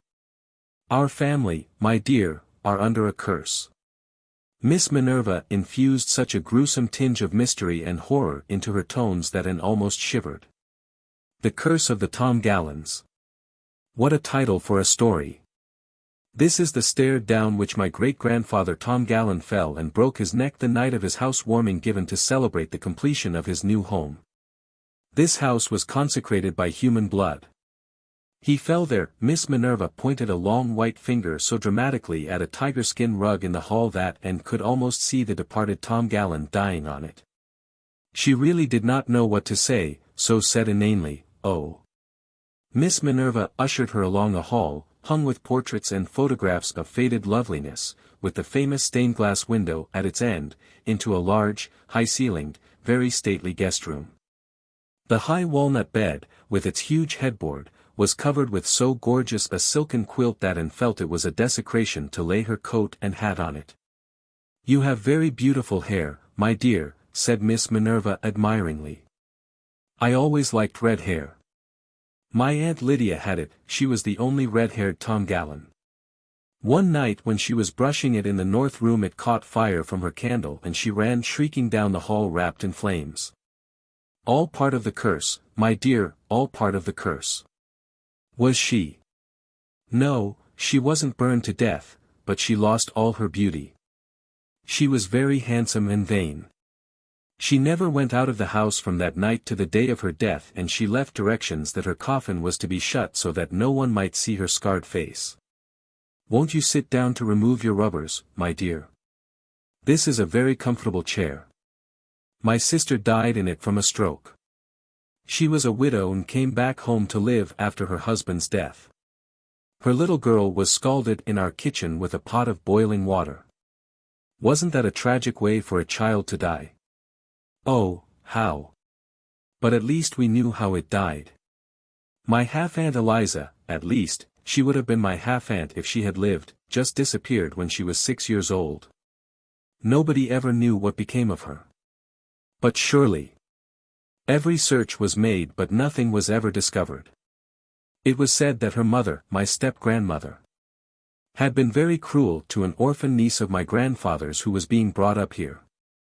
She locked it up in the closet at the head of the stairs, one hot summer day, for punishment, and when she went to let it out she found it, dead. Some people thought it was a judgment on her when her own child vanished. But I think it was just our curse. Who put? What a high instep you have, my dear. My instep used to be admired too. It was said a stream of water could run under it, the test of an aristocrat. Miss Minerva modestly poked a slipper from under her velvet skirt and revealed what was undoubtedly a very handsome foot. "It certainly. Would you like to see over the house, my dear, before we have supper? It used to be the pride of Summerside. I suppose everything is very old-fashioned now, but perhaps there are a few things of interest. That sword hanging by the head of the stairs belonged to my great-great-grandfather who was an officer in the British Army and received a grant of land in Prince Edward Island for his services. He never lived in this house, but my great-great-grandmother did for a few weeks. She did not long survive her son's tragic death." Miss Minerva marched and ruthlessly over the whole huge house, full of great square rooms. Ballroom, conservatory, billiard room, 3 drawing rooms, breakfast room, no end of bedrooms and an enormous attic. They were all splendid and dismal. "Those were my Uncle Ronald and my Uncle Reuben," said Miss Minerva, indicating 2 worthies who seemed to be scowling at each other from the opposite sides of a fireplace. They were twins and they hated each other bitterly from birth. The house rang with their quarrels. It darkened their mother's whole life. And during their final quarrel in this very room, while a thunderstorm was going on, Reuben was killed by a flash of lightning. Ronald never got over it. He was a haunted man from that day. His wife, Miss Minerva added reminiscently, swallowed her wedding ring. What an ex! Ronald thought it was very careless and wouldn't have anything done. A prompt emetic might have. But it was never heard of again. It spoiled her life. She always felt so unmarried without a wedding ring. What a beautiful... Oh, yes, that was my Aunt Amelia, not my aunt really, of course. Just the wife of Uncle Alexander. She was noted for her spiritual look, but she poisoned her husband with a stew of mushrooms, toadstools really. We always pretended it was an accident, because a murder is such a messy thing to have in a family, but we all knew the truth. Of course she married him against her will. She was a gay young thing and he was far too old for her. December and May, my dear. Still, that did not really justify toadstools. She went into a decline soon afterwards. They are buried together in Charlottetown. All the Tomgallans bury in Charlottetown. This was my Aunt Louise. She drank laudanum. The doctor pumped it out and saved her, but we all felt we could never trust her again. It was really rather a relief when she died respectably of pneumonia. Of course, some of us didn't blame her much. You see, my dear, her husband had spanked her. Spanked. Exactly. There are really some things no gentleman should do, my dear, and one of them is spank his wife. Knock her down, possibly, but spank her, never. I would like, said Miss Minerva, very majestically, to see the man who would dare to spank me. And felt she would like to see him also. She realized that there are limits to the imagination after all. By no stretch of hers could she imagine a husband spanking Miss Minerva Tongallon. This is the ballroom. Of course it is never used now. But there have been any number of balls here. The Tongallon balls were famous. People came from all over the island to them. That chandelier cost my father $500. My great-aunt Patience dropped dead while dancing here one night, right there in that corner. She had fretted a great deal over a man who had disappointed her. I cannot imagine any girl breaking her heart over a man. Men, said Miss Minerva, staring at a photograph of her father. A person with bristling side whiskers and a hawk-like nose. Have always seemed to me such trivial creatures. Chapter 11. The dining room was in keeping with the rest of the house. There was another ornate chandelier, an equally ornate, gilt-framed mirror over the mantelpiece, and a table beautifully set with silver and crystal and old crown derby. The supper, served by a rather grim and ancient maid, was bountiful and exceedingly good, and Anne's healthy young appetite did full justice to it. Miss Minerva kept silence for a time and then dared say nothing for fear of starting another avalanche of tragedies. Once a large, sleek black cat came into the room and sat down by Miss Minerva with a hoarse meow. Miss Minerva poured a saucer of cream and set it down before him. She seemed so much more human after this that and lost a good deal of her awe of the last of the Tongallons. Do have some more of the peaches, my dear. You've eaten nothing. Positively nothing. Oh, Miss Tongallon, I've enjoyed. The Tongallons always set a good table, said Miss Minerva complacently. My Aunt Sophia made the best sponge cake I ever tasted. I think the only person my father ever really hated to see come to our house was his sister Mary, because she had such a poor appetite. She just minced and tasted. He took it as a personal insult. Father was a very unrelenting man. He never forgave my brother Richard for marrying against his will. He ordered him out of the house and he was never allowed to enter it again. Father always repeated the Lord's Prayer at family worship every morning, but after Richard flouted him he always left out the sentence, "Forgive us our trespasses as we forgive those who trespass against us." I can see him, said Miss Minerva dreamily, kneeling there leaving it out. After supper they went to the smallest of the 3 drawing rooms, which was still rather big and grim, and spent the evening before the huge fire. A pleasant, friendly enough fire. And crocheted at a set of intricate doilies, and Miss Minerva knitted away at an afghan and kept up what was practically a monologue composed in great part of colorful and gruesome Tongallon history. This is a house of tragical memories, my dear. Miss Tongallon, didn't any pleasant thing ever happen in this house? Asked Anne, achieving a complete sentence by a mere fluke. Miss Minerva had had to stop talking long enough to blow her nose.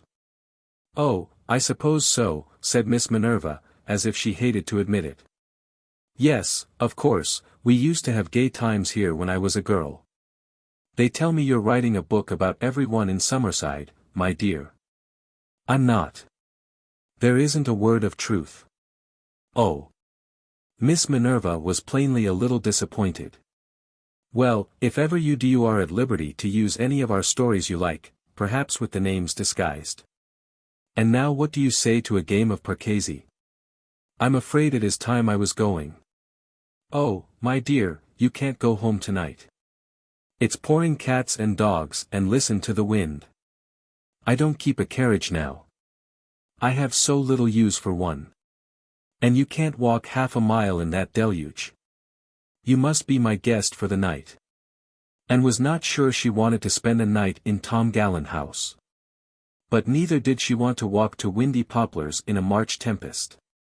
So they had their game of parquesi, in which Miss Minerva was so interested that she forgot to talk about horrors, and then a bedtime snack. They ate cinnamon toast and drank cocoa out of old Tom Gallen cups of marvelous thinness and beauty. Finally Miss Minerva took her up to a guest room which Anne at first was glad to see was not the one where Miss Minerva's sister had died of a stroke. "This is Aunt Annabella's room," said Miss Minerva, lighting the candles in the silver candlesticks on a rather pretty green dressing table and turning out the gas. Matthew Tom Gallen had blown out the gas one night. Whereupon exit Matthew Tom Gallen. She was the handsomest of all the Tom Gallens. That's her picture above the mirror. Do you notice what a proud mouth she had? She made that crazy quilt on the bed. I hope you'll be comfortable, my dear. Mary has aired the bed and put 2 hot bricks in it. And she has aired this night dress for you, pointing to an ample flannel garment hanging over a chair and smelling strongly of mothballs. I hope it will fit you. It hasn't been worn since poor mother died in it. Oh, I nearly forgot to tell you. Miss Minerva turned back at the door. This is the room Oscar Tom Gallen came back to life in after being thought dead for 2 days. They didn't want him to, you know, that was the tragedy. I hope you'll sleep well, my dear. And did not know if she could sleep at all or not. Suddenly there seemed something strange and alien in the room, something a little hostile. But is there not something strange about any room that has been occupied through generations?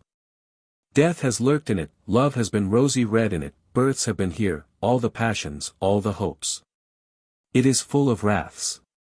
But this was really rather a terrible old house, full of the ghosts of dead hatreds and heartbreaks, crowded with dark deeds that had never been dragged into light and were still festering in its corners and hidey-holes. Too many women must have wept here. The wind wailed very eerily in the spruces by the window. For a moment Anne felt like running out, storm or no storm. Then she took herself resolutely in hand and commanded common sense. If tragic and dreadful things had happened here, many shadowy years agone, amusing and lovely things must have happened, too. Gay and pretty girls had danced here and talked over their charming secrets, dimpled babies had been born here. There had been weddings and balls and music and laughter. The sponge cake lady must have been a comfortable creature and the unforgiven Richard a gallant lover. I'll think on these things and go to bed. What a quilt to sleep under. I wonder if I'll be as crazy as it by morning. And this is a spare room. I've never forgotten what a thrill it used to give me to sleep in any one spare room. Anne uncoiled and brushed her hair under the very nose of Annabella Tom Gallen, who stared down at her with a face in which there were pride and vanity, and something of the insolence of great beauty. And felt a little creepy as she looked in the mirror. Who knew what faces might look out of it at her? All the tragic and haunted ladies who had ever looked into it, perhaps. She bravely opened the closet door, half expecting any number of skeletons to tumble out, and hung up her dress.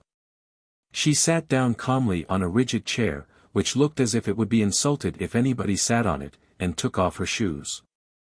Then she put on the flannel nightgown, blew out the candles and got into the bed, pleasantly warm from Mary's bricks. For a little while the rain streaming on the panes and the shriek of the wind around the old eaves prevented her from sleeping. Then she forgot all the Tom Gallen tragedies in dreamless slumber until she found herself looking at dark fir boughs against a red sunrise. I've enjoyed having you so much, my dear, said Miss Minerva when Anne left after breakfast. We've had a real cheerful visit, haven't we? Though I've lived so long alone I've almost forgotten how to talk. And I need not say what a delight it is to meet a really charming and unspoiled young girl in this frivolous age. I didn't tell you yesterday, but it was my birthday, and it was very pleasant to have a bit of youth in the house. There is nobody to remember my birthday now. Miss Minerva gave a faint sigh. And once there were so many. Well, I suppose you heard a pretty grim chronicle, said Aunt Chatty that night. Did all those things Miss Minerva told me really happen, Aunt Chatty? Well, the queer thing is, they did, said Aunt Chatty. "It's a curious thing, Miss Shirley, but a lot of awful things did happen to the Tom Gallons." "I don't know that there were many more than happen in any large family in the course of 6 generations, said Aunt Kate. "Oh, I think there were. They really did seem under a curse. So many of them died sudden or violent deaths. Of course there is a streak of insanity in them, everyone knows that.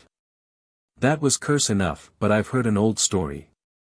I can't recall the details. Of the carpenter who built the house cursing it. Something about the contract, old Paul Tom Gallon held him to it and it ruined him, it cost so much more than he had figured." "Miss Minerva seems rather proud of the curse," said Anne. "Poor old thing, it's all she has," said Rebecca Dew. And smiled to think of the stately Miss Minerva being referred to as a poor old thing. But she went to the tower room and wrote to Gilbert. "I thought Tom Gallon House was a sleepy old place where nothing ever happened. Well, perhaps things don't happen now, but evidently they did. Little Elizabeth is always talking of tomorrow. But the old Tom Gallon house is yesterday. I'm glad I don't live in yesterday, that tomorrow is still a friend. Of course I think Miss Minerva has all the Tom Gallon liking for the spotlight and gets no end of satisfaction out of her tragedies. They are to her what husband and children are to other women. But, oh, Gilbert, no matter how old we get in years to come, don't let's ever see life as all tragedy and revel in it. I think I'd hate a house 120 years old. I hope when we get our house of dreams it will either be new, ghostless and traditionless, or, if that can't be, at least have been occupied by reasonably happy people. I shall never forget my night at Tom Gallon House. And for once in my life I've met a person who could talk me down." Chapter 12. Little Elizabeth Grayson had been born expecting things to happen. That they seldom happened under the watchful eyes of grandmother, and the woman never bright her expectations in the least. Things were just bound to happen sometime, if not today, then tomorrow. When Miss Shirley came to live at Windy Poplars, Elizabeth felt that tomorrow must be very close at hand, and her visit to Green Gables was like a foretaste of it. But now in the June of Miss Shirley's 3rd and last year in Summerside High, little Elizabeth's heart had descended into the nice button boots grandmother always got for her to wear. Many children at the school where she went envied little Elizabeth those beautiful buttoned kid boots. But little Elizabeth cared nothing about buttoned boots when she could not tread the way to freedom in them. And now her adored Miss Shirley was going away from her forever. At the end of June she would be leaving Summerside and going back to that beautiful Green Gables. Little Elizabeth simply could not bear the thought of it.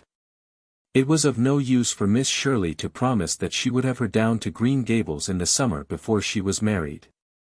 Little Elizabeth knew somehow that grandmother would not let her go again. Little Elizabeth knew grandmother had never really approved of her intimacy with Miss Shirley.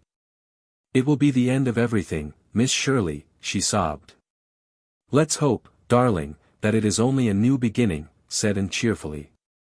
But she felt downcast herself. No word had ever come from little Elizabeth's father. Either her letter had never reached him or he did not care. And, if he did not care, what was to become of Elizabeth? It was bad enough now in her childhood, but what would it be later on? "Those 2 old dames will boss her to death," Rebecca Dew had said. And felt that there was more truth than elegance in her remark. Elizabeth knew that she was bossed. And she especially resented being bossed by the woman. She did not like it in grandmother, of course, but one conceded reluctantly that perhaps a grandmother had a certain right to boss you. But what right had the woman? Elizabeth always wanted to ask her that right out. She would do it some time when tomorrow came.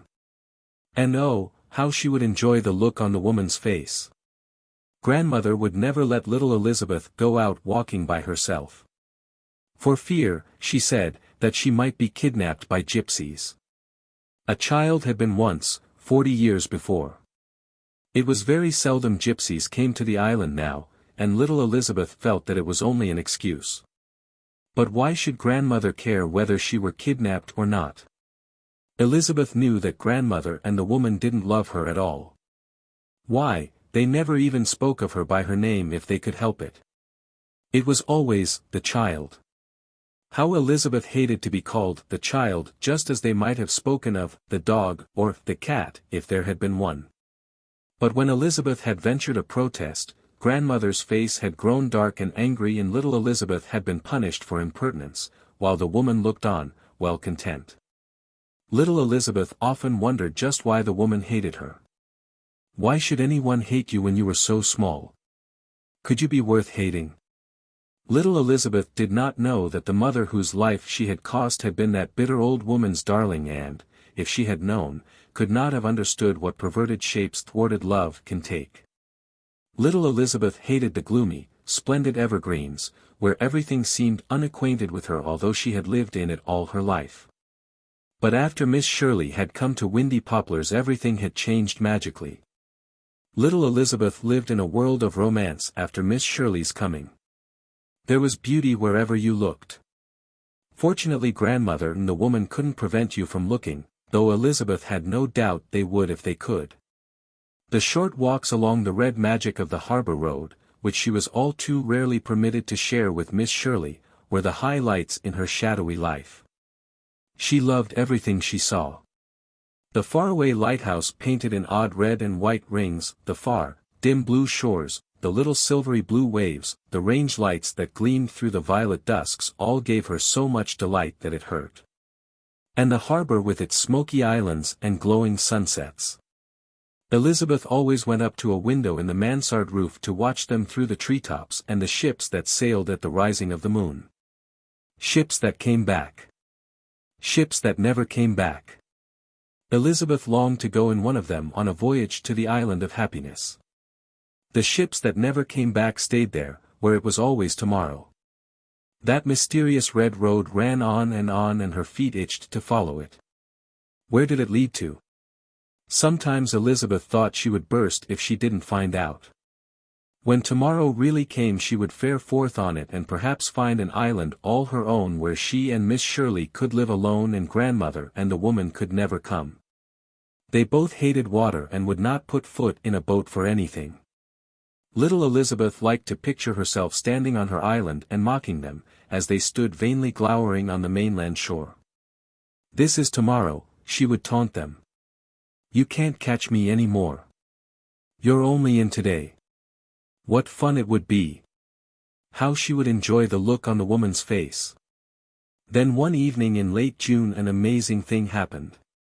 Miss Shirley had told Mrs.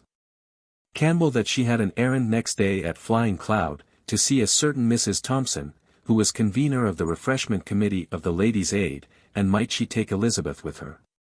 Grandmother had agreed with her usual darkness. Elizabeth could never understand why she agreed at all, being completely ignorant of the Pringle horror of a certain bit of information Miss Shirley possessed, but she had agreed. "We'll go right down to the harbor mouth," whispered Anne, "after I've done my errand at Flying Cloud." Little Elizabeth went to bed in such excitement that she didn't expect to sleep a wink. At last she was going to answer the lure of the road that had called so long.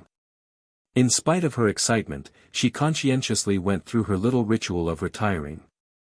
She folded her clothes and cleaned her teeth and brushed her golden hair.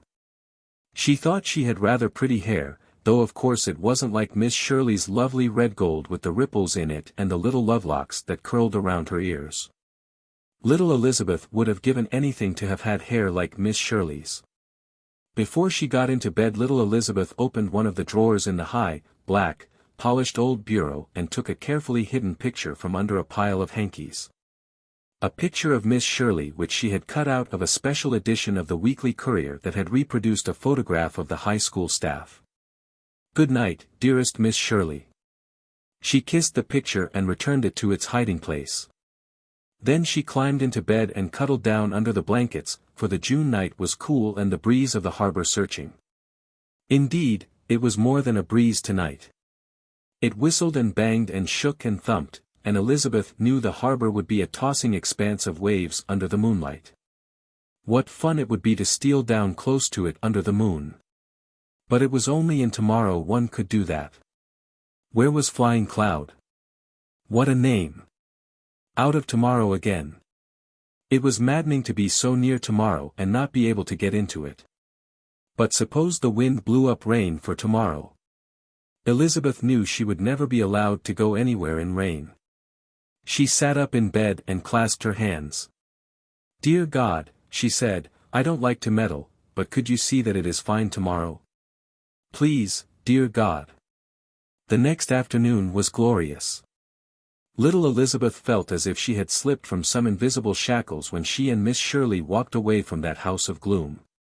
She took a huge gulp of freedom, even if the woman was scowling after them through the red glass of the big front door. How heavenly to be walking through the lovely world with Miss Shirley. It was always so wonderful to be alone with Miss Shirley. What would she do when Miss Shirley had gone? But little Elizabeth put the thought firmly away. She wouldn't spoil the day by thinking it. Perhaps, a great perhaps. She and Miss Shirley would get into tomorrow this afternoon and then they would never be separated. Little Elizabeth just wanted to walk quietly on towards that blueness at the end of the world, drinking in the beauty around her. Every turn and kink of the road revealed new lovelinesses, and it turned and kinked interminably, following the windings of a tiny river that seemed to have appeared from nowhere. On every side were fields of buttercups and clover where bees buzzed. Now and then they walked through a milky way of daisies. Far out the strait laughed at them in silver-tipped waves. The harbor was like watered silk. Little Elizabeth liked it better that way than when it was like pale blue satin. They drank the wind in. It was a very gentle wind. It purred about them and seemed to coax them on. "Isn't it nice, walking with the wind like this?" said little Elizabeth. "A nice, friendly, perfumed wind," said Anne, more to herself than Elizabeth. "Such a wind as I used to think a mistral was. Mistral sounds like that. What a disappointment when I found out it was a rough, disagreeable wind." Elizabeth didn't quite understand. She had never heard of the mistral, but the music of her beloved's voice was enough for her. The very sky was glad. A sailor with gold rings in his ears. The very kind of person one would meet in tomorrow smiled as he passed them. Elizabeth thought of a verse she had learned in Sunday school. "The little hills rejoice on every side." Had the man who wrote that ever seen hills like those blue ones over the harbor? "I think this road leads right to God," she said dreamily. "Perhaps," said Anne. "Perhaps all roads do, little Elizabeth. We turn off here just now. We must go over to that island, that's Flying Cloud." Flying Cloud was a long, slender islet, lying about a quarter of a mile from the shore. There were trees on it and a house. Little Elizabeth had always wished she might have an island of her own, with a little bay of silver sand in it. "How do we get to it?"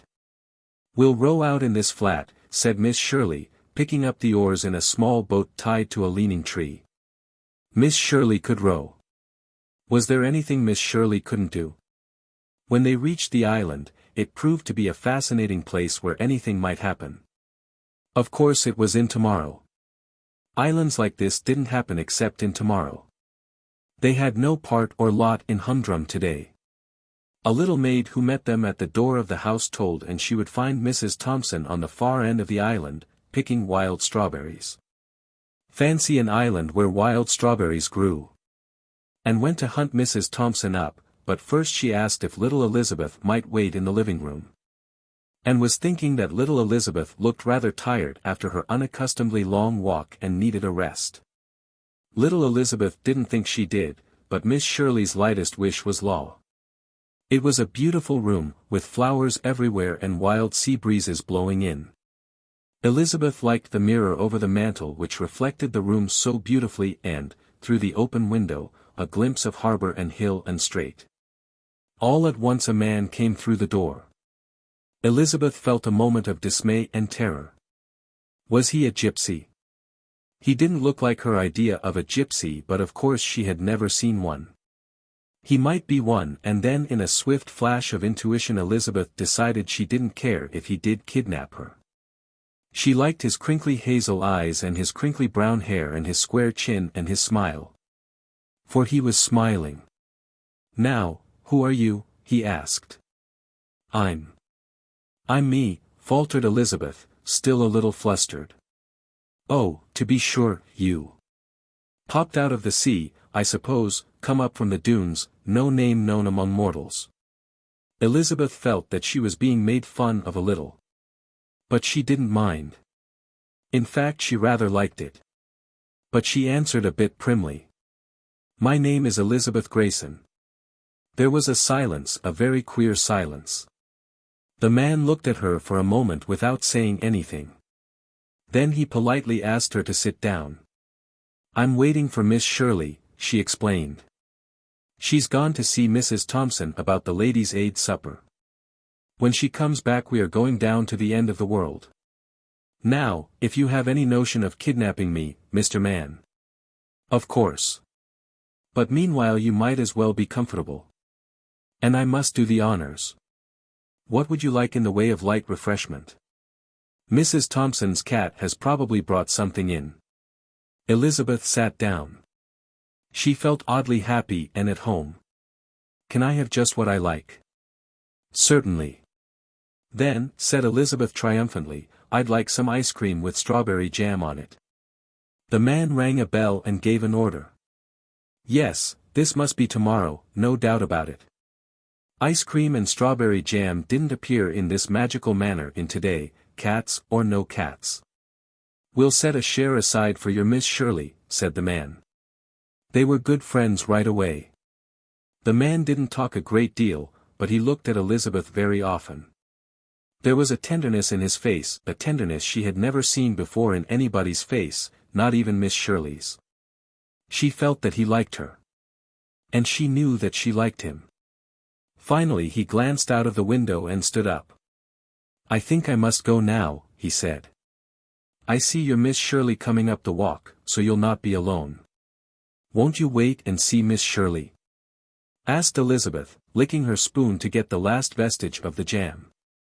Grandmother and the woman would have died of horror had they seen her. "Not this time," said the man.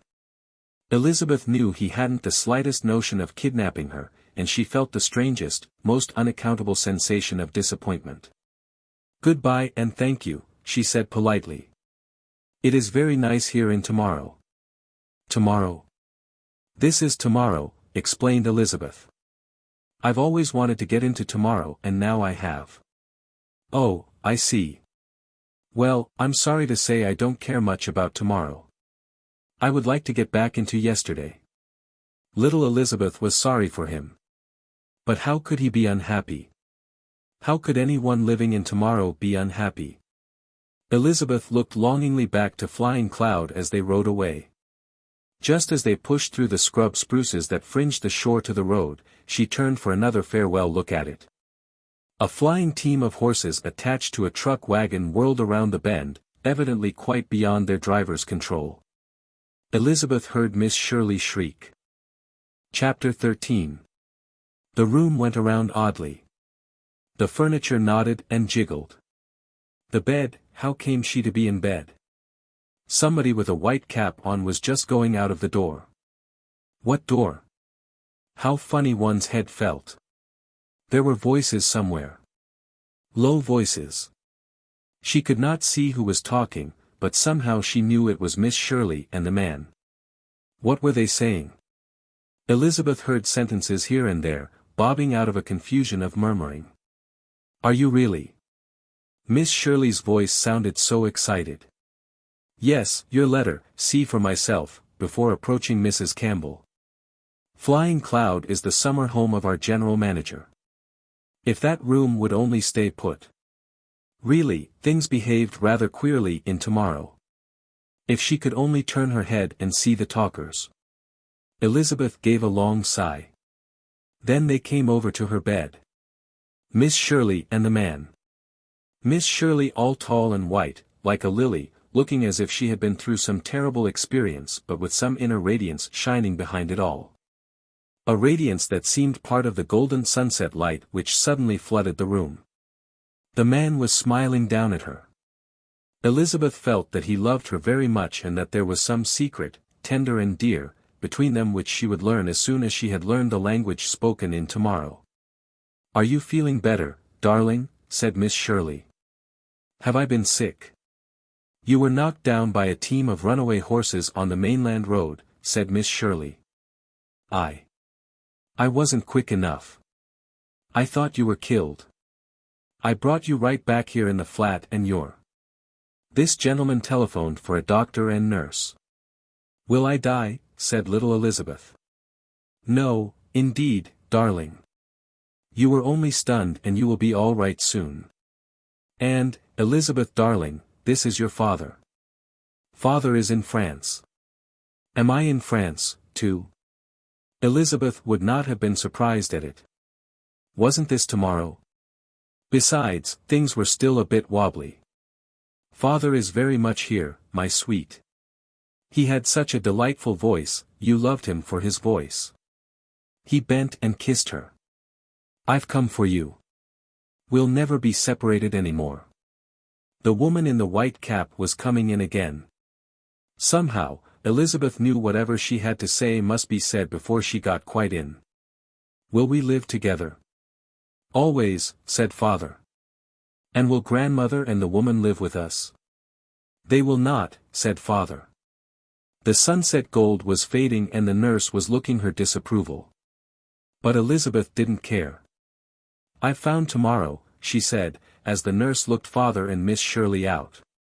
I've found a treasure I didn't know I possessed, said father, as the nurse shut the door on him.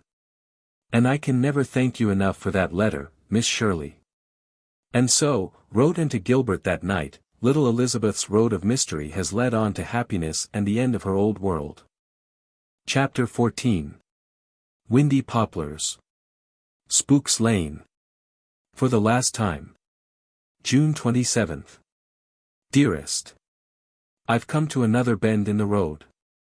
I've written you a good many letters in this old tower room these past 3 years.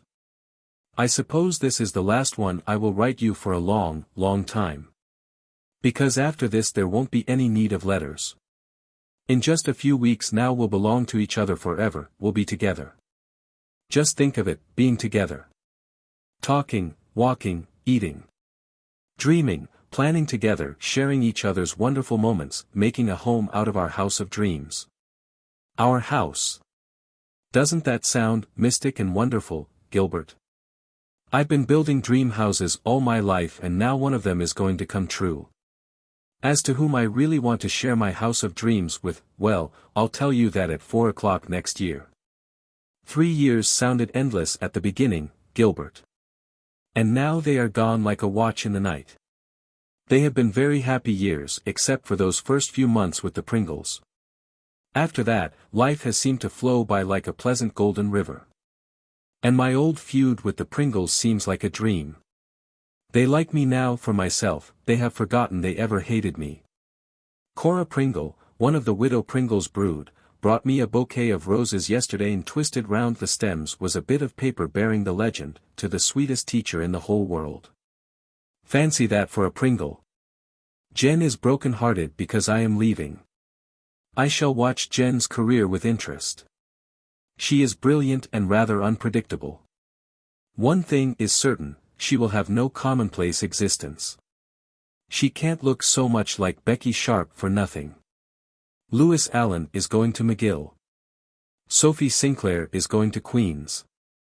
Then she means to teach until she has saved up enough money to go to the School of Dramatic Expression in Kingsport. Myra Pringle is going to enter society in the fall. She is so pretty that it won't matter a bit that she wouldn't know a past perfect participle if she met it on the street. And there is no longer a small neighbor on the other side of the vine-hung gate. Little Elizabeth has gone forever from that sunshineless house, gone into her tomorrow. If I were staying on in Summerside I should break my heart, missing her. But as it is, I'm glad. Pierce Grayson took her away with him. He is not going back to Paris but will be living in Boston. Elizabeth cried bitterly at our parting but she is so happy with her father that I feel sure her tears will soon be dried. Mrs. Campbell and the woman were very dour over the whole affair and put all the blame on me, which I accept cheerfully and unrepentantly. She has had a good home here, said Mrs. Campbell majestically. Where she never heard a single word of affection, I thought but did not say. I think I'll be Betty all the time now, darling Miss Shirley, were Elizabeth's last words. Except, she called back, when I'm lonesome for you, and then I'll be Lizzie. Don't you ever dare to be Lizzie, no matter what happens, I said. We threw kisses to each other as long as we could see, and I came up to my tower room with tears in my eyes.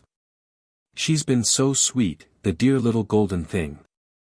She always seemed to me like a little Aeolian harp, so responsive to the tiniest breath of affection that blew her way. It's been an adventure to be her friend. I hope Pierce Grayson realizes what a daughter he has, and I think he does. He sounded very grateful and repentant. I didn't realize she was no longer a baby, he said, nor how unsympathetic her environment was. Thank you 1,000 times for all you have done for her. I had our map of fairyland framed and gave it to little Elizabeth for a farewell keepsake. I'm sorry to leave Windy Poplars. Of course, I'm really a bit tired of living in a trunk, but I've loved it here. Loved my cool morning hours at my window, loved my bed into which I have veritably climbed every night, loved my blue donut cushion, loved all the winds that blew. I'm afraid I'll never be quite so chummy with the winds again as I've been here. And shall I ever have a room again from which I can see both the rising and the setting sun? I've finished with Windy Poplars and the years that have been linked with it. And I've kept the faith. I've never betrayed Aunt Chatty's hidey-hole to Aunt Kate or the buttermilk secret of each to either of the others. I think they are all sorry to see me go, and I'm glad of it. It would be terrible to think they were glad I am going or that they would not miss me a little when I'm gone. Rebecca Dew has been making all my favorite dishes for a week now, she even devoted 10 eggs to angel cake twice and using the company china. And Aunt Chatty's soft brown eyes brim over whenever I mention my departure. Even Dusty Miller seems to gaze at me reproachfully as he sits about on his little haunches. I had a long letter from Catherine last week. She has a gift for writing letters. She has got a position as private secretary to a globetrotting MP. What a fascinating phrase, globetrotting is. A person who would say, let's go to Egypt, as one might say, let's go to Charlottetown and go. That life will just suit Catherine. She persists in ascribing all her changed outlook and prospects to me. I wish I could tell you what you've brought into my life, she wrote. I suppose I did help. And it wasn't easy at first. She seldom said anything without a sting in it, and listened to any suggestion I made in regard to the school work with an air of disdainfully humoring a lunatic. But somehow, I've forgotten it all. It was just born of her secret bitterness against life. Everybody has been inviting me to supper, even Pauline Gibson. Old Mrs. Gibson died a few months ago, so Pauline dared do it. And I've been to Tom Gallen House for another supper with Miss Minerva of that ilk and another one-sided conversation. But I had a very good time, eating the delicious meal Miss Minerva provided, and she had a good time airing a few more tragedies. She couldn't quite hide the fact that she was sorry for anyone who was not a Tom Gallen, but she paid me several nice compliments and gave me a lovely ring set with an aquamarine, a moonlight blend of blue and green. That her father had given her on her 18th birthday. When I was young and handsome, dear, quite handsome. I may say that now, I suppose. I was glad it belonged to Miss Minerva and not to the wife of Uncle Alexander. I'm sure I could never have worn it if it had. It is very beautiful. There is a mysterious charm about the jewels of the sea. Tom Gallen House is certainly very splendid, especially now when its grounds are all A-leaf and A-flower. But I wouldn't give my as yet unfounded house of dreams for Tom Gallen House and grounds with the ghosts thrown in. Not but what a ghost might be a nice, aristocratic sort of thing to have around. My only quarrel with Spooks Lane is that there are no spooks. I went to my old graveyard yesterday evening for a last prowl, walked all round it and wondered if Herbert Pringle occasionally chuckled to himself in his grave. And I'm saying goodbye tonight to the old Storm King, with the sunset on its brow, and my little winding valley full of dusk. I'm a wee bit tired after a month of exams and farewells and last things. For a week after I get back to Green Gables I'm going to be lazy, do absolutely nothing but run free in a green world of summer loveliness. I'll dream by the Dryad's bubble in the twilight. I'll drift on the lake of shining waters in a shallop shaped from a moonbeam, or in Mr. Barry's flat, if moonbeam shallops are not in season. I'll gather starflowers and June bells in the haunted wood. I'll find plots of wild strawberries in Mr. Harrison's hill pasture. I'll join the dance of fireflies in Lover's Lane and visit Hester Gray's old, forgotten garden. And sit out on the back doorstep under the stars and listen to the sea calling in its sleep. And when the week is ended you will be home, and I won't want anything else. When the time came the next day for and to say goodbye to the folks at Windy Poplars, Rebecca Dew was not on hand. Instead, Aunt Kate gravely handed Anne a letter. "Dear Miss Shirley," wrote Rebecca Dew, "I am writing this to bid my farewell because I cannot trust myself to say it. For 3 years you have sojourned under our roof. The fortunate possessor of a cheerful spirit and a natural taste for the gaieties of youth, you have never surrendered yourself to the vain pleasures of the giddy and fickle crowd. You have conducted yourself on all occasions and to every one, especially the one who pens these lines, with the most refined delicacy. You have always been most considerate of my feelings and I find a heavy gloom on my spirits at the thought of your departure. But we must not repine at what Providence has ordained. 1 Samuel, 29th and 18th. You will be lamented by all in Summerside who had the privilege of knowing you, and the homage of one faithful though humble heart will ever be yours. And my prayer will ever be for your happiness and welfare in this world and your eternal felicity in that which is to come. Something whispers to me that you will not be long, Miss Shirley, but that you will ere long be linked together in a union of souls with the choice of your heart, who, I understand from what I have heard, is a very exceptional young man." The writer, possessed of but few personal charms and beginning to feel her age, not but what I'm good for a good few years yet, has never permitted herself to cherish any matrimonial aspirations. But she does not deny herself the pleasure of an interest in the nuptials of her friends, and may I express a fervent wish that your married life will be one of continued and uninterrupted bliss. Only do not expect too much of a man. My esteem and, may I say, my affection for you will never lessen, and once in a while when you have nothing better to do will you kindly remember that there is such a person as your obedient servant, Rebecca Dew. P.S. God bless you. Anne's eyes were misty as she folded the letter up. Though she strongly suspected Rebecca Dew had got most of her phrases out of her favorite book of deportment and etiquette, that did not make them any the less sincere, and the P.S. certainly came straight from Rebecca Dew's affectionate heart. Tell dear Rebecca Dew I'll never forget her and that I'm coming back to see you all every summer. We have memories of you that nothing can take away, sobbed Aunt Chatty. Nothing, said Aunt Kate, emphatically. But as Anne drove away from Windy Poplars the last message from it was a large white bath towel fluttering frantically from the tower window. Rebecca Dew was waving it. The end.